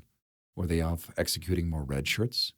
Every pop and strain made her wonder if she was hearing rifle discharges or just the intermittent sounds of the ship. They might still need her for something, to run the teleporter maybe, or for a court-martial, someone to point a finger at when the dust had settled and the rescue ships arrived. She tried to put it out of her mind, tried not to think of Chelsea and the other soldiers trapped on the far side of the blast door, of the screams and rips and thuds that came echoing through. She tried not to think of Webb, lost and alone, alive, she hoped, somewhere down in the ship's infested guts. Frankie pulled her legs beneath her on the grated floor of her cell, let her focus fall to her breathing, one of the few things she could control. Retreat into the self, ignore the chattering of monkey mind, which, to be fair, was chattering with more than its usual anxiety. Random thoughts could not be avoided. Try not to think of a pink elephant, her Zen teacher had told her, before whacking her with his ever-present stick to snap her back to the present. Avoiding thoughts wasn't the point. Letting them pass was, watching as they drifted by on the currents of the mind. The key, which had taken her far too many whaps with a stick to realize, was staying on the riverbank the thoughts drifted by, not getting drawn into the current. Breathe in, breathe out. Her thoughts passed by, random, chaotic, but separate. A separation of thought from thinker, of mind from moment. She settled into the calm, into the fathomless deep. Her eyes felt both heavy and active, and she could hear her blood pumping in her temples. Time fell away, and she was burning, screaming as the death cloud pitted. Her beautiful limbs and her body's gases vaporized within her. A burning star streaking through the heavens, bursting into a blossom of choking death. The image relayed through 1,000 resonance chambers and carrying the cumulative panic of every drone who'd passed it along, warning every hive and sect. Fleeing now, screaming, following the Elder's mind map in a mad dash to the burrows as clumps of alien plants burst from the burning surface until the ground gave way and she was falling onto the grated floor of her cell. With gasping hacks, Frankie stared at the soft, brown limbs she took a moment to realize were hers. It was like waking from a nightmare, but one that left a lingering pain in her head, a migraine throbbing at the base of her skull. "Let me out!" She scrambled up, pounded on the force field of her cell. Despite the burns it left on her hands, despite there being no guard to hear, "Let me out! I know why they hate us!" Chapter 17. Lapsus Memoriae. Webb hadn't been to a Neos since Chevalier's wake. She set her hand to her chest, felt Chevalier's badge beneath the EV suit. She wasn't sure what had flipped the switch in her mind when she started thinking of her latest late roommate by her real name rather than a number. Her heart clenched. Her second latest late roommate. It was her, Frankie, and 8 now. Goddamn, she needed to learn that woman's name. The Neos had been a tight fit before a rippingly muscular man with a pair of tanks on his back had tried squeezing in. Abelhard made no complaint.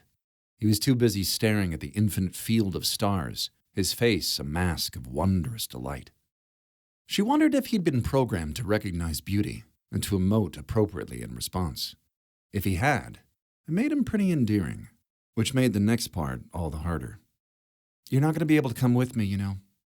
I'll trust that you will come back to me." He seemed so sincere. "I've seen how you care for your people." "Abelhard, they're not—" He raised a hand. "They are. I saw how they looked at you. The mechanic in the hospital, the doctor's apprentice whom you comforted in his time of loss, the doctor himself. What they see in you is what men of my station wish they saw in us. A leader. One whom they trust, one who would never ask anything of them that they could not accomplish, nor anything she would not attempt herself." He looked back to the stars, his brow wrinkling for a moment. "I must admit, when you first returned to my manor, I didn't give a tinker's piss about the state of the village." She twisted and pulled at her suit. "We don't have time for this." But they did. The drifting shuttle hadn't come into view yet. "Their sovereign I may be, but it was not until I saw your example that I understood what is truly required of leadership." "You're going to make me vomit. Have you ever puked in an EV suit? It's awful, like wearing a latrine." "I only speak the truth." His eyes burned. "When you first returned, I could not drive thoughts of taking you to bed from my mind, and that shames me so." "I mean," she had to shrug, "it was what you were designed for." "But now," he continued, "after witnessing firsthand the suffering of the common folk and the damage those foul Xenos have done." "You mean the wolves?" His smile was self-effacing. "Only I call them that. It seems the villagers have been fighting them for some time. The villagers, my subjects, my people, I ignored their plight, sulking away in my tower, wrapped in a blanket of self-indulgent melancholy. If I'm to be worthy of the role with which God himself has tasked me, I must embrace its duties, not just its benefits." He stared at her, unblinking. "You've shown me that, my lady." Well, perhaps the finest compliment she'd received, and from a man who didn't even exist. "I don't quite know what to say to that." He didn't turn his eyes away. "You know I can't be with you, right?" His smile was bittersweet. "To take you away from all this would be to steal you from where you are needed, in this odd village of wrought steel and glass." He took a deep breath. "Marie Chevalier, I release you from your promise." The marriage proposal, the one she'd accepted when she was pretending to be Chevalier. "Thank you." A curt nod. "Are you all right?" "I will be, in time. And in case it is unclear, my love for you is no way diminished. Neither is your ability to call on me in time of need." She chuckled. "Pretty sure I'm the first person to outright fail a romance program." "There is no failure in love," said Abelhard. "The wise heed the lessons of Eros, even his most painful teachings."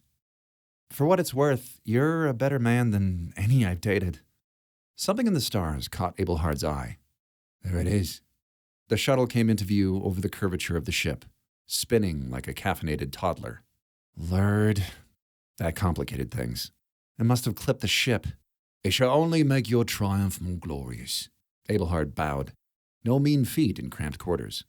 "Godspeed, Miss Chevalier." "And to you," Lord Mountworthy. He touched his brow, the spray wand held in the crook of his arm like a hunting shotgun. Webb took hold of Dennis's spine and opened the airlock. The air escaped in an inaudible whoosh. Abelhard was unaffected. His programmers had given him photorealistic hair and skin texture, but here he was, not asphyxiating in a vacuum. Probably would have broken the mood if the love interest suddenly froze and barfed out his organs. Webb pulled herself out into space. A couple of jets from the nav pack sent her towards the shuttle, which jumped in size from a toy car to a room in a matter of seconds. Another jet stopped her momentum. She adjusted her trajectory to match the shuttle's spin. The shuttle slowed, but now the ship and the planet were racing circles around her. Her stomach did a somersault. The shuttle's rear hatch dangled open.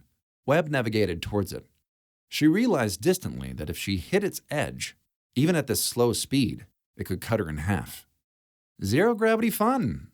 She'd never cared for it. She held down the accelerator, making fine adjustments until she matched the shuttle's spin and it seemed to stop, and the planet and ship had become a blurry, whirring ring above. With a final boost from her pack, she glided into the shuttle, holding Dennis's head out before her like the lure of an anglerfish. Webb sealed the hatch behind her. She climbed the floor like a ladder towards the controls and pulled herself into the pilot's seat. A few flipped switches started the boot-up sequence. The shuttle powered up. The comforting tug of gravity pulled her into the seat. Through the chair, she felt a heavy thump behind her. Something had been floating loose in the shuttle, likely pinned to a bulkhead by centripetal force. She twisted around to see a Xeno, a burnt one, sprawled on the grating behind her. For a moment of blind panic, Webb couldn't move. She was alone, unarmed, her spray pack with Abelhard half a K away. The Xeno didn't move. And then it did, just barely, its head lolling on the floor. It made no sounds. Webb prodded the rational part of her brain out of the corner. This Xeno was badly burnt, like the one that had dropped the bombs on her, but the pattern of cracks in its armor was different from the one on the ship. This one's were worse. The fissures in its armor deeper, with wispy gases leaking from its cracks. It raised its wedge-shaped head, fixated on her with bleached eyes. The back of her skull throbbed. A crack like a bow breaking. The Xeno collapsed like a punctured bellows. Gases gusted from its cracks as its eyes glazed over. Webb's headache abruptly lifted. The shuttle's computer chimed. Repressurization complete. Atmosphere restored. Gravity at 1G. Heat at habitable levels. Webb pulled off her helmet, slipped out of the chair to kneel by the dead Xeno. Up close, unmoving, it seemed less like a creature from Nightmare and more like an imploded mantis sculpture. Curious, certainly, but not inherently terrifying. Part of her felt sorry for it. It took effort to pull her attention off the Xeno long enough to fire up the shuttle's teleporter. She sent a ping from its comm and hoped it reached the infirmary. She had no idea what the range of those Armstrong pins was. Her comm pinged. They'd heard it. She fired the attitude jets to stop the shuttle's spin and trained the teleporter on the infirmary. Locked onto the first batch of biosigns, they dropped their security field and energized. The air behind her shimmered, coalescing into a cluster of nurses and wounded in biobeds. Their sighs flowed into screams. Sorry, she wished she could have warned them about the Xeno. It's dead. It can't hurt you. I think. Anyway, clear some space. We've got more incoming. 3 minutes and several startled shrieks later, the shuttle was packed shoulder to shoulder with wounded survivors. Marwazi, dangling between Rob and Swank, was the last to materialize. Swank fiddled with something at the back of the doctor's waist-down exoskeleton. There you go, Doc. Marwazi thanked him, took a few gangly steps through the crowd towards the front of the shuttle, and collapsed in the co-pilot's chair. You did it. He rubbed his leg braces. You got us out. We can never thank you enough. No problem. Well, I mean, some problems. She jerked her thumb at the Xeno. Stowaway. Nearly crapped my suit. This is not the repair bay, observed Dennis. Should we contact the bridge? Webb shook her head. I wouldn't. Not yet. We don't know what the situation is there. Though technically, that's your call. He seemed lost. Mine? Your rank is commander, if I'm not mistaken. Oh, yes. He stroked his beard. It's just that it's been so long since I've been called anything other than doctor. I defer to your expertise. Works for me. Webb looked back at the passengers, at their sighs of relief, their mutters and hugs. Numb faces, lost looks, more than a few jitters as the adrenaline started to drain. She spotted Rob weeping in a corner, his head in his hands, safe enough now to grieve. This isn't a long-term solution, you know. He nodded. I can't treat anyone here if someone takes a turn for the worse. He leaned in, lowered his voice. How long until we run short of air? She checked the gauges. With the scrubbers running full tilt, assuming nothing breaks down, maybe a week? The bigger issue's food and water. We tossed the emergency rations back on the planet to lighten the load. Which reminds me, she twisted in her chair. Hey, shuttle boy, how's she flying? Thrusters are fucked, said Swank. Xenos chewed 'em up when they rode up from the surface. We're adrift. Then how did the dead one get inside? Asked Marwazi. Burrowed up through the floor, said Swank. The thruster chamber auto-sealed behind it, or we'd all be suffocating right now. Marwazi slipped through the red shirts to kneel by the Xeno. It's cracked. I saw gases escaping its wounds, said Webb. There's another burnt one like that on the ship. I think it's their leader. It was doing fine. Look here. Marwazi pointed to patches on the Xeno's metallic armor where the silvery chrome had faded. It's browning, like the giant we saw in the chamber. It almost looks like rust. He went over the Xeno with his medical scanner. Still nothing showing up here. Something else from the planet prodded her memory. Hey, can I borrow that? Before the lurd hit the core, I'd rigged up a scanner that could tell when the cogs were talking to each other. Marwazi raised an eyebrow. For what purpose? To find out when they were spying on us, of course. Made it easier to move contraband. I'm sorry I asked. But the thing is, down on the planet, the modded scanner lit up like a holiday tree. It said the ruins were absolutely crawling with cogs. Please transport me to the repair bay. Shut up, Dennis. It picked up the Xenos? Marwazi handed her his scanner. Them or their means of communication. It only picked up cogs when they were talking to each other. Webb rewired the scanner's connectors. Not sure what it was picking up. Unless the Xenos are sending biological radio signals. That still wouldn't explain why our scanners are useless. Because they scan for carbon. Rob was hunched over the Xeno with his scanner. The armor isn't just plating over tissue. All its cells are silicon. A hush fell over the survivors. A chill ran down Webb's spine. I thought complex silicon-based life was impossible. Isn't that impossible? In the entire galaxy, we've never discovered anything more complex than a silicon-based virus or slime mold, said Marwazi. Nothing remotely this advanced. I'm looking at its cellular structure, said Rob, and I'm seeing silicon bonded to silicon. Here, see for yourself. Marwazi peered at the scanner, let out a low whistle.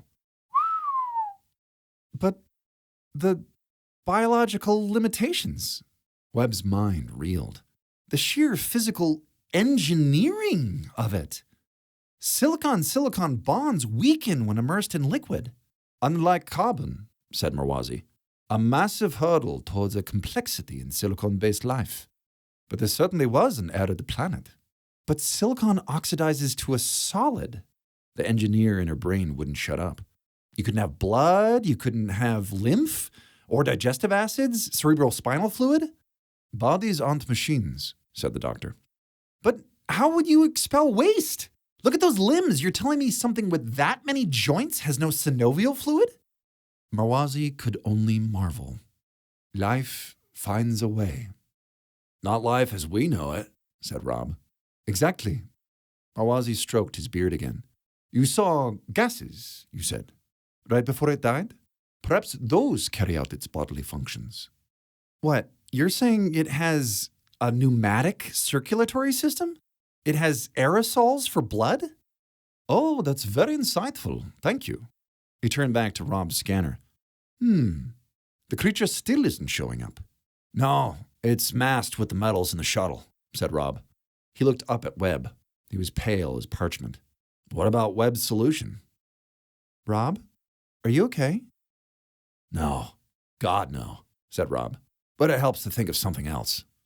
If you can pick up when they're talking, that's a start. Just about done here. She finished her modifications, restarted the scanner, and set it to scan the dead Xeno. Nothing registered on its monitor. Still not picking it up. They probably talk less when they're dead, said Swank. Point.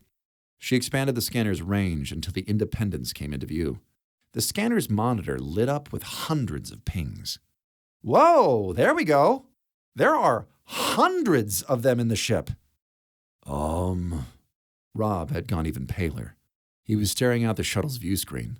Not in the ship. Webb's stomach tightened. She wove back through the crowd to peer out at the ship, at the beads of light bouncing off it. What she'd dismissed as a trick of the light had been light reflecting not off the ship, but off the Xenos. A swarm of them, picking their way up the hull as surely as ice climbers, chipping away at the ship's hull plating. You said... Rob swallowed. I thought spacing killed them. So did I. Webb glanced at the dead one. But that one was still alive when I got here. This specimen was damaged, said Marwazi. Burnt. Those ones don't appear hurt. We must conclude that they can exist in a vacuum, in their own organic EV suits. They're making for the safe zone. Webb's throat had gone dry. They're heading for the bridge. We have to warn them. Right. Webb dialed up the comms. You should take the call, Doc. They'll listen to you. Marwazi hit the comm. Dr. Marwazi to the bridge. Bridge, do you copy? Use your rank, said Webb. This is Commander Marwazi calling the bridge. Bridge, please reply. No response. Try the Armstrong pin. Marwazi tapped it. It emitted a negative chime. It's been taken offline. The shuttle's comm beeped. Hang on, said Webb. We're picking up a transmission. From the ship? No. Webb had to double-check the source. From the planet. On an encrypted frequency. I only noticed it because I was searching for frequencies that might not be down. More survivors? Said Marwazi. Why use an encrypted frequency? You'd want to broadcast as wide a signal as possible. Unscrambling now. Webb untied the encryption and patched it through. A coalition captain appeared on the view screen, his face barely visible through a mask of bandages. Native to systems throughout this sector, our terraforming agrochems are lethal to them and to their food chain.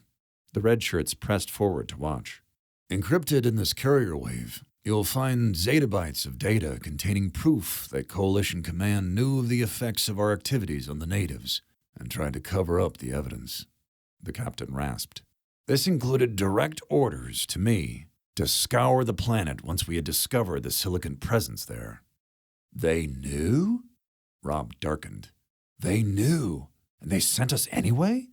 My orders came directly from the highest levels of the Admiralty and civilian leadership. We have caused incalculable damage to this species' population, their infrastructure and culture, and we've turned a blind eye to their plight rather than let it slow our production. May history forgive us. Webb engaged the comms. Captain, we read you. Can you hear us? The captain's image flickered. This is Captain J.G. Fontana of the Coalition Starship Flagstaff. We have crashed on planet Acheron 117.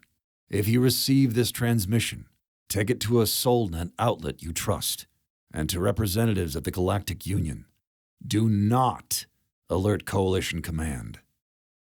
It's a recording. Webb sank back in the chair. On loop.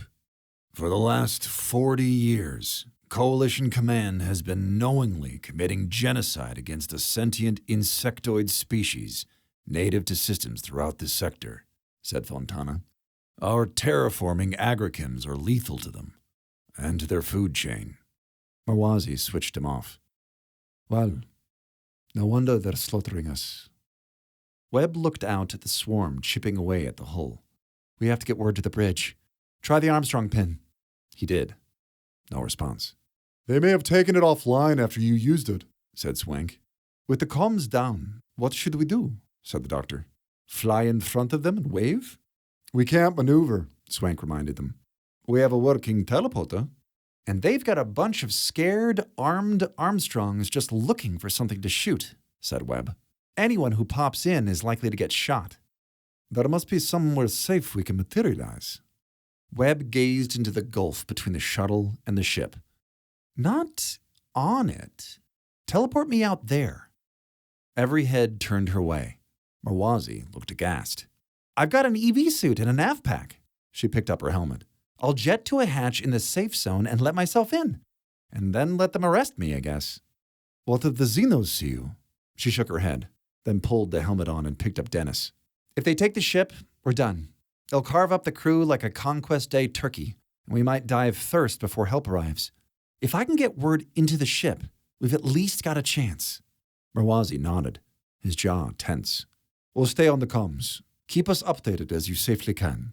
Rob squeezed her shoulder. Take care of yourself. I'll come back for you. She meant it for the whole crew, but she said it to the doctor. He blushed. I hope you do. She slid her visor down, checked to make sure the nav pack was secure. She wished she hadn't left her spray pack with Abelhard. Not that she could have worn 2 packs at the same time. Well, she'd already rebuilt it once. She nodded to Marwazi at the teleporter controls. Energize! The shuttle faded away, and she was floating in starlight. Frankie paced in the brig, her eyes ground shut. There was no returning to the becalmed state of meditation, not after that torrent of nightmare imagery. She'd tried, but her focus kept flowing away from that spot on her mental shore, as if the river of her thoughts had been rerouted to a location outside the ship. Why, she couldn't say. There was nothing she could sense there, nothing tangible, just empty space. But there was an energy there, a presence, some piece of potential waiting to be realized, waiting to be. So she focused on it, on that maddeningly familiar buzz that was both present and not, concentrated yet dispersed, invisible, intangible, but undeniably there.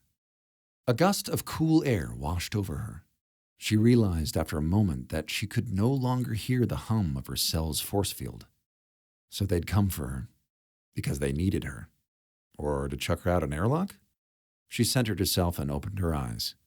Neither Armstrong nor soldier stood at the security console, but Yolanda ate, unarmed and grimy, her eyes darting to the door and back.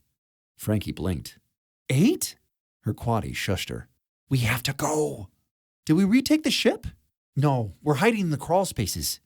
That would explain the filth. The crawl spaces were cramped and claustrophobic burrows even smaller than the maintenance tubes. Dark, tiny tunnels full of dangling wires and knotted cables. The backside of the embroidered tapestry that made up the ship's machinery. Why? The Armstrongs never pulled duty there, said 8. They don't know where to look for us. There's an us? Just a handful. Enough to make them think the missing folks were casualties, not enough to be suspicious. But the rest of the red shirts are with us. You're disobeying orders. Damn right.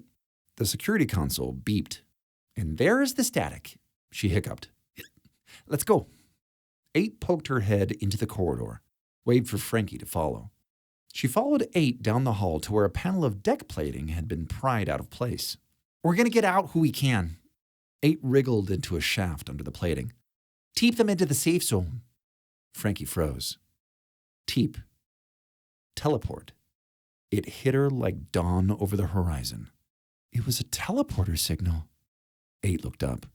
What? That's what I saw. The energy outside the ship. The unrealized potential. 8 looked baffled. Frankie turned and ran for the nearest maintenance hatch. The sheer enormity of a starship unsettled Webb as she neared it, like seeing the towers of a city from a distance and then abruptly landing in a random street downtown. Up close, the ship wasn't smooth, not the way it appeared at a distance. Emitters and hatches, antenna arrays, neos spouted everywhere, seemingly at random among the pits and gashes left by micrometeors. The aliens, silicons, Fontana had called them, were hacking away at the hull at one of its thickest stretches, a heat shield rated to brush the corona of a star while protecting the systems within from radiation and heat. The Xenos were still managing to bore through it, Not as swiftly as through the interior walls, but still. That something organic could burrow through the ship's hull. Was organic even the right term? The Xenos didn't seem to notice as she passed overhead. They had clustered around the ship's neck, beyond where the Nexus shield formed its choke point. The hull's plating was no thinner there, but it offered a more continuous flat surface than the sloping curves of the bridge.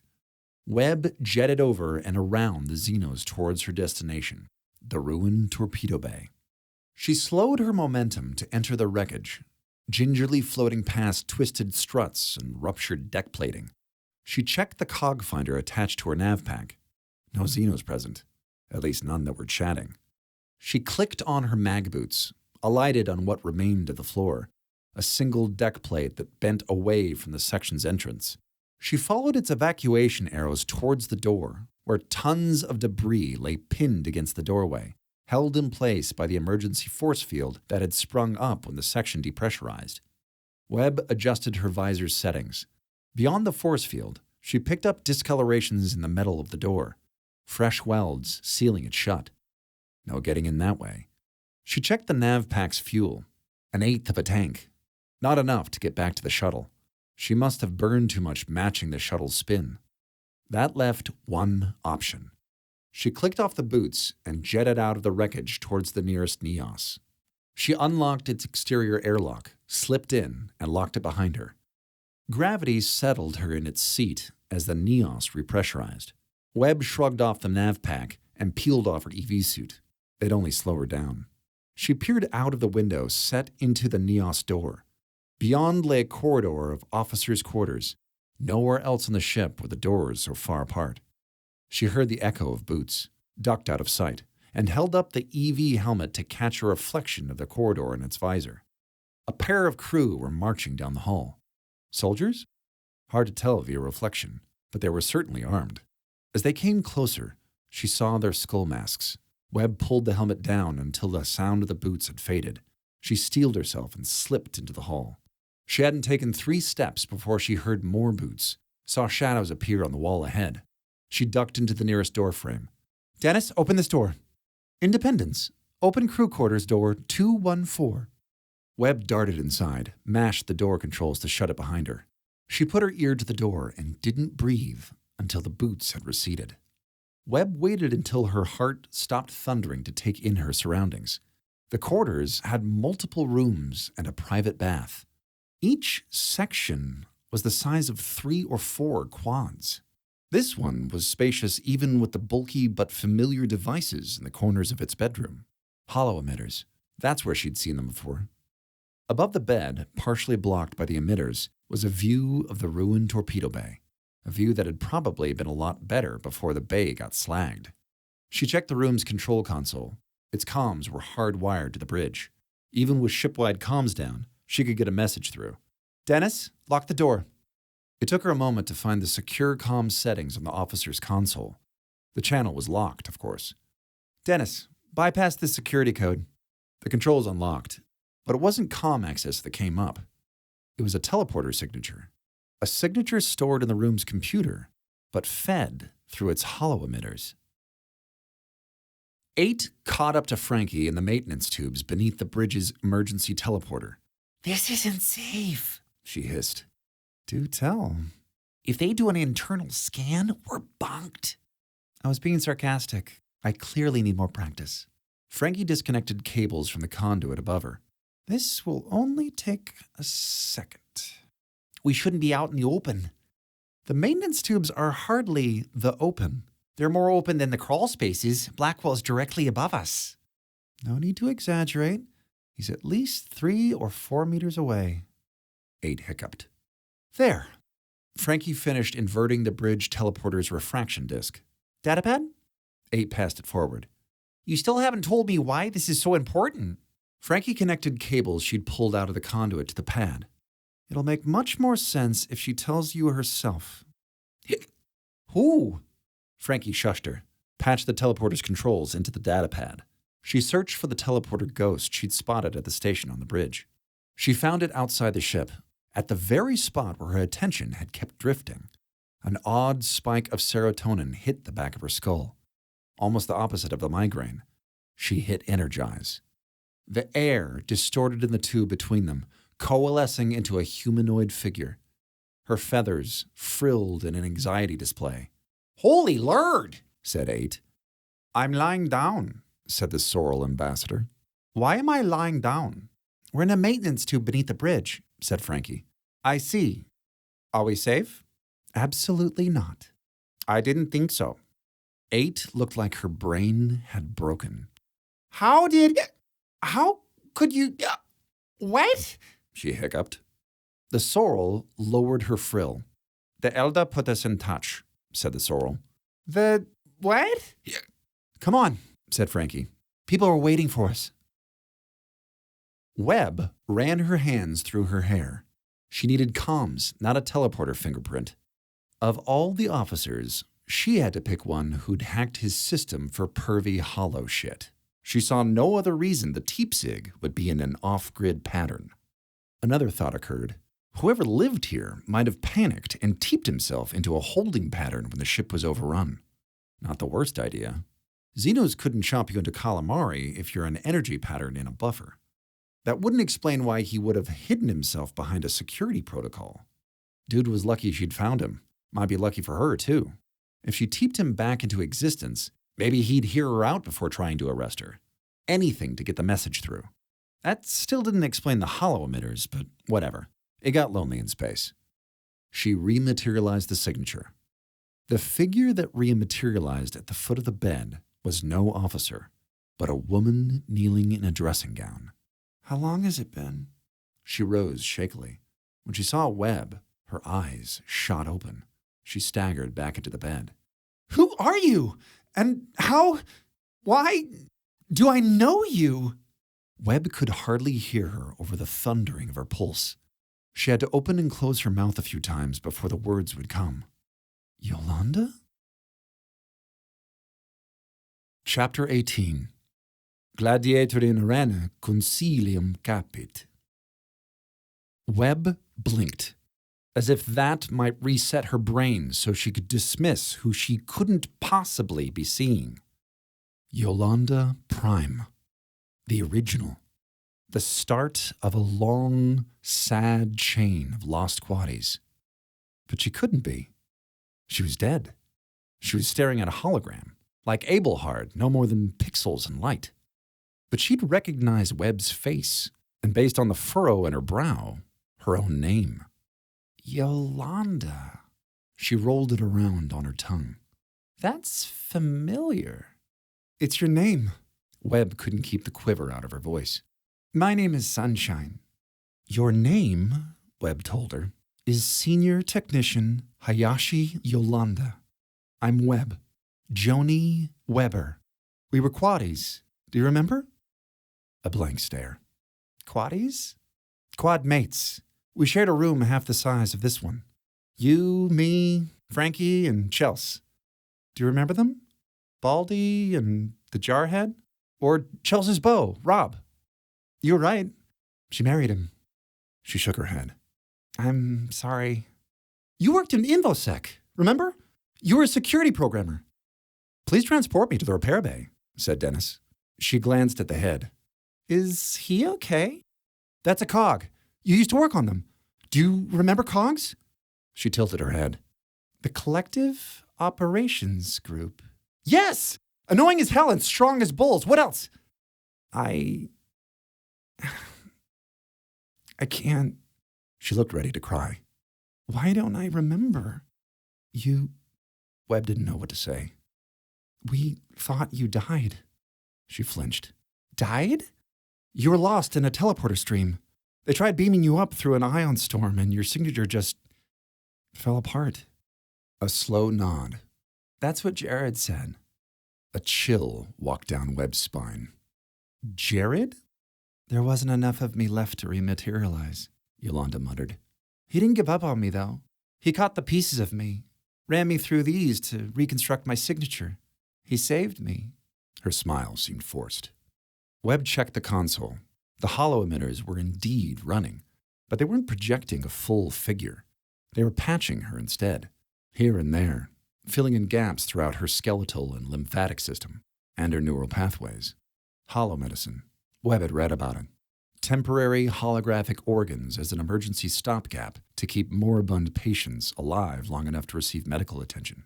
I don't think I've ever had other visitors. Yolanda tightened her robe. Do you think he'll be mad?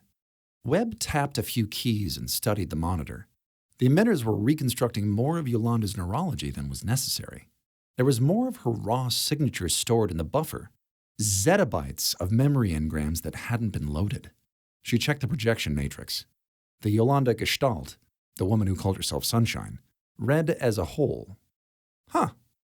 You should go. She crossed her arms. You shouldn't be here. Please go now. One sec. Webb tapped more keys, discovered a secondary program running in parallel with the reconstruction. There's another program here. A proprietary Arcade 1. She tapped its info stamp. It's... Webb's lip curled. He's been supplementing your memory with a tradwife program. I don't know what that is. It's a subservience program. Behavioral modifications for arcade sprites. Webb saw red. Her pulse throbbed so hard her fingers hurt. It's overwriting your memory. Is that bad? Yolanda looked so lost, so innocent, so helpless, entirely by design. Webb forced a lid on her temper, pounded keys with shaking hands. I'm taking it offline. I'm loading the rest of your engrams from the TeepSig. Will it hurt? Emotionally? I imagine so. She hit compile. A light flickered in Prime's eyes. She teetered and nearly collapsed. Then she drew herself upright, firmly planted her feet. A fog seemed to lift from her eyes. Webb? Webb seized her shoulders. It's me! I'm here! What do you remember? Yolanda squeezed her eyes shut. I'm in InfoSec? A computer tech? A killer one. Yes. What else? The fuck am I wearing? Focus! What else do you remember? Her face twisted. He never fixed me. Not all the way. He tried it once, and whoa, did I let him have it. He wouldn't let me go. And then he erased. Oh my God. She sunk to the floor, wrapped her arms around herself. Get this fucking thing off me! Webb yanked a uniform out of the officer's dresser and draped it around Yolanda's shoulders. Its name tag jumped out at her. Motherfucker! Jared Blackwell? Yolanda hurled the uniform away, wrapped the bed's comforter around her. He fished enough of my sig out of the ether to patch me with that fuckdoll program. He even told me what he was doing, how he had to keep me here so I'd be safe. I said, no fucking way. I'm going to tell the captain. I'm telling everyone. Her chin trembled. That's the last solid. He overwrote your memory. Webb had to fight to keep from yelling. The rest is just nightmares. Oh, God. She sunk into herself. The things he made me. She swallowed. He made me grateful. Like I existed to reward him for saving me. Webb wanted to scream, wanted to tear the room apart. The Coalition had had to ban tradwife programs from its arcades after too many crewmen had got addicted to completely submissive and perpetually aroused romantic partners, which had led to a shocking spike in divorces and lowered birth rates, and a lucrative black market for tradwife software. We are going to nail him to the fucking wall. Yolanda looked lost and scared. How long have I been here? I'm never on for more than a couple hours at a time. Webb's stomach lurched. He turns you off? He kills me, Webb. Her eyes swam. Every time he gets scared or surprised, or if I do something wrong, I'm not demure enough, or I hesitate before I reach for his... He turns me off without saving. I die every time. Webb pressed trembling fingers to her lips.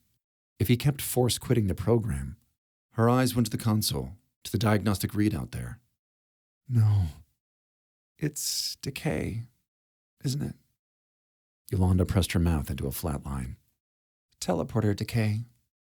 He's copied and recopied my SIGs so many times, my physiology's breaking down. She looked like she just received a terminal diagnosis. Is it the usual stuff? Webb nodded numbly. Capillaries, bone marrow, a lot of neural pathways, all bits he'd patch with arcade hollows. How many times? Yolanda steeled herself. How many times has he reloaded me? Webb winced at the console. Over 300. Her mind spun. She had a hard time remembering why she'd even come. Right, to warn the bridge. The Xenos. She couldn't stay. I'm getting you out of here. A slow smile. I appreciate that. I know you mean it. Yolanda glanced at the hollow emitters. But if I leave the field, I'll fall apart. Webb's stomach dropped. Of course. The holographic patches would vanish. The lost gaps in her bone marrow, blood vessels, and neurons would reopen. She'd unravel like a rag doll with its stitching pulled. I can't just leave you here. Yolanda looked her straight in the eye. There is something you can do for me.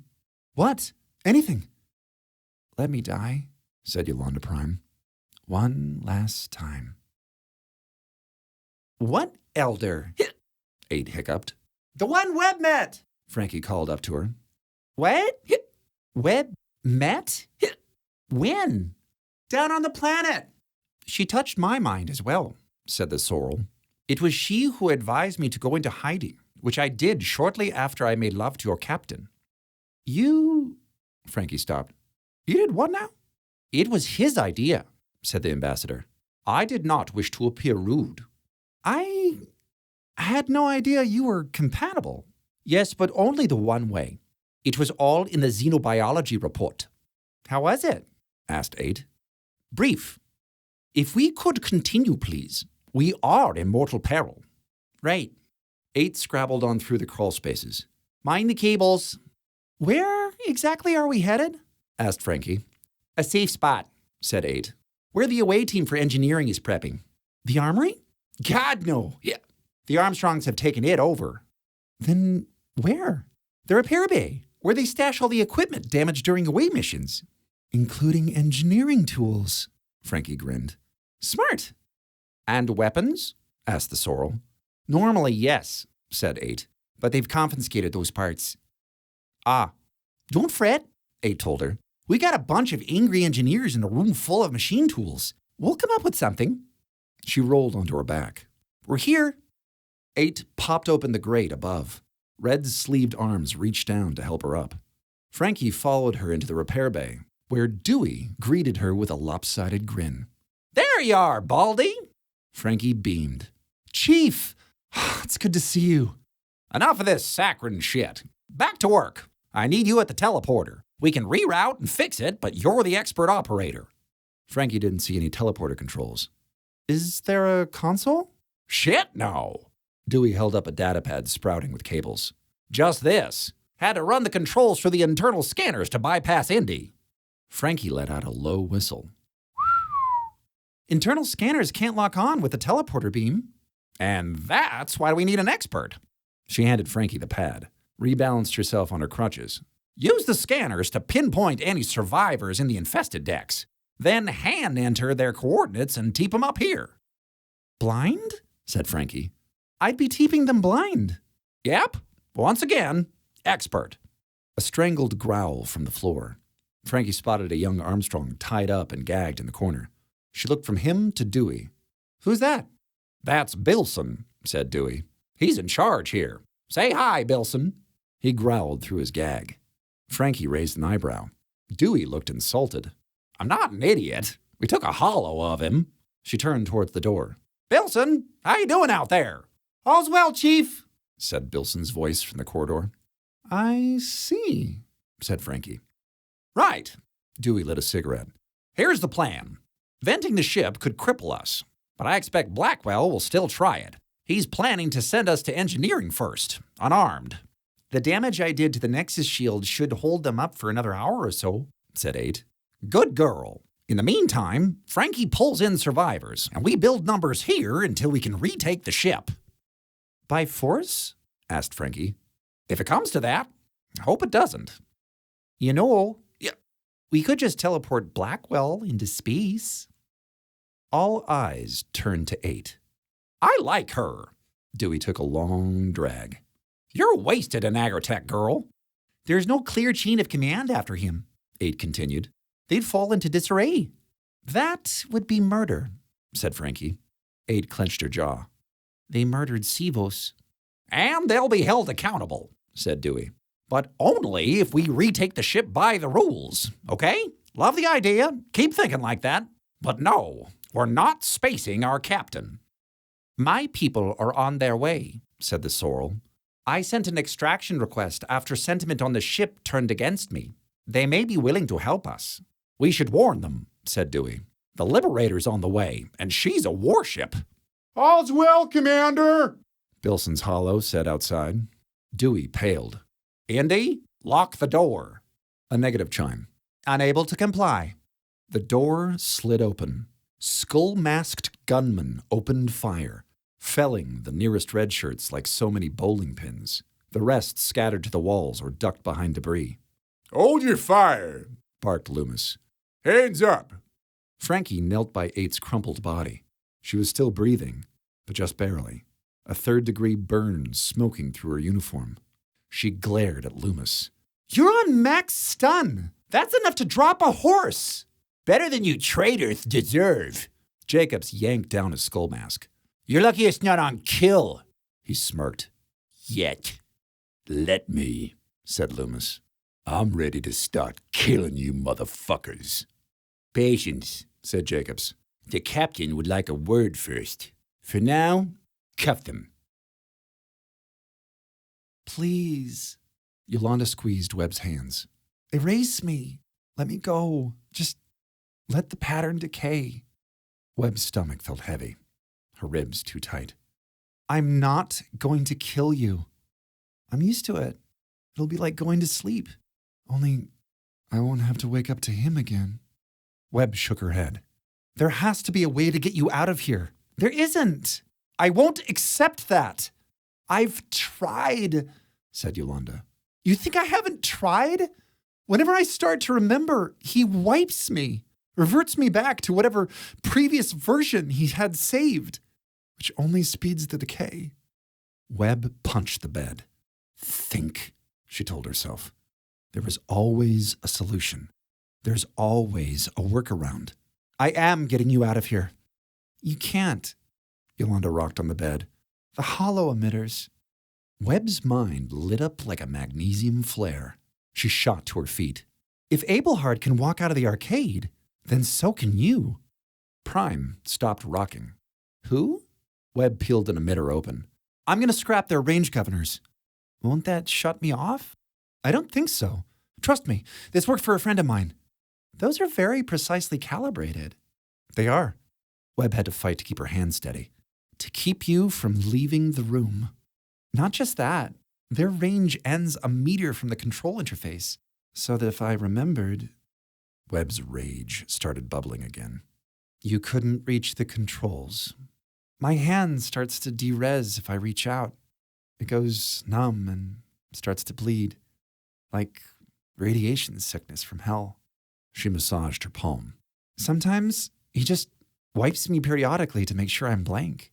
The only way I know time has passed is when there are changes in the room. A new plant, a picture out of place. The torpedo bay was a big one.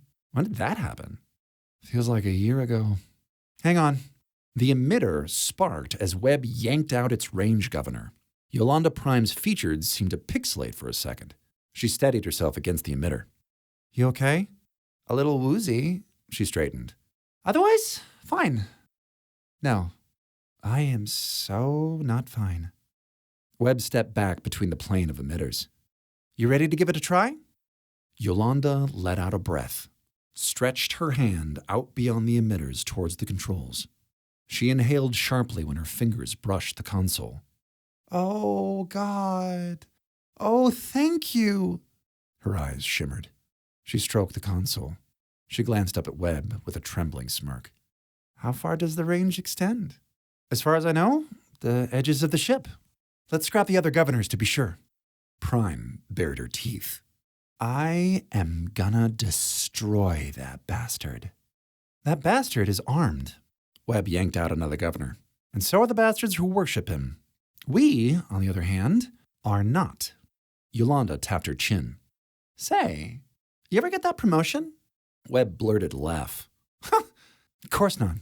Hardly matters now. Prime glanced at Dennis's head and grinned. I think it does. I'd say you're overdue. Her hands danced over the controls. Webb peered over her shoulder. What are you doing? No peeking, said Prime. Let an infotech work. The cog at the ops station turned towards the command dais. The Nexus shield has been repaired, Captain. About fucking time, thought Blackwell. And the force fields? Our simulations indicate that they will hold in case of depressurization. Finally, some good news. He hit a button on his chair. Bring them in. Armstrong's marched in a clump of dispirited red shirts and cuffs. His chief engineer, and, to his surprise, the Sorrel ambassador. These are our saboteurs. Loomis jerked a thumb towards the unconscious tech hanging between her fellows. Including Agent 8. He cracked her in the head with his rifle butt, knocking her to the deck. Well, that looked like it hurt. Blackwell flicked his gaze towards Dewey and the ambassador. Where's she been? The teleporter stream. Jacobs looked sidelong at Fuller. You can guess who was hiding her. No surprises there. He shook his head at Dewey. I wish I could say I expected better of you, Chief. I heard every bit of your ridiculous little plan. Dewey narrowed her eyes. The comms were down. Well, yes, but Indy wasn't. She helpfully forwarded your entire conversation to me. Dewey looked at the ceiling, more disappointed than angry. And after all the times I fixed you. Mr. Jacobs, his man snapped to attention. Escort Dewey and her team to the brig. Then bring the bridge teleporter online and send them to engineering. A delighted salute. Aye, sir. That's a death sentence, said Dewey. I should certainly hope so. It might not have been if you'd spent your time preparing for your mission instead of sabotaging my ship. What about them? Jacobs jabbed his rifle towards Fuller and the rest. Agent 8 was starting to stir. Toss them out at airlock, said Loomis. No, said Blackwell. We don't want to tip our hand to the Xenos. Just shoot them. The red shirts on the bridge gaped in horror as Loomis arranged the three women in front of the main view screen. Any last words? The cogs all abruptly shifted and stood up. The one at Tactical walked over to him. Captain, incoming message from the Admiralty. Not now. It's priority 1, sir. Blackwell sighed. What is it? It appears to be in the form of a riddle. He snorted. A riddle? Indeed. The cog actually smiled. He didn't know they could do that. Fine, let's hear it. What begins with S and rhymes with nap? I don't know, he spat. What? The cog struck him across the face. Blackwell hit the deck, his whole head ringing, the taste of blood in his mouth. He scrambled up to find that the other cogs had disarmed his firing squad. Explain yourself! The cog shoved him back into his chair. The door to the bridge whisked open. In stepped a black woman clutching a pike topped with a cog's severed head. The condemned recognized her a split second before Blackwell. Webb! There was someone else with her. Someone slim, wrapped in a blanket that did nothing to conceal her fury.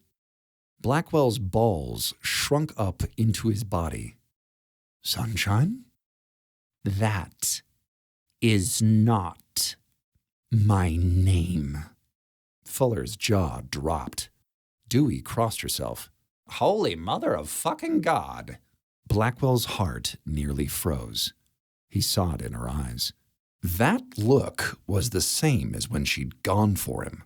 Her hands like talons, her eyes aflame. And he knew she remembered. Blackwell looked like his brain had broken. For the first time Webb could remember, he was at a loss for words. Dennis, on the other hand, wasn't. Please transport me to the repair bay. Blackwell slowly rose, his eyes on Yolanda. Sunshine. Honey, I don't know what she's told you, but it's all a lie. Yolanda turned to Dennis. Repeat the Admiral's message. The cog slapped Blackwell back into the command chair. Yolanda? Peeped Frankie. Prime winked at her. Hey, sweetie. Another Yolanda? 8 leaned into Frankie. Which one is she? The first, said Frankie. Yolanda Prime. Blackwell spat out blood and a tooth. Get in here, he hissed into his pin. 8 darted forward and ripped it off his collar. Webb looked over the red shirts on the bridge. Maybe a dozen of them. Who's cleared to run con or ops? A few tried to raise their cuffed hands. Great, said Webb. Have the cogs remove your cuffs and get to those stations. The red shirts looked to Blackwell hunched before the command chair. He's not in charge here, said Yolanda. The fuck he... Was all Loomis managed before 8 slammed a rifle into his gut. He crumpled at her feet. How do you like it, huh? 8 kicked him in the ribs. You like that? Ass hole? No, don't. Stop. Dewey languidly lit a cigarette. You heard me. Don't stop. Blackwell's face purpled with rage and bruises.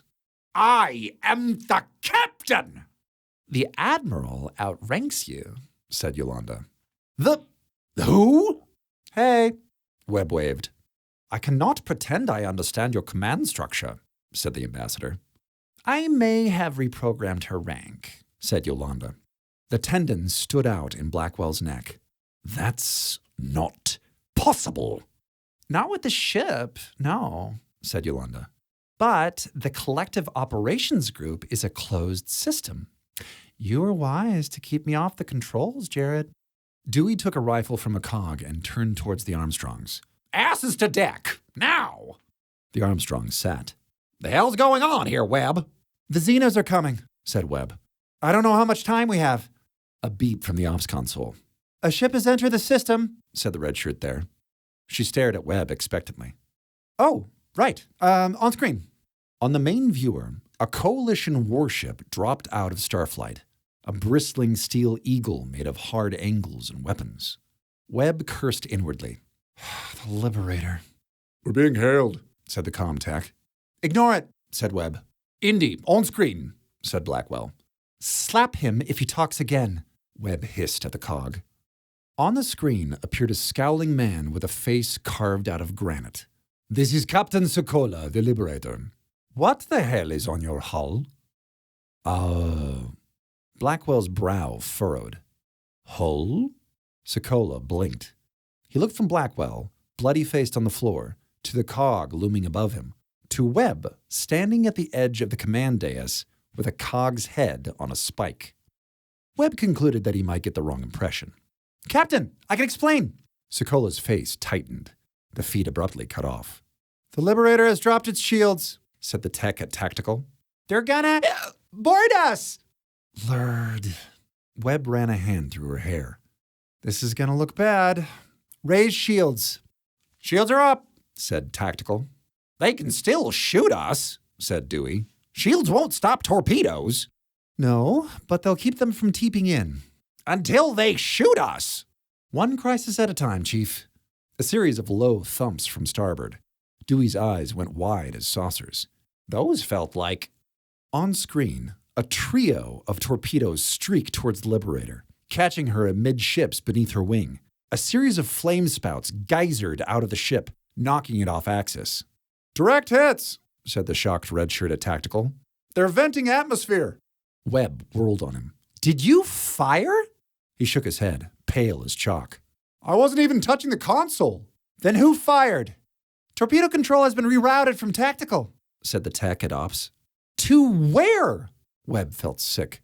Not just because they'd just killed who knew how many crewmen, but because she suspected she knew the answer. Open comms to the starboard torpedo bay. There's no one there, said the red shirt at comm. Scans say it's empty. Of course they did. Please. The comms clicked on. Insectoid chittering flowed through the bridge. How? Dewey looked like a lost little girl. How did they know how to do that? Another round of thumps. A fresh volley of torpedoes hurtled towards the Liberator. They're targeting her reactor, said Tactical. Turn, Captain, Webb muttered. turn. Trailing debris, the warship lurched to take the fusillade in its port nacelle. It erupted in a cluster of explosions and broke off, leaking plasma into orbit. They're dead in the water, said Tactical. Webb whimpered. Hail them. Flames bathed the bridge of the Liberator. Sokola staggered through the fallen bodies of his bridge crew. You traitor! You backstabbing bitch! Consoles exploded, rippling static across the feed. There is nowhere you can go that we won't find you! Captain, Webb eyed the Liberator's readouts, struggled to keep her voice steady. your core is going critical. You need to abandon ship. He cut the transmission. Webb looked to Frankie. Can you keep out survivors? She shook her head. They've raised their shields. A negative chime. Warning, said Indy. Hull breach on deck 1. The power shorted, stuttering the lights. Klaxons blared, but not so loud that they drowned out the sound of tearing metal. Webb went ashen. They're here. A Xeno tore open the ceiling behind the ring of duty stations. It dropped onto the bridge and slashed through the ops console and the red shirt manning it in one smooth motion. Webb threw herself out of its path. More Xenos streamed down behind it. Cogs, defend the bridge! As one, the collective operations group fired at the swarm, scattering a few. Don't shoot them! Grab them! The cogs seized the closest Xenos, pinning their forelimbs to their sides. The pinned Xenos screamed, and others swarmed over the cogs, hacking and slicing like a tornado of knives. Trillions of dollars in broken technology hit the floor. The swarm roared around the duty station ring, slicing through anyone too stunned to move, encircling the survivors on the command dais. And there the Xenos held, bobbing and chittering a nightmare chorus. Webb backed into Frankie and 8, who'd fled to the dais with Yolanda, Dewey, and whoever else had survived the initial wave. At the back of the control ring, the swarm parted around the burnt Xeno. It stared at Webb like it recognized her, like it wanted her to see it, to see what it had done. With an odd calm, Webb realized she was going to die. She'd underestimated the Silicons, and now they'd killed 2 ships. She reached behind her, grasping hands with Frankie and Yolanda. At least they were together again. There were worse ways to go out. And hey, she'd finally made it to the bridge. She couldn't help but chuckle. The burnt Xeno cocked its head. Dennis? If the Xenos were going to give her a few more seconds, Webb was going to use them. Open shipwide comms. Abandon ship. The bridge is overrun. Abandon... A hunting horn blared over the comms. Tally-ho! A stream of agrochems slagged a clump of thickly packed Xenos. Through the sliding doors charged Abelhard, spraying like a maniacal crop duster. The burnt Xeno screeched. The swarm flowed and reformed into pincers flanking him. Webb hadn't yelled a warning before more jets shot in from the doorway, boiling away the Xenos like snowmen behind a jet engine. Haggard red shirts in spray packs trekked in behind Abelhard. Their leader flashed Webb a tired salute. Sedlak! Webb felt giddy. Who the... The unassigned! They made it! For love! Bellowed Abelhard. He fired with abandon. For honor! For the as yet unknown village! The remaining Xenos routed through the slumped remains of their fellows, fleeing back up through the gap in the ceiling or ripping new burrows through the floor. Sedlak nodded to Webb. These things really work. A grin split her face. Thanks for the tip. Abelhard struck a heroic pose beside Sedlak, his chin raised, his foot on the captain's chair. An invisible wind rippled his shirt and locks. He... Sedlak looked up at Abelhard. Said he knew how to find you. I had but to follow my heart, rumbled Abelhard. And the malware in my badge. Webb curtsied. Lord Mountworthy. A rakish nod. Ladies? Frankie looked to Webb. Explain. He's from Seven's romance novel. said Webb. Thanks for that, by the way. Yeah. Frankie couldn't take her eyes off him. No problem. No problem at all. Do I smell lilac? And wood smoke? He's very well rendered. Dewey poked her in the ribs. Hey, when you're done with Huncules there, could I maybe borrow the program? Webb raised an eyebrow. Chief? Dewey shrugged. If I gotta be on crutches, let me choose what for. Frankie seized Webb's arm in a vice grip. Webb, look! A few weary soldiers in scarred armor followed the unassigned onto the bridge. Behind them, a haggard figure staggered in. The stump of her arm lashed to her chest. She saluted with her gun arm. Chels? Said Webb. Sup, commies? Chels collapsed onto the command rail. The quaddies rushed up to stabilize her. Her right arm was gone at the elbow, her sling crusted with blood.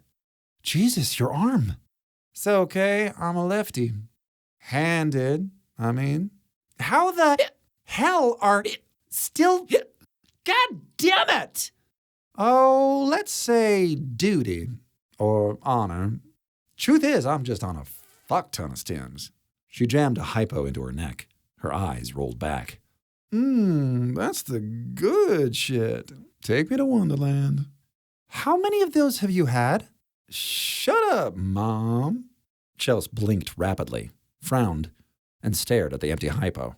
Maybe I should take it easy. For a second there, I thought I saw Yolanda. Hey, Jarhead, said Yolanda. Yeah, overdid it on the stims. We found them turtled in the main brig, said Sedlak. In the middle, said Chels. We turned on the cells, and that gave us force fields on 3 sides. The tractor rifles kept them off us. The soldiers cornered the surviving Armstrongs, who surrendered without hesitation, but not without proclaiming their innocence and calling for unity, which reminded Webb. Where the hell is Blackwell? The quaddies exchanged glances. Webb checked the dead and wounded. Their uniforms were all red, not a trace of command purple. Her eyes went to the sealed door of the captain's cabin. Lord, said Abelhard. Did I say that right? Indy, seal the doors. Blackwell collapsed on his viewing divan, where he had a panoramic view of the lifeboats spinning away from the burning Liberator. His ears pounded. They had abandoned him. All of them. The cogs, the crew, the Armstrongs who'd failed him in his greatest moment of need. Even Sunshine had left him. And after he'd saved her, shaped her, rebuilt her with his love and patience, after all that, betrayed him. No, worse than that. She'd been stolen from him. By that fucking crew rep. He knew how this would play out, how the lying media would spin things to make him look bad. The word of all those women and minorities against his. They'd lynch him in the press before he ever set foot in court. They'd blame him for the loss of the Liberator, paint him as the only captain to have ever lost 2 ships. He'd never hold another command.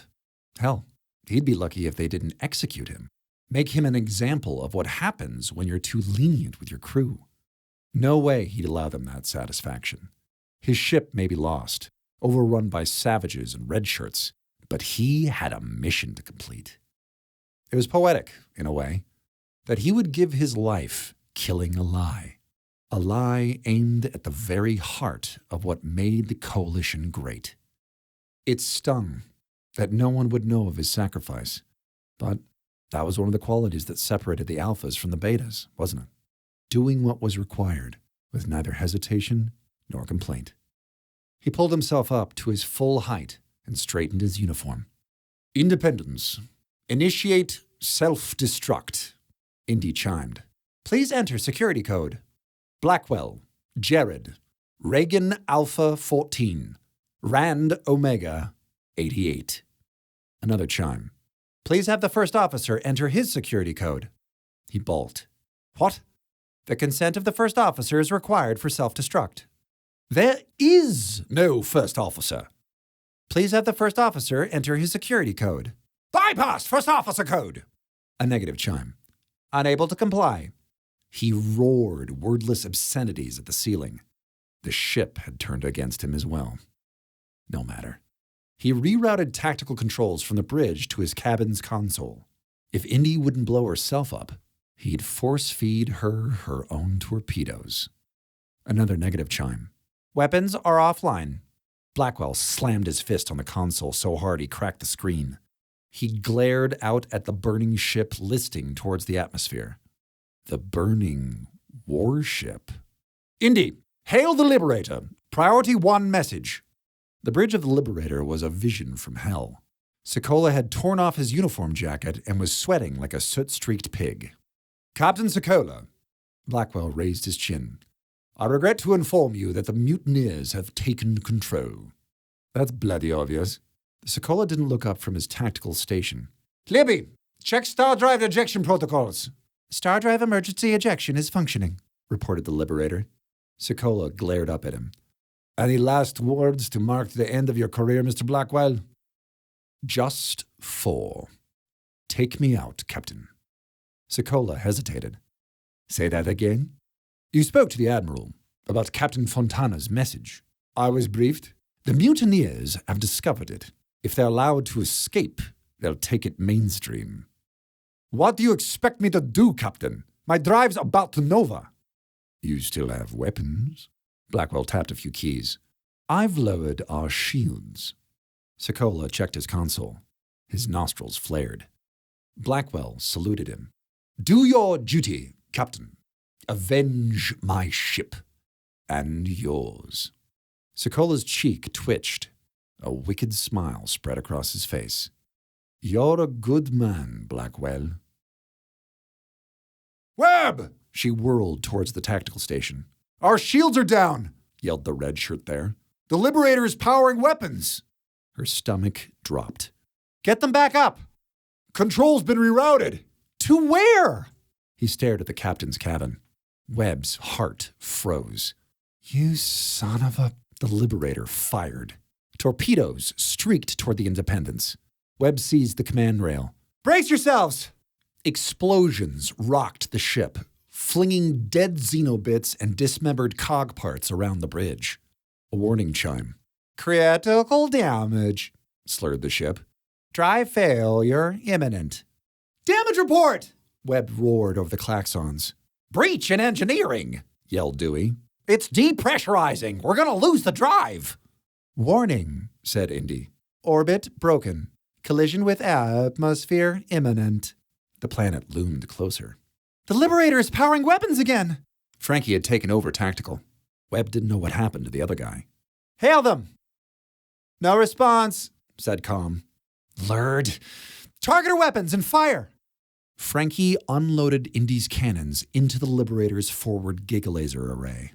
A cascade of explosions ripped across her bow. Her bridge rocked with a detonation so big, Webb had to shield her eyes. What happened? Her gigalaser's overloaded, said Frankie.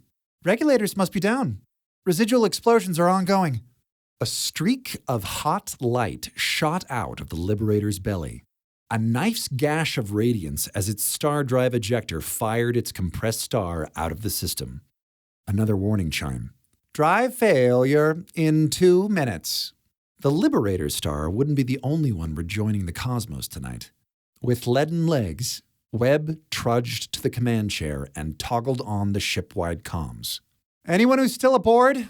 Abandon ship. How? Chelsea jabbed another stim in her neck. Lifeboats are gone. And we're in decaying orbit, said Frankie. Only one thing to do then. Chief, take your station. 8, ops. Frankie, stay where you are. I've got the helm. She stuck Dennis's head through the command rail and took the con.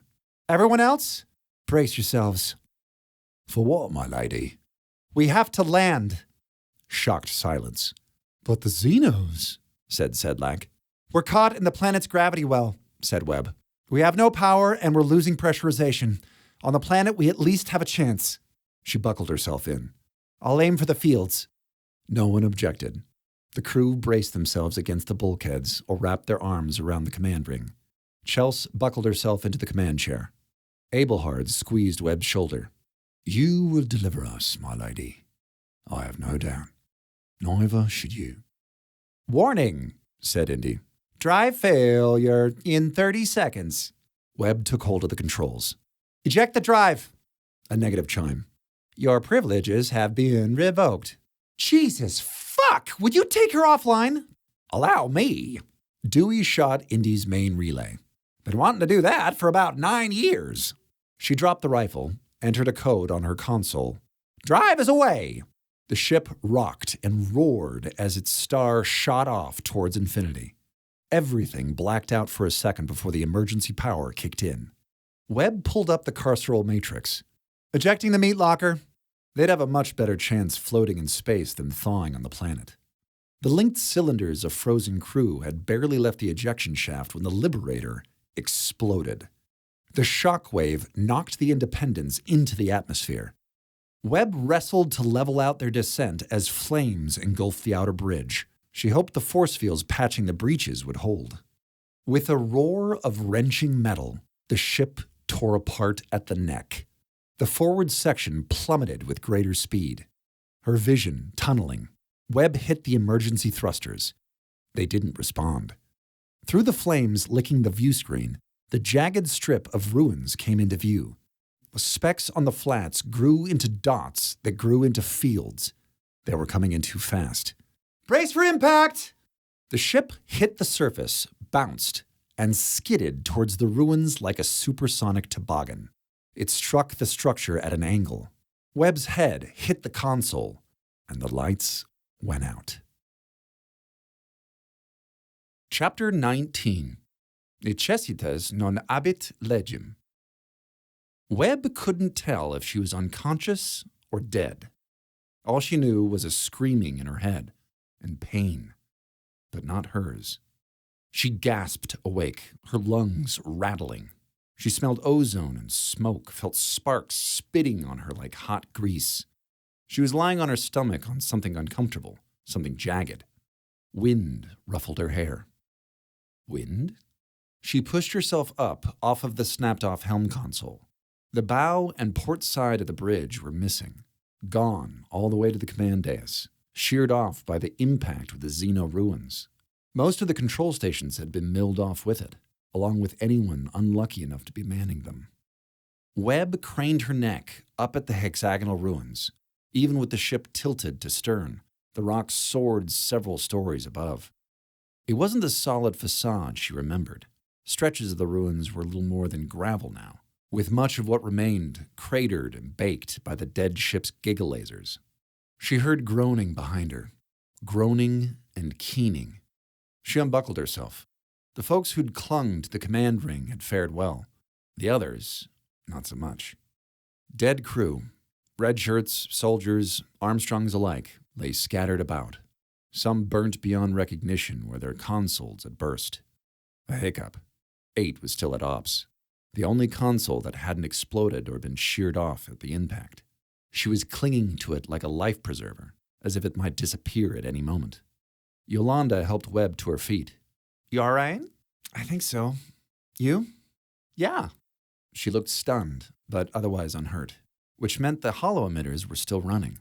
Otherwise, she'd have started to look like an irradiated corpse. Webb? Sobbed Frankie. She was kneeling by the engineering station. A gray-haired body lay like a twisted blanket beside her. No. Webb rushed through the debris on shaking legs. Chief? Dewey's neck was bent at an impossible angle. Webb wanted to scream for a medic, to jam Dewey full of hypos or to teleport her into a biobed. Do something, anything, other than accept that the chief was gone, without final word or blessing, dead as a broken doll. I killed her. Webb shook her head as if that might dislodge the thought. She'd botched the landing, crashed the ship into the ruins, and killed who knew how many crew. Not that anyone would survive long on this planet anyway. Hey! Frankie grabbed Webb's head and turned it to face hers. It's not your fault. The fact that any of us are alive is because you got us down. Shame stabbed her heart. The chief would agree with me. She's no more your fault than 7 getting fried was hers. If you want to lay blame, lay it where it belongs. The door to the captain's cabin had bent in the crash. A pair of bloodied red shirts dragged Blackwell out and threw him to the deck. He sat up on his knees with a defiant smirk. Webb's face burned. You lowered our shields. He raised his chin. I completed my mission. The chief is dead because of you. I think you've got that backwards. Webb snatched a sidearm from a body and pressed it to Blackwell's forehead. I should blow your bunking head off. Go on, do it. Show them who you are. That smirk again. I'm already a hero. Make me a martyr. They'll name a ship after me. A whole class of ships. Webb could feel the eyes of the survivors on her, her hand shaking. She sucked in a breath. 8? 8 jerked her way. Did the comms survive? She checked the console. Yes. Open all channels, whatever's left. The comms whistled open. Anyone who's still with us, make for the bridge. We've got a better chance of surviving together. Hey. Shells poked her head down from the hole above. Webb had no idea when she'd climbed up there, or how, with one arm. The body of the ship landed a few Ks away, and the Xenos are starting to pop out of it. Webb peered up at her. How do they look? Shells ducked out of sight for a moment. A lot of cracks in them, but they're still moving. Webb jammed the sidearm in her toolband and clambered up the juts in the shorn-off bulkhead, through the chopped-in insulation deck, up to the hull plating atop the bridge's dome. She found Chels there having a smoke on a sensor node. Careful. Chels offered her rangefinder. The wind's a bitch. Webb fought off the vertigo and peered through the rangefinder. The body of the ship had landed several kilometers away. Xenos wriggled out of it like drunken termites. Some lay motionless on the sands. Others carried writhing ones from the hull. Still others were forming up in clusters. Doesn't look like they're in much shape to hit us. It's their friends down here I'm worried about. Chels took another drag. The smell of it was enticing. Hey, could I hit that? Sure, but won't you... She swirled a finger at her chest. Nah, filter's broken. Well, shit. Chels handed over the cig. Have at it. Webb took a deep drag.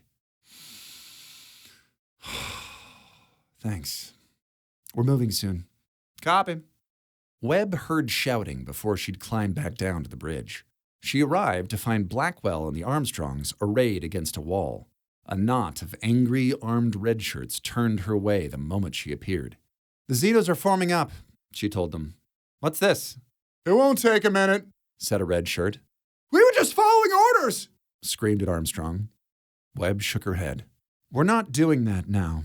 They crashed the ship, barked the crewman.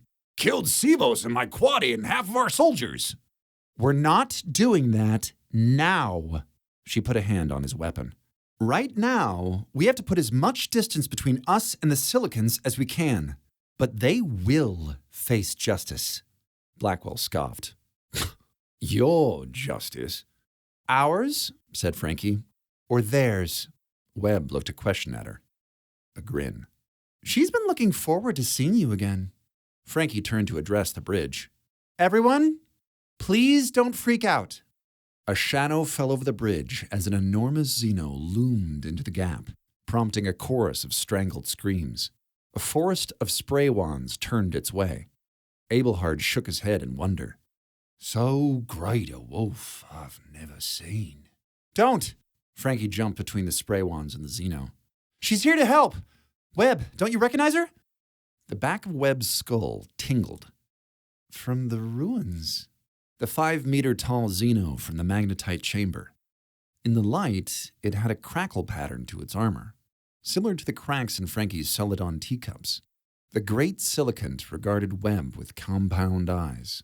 The pressure in Webb's head increased. She's trying to speak to you, said Frankie. Mind to mind. With headaches and nightmares? It's how they communicate. She's been trying to talk to us since we've arrived in the system, since you first made contact. Frankie brushed the back of her head. The migraines, you felt them back here? Seen images you can't explain? Headaches, yeah. Webb couldn't tear herself away from the depths of those eyes. And I saw stuff, but only when you're unconscious? Webb gaped at her. You've seen it too? It's the only time we can hear them. Our minds are so loud. It's like trying to talk to someone across a crowded room. Frankie held out a hand. The giant Xeno extended a forelimb, its arm blade sheathed, to touch the tip of her finger. How the hell do you know this? She told me. She started talking to me when you couldn't hear her. Because we're close, you and I. From the same hive cell. Hive? Quod. Sorry, it's hard to translate. We need to go, Chels called down. The ones from the ship are coming. Frankie nodded. The zealots, from a militarized sect. The elder can help us, but we have to trust her. Webb looked to the crew. A trickle of survivors had swelled their ranks. Most of them bore injuries of one kind or another. Few were anywhere near fighting form. They stared at the giant Xeno, Bunket, the elder. Might as well start thinking of her that way. In trepidation. The elder shifted aside, revealing a tunnel leading into the rocks. She'll take us to our other raft. Ship. Sorry. Frankie shook her head. I'm thinking in her terms. The Flagstaff. She'll take us there. She spoke to me as well, said the Sorrel ambassador. We can indeed trust her. Webb felt 100 set of eyes on her. They're waiting for your decision, Abelhard whispered. You are their leader. Webb let out a long breath. If Frankie trusts her, that's good enough for me. Grab what you can, folks. Medkits, rations, and spray packs. What about them? Sedlak gestured to the Armstrongs. They'd make a nice decoy. Jacob's voice cracked. You can't leave us here. Webb shook her head. No more dead crew. Chels, cuffs. Oh, sure, asked the soldier with one arm. Hang on. Chels tossed down a pair. Webb cuffed Blackwell, who never took his eyes off her. Keep them under guard, she told Sedlak. Let's move out. Webb? There's about 3 meters between the bridge and the tunnel. She looked out the gap. And the drops, at least. The elder bent forward, arching its back to bridge the gap. Frankie was the first to cross.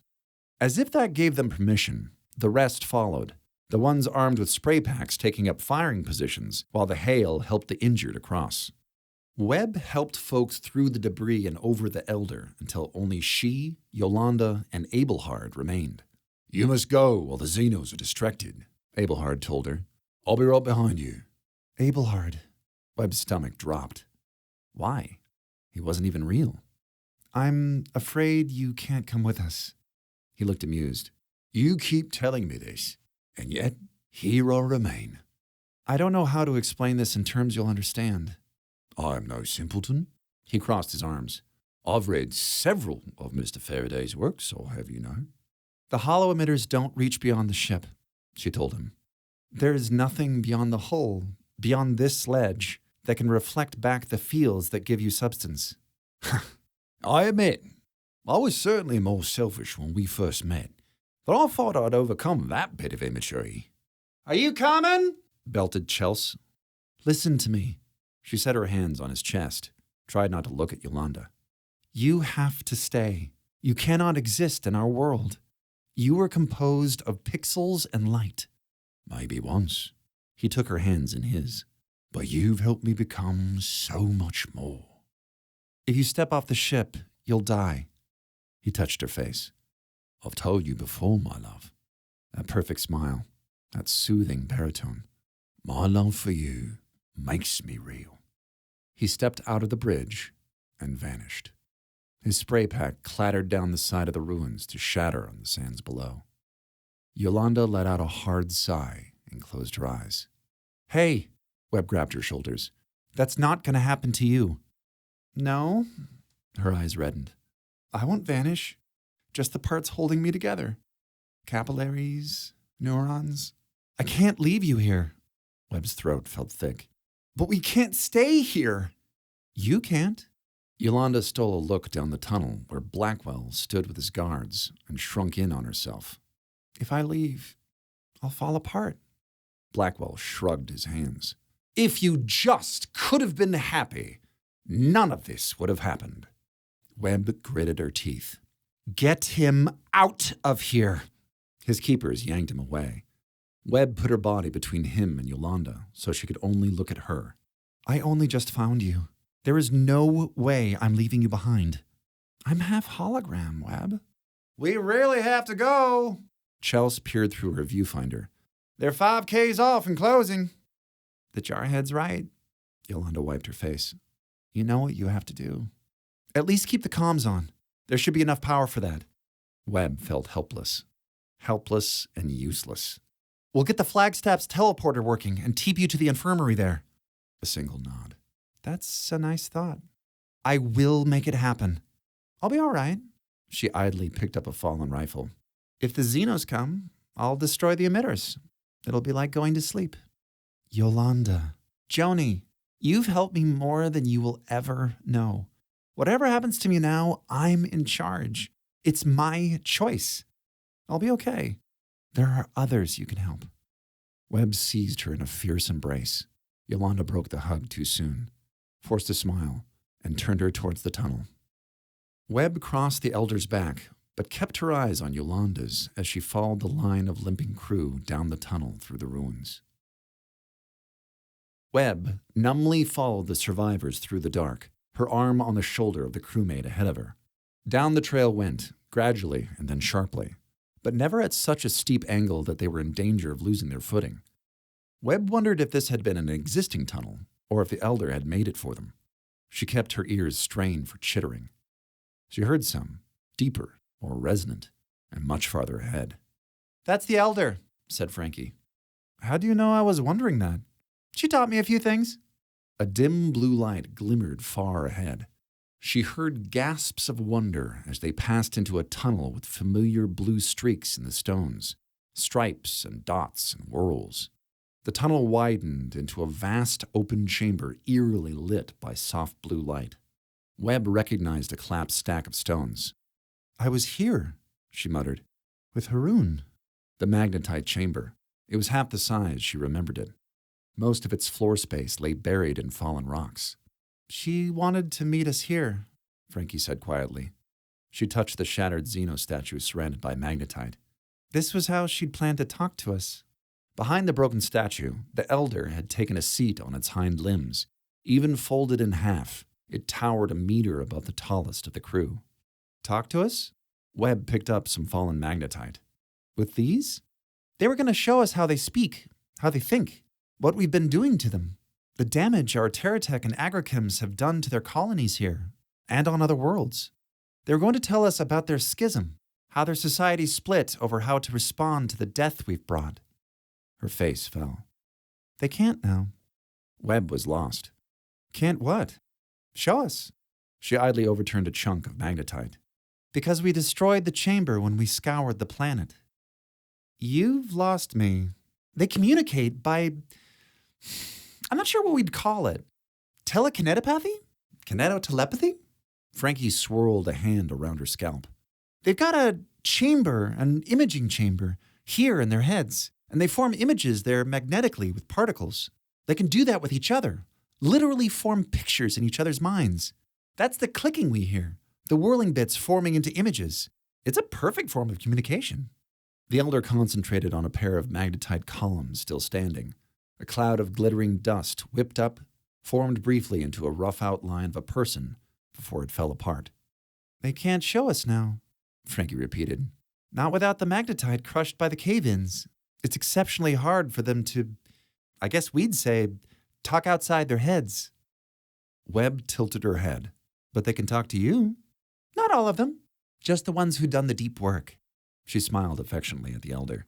Who've learned to communicate without the manipulation of physical particles. Who've leapt to metaphor and abstraction, which, believe me, is a hard concept when you're used to picture-perfect literalness of thought. So... Webb looked from Frankie to the elder. She can communicate with you, right now. I suppose my mind was calm enough. The others... Frankie's smile faded. The zealots who invaded the ship, they had elders as well. They took the survivors of the Flagstaff, pulled pictures of how to use our tech from their minds, our teleporters, weapons. She looked up at the elder.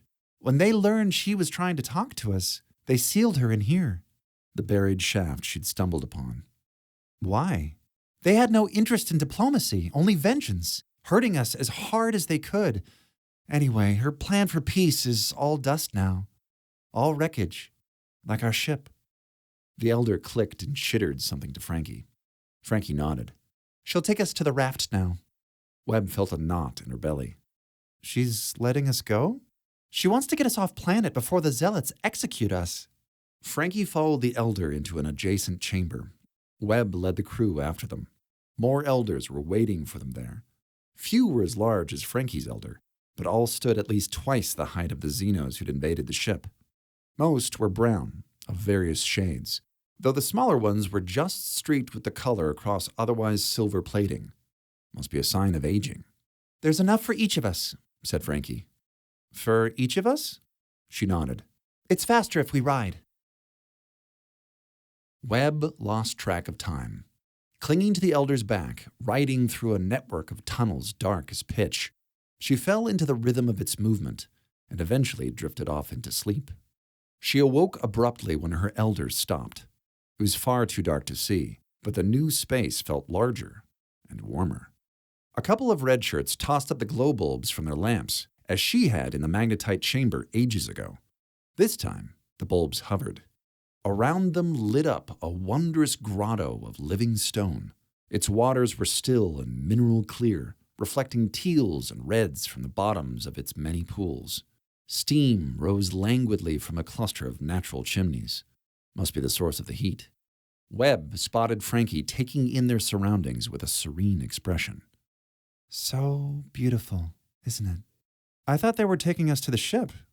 They are, said Frankie. They needed to bring us here first. She pointed to the pool. Red shirts were already crouched along its edge, drinking like gazelles at a watering hole. She indicated a row of ration packs stacked along the wall. Those are for us. Webb's stomach rumbled. From the Flagstaff? Frankie nodded. Same place the zealots got the pressure suit. Webb tore into a pack, bit into a chunk of drywall claiming to be meatloaf. Wouldn't it have been faster to take us to the ship? We weren't just stopping for food. That's when Webb heard it, a different alien sound, not one she'd heard the silicons make, an almost avian peeping. The ambassador's feathers rose into a crest. She hunched her shoulders and hissed like a swan looking for a fight. What's with her? The ambassador emitted a complex alto trill. The earlier peeping fell silent. Then it erupted again, faster and louder. On a flattened stone table by a chimney lay the remains of Captain Seagrave. In his chest cavity, in a nest made from his uniform and ribs, peeped a clutch of tiny blue spiky-feathered dinosaurs. The ambassador flitted over and cooed like a songbird. The hatchlings changed their tone and swarmed her, climbing up and around her shoulders to nestle under the feathers of her crest. The ambassador made a sound Webb took as a laugh. Little things must have tickled. The sorrel said something in her musical language to the elder. Webb looked to Frankie for an explanation. So did most everyone else. Frankie took a half-eaten slab of tofu from her mouth. They brought her hatchery here when they discovered Seagrave was pregnant. Webb blinked. What? Well, they couldn't very well let them hatch on the Flagstaff, could they? Said Frankie. The zealots also knew where it is. The meat-flavored drywall tasted like ashes.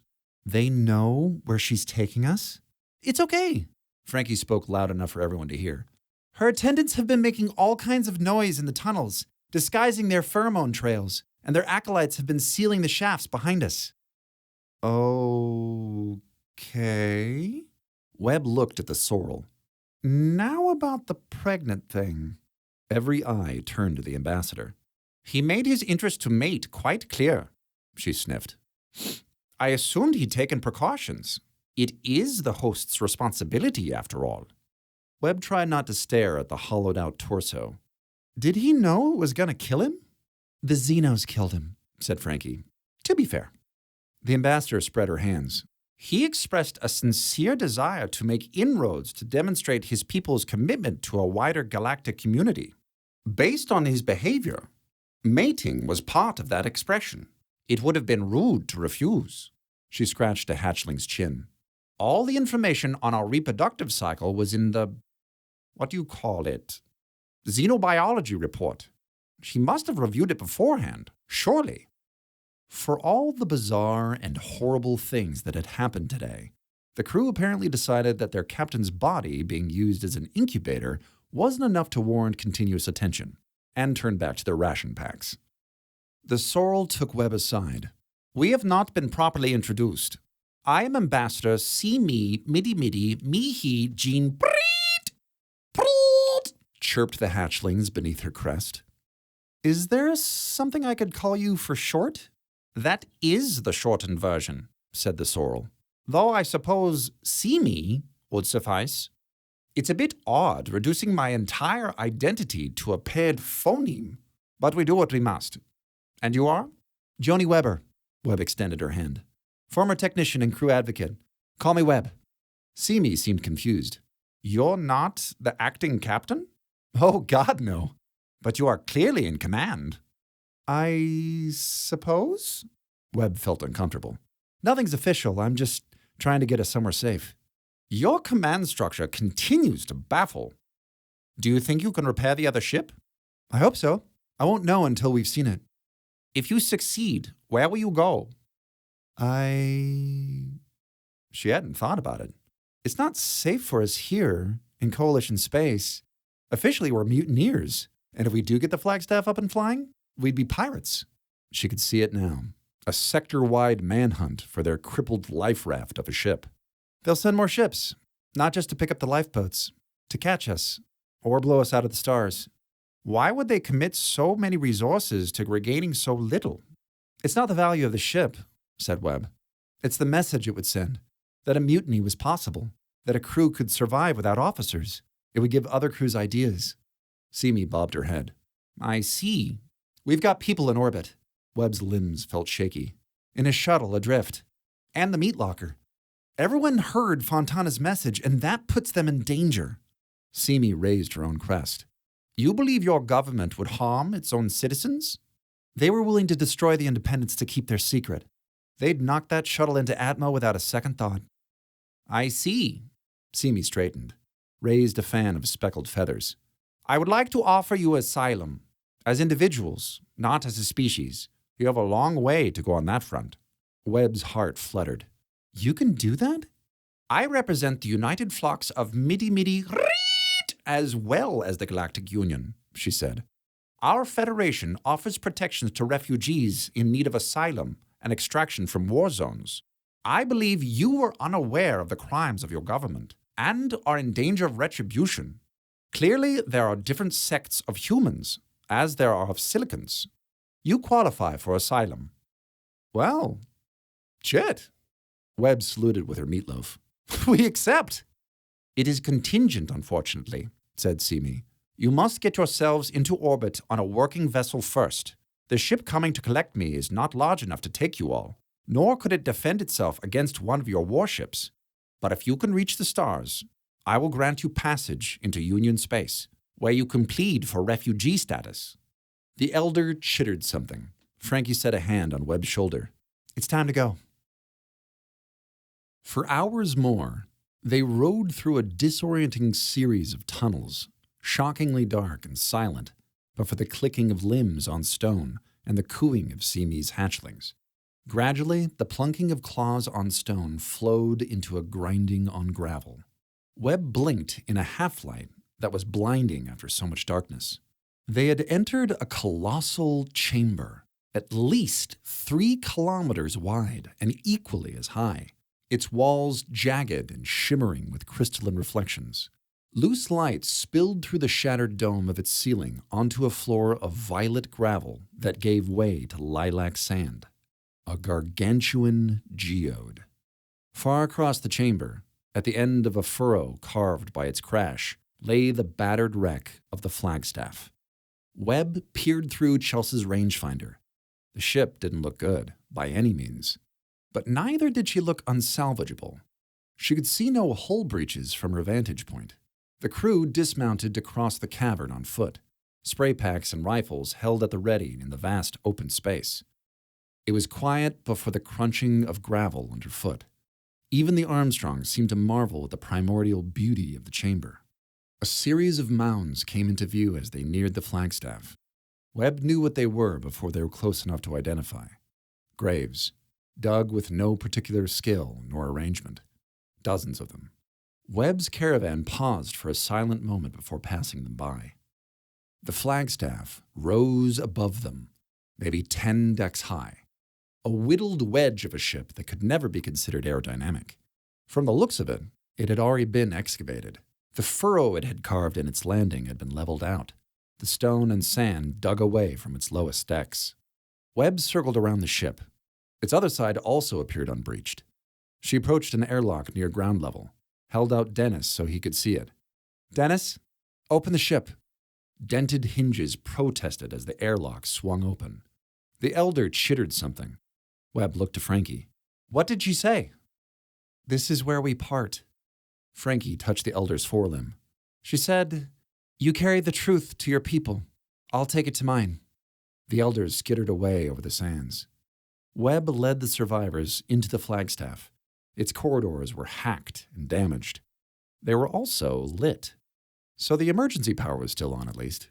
It was a smaller ship than the Independence, its corridors narrower, its rooms more claustrophobic. No functionality sacrificed for creature comforts. But it certainly seemed durable. Deep space scouting vessels had to be. The ship's bridge bore the scars of heavy repair, but nothing seemed broken, aside from a chopped-up cog on the floor. It was quartered, its head cleaved neatly in half from crown to chin. Frankie stared down at it. "Xenos? I don't know what else could have done that." She looked up to find the crew looking at her, waiting for her to speak. "Let's see what's working." Red shirts filed onto the bridge, some seating themselves at the duty stations, others heading further into the ship. "I'll inventory supplies," said 8. Webb nodded. "Sounds good." Frankie took in the bridge. "She's not nearly as damaged as I thought." "My thoughts exactly," said Webb. "I was expecting a wreck. They really built these deep space babies to last." "It should be more damaged," said Webb. "From that fall? Breaking through the lava dome?" Frankie checked the ops console. "Repairs have been made." "Not good ones." The welds were crude, the patches rough. Dewey would have chewed them out for work that sloppy. "But they're holding. Some jerry-rigging, too. I'll run diagnostics." "Please do. See what it'll take to limp us into orbit." "Copy." Frankie pressed a few buttons. The rows of terminals lit up. That seemed promising. "What systems are up?" Frankie checked.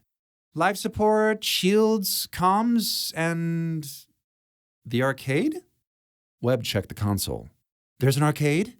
Right off the bridge," Frankie pointed. "It's been running for weeks." Webb toggled the comms open, broadcast widely.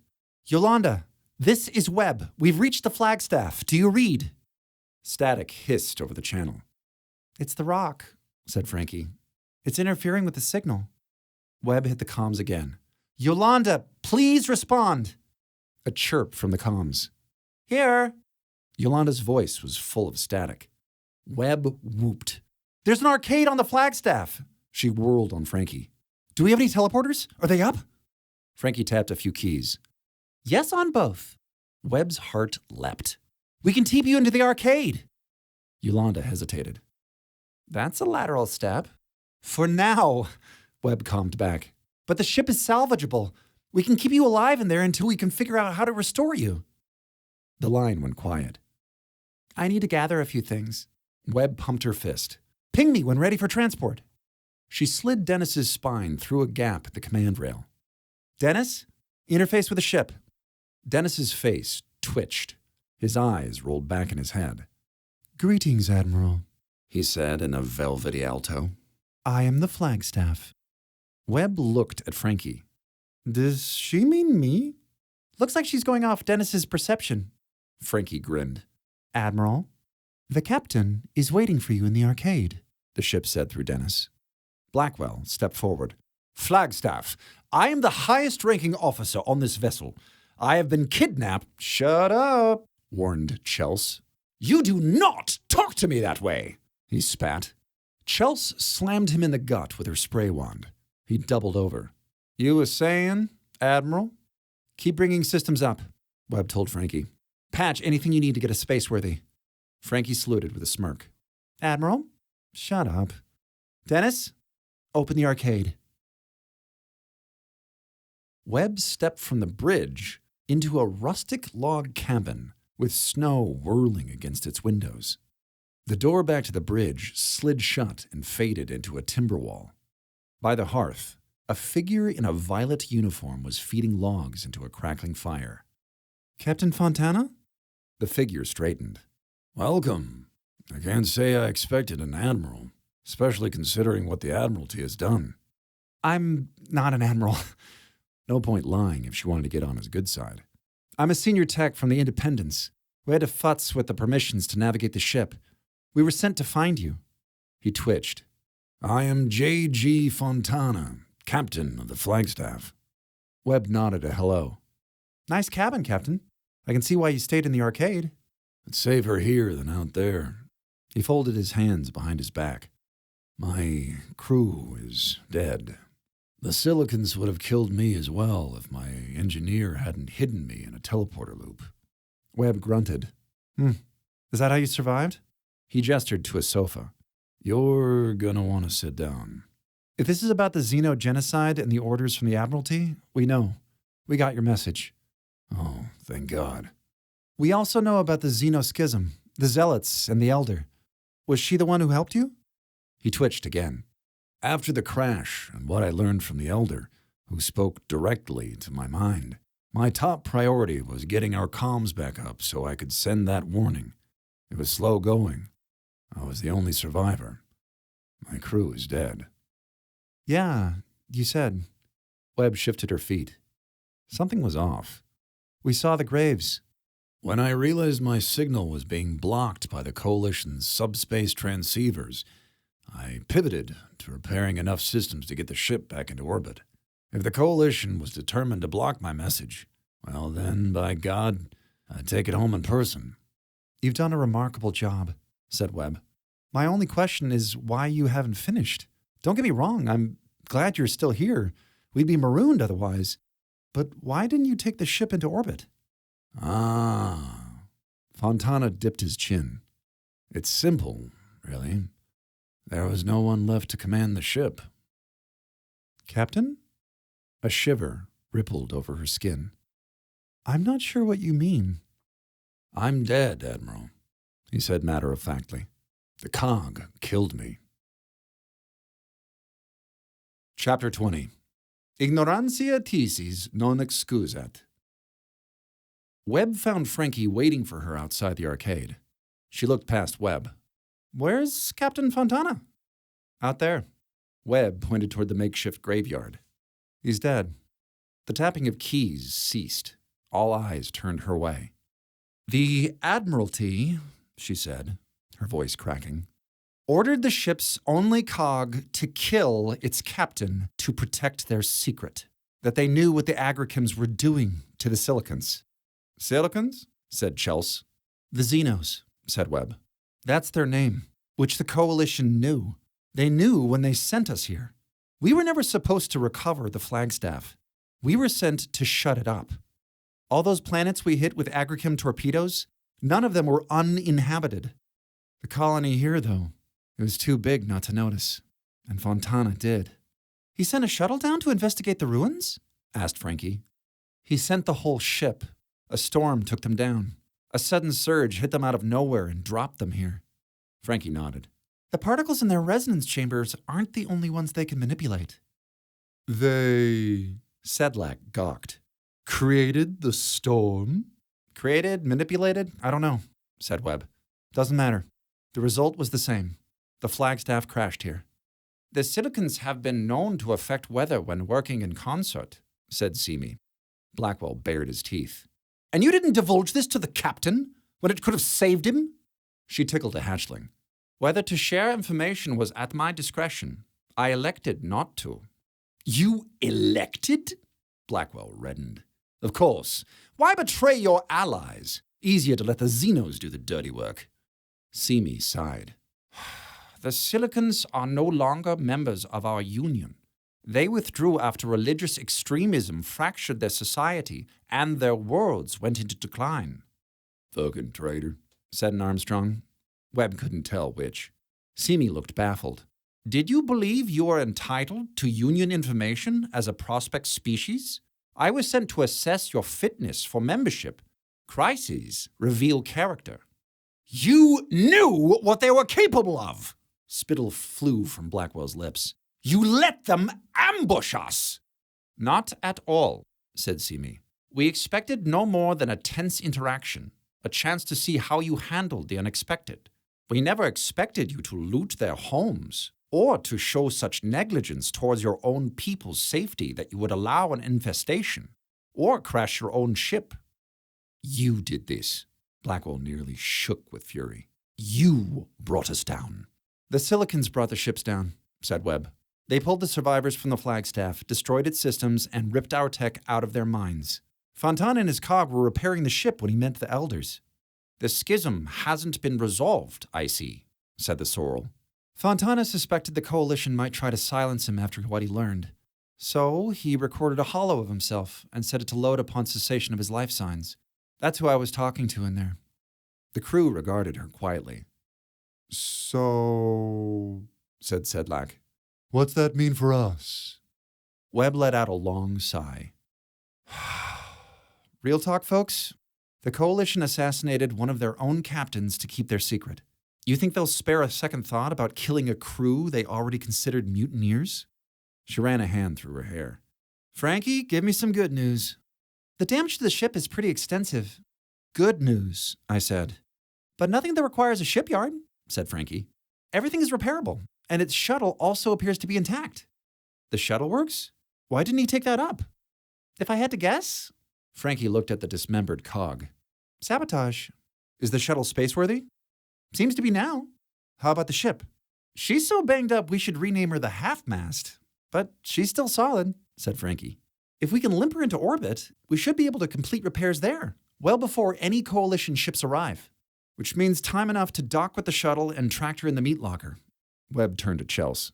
There's a nurse up there who's going to be pretty pleased to see you. Damn straight. Chels jabbed a stem into her thigh.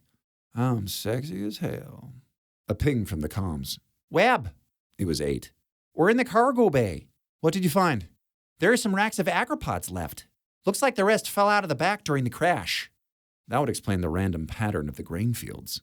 No extinguisher harnesses, though. Secure the hold and make space, Webb told her.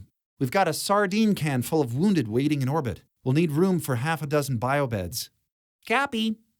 The comm fell silent. Simi chirped a trill into a handheld device. I've told my transport to expect refugees. We will assess your asylum claims once we're safely in Union space. Beyond the reach of justice, you mean, said Blackwell. If the Union grants us asylum, we'll be in a better position to negotiate a return, said Webb. One with assurances of safety. She didn't believe it even as she said it. By their expressions, neither did the crew. I'm not going to force anyone to come with us, said Webb. Anyone who wants to jump ship can wait in orbit to be rescued. But don't forget what they've already done to protect a secret that all of us know. There's room on this boat for anyone who wants to take a chance at asylum. She turned to the Armstrongs. Except for you. The Armstrongs scoffed. Then they saw her expression, and the smirks fell from their faces. You can wait for rescue at the Liberator's lifeboats, Webb told them. Her lip curled when she turned to Blackwell. Not you, though. You're coming with us. He threw his head back. Like hell I am. You'll receive a fair trial for every death you caused. This is bullshit, said Jacobs. So much for the tolerant left. Frankie actually snorted. Tolerance isn't an absolute, you jackass. It's not a weakness you can exploit or a magic cheat code. It is a treaty, an agreement that allows us to function in a complex society. And like any treaty, if you violate its terms, you are no longer protected by its provisions, you smug, smirking shit biscuits. Now, get the fuck off our ship. Webb raised an eyebrow. Dang, Frank. Sorry, it's tough being serene all the time. You're leaving us to die, said Blackwell. Like you left the soldiers? Said Frankie. Twice, added Chels. Webb turned to the soldiers. Escort the Armstrongs to the Flagstaff shuttle, if you would. The soldiers led the Armstrongs away. Blackwell had gone white as a sheet. I'll promote you all, he called after them. All of you. You'll be officers with all privileges. You'll each have a personal arcade with obedient sprites based on whoever you want. Webb leaned in toward Frankie. They'll be okay. Not that I care. It's a short-range shuttle, said Frankie. It doesn't have FTL or weapons. Good. She straightened. Don't want them trying anything stupid. I don't want to alarm anyone, said Chelsea tactical. Scratch that, I do. We've got movement. Webb darted over. Show us. Chelsea zoomed in on the far side of the chamber, where collapsing stones revealed a new tunnel. Out flowed a stream of silicons, followed by the burnt Xeno, which seemed to be lugging something. It looked toward the viewer. Somehow, Webb knew that it knew she was looking at it, and held up the elder's head. Webb numbly turned back to the bridge. Frankie, get us out of here. Initiating startup sequence. The ship rumbled as its engines drew in power. Armstrong shuttle is away, reported Sedlak from Ops. Patching force fields over hull breaches for takeoff, said Frankie. A deafening thud sent Webb crashing to the deck. She pulled herself up, spots dancing before her eyes. Everyone else had been knocked to the floor. The hell just happened? The shuttle. Frankie sounded incredulous. They rammed us. They what? Webb looked out a fresh breach in the bridge. Across the chamber, the shuttle slammed into the cavern's far wall in a puff of purple sand. The impact had flung it clear across the chamber. It came to rest at an angle against the escarpment where the Xenos had come out. Bunking idiots! Webb zoomed in on the wall. The same impact that had torn a gash in the bridge had peeled the shuttle open like a chainsaw through a melon. Its entire dorsal hull was gone, sheared off. The Xenos swarmed toward them. Hail them! The shuttle appeared on screen. The Armstrongs, still standing, gaped at the missing roof. They actually appeared shocked that their plan hadn't worked. Webb felt sick. What did they expect to happen? That was like throwing an egg at an anvil. Captain! Jacob sounded like a lost child. Captain Blackwell! The red shirts on the bridge could only watch as the wave of Xenos washed over the Armstrongs. Bilsam fell, chopped down from behind. Loomis's head bounced off the screen. The screams drowned out the chitters. Blackwell looked away. Captain! Jacobs was crying now. We need a miracle! Captain! Blackwell switched off the comms. The view screen switched back to a wider view of the cavern. The glittering stream of Xenos diverted out of the shuttle to flow towards the flagstaff. Warning, said the ship. Containment shields are down. Impact took them offline, said Frankie. Webb could see Xenos through the rent now. Get them back up and put him in the brig. Chelsea grabbed Blackwell's cuffs. He slammed his shoulder into her chest and rammed his fists into her stump. Chelsea went down in a ball of curses. Blackwell came up with a rifle. Time seemed to stop. With nightmarish slowness, Webb drew her sidearm. Blackwell turned and shot the ambassador. A crater erupted in Simi's chest and burned outward, fast as flash paper. She didn't have time to scream before her charred bones fell in a heap. Blackwell whirled on Webb, only to find her sidearm aimed at him. They locked eyes over their barrels. The sorrel hatchling scuttled away and swarmed up Webb. She barely felt the little claws gripping and quivering against her skin, barely heard the frenzied peeping from the back of her neck. You set that to max, you bastard! Blackwell's smirk was triumphant. She was going to deny us our place in the Union. You think they'll let you in now? I preserved our chance. No more lies. What lies? We have been committing genocide. Genocide, he spat, is against people. Drop your weapon. Not happening. He bared bloody teeth. Drop it, or your friends in orbit die. I sent the Admiralty a message that the shuttle is full of insurrectionists. Unless I rescind that order, which I can't do if I'm dead, the next ship to arrive will blow them out of the stars. Drop your weapon. Rob, muttered Chelsea, and Marwazi, and all of the wounded. Webb lowered her gun. Kick it to me. She did. We need to raise our shields. He pocketed the sidearm, trained his rifle towards the rest of the crew. Get away from the duty stations. Nobody moved. He flushed crimson. That's an order! Frankie eyed her console. The Xenos are coming! We need shields, said Webb. Here's what's going to happen. Blackwell aimed at Frankie. Still on max, see? What do you think it'll do to someone as slim as her? Webber, take the helm and get us into orbit. Everyone else against the wall. Frankie eyed her. Webb? Webb's pulse thundered. Her breath was shallow. Do what he says. She slid behind the helm. Back up. Blackwell gestured with his rifle. He backed against the bulkhead next to the helm to keep the red shirts in view. The crew sullenly retreated to the far wall. Take us up. Webb brought up the bridge's schematic, overlaid its internal shield grid atop it. He grabbed her hair, yanking her head back. I said, up. Her scalp screamed. Engines still powering. This is quite simple, he hissed in her ear.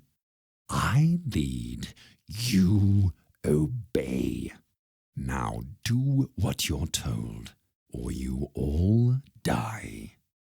Not all. She grinned through the pain. Just you and me. She brought up the force field.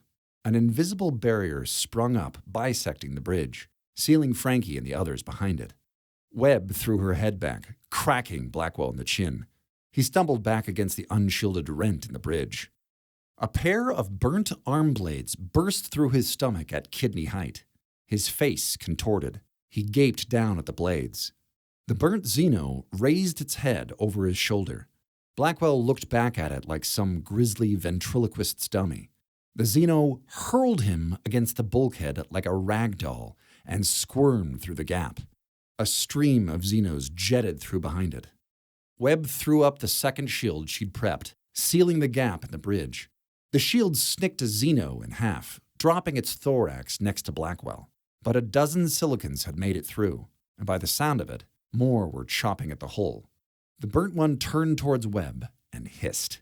Frankie pounded on the force field. Webb!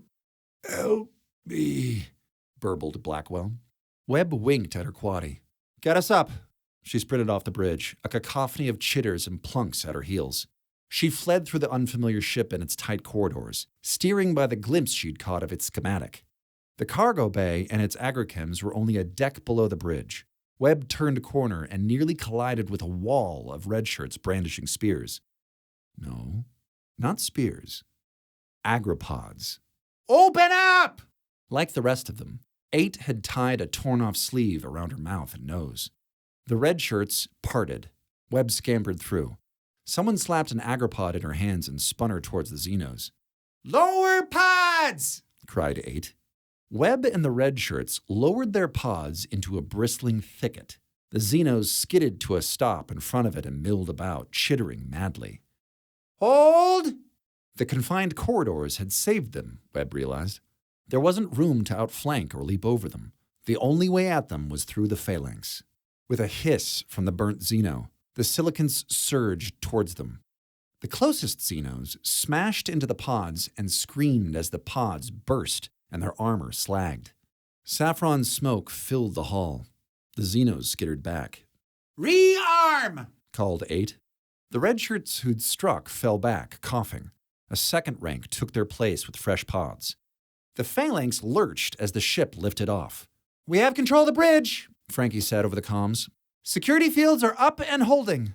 The Xenos on the hull are jumping off. Keep the ship steady, yelled Webb. And open the nearest Neos hatch. We're giving them an out. She tightened her grip on her agropod. Red shirts, 1 step forward. The phalanx advanced. The Xenos skittered back. A fierce grin split Webb's face. She could see it in the Silicon's movement, in how they were ignoring the burnt Xenos' frenzied hisses and clicks. They were tired, demoralized. They're close to breaking. Airlock open, said Frankie. Take a right, then the left. Webb marched the phalanx forward, its agropods bristling like a barricade of thorns.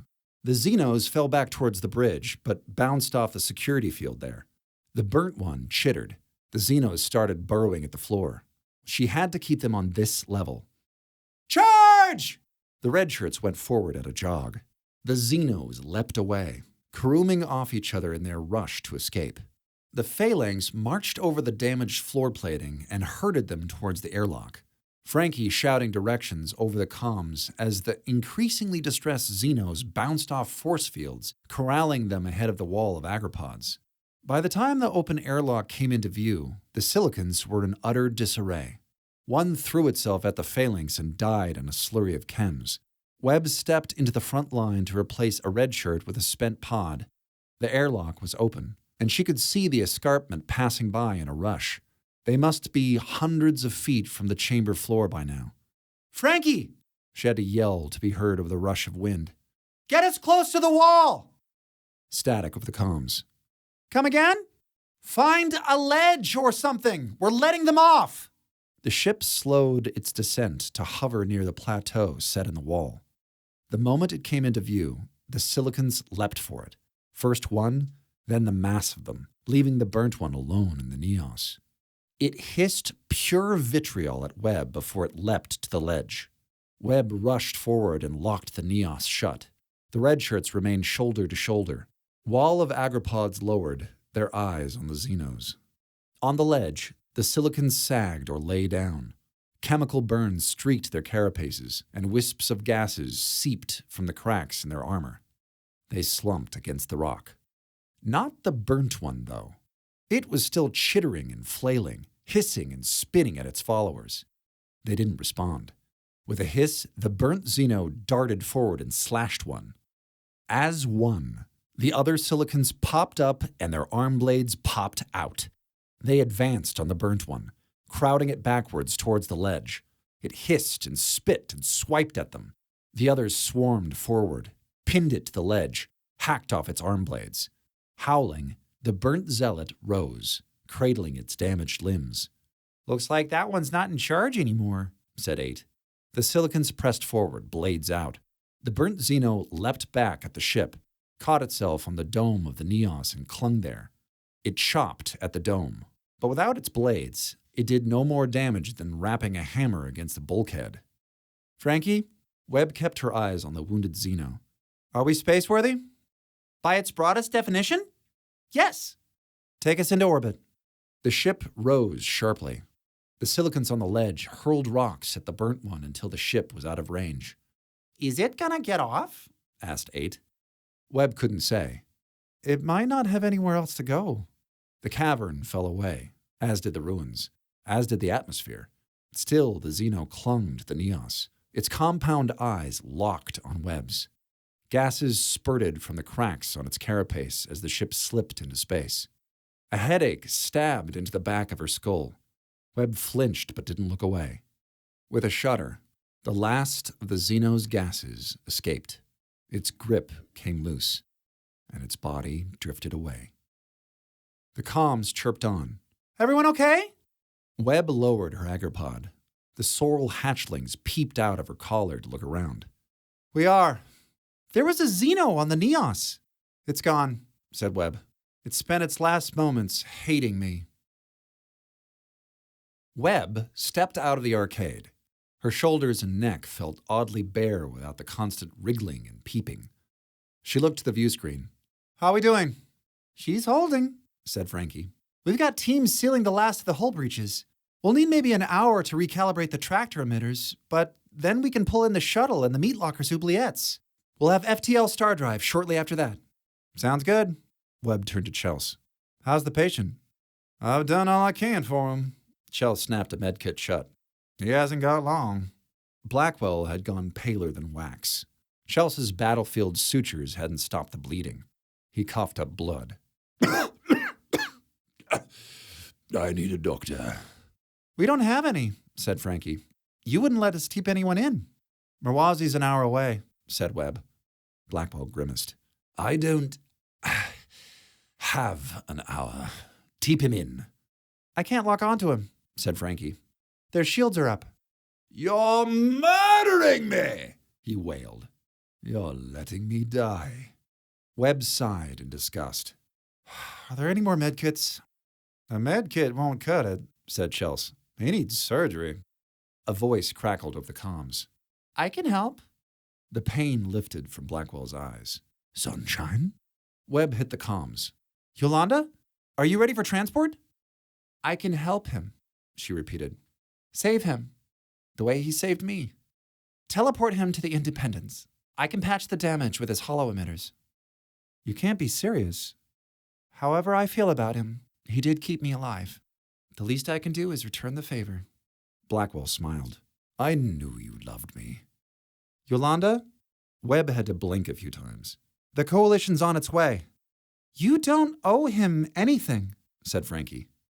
The comms were silent for a moment. I'm not going to let anyone else die. We're better than that. Send him here, Webb. For me. Webb's throat felt tight. Fine. I just hope you know what you're doing. I do, said Yolanda. Keep the comms open. Webb nodded to Frankie. Frankie energized the teleporter. Blackwell shimmered, gave them the finger, and vanished. A proximity alarm beeped. 8 looked up from Ops. Another ship has entered the sector. Coalition? No. 8 tapped some buttons. It's Sorrel. We're being hailed. Put them up, I guess. A figure with the bearing of an imperial peacock appeared on screen. Where is the ambassador? Webb's stomach nodded. She did not survive. I'm so very sorry. Its feathers quivered. How did she perish? She was murdered by a mutineer who tried to sabotage the ship. Its crest drooped. I see. Her hatchlings, is that the right term? They're fine. They're in our arcade. A lump swelled in her throat. With the hollow of their mother. Yes. The sorrel captain bobbed its head. We've already teleported them to our ship. Captain? Simi, your ambassador, she offered us asylum. It tilted its head. You are in danger? From our own government, yes. You have a record of her offer? I do not. I see. It darted its head from side to side. I cannot grant you asylum, as this might lead to conflict with your coalition. However, more darting and the raising of its crest. I will not impede you if you wish to enter Union space as refugees. We would like that very much, said Webb.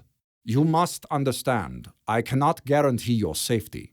Asylum offers Union-wide protections, but refugees are at the mercy of the laws of local worlds. You would be on your own. Honestly, said Webb, we're kind of used to that. The sorrel bobbed its head. Very well. This concludes our interaction. Good luck to you, Captain. The view screen went blank. How does that feel? Blackwell touched unblemished skin through the holes in his uniform. Strange. There was no pain, but the musculature there felt half asleep. Certainly better. Good enough until the coalition gets here and teeps us out. That might be a while, said Sunshine. We read as holograms now, I'm afraid, not as biosigns. Really? He already knew. He couldn't very well have had a random biosign appear in his quarters whenever he needed comforting. Our comms are also fried. You just hailed the flagstaff. She tapped the Armstrong pin on her collar. Lucky I found this. There's no other way to signal incoming ships. So then... He looked around the wreckage. It's just us from now on? Could have been worse. Better than facing a show trial and execution at the hands of mutineers. He sank into the bed, gazed up through the ruined ceiling at the night sky. I can think of worse things than being stuck here with you. We're also not constrained to your quarters. Look. Sunshine took a step into the corridor. He looked up, amazed. Get out of town. Damage to the emitters, she explained. I'm not sure what their range is. I don't really want to find out. But I know from first-hand experience that they don't extend past the wreckage. She stepped back in. Unfortunately, the bridge teleporters didn't survive the crash, and the main bays are in the wreckage of the aft section kilometers from here. But our emergency power is enough to get these running. She stroked an emitter. For how long? She didn't look at him. Until the isotopes in the backup reactor decay. The coquettishness was starting to irritate him. Which is how long? A smile. Well beyond a human lifetime. He grunted. Don't mind the sound of that. At least we'll have each other. He patted the bed next to him. Her smile hardened. She tapped her Armstrong pin. Have you got a lock on my pin? Affirmative. It was Fuller's voice. Copy. Stand by to teleport. Blackwell sat upright. What the hell is this? She seemed genuinely shocked, then angry. Oh my God. You actually thought I was staying with you. I'd rather die. Again. I'll have to live in the Flagstaff's arcade, but at least I'll be alive. It'll be more of a life than you allowed me. He rose. Now you listen here. She drew a queller. Sit down, Jared. You wouldn't want to be a ghost with a limp. He narrowed his eyes. You wouldn't dare. He went for her. She shot him in the knee. He went down shrieking in a tangle of missing tendons. Huh. She stared at the queller in faux surprise. Look at that. It was on max. You fucking slut! You spoiled fucking... This is what I get for saving you, for loving you? She'd tricked him, fooled him into saving her, into opening his home and heart. She probably planned this whole thing with the crew advocate. Goodbye, Lieutenant. Blackwell saw red. I'll find you. There is nowhere in this galaxy you can go, you and your traitor friends, where I won't hunt you down. But I don't think you will, though, because if you leave the range of these emitters, your holographic organs will vanish. She pursed her lips. I'm not actually sure what will happen when your body runs down before the power does. Your undamaged bits might keep aging until you rot away. Or maybe you'll be able to tweak the program and fill in your missing pieces as you go. You know, like you did with me. So it's your choice. You can leave the wreck and die of severe internal hemorrhaging, which I'm okay with. Or you can stay here until the power runs out. In about 6,000 years. His roar came out a whimper. Sunshine, please. She tapped her pin. Get me the hell out of here. She shimmered, shot him in the other knee, and vanished. Chapter 21. Dum vivimus, vivamus. Yolanda Prime materialized in the Flagstaff's arcade, a half-smile on her face. We don't have to worry about him anymore. Webb's curiosity was burning her up. What did you do? You could say I ghosted him. Come on, I need more than that. All in good time, now that we have it. She looked around Fontana's cabin. This is nice. Much roomier than the Quod. Which, by the way, I don't mean to disappoint, but I'm going to need my own space for a while. Totally understand. Chelsea's already claimed a cabin for her and Rob. Sounds like the old Quod is breaking up. It does. I hope we can find Frankie a broom cupboard somewhere where she'll be comfortable. They shared a chuckle. I have something for you, said Yolanda. She handed Webb a data stick. What's this? Your handsome friend? I transferred his file in case you ever wanted to finish that Hollow novel. Webb flushed. Thank you. I actually missed the lunk, if you can believe it. Yolanda laughed, a laugh that turned somber. She wrapped her arms around herself.